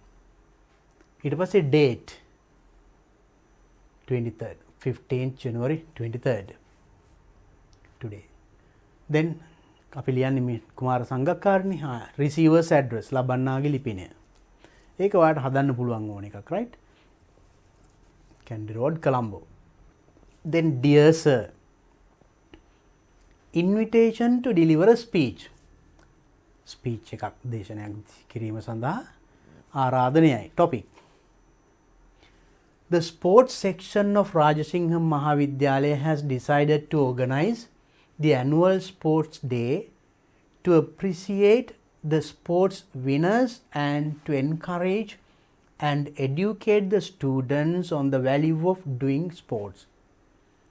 On first paragraph එක ලිව්වා sports section Rajasingham Mahavidyalaya sports section එක has decided තීරණය කළා තියෙනවා organize the annual sports day. annual sports day එක සංවිධානය කරන්න. මොකද to appreciate the sports winners ක්‍රීඩා ජයග්‍රහණ appreciate කරන්න, අගය කරන්න, අගයන්න සහ encourage and educate the students දිරිගන්වන්න සහ දැනුවත් කරන්න ළමයිව මොනවද? value of doing sports ක්‍රීඩාවක් කිරීමේ ඇති වැදගත්කම. එන්න යරමුණින් ස්පෝර්ට්ස් ඩේ එකක් මේ විද්‍යාලයේ සංවිධානය කර තිබේ. එතනින් first paragraph එක ඉවරයි. බලන්න. second paragraph. Therefore, we would like to invite you to deliver a speech on that day as it would motivate the students to engage in sports.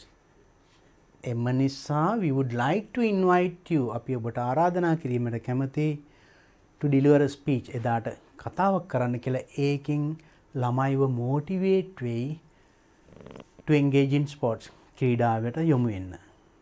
ඒක වෙනම paragraph එකක් invitation sentence එක. ඊට පස්සේ නම් invite කරනවා නම් දිනයක් වෙලාවක ඒවත් තියෙන්න එපා. ඔන්න the program is scheduled to commence at 9 am on 20th January. program එක පැවැත්වෙන්නේ උදේ 9ට ජනවාරි 20 2023 at the school playground. තොර invite කරනවා නම් event එකක් තියෙනවා නම් ඒකේ දිනයක් වෙලාවක් ඒව සඳහන් වෙන්න ඕනේ. We would be much thankful to you if you could inform us in advance about your possibility to take part in the event on that day. අපි ඔබට ස්තුතිවන්ත වෙනවා. මේ වාක්‍ය වැදගත්. මේකද අපි invite කරාට යාට එන්න පුළුවන්ද බැරිද දන්නේ නැහැ නේද? එහෙනම් ඔබ කියන්න ඕනේ මේකට එන්න පුළුවන්ද බැරිද යන වගේ ඔබ අපිව ඉක්මනින් දැනුවත් කරේ නම් ඔබට ස්තුතිවන්ත වෙමි. ඒක ලිව්වා. then thank you, you're faithful කියලා අසන ගැවුවා secretary sports committee. this is just a model answer. මෙන්න මේ වගේ ලියුමක් ලියන්න පුළුවන් නම් you get full mark because all the අර Q features ඔක්කොම තියෙනවා. language okay, no grammar mistake, සියලු දේවල් you can score full marks. this is formal letter. දැන් පසුගිය අවුරුදු දෙකේ තුනේම ඇවිල්ලා තියෙනවා invitation letter එකක් තමයි නේද? මෙන්න example එකක්. ඉතින් මේ අවුරුද්දේ සමහර invitation වෙන්න පුළුවන්. හැබැයි මේ වගේ invitation එකකදී ඊළඟ step එක මොකද්ද? මේ බලන්න.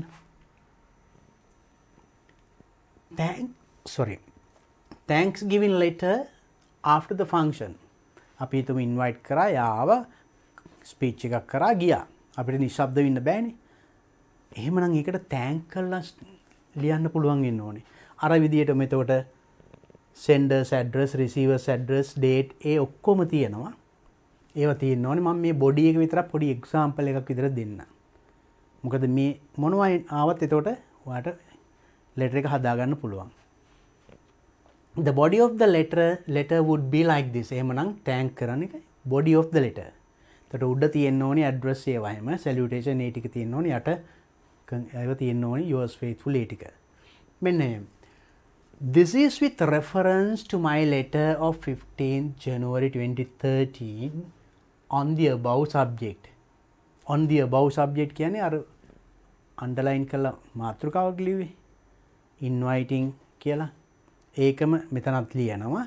මේ සම්බන්ධව මෙන්න මේ දිනේ ලියන ලද letter එක හා සම්බන්ධවයි. We write to express my sincere gratitude. අපි ලියනවා අපේ කාරුණික ස්තුතිය ප්‍රකාශ කරන්න for accepting our invitation and delivering a valuable speech on the annual sports day of our school. අපේ පැසලේ පැවැත්වුණ ස්පෝර්ට්ස් ඩේ එකේදී වටිනා කතාවක් කිරීම පිළිබඳ ඔබට ස්තුතිවන්ත වීමට කිරීමටයි මේ ලියන්නේ. I am sure it was an inspiring speech and our students got many valuable ideas from your speech. ඔබ කළ කතාවෙන් අපේ දරුවන්ට ඉතාමත් වටිනා තොරතුරු රැසක් ලැබුණා. ඒක අගය කරලා එහෙම වාක්‍ය කීපයක් ලියන්න ඕනේ. We appreciate the great service you have done for the school. අපි අගය කරන ඔබ අපේ පාසල වෙනුවෙන් කරන ලද සේවයට. ඒ වගේ දැන් එක ස්තුති කිරීම ඊට පස්සේ yours faithfully. We appreciate, we hope your service in future too. අපි ඔබේ අනාගතයේදීත් ඔබේ ඒ වගේ උදව් බලාපොරොත්තු වෙනවා කියලා it doesn't matter. එහෙම කියලා ලිපිය අවසන් කරන්න පුළුවන්. ඒ වගේ එන්න පුළුවන්. දැන් එහෙම නැත්තම් මෙහෙම. If in case if the date is changed, now you invite. සමහරට මොකක් හරි හදිසි හේතුවක් නිසා දිනේ වෙනස් කරන්න වෙන්න පුළුවන් නේද? ස්වභාවික හේතු වෙන්න පුළුවන්. දැන් රටේ ආවේ කොරෝනා එහෙම නේද? So for such situations you will have to change or postpone or cancel the events. ඒ වගේ අවස්ථාවක the body of the letter would be like this. ඔන්න පොඩි example එකක්. This is body of the letter, right? Our address and other parts should be there. ඒ ටික එහෙම තියෙන්න ඕනේ. දැන් මම ඒක අර උඩ example එකකින් පෙන්නවනේ. Body of the letter. This is with reference to my letter dated 15th January 2013 on the above subject. අර මේ විදිහටම පටන් ගත්තා. මේ අහවල් දින දරන මෙන්න මේ අහවල් මාතෘකාවටදී ලියවුණු ලිපිය සම්බන්ධවයි. කියන්නේ ඔබ invite කරන්න ලියවපු ලිපියේ ඒ මාතෘකාව දාන්න. ඒ දිනේ දාන්න. We regret very much that due to unavoidable circumstances.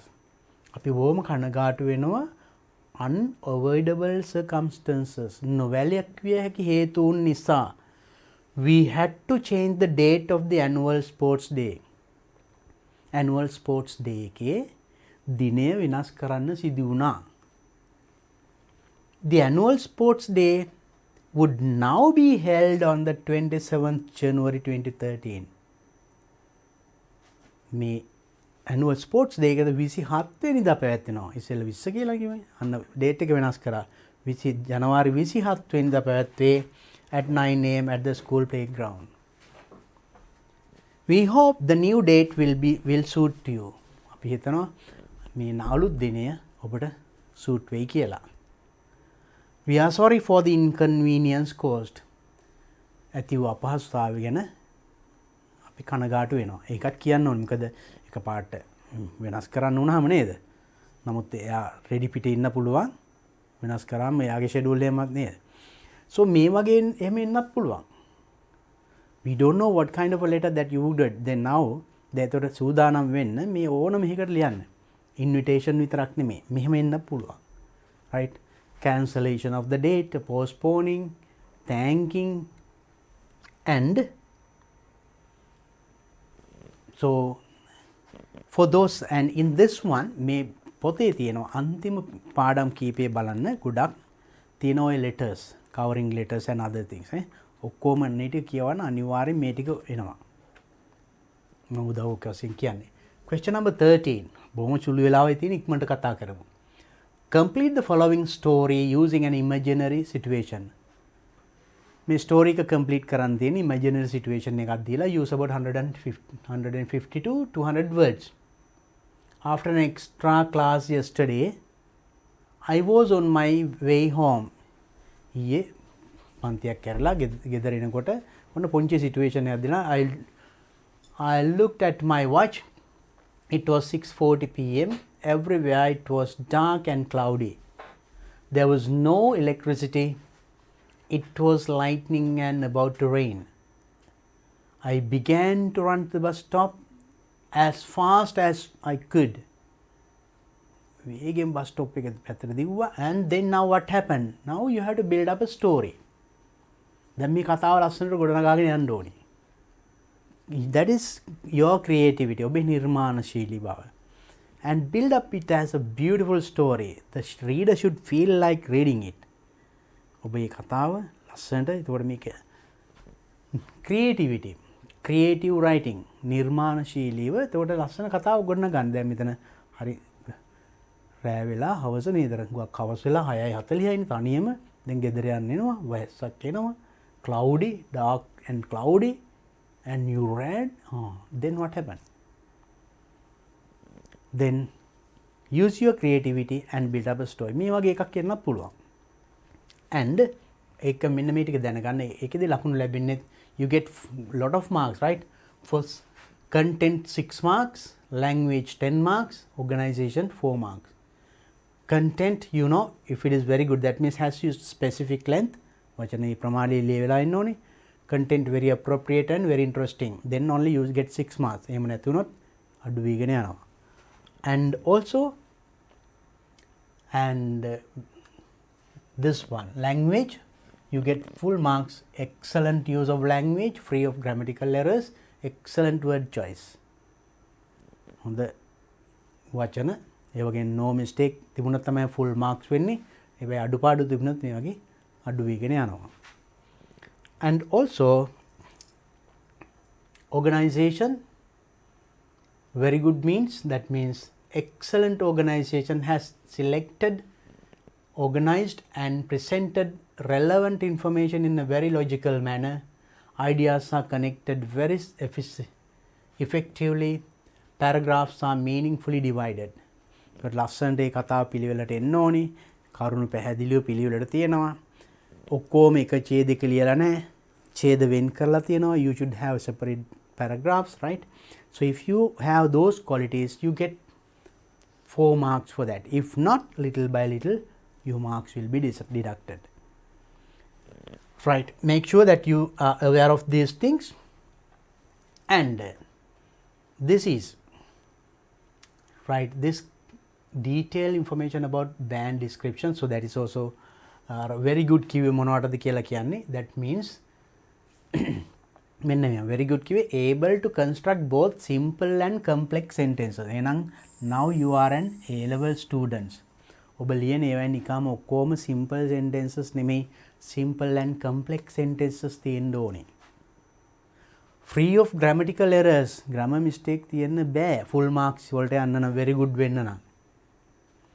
Able to select most appropriate grammatical structures for the intent purpose to express your idea. ඔබේ අදහස ප්‍රකාශ කරන්න හොඳ වඩාත් සුදුසුම grammar use වෙලා තියෙන්න ඕනේ.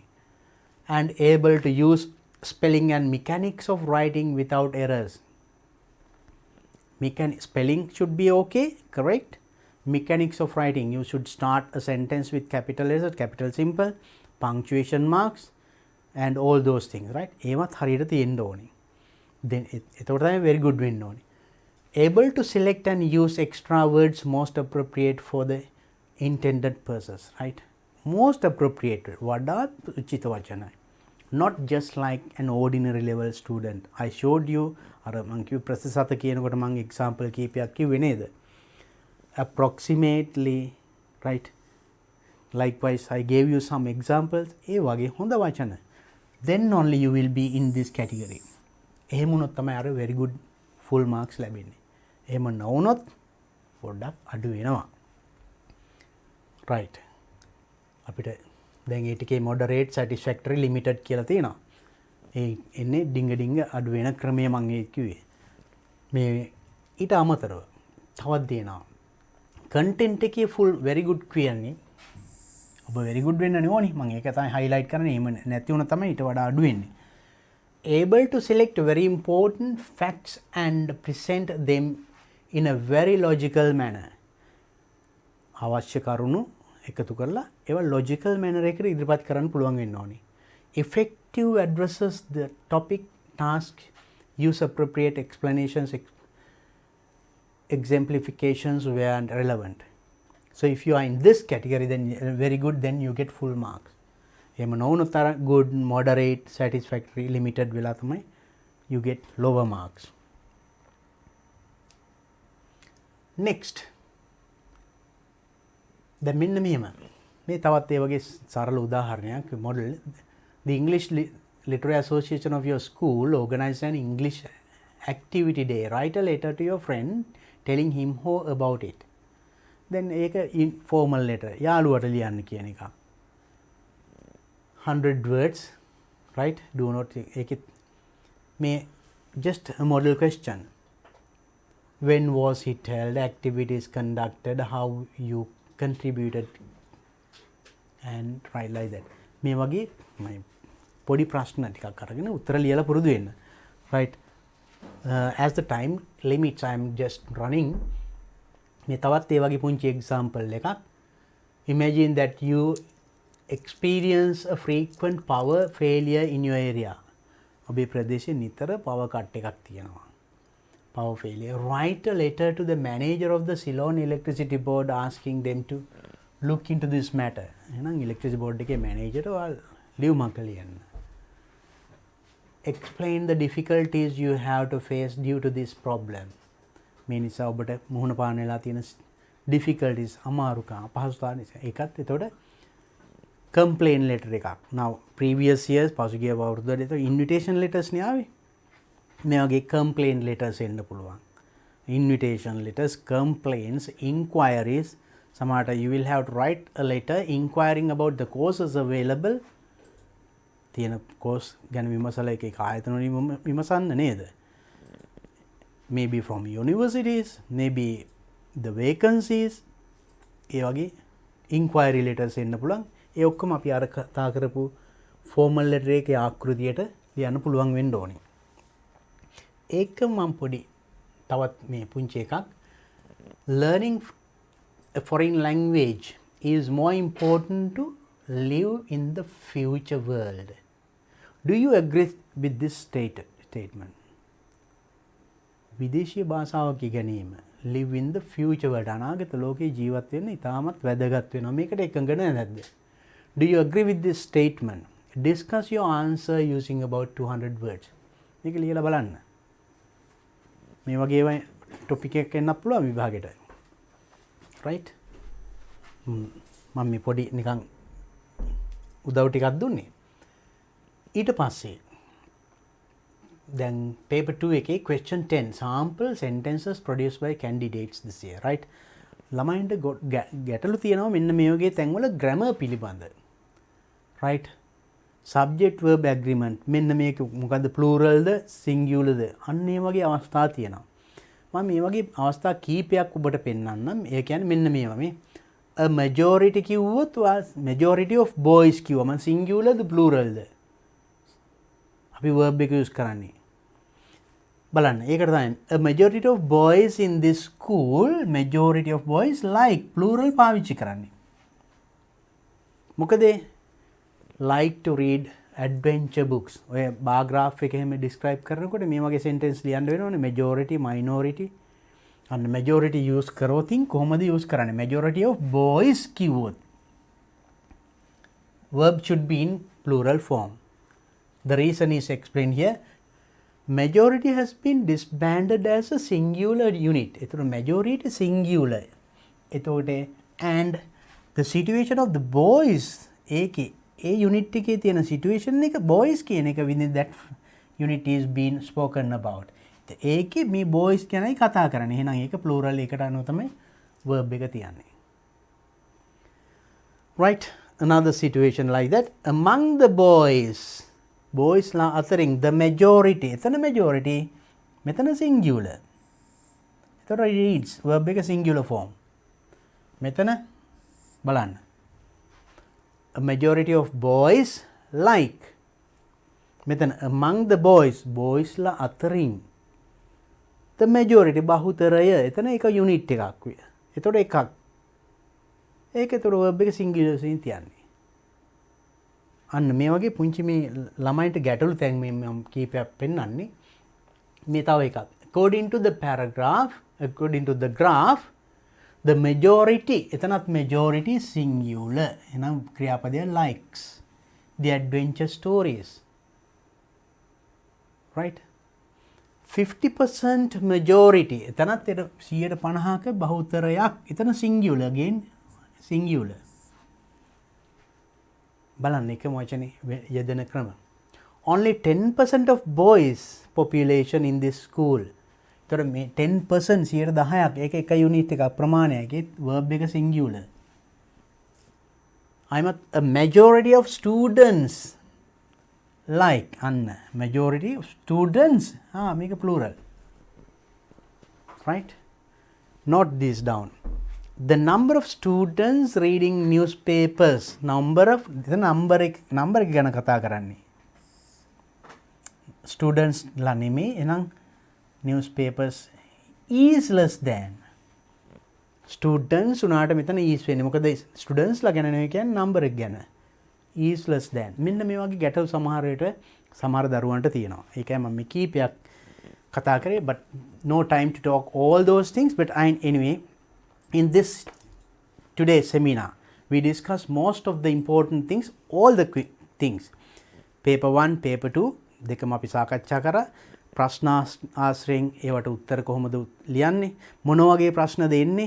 I'm sure that you have a good idea what kind of questions do you get in this paper. මේ අවුරුද්දේ paper එක මොනවද එන්නේ කියලා දැන් පැහැදිලිවට අදහස් තියෙනවා. අනිවාර්යයෙන් මේ A level general English පොත කියවන්න. මේකෙන් ගොඩක් දේවල් එනවා. මේකේ තියෙන මේ අවසානයේ model letters හරි ගොඩක් තියෙනවා. මේ ටික කියවන්න අනිවාර්යෙන් මේ ටිකෙන් ඒක ප්‍රයෝජනවත් වෙන ඔබට සාර්ථකව පිළිතුරු ලියන්න.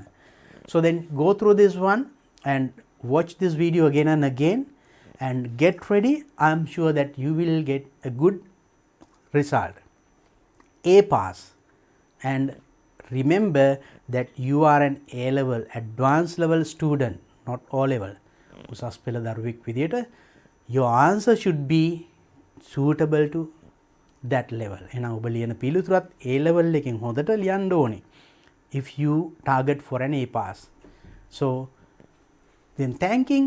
Now with this today's seminar we are going to conclude or finish complete our series of seminars of DP education ආයතනයෙන් අපේ ලක්දූ දරුවන්ට දෙන මේ මහඟු සත්කාරය සම්මන්ත්‍රණ මාලාවය මේන් අපි අවසන් කරනවා එහෙනම්. And on behalf of thank you very much. 2022 උසස් පෙළ විෂයන් ඉලක්ක කරගත් සම්මන්ත්‍රණ මාලාව ලංකාවේ ලොකුම ඔන්ලයින් පාසලේ DP Education A level Sinhala මාධ්‍ය channel ඔස්සේ සජීවීව දෙසැම්බර් 26 සිට ජනවාරි 15 දක්වා පෙරවරු 8:30 සිට පස්වරු 5 දක්වා. දෙසැම්බර් 26 accounting සේනකවිල් අතර Gamage. December 27 BC Aruna Gunasekara. December 28 ED Mahimal Jayakody. December 29 SFT Pradeep S Dissanayake. December 30 Political Science Niroshan දැඩිගොමු. December 31 Logic ME Dot. ජනවාරි 2 Agriculture සුගත් වික්‍රමරත්න. ජනවාරි 3 Biology සුනන්ද කරුණාරත්න. ජනවාරි 4 Economics මහේන්ද්‍ර වික්‍රමසිංහ. ජනවාරි 5 Chemistry ශ්‍රීනාත් වික්‍රමසිංහ. ජනවාරි 6 සිංහල ප්‍රදීප් රණතුංගාරච්චි. ජනවාරි 7 ICT නීල් ප්‍රසන්න. ජනවාරි 8 Physics C අතුකොරල. ජනවාරි 9 BST ශ්‍රීමාල් හෙට්ටිආරච්චි. ජනවාරි 10 Media අසේල වඩනරනායක. ජනවාරි 11 Combined Maths දුෂාන්ත මහබදුගේ. ජනවාරි 12 Business Studies ප්‍රසාද් වීරසේකර. ජනවාරි 13 History බිනර දිසානායක. ජනවාරි 14 Geography සම්පත් අල්දෙවිය. ජනවාරි 15 General English RA Jayawardena. DP Education ලංකාවේ ලොකුම ඔන්ලයින් පාසලෙන් තවත් සමාජ සත්කාරයක්.